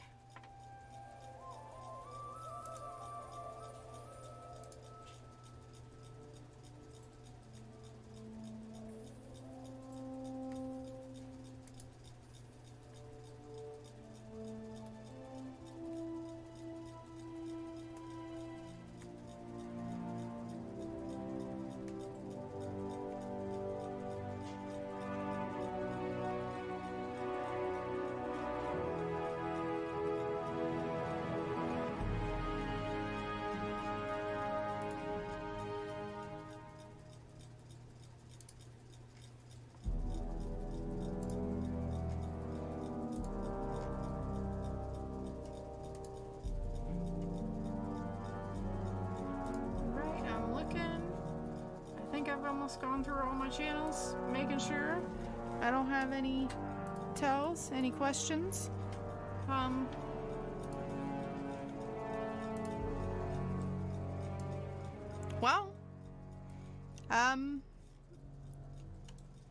Without any questions, I'll finish up here so we can go into the plane of disease a little bit. I'll kind of talk a little bit more, I think, about the behemoths, right? So the behemoth, the information about the behemoth and the theory of bioevolution was created by Romiak Justithorn. If you're not familiar with Romiak Justithorn, he was the leader of the Academy of Arcane Sciences in the Age of Turmoil. He was deposed by Opal Darkbriar, kind of in that in-between time. We find out that Opal stood behind Luke and Delir, and so she took over the position as the Foci, and that's what the leaders were called, is the Foci.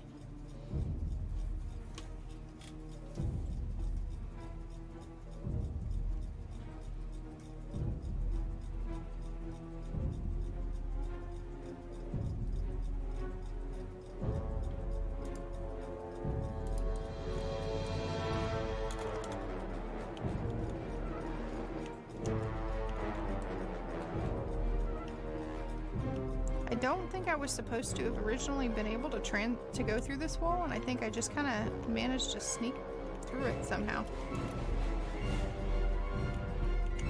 I don't know. Oh. Did you stop now? 'Cause these guys are not stopping, and Grime is not attackable.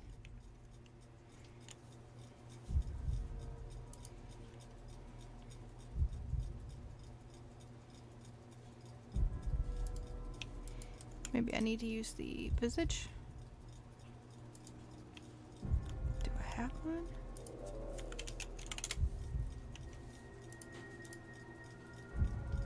Nope, I don't have a grotesque visage. And I need to gather one, I guess? Oh, yeah. Maybe I have to go around this way to get it. We'll see. Anyway, I was talking about Romiak Jessethorn. Basically he says he has a mana as the true creator of the beasts, and that mana creates out of necessity. And he actually also hypothesized that the Shadowed Men come from mana as well. He's the one who wrote the book about Shadowed Men.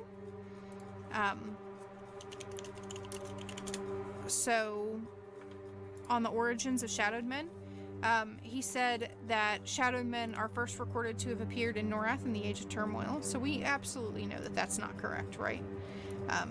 We know that they appeared before then.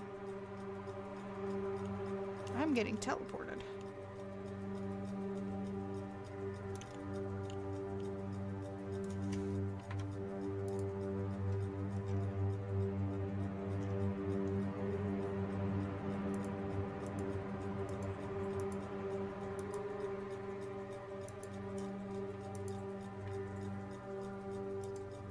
I killed Rancine, right?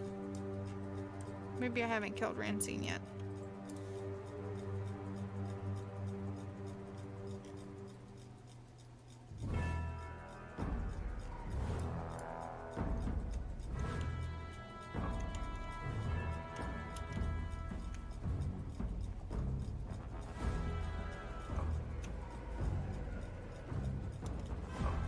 No, that zoned me as well. Speaking of dragon's bones.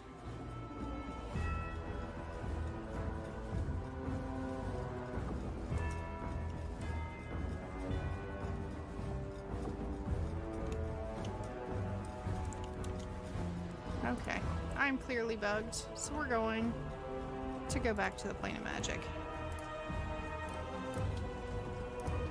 And get there.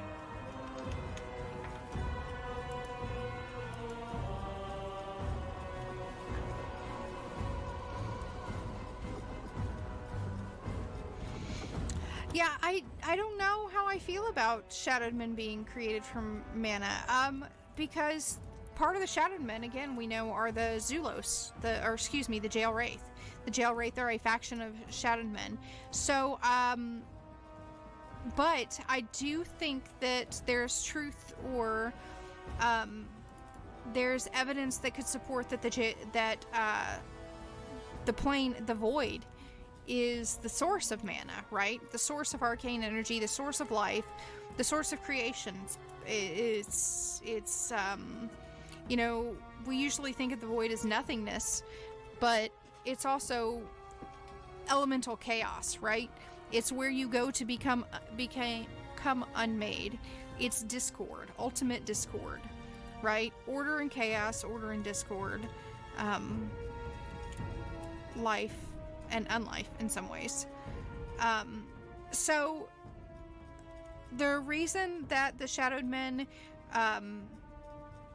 became visible or more visible is because the anchors. So there's again other evidence that suggests that the void has tried to make several incursions into Norath. And in fact, I wouldn't be all that surprised if one of the reasons that Soyusek Ro raised up the Serpent Spine Mountains was because he was trying to prevent the anchors from really taking hold. And we know, in fact, that Ssfhc Row is one of the only factions that directly consistently works against the Shadowed Men. He is a negative faction for the Shadowed Men. In EQ1, you go to the Temple of Ssfhc Row and you do quests where they have you do stuff against the Shadowed Men. So maybe he that would give an explanation as to why the Serpent Spine Mountains were raised, is to kind of stop some of those forces from growing.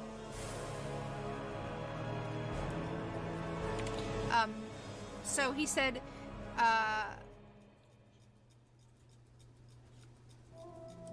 that Shadowed Men hail from the mana flow. They appear globally and use a black obsidian monolith as a means of entering our plane. These shadow monoliths appear in any area with Shadowed Man activity. When the Shadowed Man activity ceases, the monolith disappears. Apparently I got something aggro on me. Here. There they are. Any entering the Citadel will find no activity. Within the Citadel is a means of entering a pocket of their plane of existence and turning the Citadel inside out.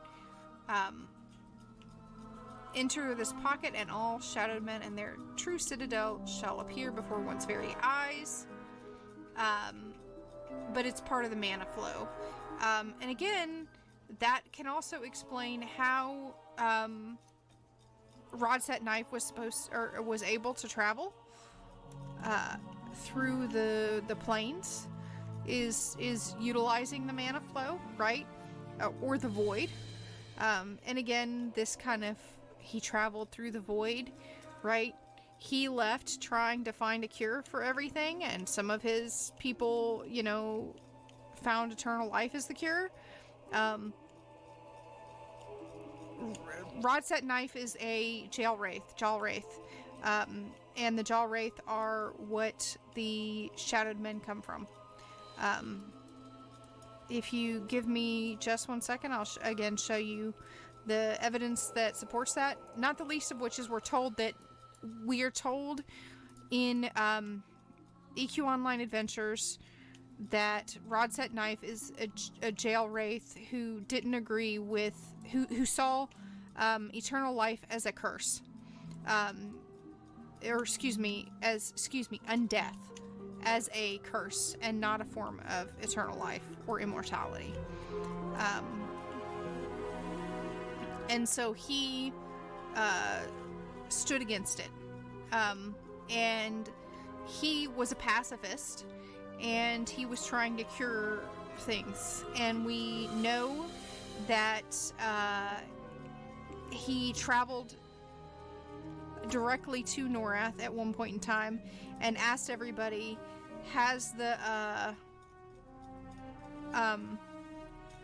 Zulos force arrived, right? So he's chasing Zulos forces, or forces of decay and disease, and he says that, and there at that time there was a plague on Norath. And that comes from EQ2 lore that you can find on the website. And it's one of the earliest visitations by Rodset Knife that we see. But again, Rodset Knife comes from Norath, but the Jalwraith travel between many worlds. So I think that's where you see Rodset Knife, aka Dr. Roger Fine, or Roger Effin, transform into the god.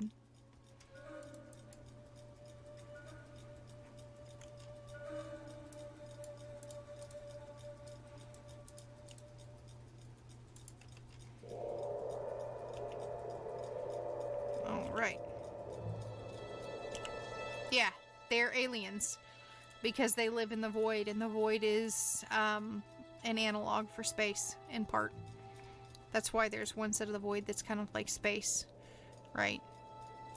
And that's why you have the Aethernauts, or Aethernauts, and they travel through the Aether, which would credence to the idea that that's the mana flow, right? That's how mana flows into our world, which would make it a source of creation, but unformed creation that hasn't been given shape or form. All right, here we are in the Crypt of Decay in EQ2. Which again, the Crypt of Decay is the ruins of King's Rest, which is where the Zulos come from.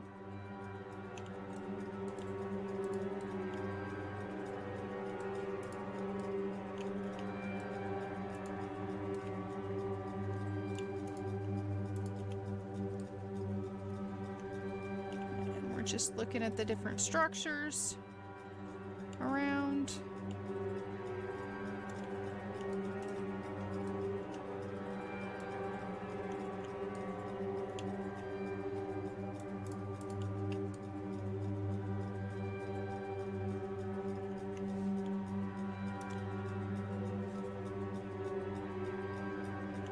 Oh, all of today's music, by the way, comes from EverQuest and EverQuest 2, and it comes from zones related to plagues and death and chaos.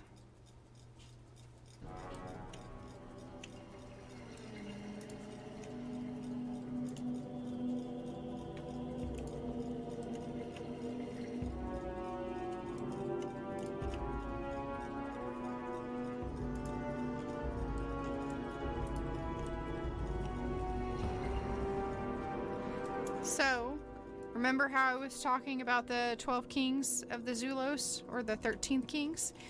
This is what's left of Wavidozik.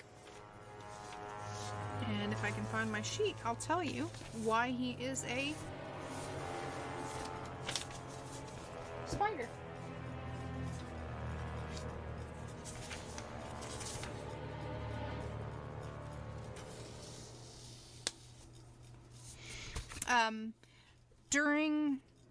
During his reign, Wavidozik was wise, and he was known for kindness and wisdom. So when his soul was ripped from its rest, it was put into an arachnid creature. He spreads venomous poison across the lands, driving those before him in fear and terror. The chitin of his hardened shell would make an excellent armor. So that's how it shows that it's a perversion of who and what he was as a Zulos. He's turned into a spider because he spews poison, right? As opposed to spewing wisdom, he spews poison.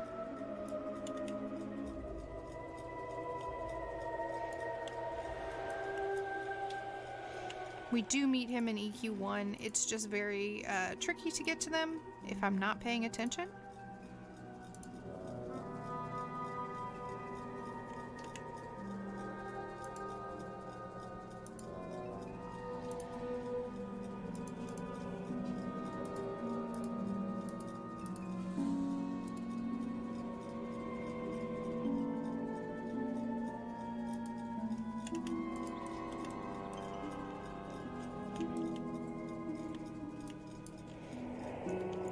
I will admit that as a healer, in 90% of the stuff that I do in this game, I can and do avoid the mechanics of solo content.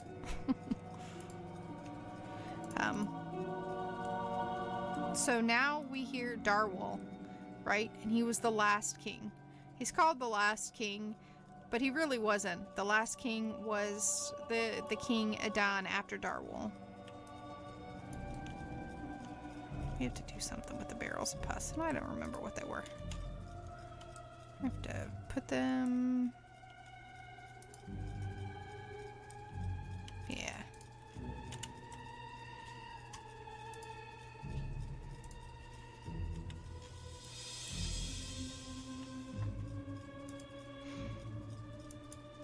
So what we have here with the Zulos is we have a tale that spreads from EQ Online Adventures to EQ1 to EQ2. Again, it wasn't until the the expansion where our Lady Lindenaria from EQ2 actually ends up in EQ1. And she is her presence and the presence of Lannis Teville and the life guide staff from EQ2 is actually corrupting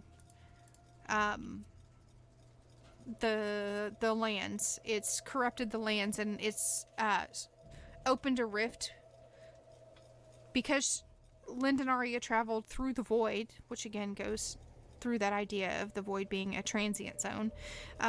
She goes through the void and into the past in time, and she does that where she existed in the Aetherneer, and she goes back into the past. So she goes from our age in EQ2 in the Age of Destiny to the Age of Turmoil in EQ1, thus tying our timeline and EQ1's timeline back together again. And she goes back there, and the life guide staff goes with her, and we have to take the life guide staff away to prevent it from being corrupted, or being used to keep a portal open to our realm. And one of the things that Lannis Teville says to us during that encounter is that she would gladly be the queen of ruin and destruction. And this is kind of stuff that isn't necessarily about the Julos, but it does tie into my thoughts that we are dealing with chaos ascending, which was the name of that expansion, right? We are dealing with the attempt at balance again, right? Order and discord, balance versus chaos. Speaking of Lannis Teville, let's go see her.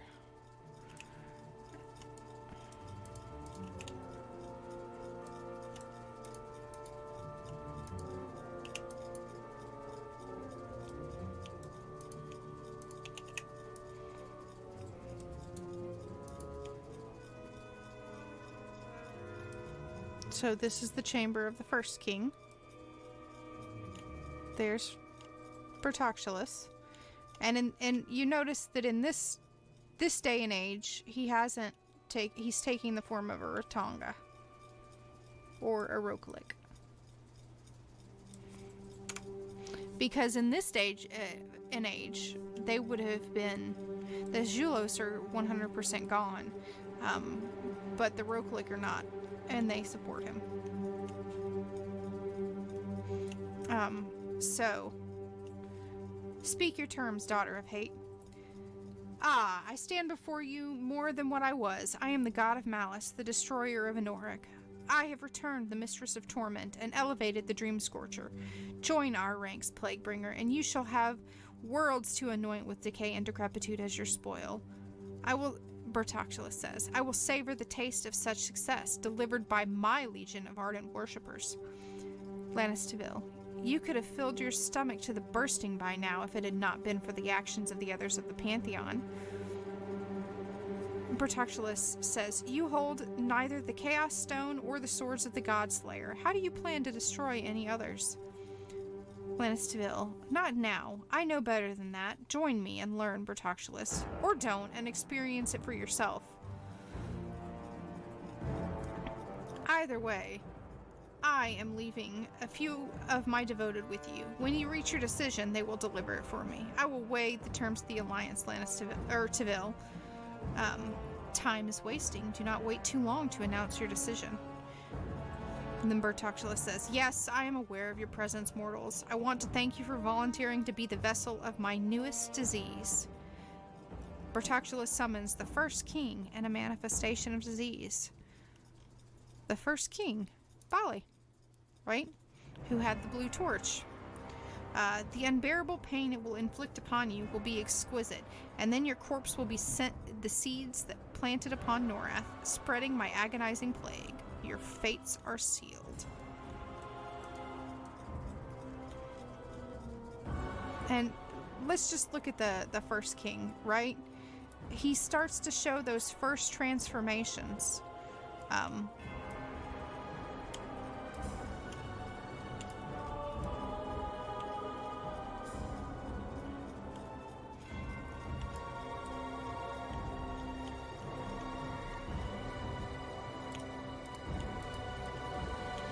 I have to do something with the...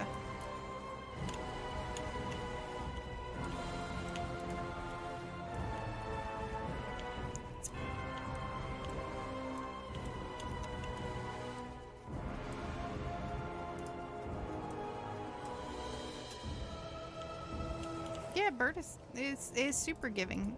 You know, he believes... Bert believes, truly believes that sharing is caring.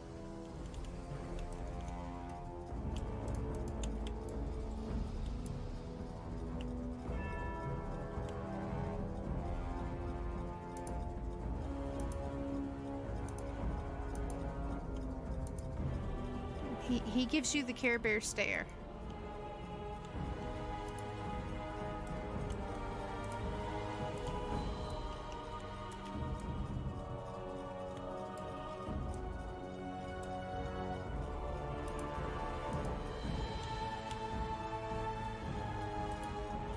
But again, he does not... Bertoxulus does not join Lannisterville, right? He stays independent of her. And again, this just kind of gives you some ideas of the creation of the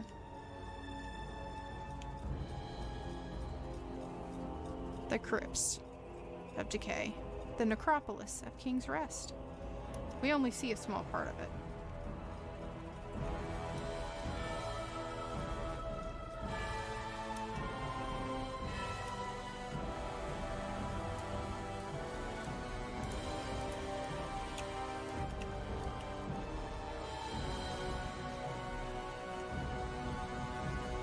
It's actually significantly worse going through here on the trade skill timeline.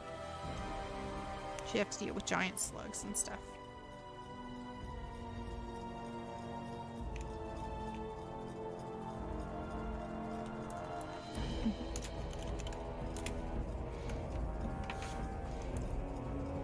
Alright, well, rather than, you know, bore you all by watching me kill endless amounts of trash as I fight my way in through the different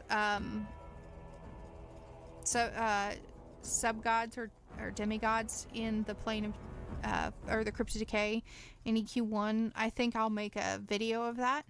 I'm also planning on putting up all my resources so that you'll have all the resources that I used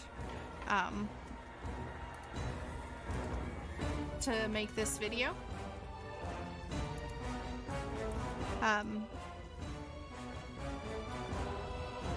Does anybody have any more questions or anything else like that? And because if not, I think I'll just go ahead and cut it here.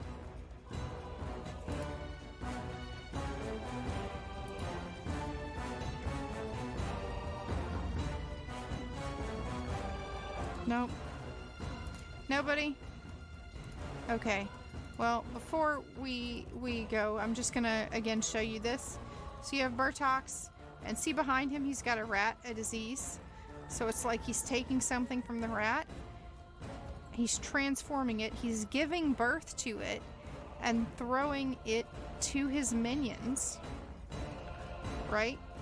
Who were on the ground here. And going here, the minion stands up and touches man, and that man has little things around, little flies around his head, and he turns around and spreads it. I just always thought that was an interesting image.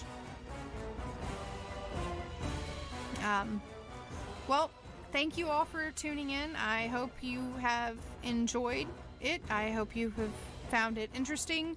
to learn about the god of disease and the lost race of the Julos.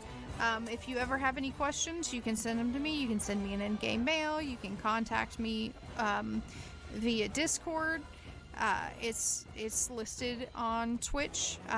You can join Discord and chat lore with me. It's a lore community, so it's not just me. Sometimes it's only just me sitting here speaking. You can suggest ideas of topics to cover, places you'd like to see me go through, and things like that. Thank you again, and have a great evening. Enjoy your weekends.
Hello, hello. Can anybody hear me?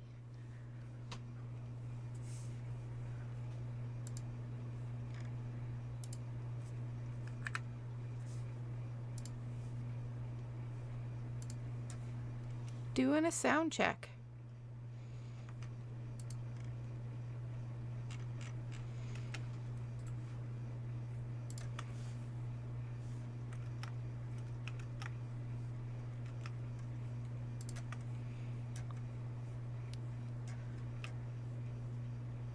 And adding some sources.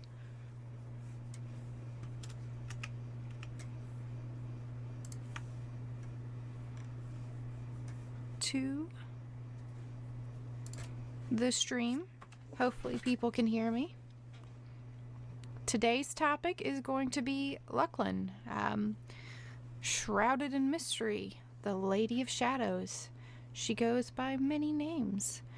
I'm going to discuss some of the history, some of the things that we know about her, and then I'm going to also discuss what I think it means, what the implications of the things that we know are. A bit of theory crafting. I welcome any theories of your own. For those of you who don't know me, if you're just tuning in for the first time, I am D, or Obsidian. I've been playing the EverQuest games since 2000. I am a giant lore nerd, and I like theory crafting lore and talking lore with people, which is why I started this stream. You can find me on the EQ and EQ2 discords as Why Hello Thar, THAR. You can find me on YouTube and Twitch as Lore Warned.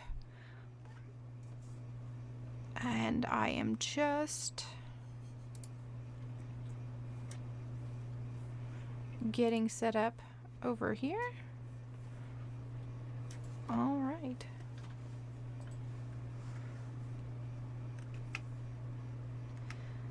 So for any viewers out there, can you hear me all right? If I can get somebody to respond in chat if I'm audible.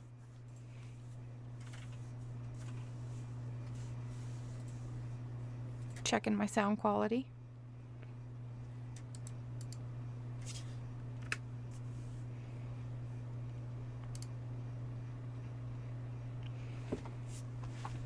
Awesome.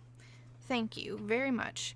So we're going to start out a little bit with some of the images that we have of Luclin, both art drawn and some of the descriptions that we have of her.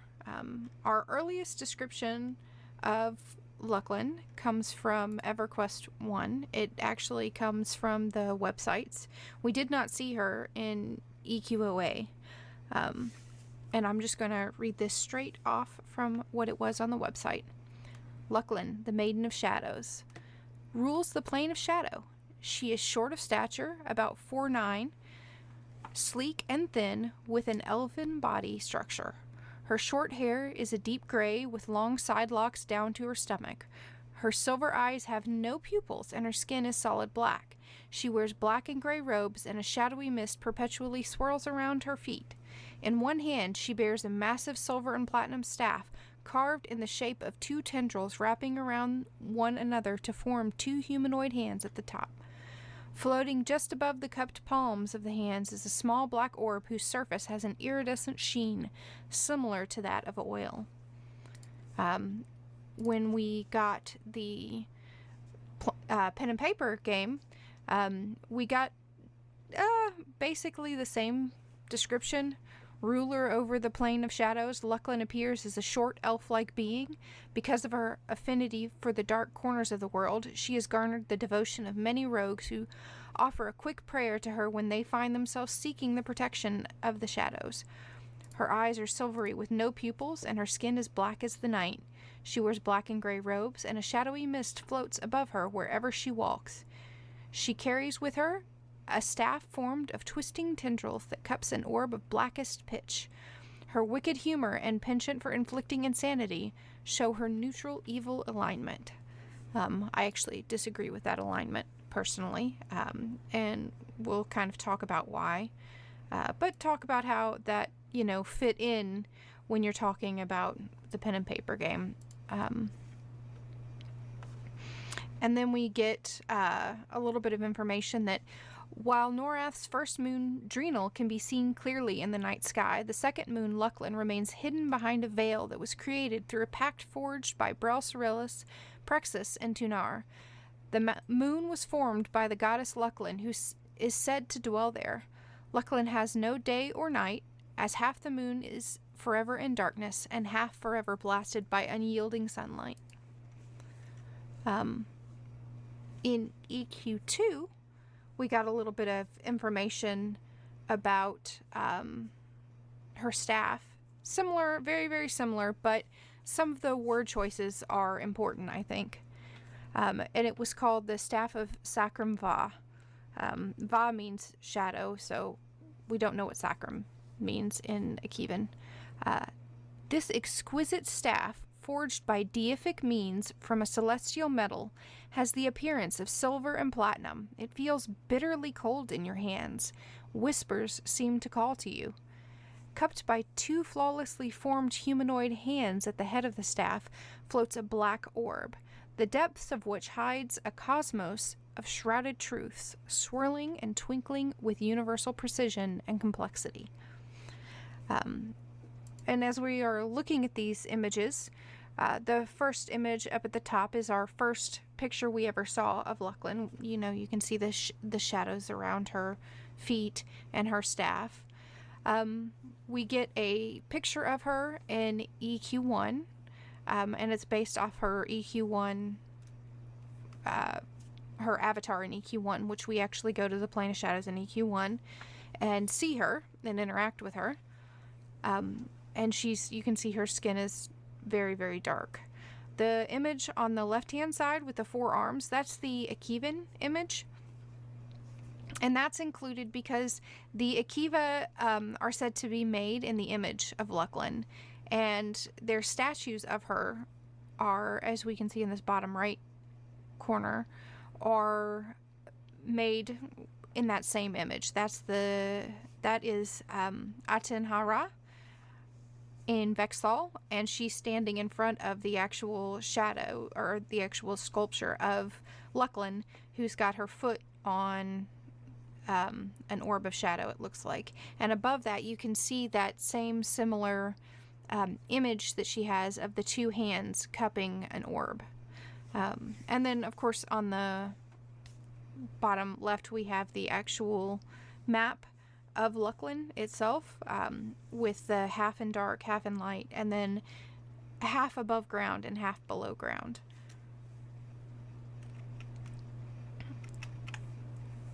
So she is the Maiden of Shadows. And in EQ1, when they released the Plane of Shadows, they actually added a fascinating, utterly and completely fascinating story about Luclin in there. And I am going to actually read it to you while we look in EQ1 at the Plane of Shadow a little bit. So give me just 1 second to switch over, get that set up.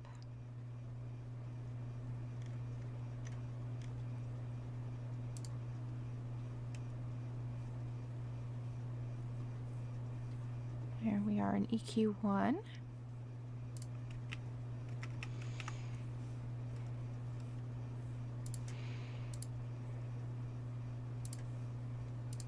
And as you can see, I use OneNote to take notes on things. So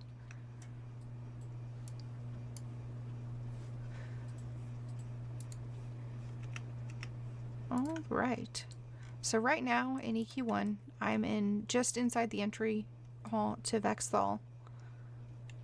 And there's that same shadowy orb with hands holding it. These are some old graphics, man. Akeevan legend has it that long ago there were 2 planes at war, the plane of light and the plane of darkness. The plane of light was filled with verdant valleys, rolling fields, pristine palaces, and radiant angelic beings. The plane of darkness was filled with dark pools of decay, desolate expanses of cracked ground, crumbling fortresses, and demonic, bestial beings. The plains generated countless warriors of fearsome strength, each wielding light or dark magic, and these warriors fought each other for countless years, dying and rising again through the powers of their planes. The forces of light could not overcome darkness, nor could darkness defeat light. The only reward for both sides was the constant sting of death and resurrection, and the pain of watching comrades suffer under the spells and swords of enemies. After the fiercest battle in the history of the two planes, 3/4 of the inhabitants of light and darkness had been slain. The leaders of both sides looked over the bodies of the fallen in sadness. And here's this statue. Oh, hey. They all appeared, but here's the statue of Luclin, where she's got her foot on the orb. Presumably, maybe the moon? And this is Vexthal. And Vexthal guards the entrance to the Plane of Shadow, by the way. I can't look around a lot in in Vexthal, unfortunately, because I never got the key, and I have not gone back and gotten it again. But if you're looking here, you can see similarities in structure to what Vexthal looks like in EQ2. And look at the pool. It's a pool of corporeal shadow.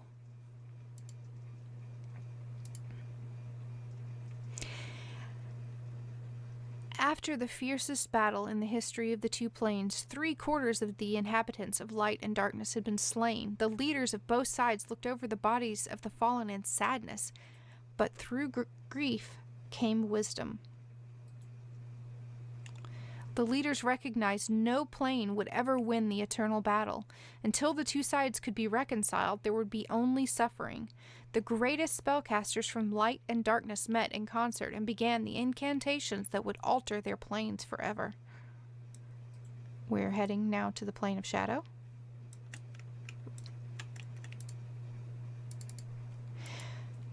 When the final words of the ceremony were spoken, as a sound as of thunder rolled throughout light and darkness. The sky darkened in the plane of light, and the low clouds grew brighter in the plane of darkness. The trees in light began to wither. Tufts of grass began to sprout in the arid cracks of darkness.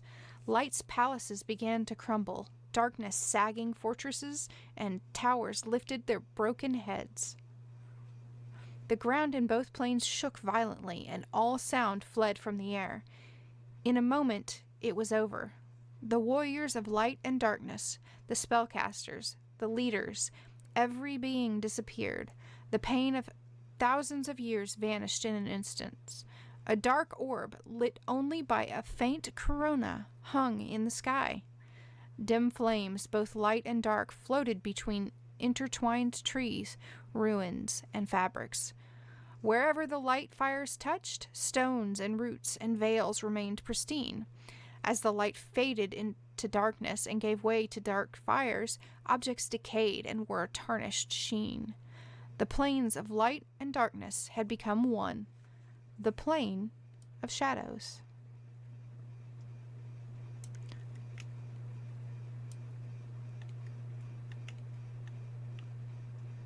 This is the plane of shadows in EQ1. And eventually I'll get myself killed as I wander around here. There's a lot of things that could kill me. I am not high enough level to meander around here. I'm not a big enough girl. But you can see how there's the light, the pristine light, and then the darkness of shadows. And we talked about that dark orb. In the new plane's heart, a chrysalis hung, a black cocoon embroidered with light. As it opened, Luclin was born into the world of shadow, alone except for the light and dark fires that still burned, reminders of the beings who once walked the plains of light and darkness. The child of angels and demons wandered the infant plain, reading the runes left scrawled on the remaining palaces and fortifications. She learned of the ancient war and peace accord that birthed her. She learned that without shadow, light and darkness will be forever at war, the sides surging back and forth across the face of time like phases of the moon. Luclin matured in understanding and nurtured the plane of shadow. Servants were born to her. In the absence of light, they wore the faces of their ancestors of darkness. When illuminated, their visages became angelic. They tended the light and dark fires and arranged the face of the plane such that shadows cast by the lights and objects would be pleasing to Luclin. So the servants are the Akiva, and you have the two forms.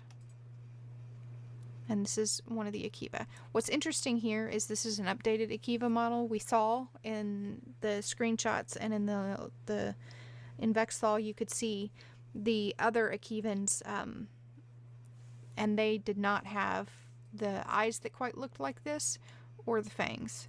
But you can see these creatures are meant to be that blend of angelic and demonic. You can also see how they turn into these forms. Perhaps these are meant to be the angelic forms of them. Who knows? But this is their spirit form only, when they don't have a corporeal body. And again, we enter and it gets dark and we have the bright light in the center and then shadows all around. Soon, though, Luclin grew curious about what lay beyond her plane. Discovering the portal at the edge of her domain, she emerged onto a Norath that was being divided by other gods. She spoke with these gods, attempting to befriend them, but they thought her strange and unbecoming, with her dark complexion and silver eyes. They did not trust a creature filled equally with light and darkness.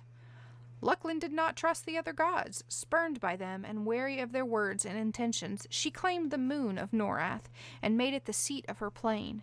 From this vantage, she would remain aloof from the rest of the gods and peer down upon them as them if she so desired. She would create a land of her own, one where the light and darkness could coexist. The moon of Luclin would be the home of shadows. And that is a story of Luclin's creation, and that story is actually greater than the creation story we get from most deities, and I personally think it's incredibly fascinating.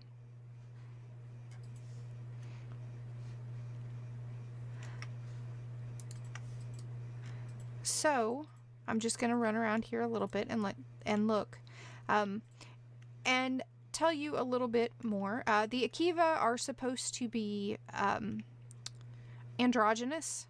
I don't think that was really well achieved in the art, personally, but they're supposed to be androgynous. Oh, hey, there's a shiny. Give me that shiny. Yeah, shiny. Yes, EQ1 got shinies, if you didn't know. Like EQ2 did. Oh, look, these have faces. Look at those faces. These guys look a little bit like the, Tribunal. Which is interesting in its own. So this very gauzy, shadowy area. And I believe this was the direction I went last time and got killed. Yeah, this is totally the direction. So Akivans are meant to be, oh, see, here we go again. Dead. Look at that. I didn't get dead by that last time. So I can't really run around in the plane of shadow in EQ1. So let me run around in the plane of shadow in EQ2 for you. Give me just 1 second, and I should be able to pull that up. Where did that capture go?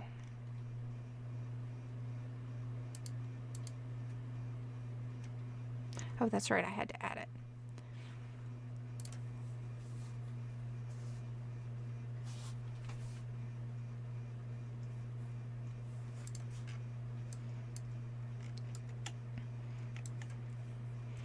Where is my...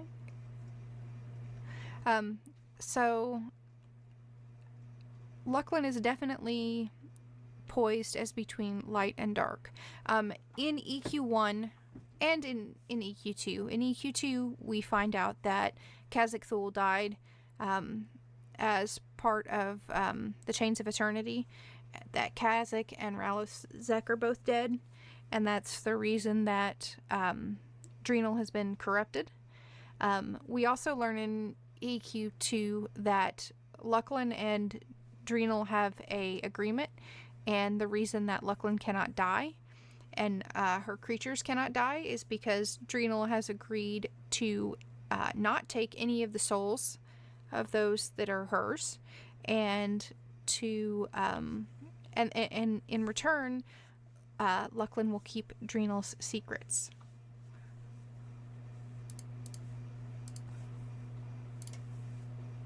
So let me pull up the video I took of Plane of Shadow. You can only, well, unless you are raiding, you can only enter Plane of Shadow once in EQ1. Hi, Nadaj! So let me mute this. There we go.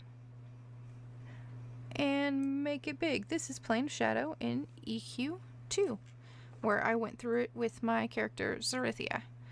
It looks a bit different. That's about what you would expect. Luclin itself, the physical seat of her plane was shattered, so I would expect it to be fragmented. And as well, we know her actual domain power was shattered by the gods pulling away from Norath, which we assume that she agrees to. It does make me, yeah, it absolutely makes me wonder about Drenal's secrets. He's definitely got something hidden. But yeah, the Akiva don't speak standard language, or they didn't. That's actually what their civil war was about speaking only the fleshless tongue or speaking mortal tongues. They are planar creations. If you didn't know, the reason that you have vampires with a Y, like Monilla, who's running around in this video, and I'm hoping you guys are seeing it. You should be. Monilla is a vampire volatalis.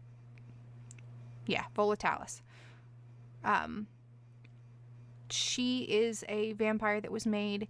Basically, Valdenoff Zephyr did experiments on Akivan blood, which is planar blood, and created the vampires with a Y on Luclin. And those with wings are the vampires who have actually fed on Akivans or partaken of Akivan blood once being transformed. I'm pretty sure Drenal cheats at a lot of stuff. He's one of the only gods that managed to get bigger. One of the interesting things about the plane of, or about Luclin itself, the moon, is that the Akivans actually corrupt the spiritual nature, and we find this out in EQ2 as we talk to the different NPCs, and they tell us that the spiritual Imperia is being corrupted by the Akivans and their resurrection cycle and the things that they do. So this is important, I think, because it establishes that the shadow corrupts, right? And a corrupting nature of shadow. And I want us to remember that shadow has a corrupting influence. As we, this is the quest where we go into the plane of shadow to actually rescue Luclin from Emperor Sra. Spoilers. Oscurus is really, really gorgeous. I actually really like it. And I think there are some significant things that are going on in this video as we look at it, aside from the Akessar statue building back there. I am going to play the raid text that you get in EQ2. you get some text, or excuse me, not EQ2, EQ1, you get some text that Lucklin actually says to you. So they actually voice it, which is pretty rare for EQ. And so they voice this text as you go into the plane of shadows to try to recover the shard of fear. It's a shard of Khazak Thul's power that was destroyed and by his children, and we're trying to pull them all together to because they have a corrupting influence, right? They're corrupting the Akivans and they're corrupting all kinds of places, and we're trying to do what we think is protect Lucklin and the Akiva and kind of the Celestial Order, and maybe bring Khazak Thul back together. We find out that we actually aren't doing what we're supposed to be doing. So let me play that for you while we kind of look at this video.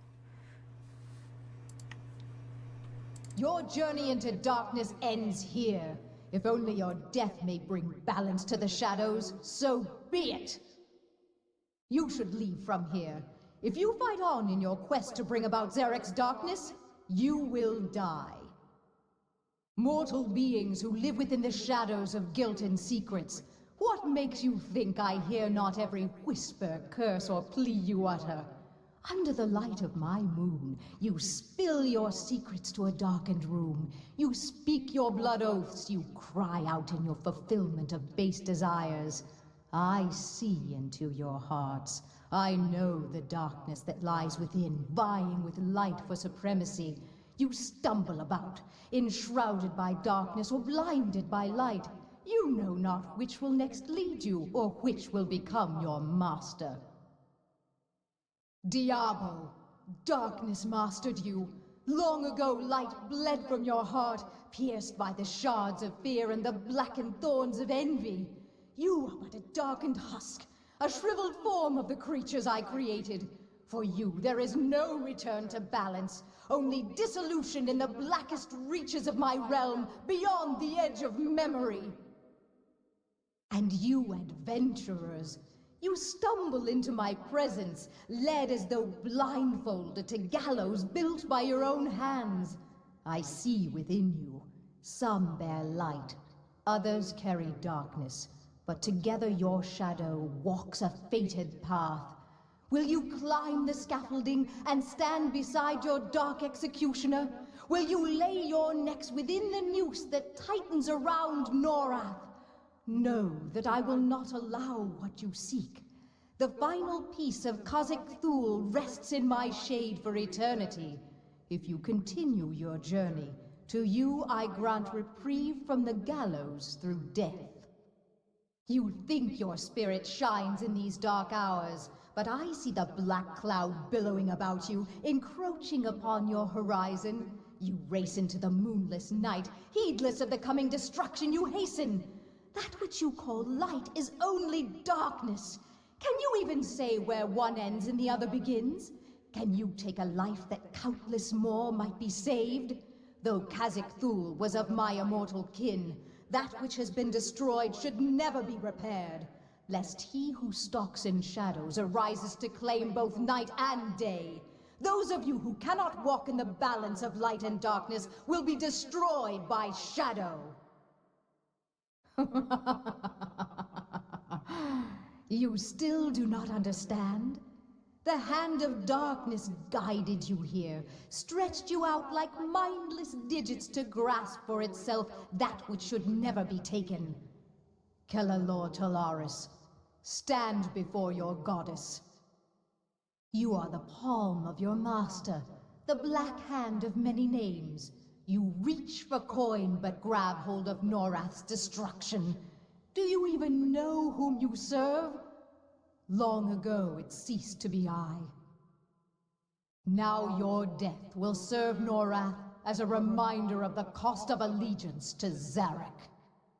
Adventurers, your courage and strength may be useful to me, but no more will I trifle with you while you remain cloaked in ignorance. If you seek to lift the veil, I await you in my chambers.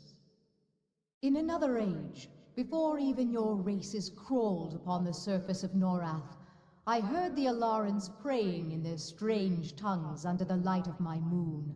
They cowered beneath this silver eye in the black sky, and they dreaded the glimpse of winged forms flitting across its face.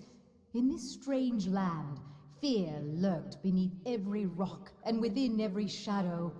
Even as their gods lay dead and buried, the Alarans' fear lived, growing stronger just beyond their vision. Though they could not speak its name, I knew it.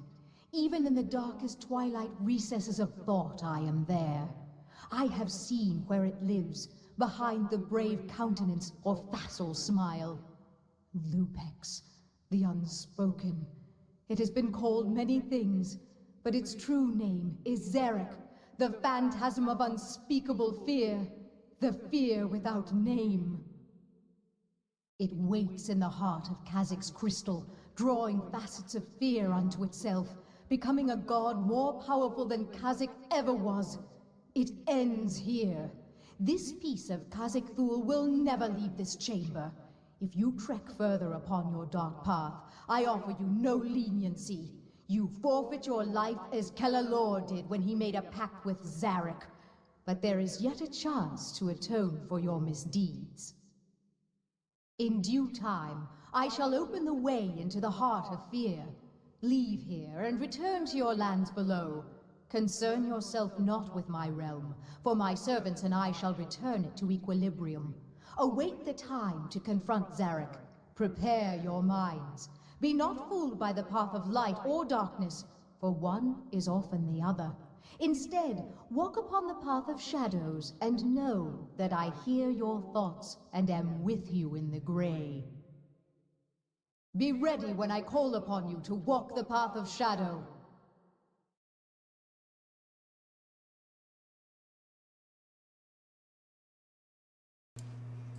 So that is the encounter that we have with Lucklin, where we directly encounter her in EQ1.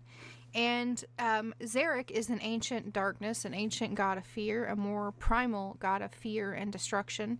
And he's been hiding as different characters, and he wants to seize Kazakh Thul's power so that he can become the new god of fear.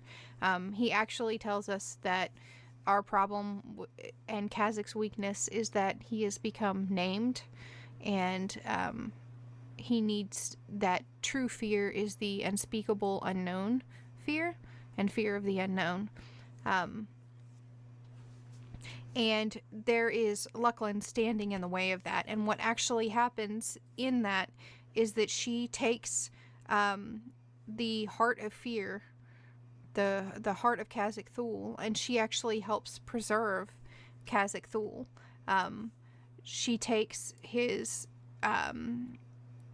servants, and they show up and sacrifice themselves to protect Kazakh Thul from Zarek, and we basically rescue Kazakh Thul. He has no power. He is essentially dead, and he's just sitting in this shard of fear, and he has a single servant who sits there and nurtures him and helps him grow, with the idea that eventually, much like we had Anorik killed and we had to go grab his different shards from everywhere, Kazakh Thul will also come back, because there are people worshipping him still on Norath, so he still has a base of power, and he's got somebody who worships him right next to him, kind of basically feeding him fear, so that he can eventually, over time, come back to life. He's not completely dead, because his shard of himself was never completely killed.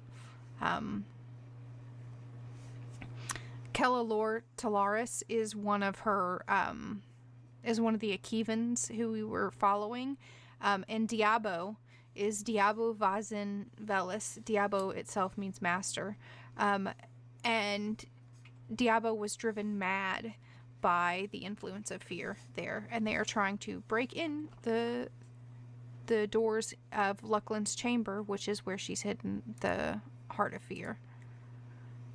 And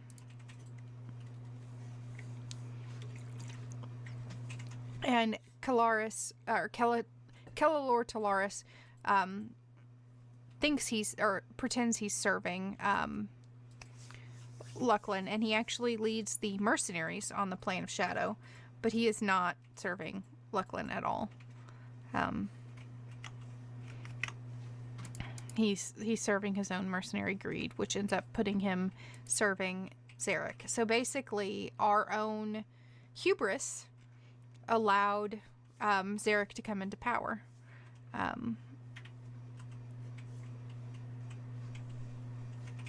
Let's see, and we also deal with the shadow of Khazak Thul, or I mean, a shadow of Luckland. Excuse me.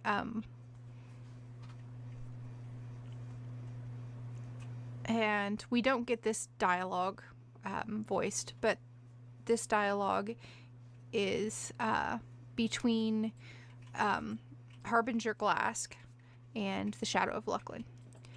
What strength resides in such fragile mortal beings? Harbinger Glask, arise and weep no more. The Shadow of Luckland places her hand under Glask's chin and raises the Harbinger's face. Glask stands on her feet. Her wounds are nowhere to be seen. The Shadow of Luckland shouts, "Your God rests. He shall slumber for a time before he awakes and grows restless. His essence will flow, the seeds of fear will be sown, his children will mature as they did before, and you will watch over them." The Harbinger shouts, "But what could I do for them? I have already failed their father." The Shadow of Luckland shouts, "No, you have given him peace, the peace of unknowing before the striving begins anew. There will come a time like this when Khazak Thul begins to awaken. You will join with him, become one, and soothe his anguish. You will let him rest once more, and again, for as long as the Heart of Fear beats with life and the essence of Khazak pumps its full circuit." Harbinger Glask averts her gaze from Luckland's imposing shadow. She responds with her eyes tightly shut. "I will do this for my God. I will do this that I may again see Khazak Thul." The Shadow of Luckland shouts, "I will leave my servants with you. They will protect you and care for you. When the time comes, they will do for you what you might not have the heart to do for yourself." The Shadow of Luckland says, "Adventurers, you have walked the path I set before you.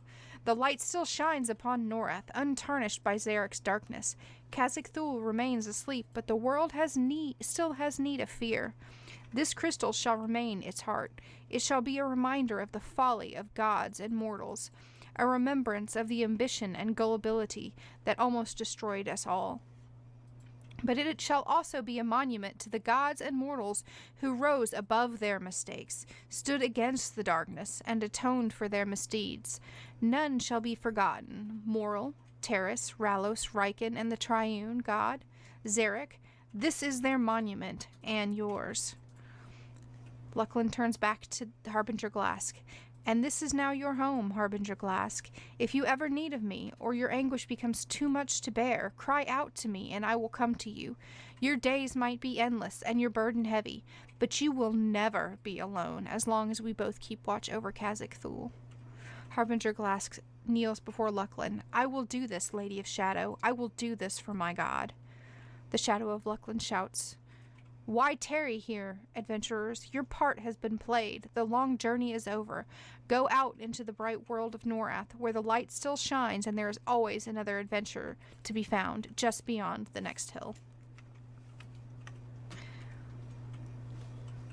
So, there is Luckland. Oh, thank you for the raid. Very, very much. I appreciate it, Nessie Techi, if I pronounced your name right.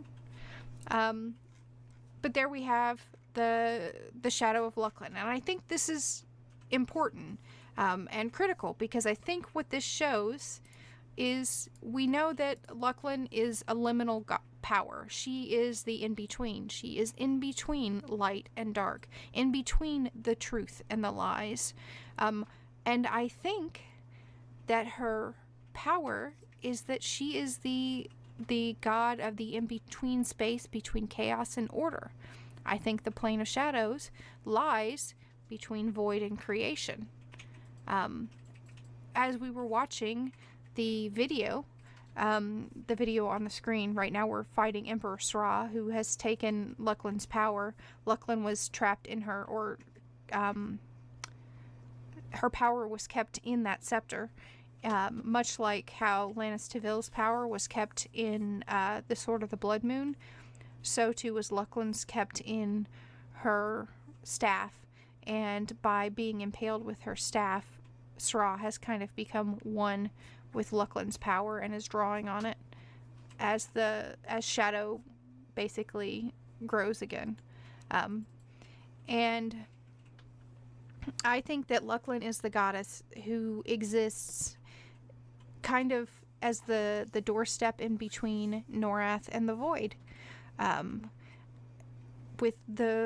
If you looked at the images, you saw lots of images that looked like black holes, right? When we were looking up and down, and that's one of the reasons when I made the video, I focused so much on those black holes, because that's what I think. Those black holes kind of lead into the void. When I described those orbs earlier, the orbs on her staff, it was said to the depths of which hides a cosmos of shrouded truths and swirling and twinkling with universal precision and complexity, right? And it's cold, like the cold of space. I think that Luclin is kind of our protection against the void. And that's why she could function in EQ2. If you come from EQ1 and don't know, in EQ2, Luclin is destroyed, and it's destroyed by the Dresselic crystal, courtesy of Relosek and Solusek Ro, and then we actually put it back together using Carathim and Rowan Thyr, and that's how we trap Carathim. So again, we show that the world is imbalanced, and it absolutely was imbalanced. You had this great overarching evil, Carathim, and by putting back together Luclin, by empowering Luclin again, we are able to start kind of restoring the balance. I don't think you can argue in EQ2 that we haven't gone too far towards chaos. I think we saw a lot of that push towards chaos. And slowly what's happened over time is adventurers have started to, bit by bit and piece by piece, bring the light, right? Bring us back towards order. Here's your spoilers if you didn't know this. That's Opal Darkbriar right there. She's my girl. But we can kind of see the statue there. The statue, interestingly enough to me, also looks like the statue that you see in EQ1 with the Telosia. If you got the Telosian staff. It's not exactly the same, but it is very similar. We know that Norath existed before. We have the Norath that was, before the Norath that we occupy, before the gods of influence and nature that we know now. And I think that Luclin was born of that earlier world that is mostly destroyed, but we see bits and pieces of it. We see the Shilliskin, we see the Glawfey, we see we have beings like Mayong Mistmore who saw the dragons first arriving. The Shilliskin are said to have they share something, or share a background or something like that with the Taliban or the Aberrants. And the Aberrants look a whole lot like Prexis, right? But they are clearly beings of fear. Maybe they were made by Zarek, right? And, they're trying to build not Khazak Thul, or maybe they were trying to follow Zarek and now try to follow Khazak Thul. And here's Luclin herself as she grows and empowers herself, because now that her domain the moon has been put back together, she can actually reconstitute her avatar, basically. Again, remember that the gods cannot be destroyed unless they're destroyed in their soul home, basically. Also interesting in this is Emperor Shraza is described as being a destroyer of realities too, which I thought was interesting. And Lucklin is there fighting against him to preserve that balance. And in the quest in EQ1, as you go through the different bits and pieces, as you speak to the different emissaries of Shadow and discuss that, you get more and more of this idea that Lucklin is worried about the balance. She's worried about the in-between spaces.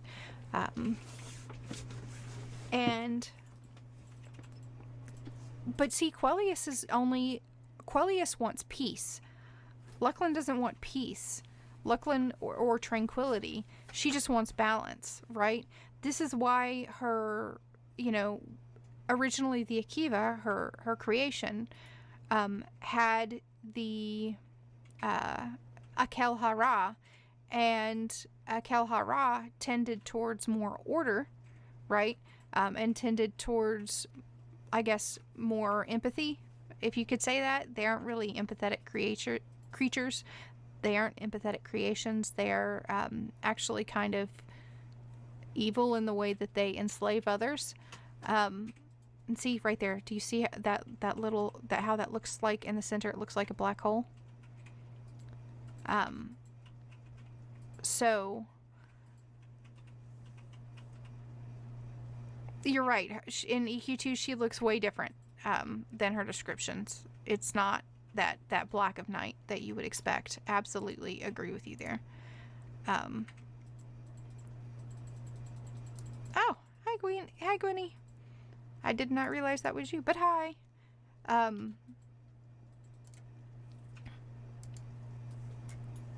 But she, I lost my train of thought for a second there, doing too many things. They aren't concerned with peace, they are concerned with balance. So Akel Hara was the more benign of the two, I guess, and she created her shadow, Aten Hara, and Aten Hara. Good night, Nessie. Thank you again for the raid.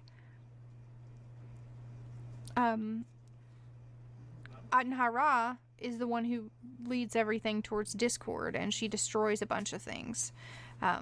And that's kind of what we see happening. Let me get this video out of the way.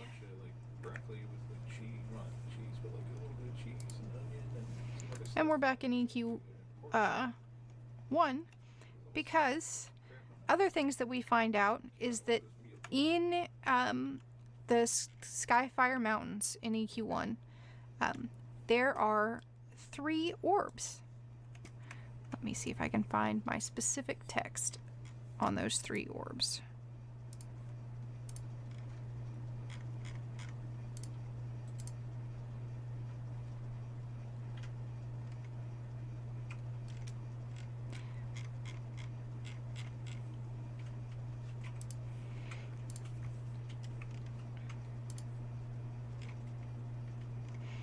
So what happens in EQ1 is the Combine Empire comes back. The Sarnak Fortress of Gorowin gets created, and the Combine settles in the Dreadlands, and their settlement in the Dreadlands really starts to look like the settlement we have in EQ2 of the Combine Empire.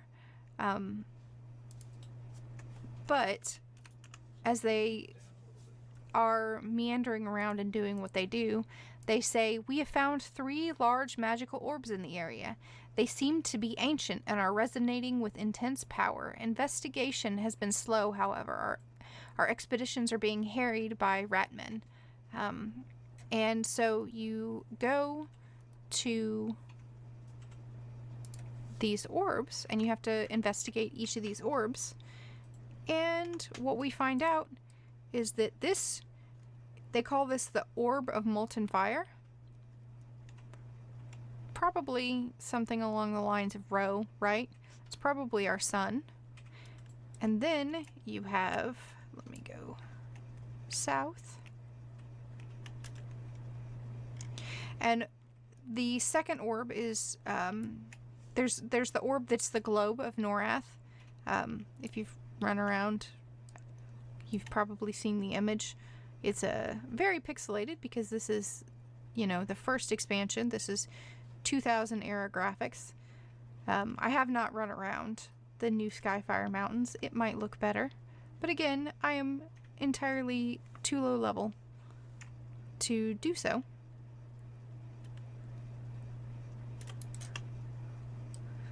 But yeah, out here. We used to spend so much time out here because you had to farm it for the Cleric Epic. And the Bard Epic. Actually, several. But we knew that the dragons had made these. We just didn't know that they were old.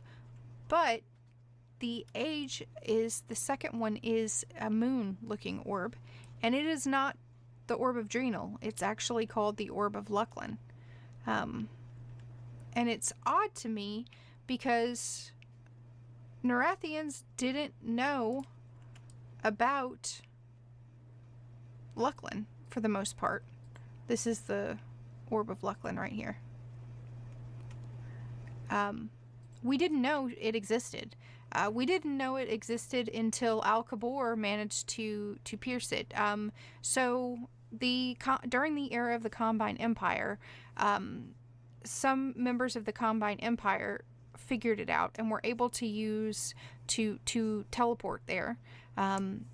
They had Grieg Vinificus had an epiphany that allowed him to transport people there, and he transported the Kata loyalists there in Shadowhaven, and then somehow the Seru loyalists also ended up there. And again, you have light and dark, good and evil.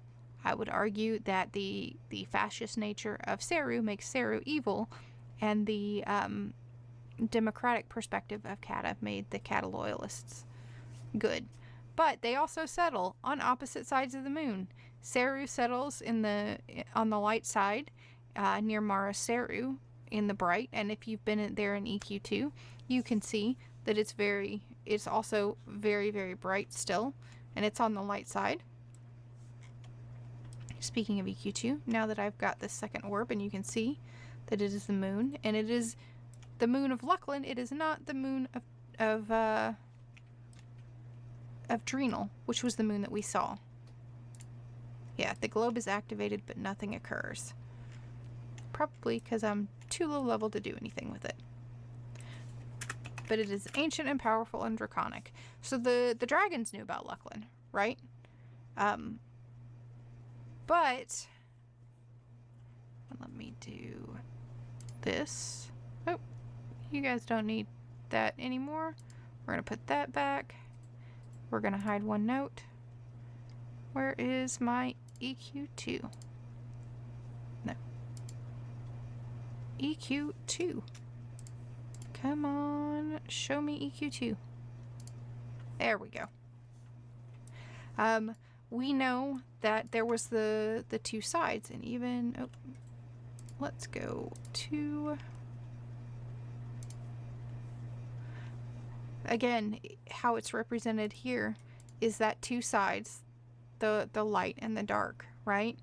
And then there were very few things that actually existed in the twilight, in the kind of place where those two met. And there was the balance I mentioned before of the surface and underneath, right? So you have Shadowhaven and Fort El Mist. Those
Yeah, what up?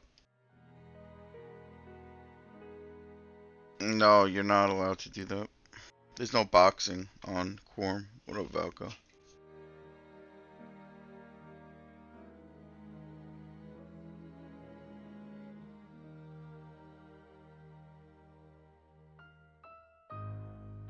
Would you die at Paulie?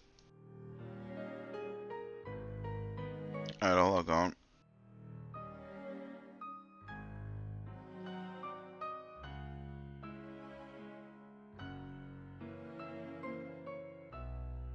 Yeah, you can make 2 accounts and not play them at the same time. I have like fucking 7 accounts.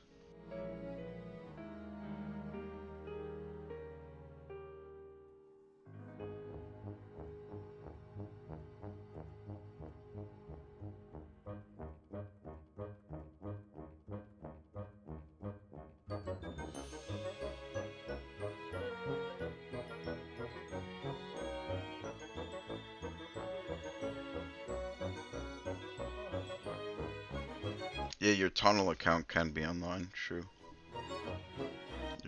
To make it, you have to mark that account as a mule account.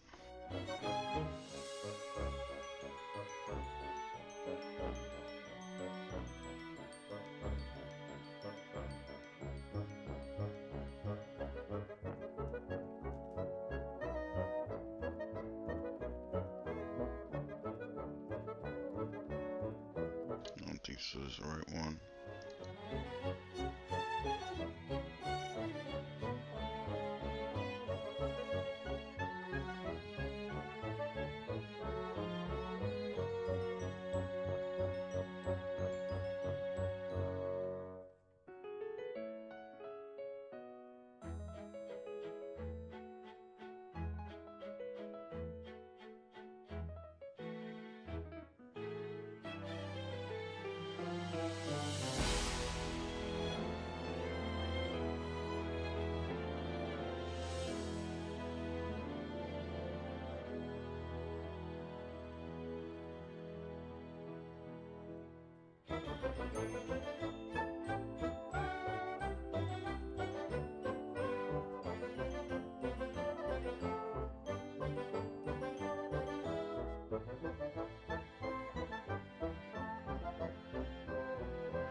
Oh, you're on the other side, alright.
No problem.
Yo, Paulie, thanks, bro.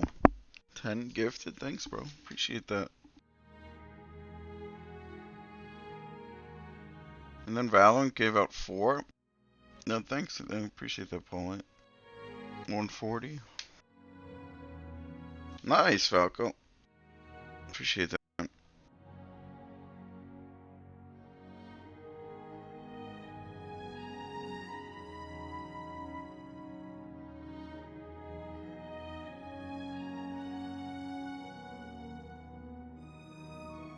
Drinking my morning coffee.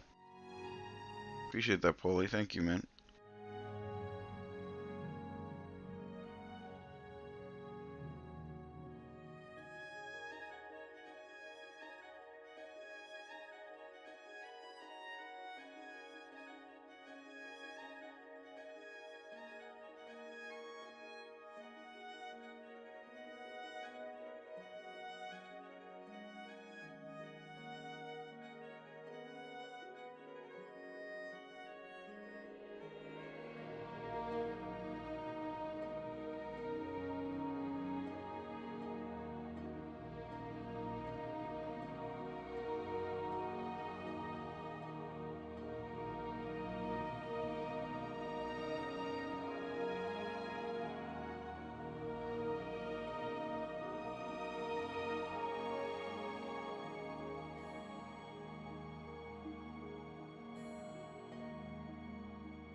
No heart? No, it's like 6%. I mean, I've killed like 10 of these, but...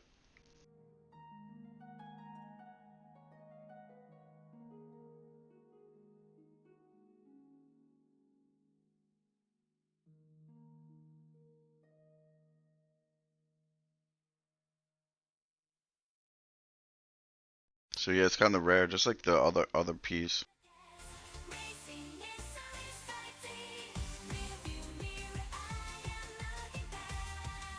Yep, working on it.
Yo, Zeno, what up?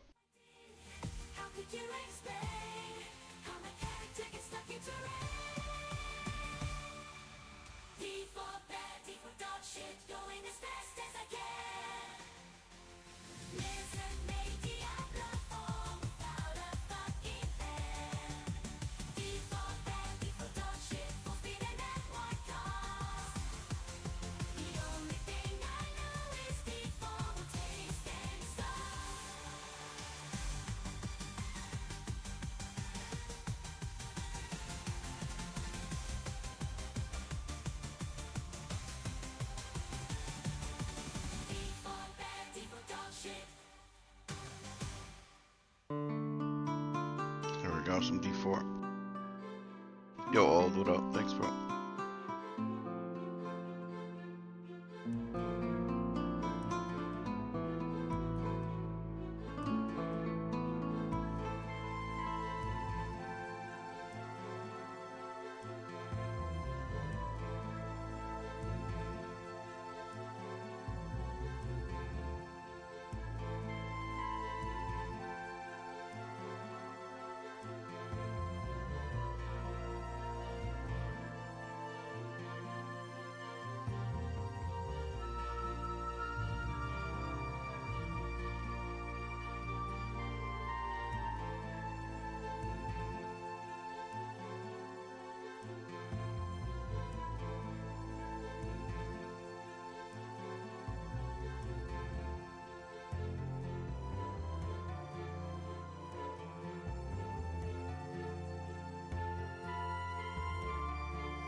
It's a long respawn.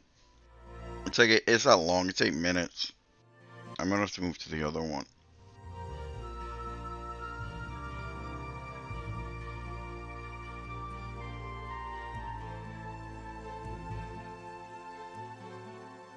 This victim was killing the other one though.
Nothing yet.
Yeah, it's a bedroom group.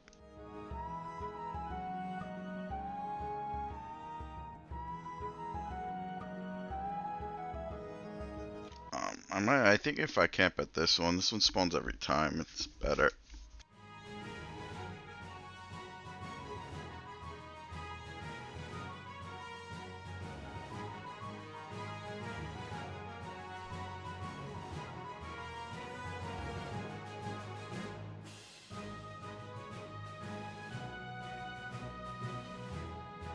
It should spawn in 30 seconds.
Are they?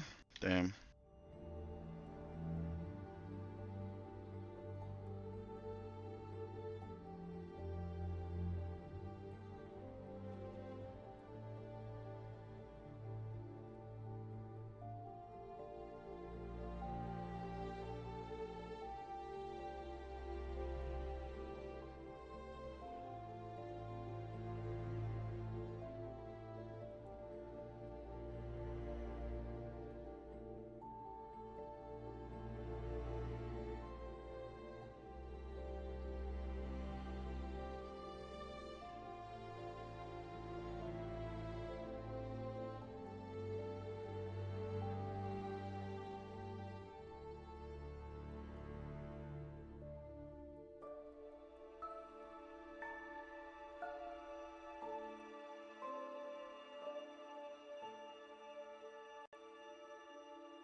Close my door. What are you doing?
out so I can AFK.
What up, Slippy? Yeah, I mean, I slept 6 hours.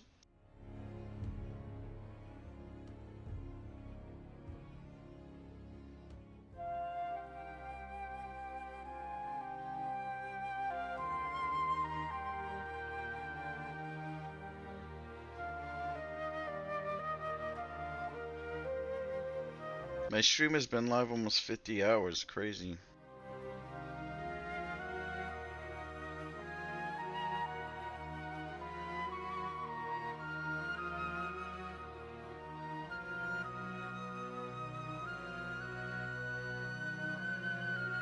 Does it still kick you off at 4? I mean, we'll see in 30 minutes, I guess.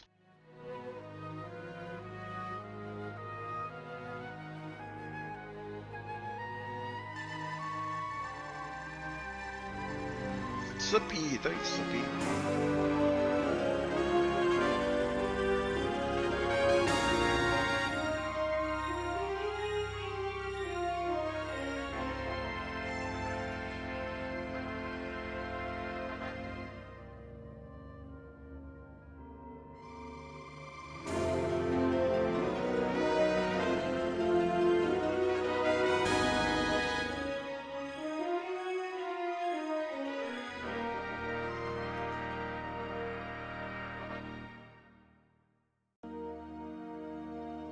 Thank you, Slippy.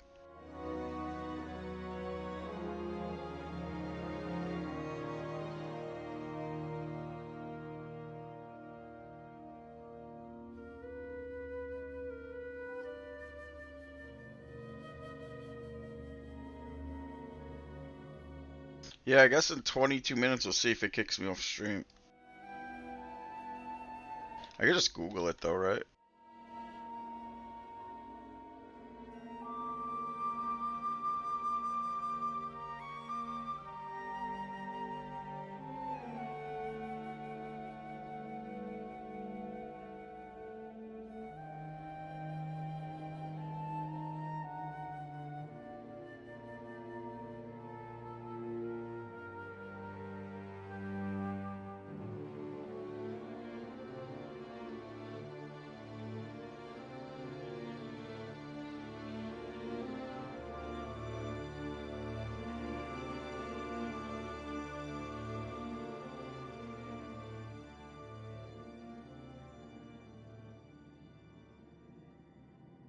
That might be an old thing, I don't know. Twitch's maximum stream length is 48 hours. I don't know how old this is though.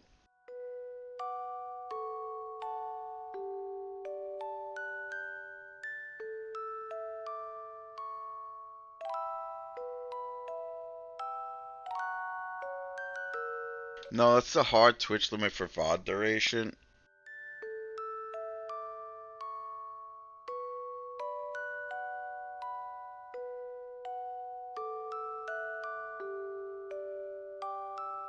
Oh, it'll force you offline for a sec to create a new VOD. That's all it does.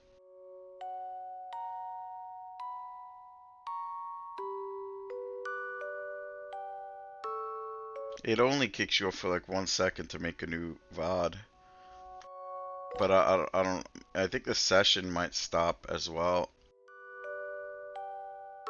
I like seeing the number at like 47 hours, and right now it says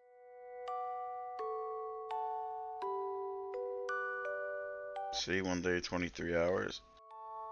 That'll probably go back down to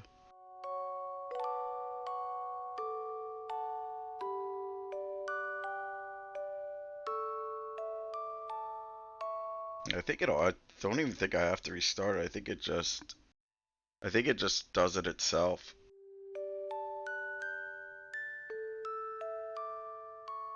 Their maximum VOD length is 48 hours. Is why it kicks you off, I guess. It kicks you off for like a second though. It's not.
I'm just camping this ghoul so you get this item.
What up, Grant?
"5 minutes till I get kicked. We'll see what happens."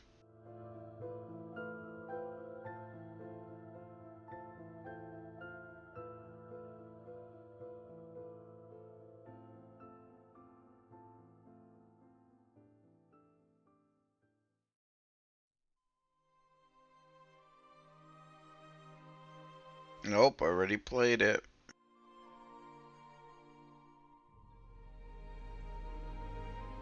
Wait, what? There's no cooldown on that? Did I play? No, I played it last night. Fuck. Alright, I'll play it after this mob.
Yeah. Before bad, before dog shit, before this game ever made games made by devs.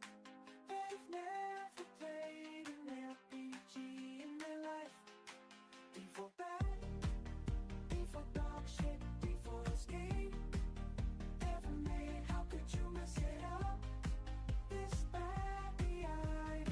I'm going down with the ship in 3 minutes.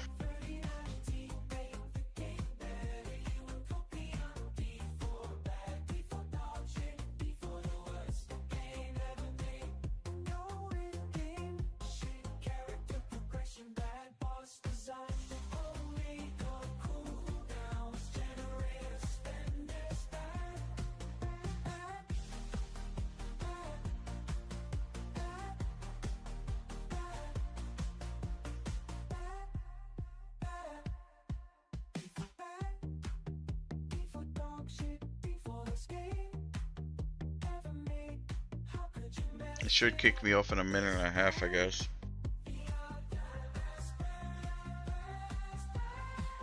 Let's see what happens.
Alright, 20 seconds.